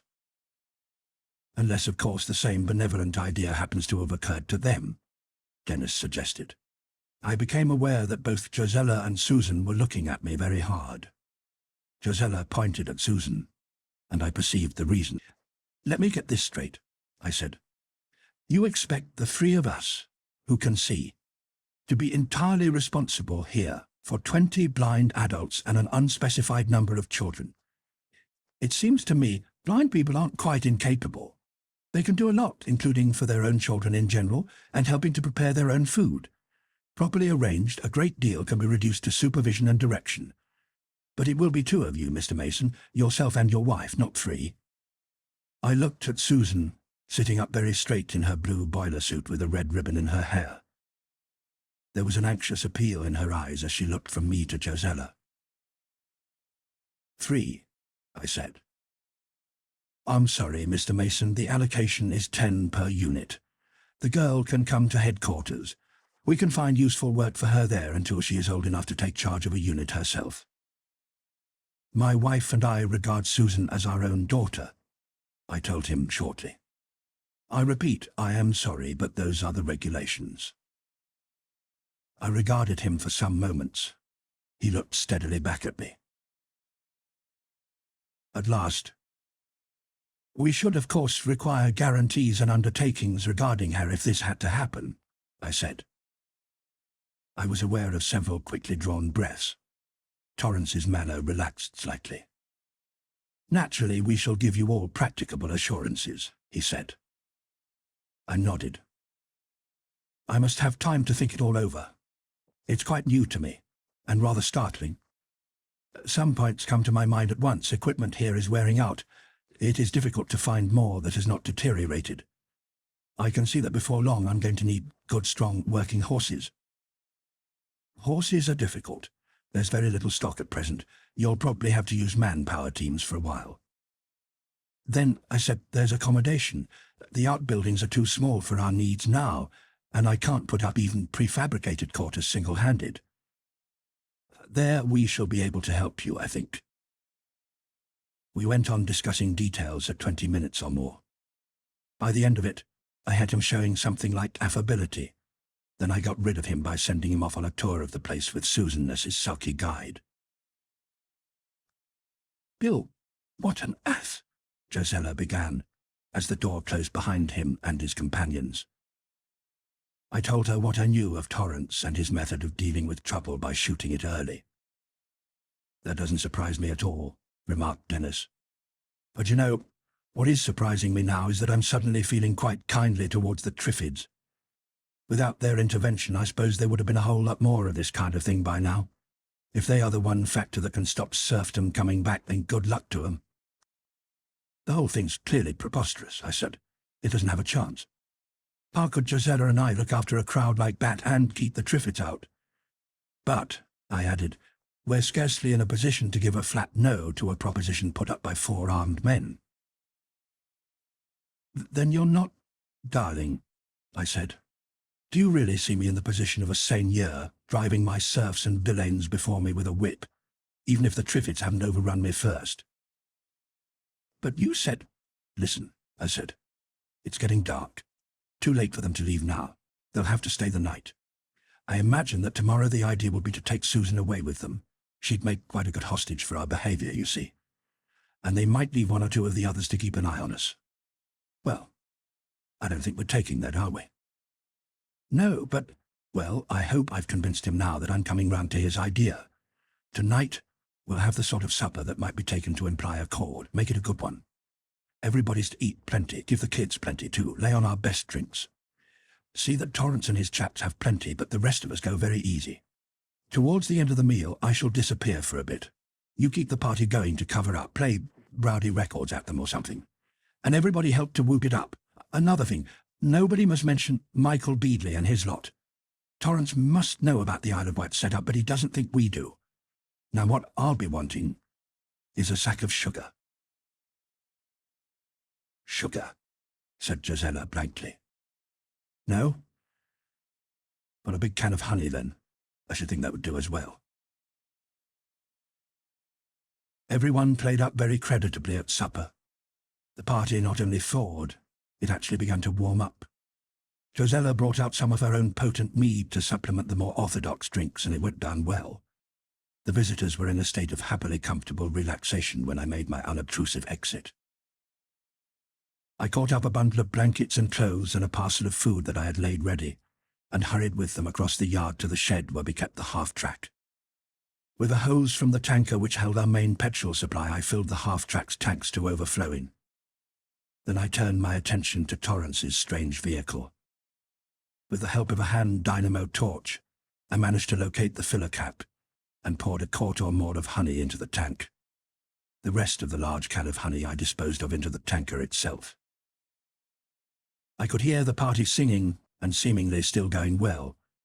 After I had added some anti-Triffid gear and miscellaneous afterthoughts to the stuff already in the half-track, I went back and joined it until it finally broke up in an atmosphere which even a close observer might have mistaken for almost maudlin goodwill.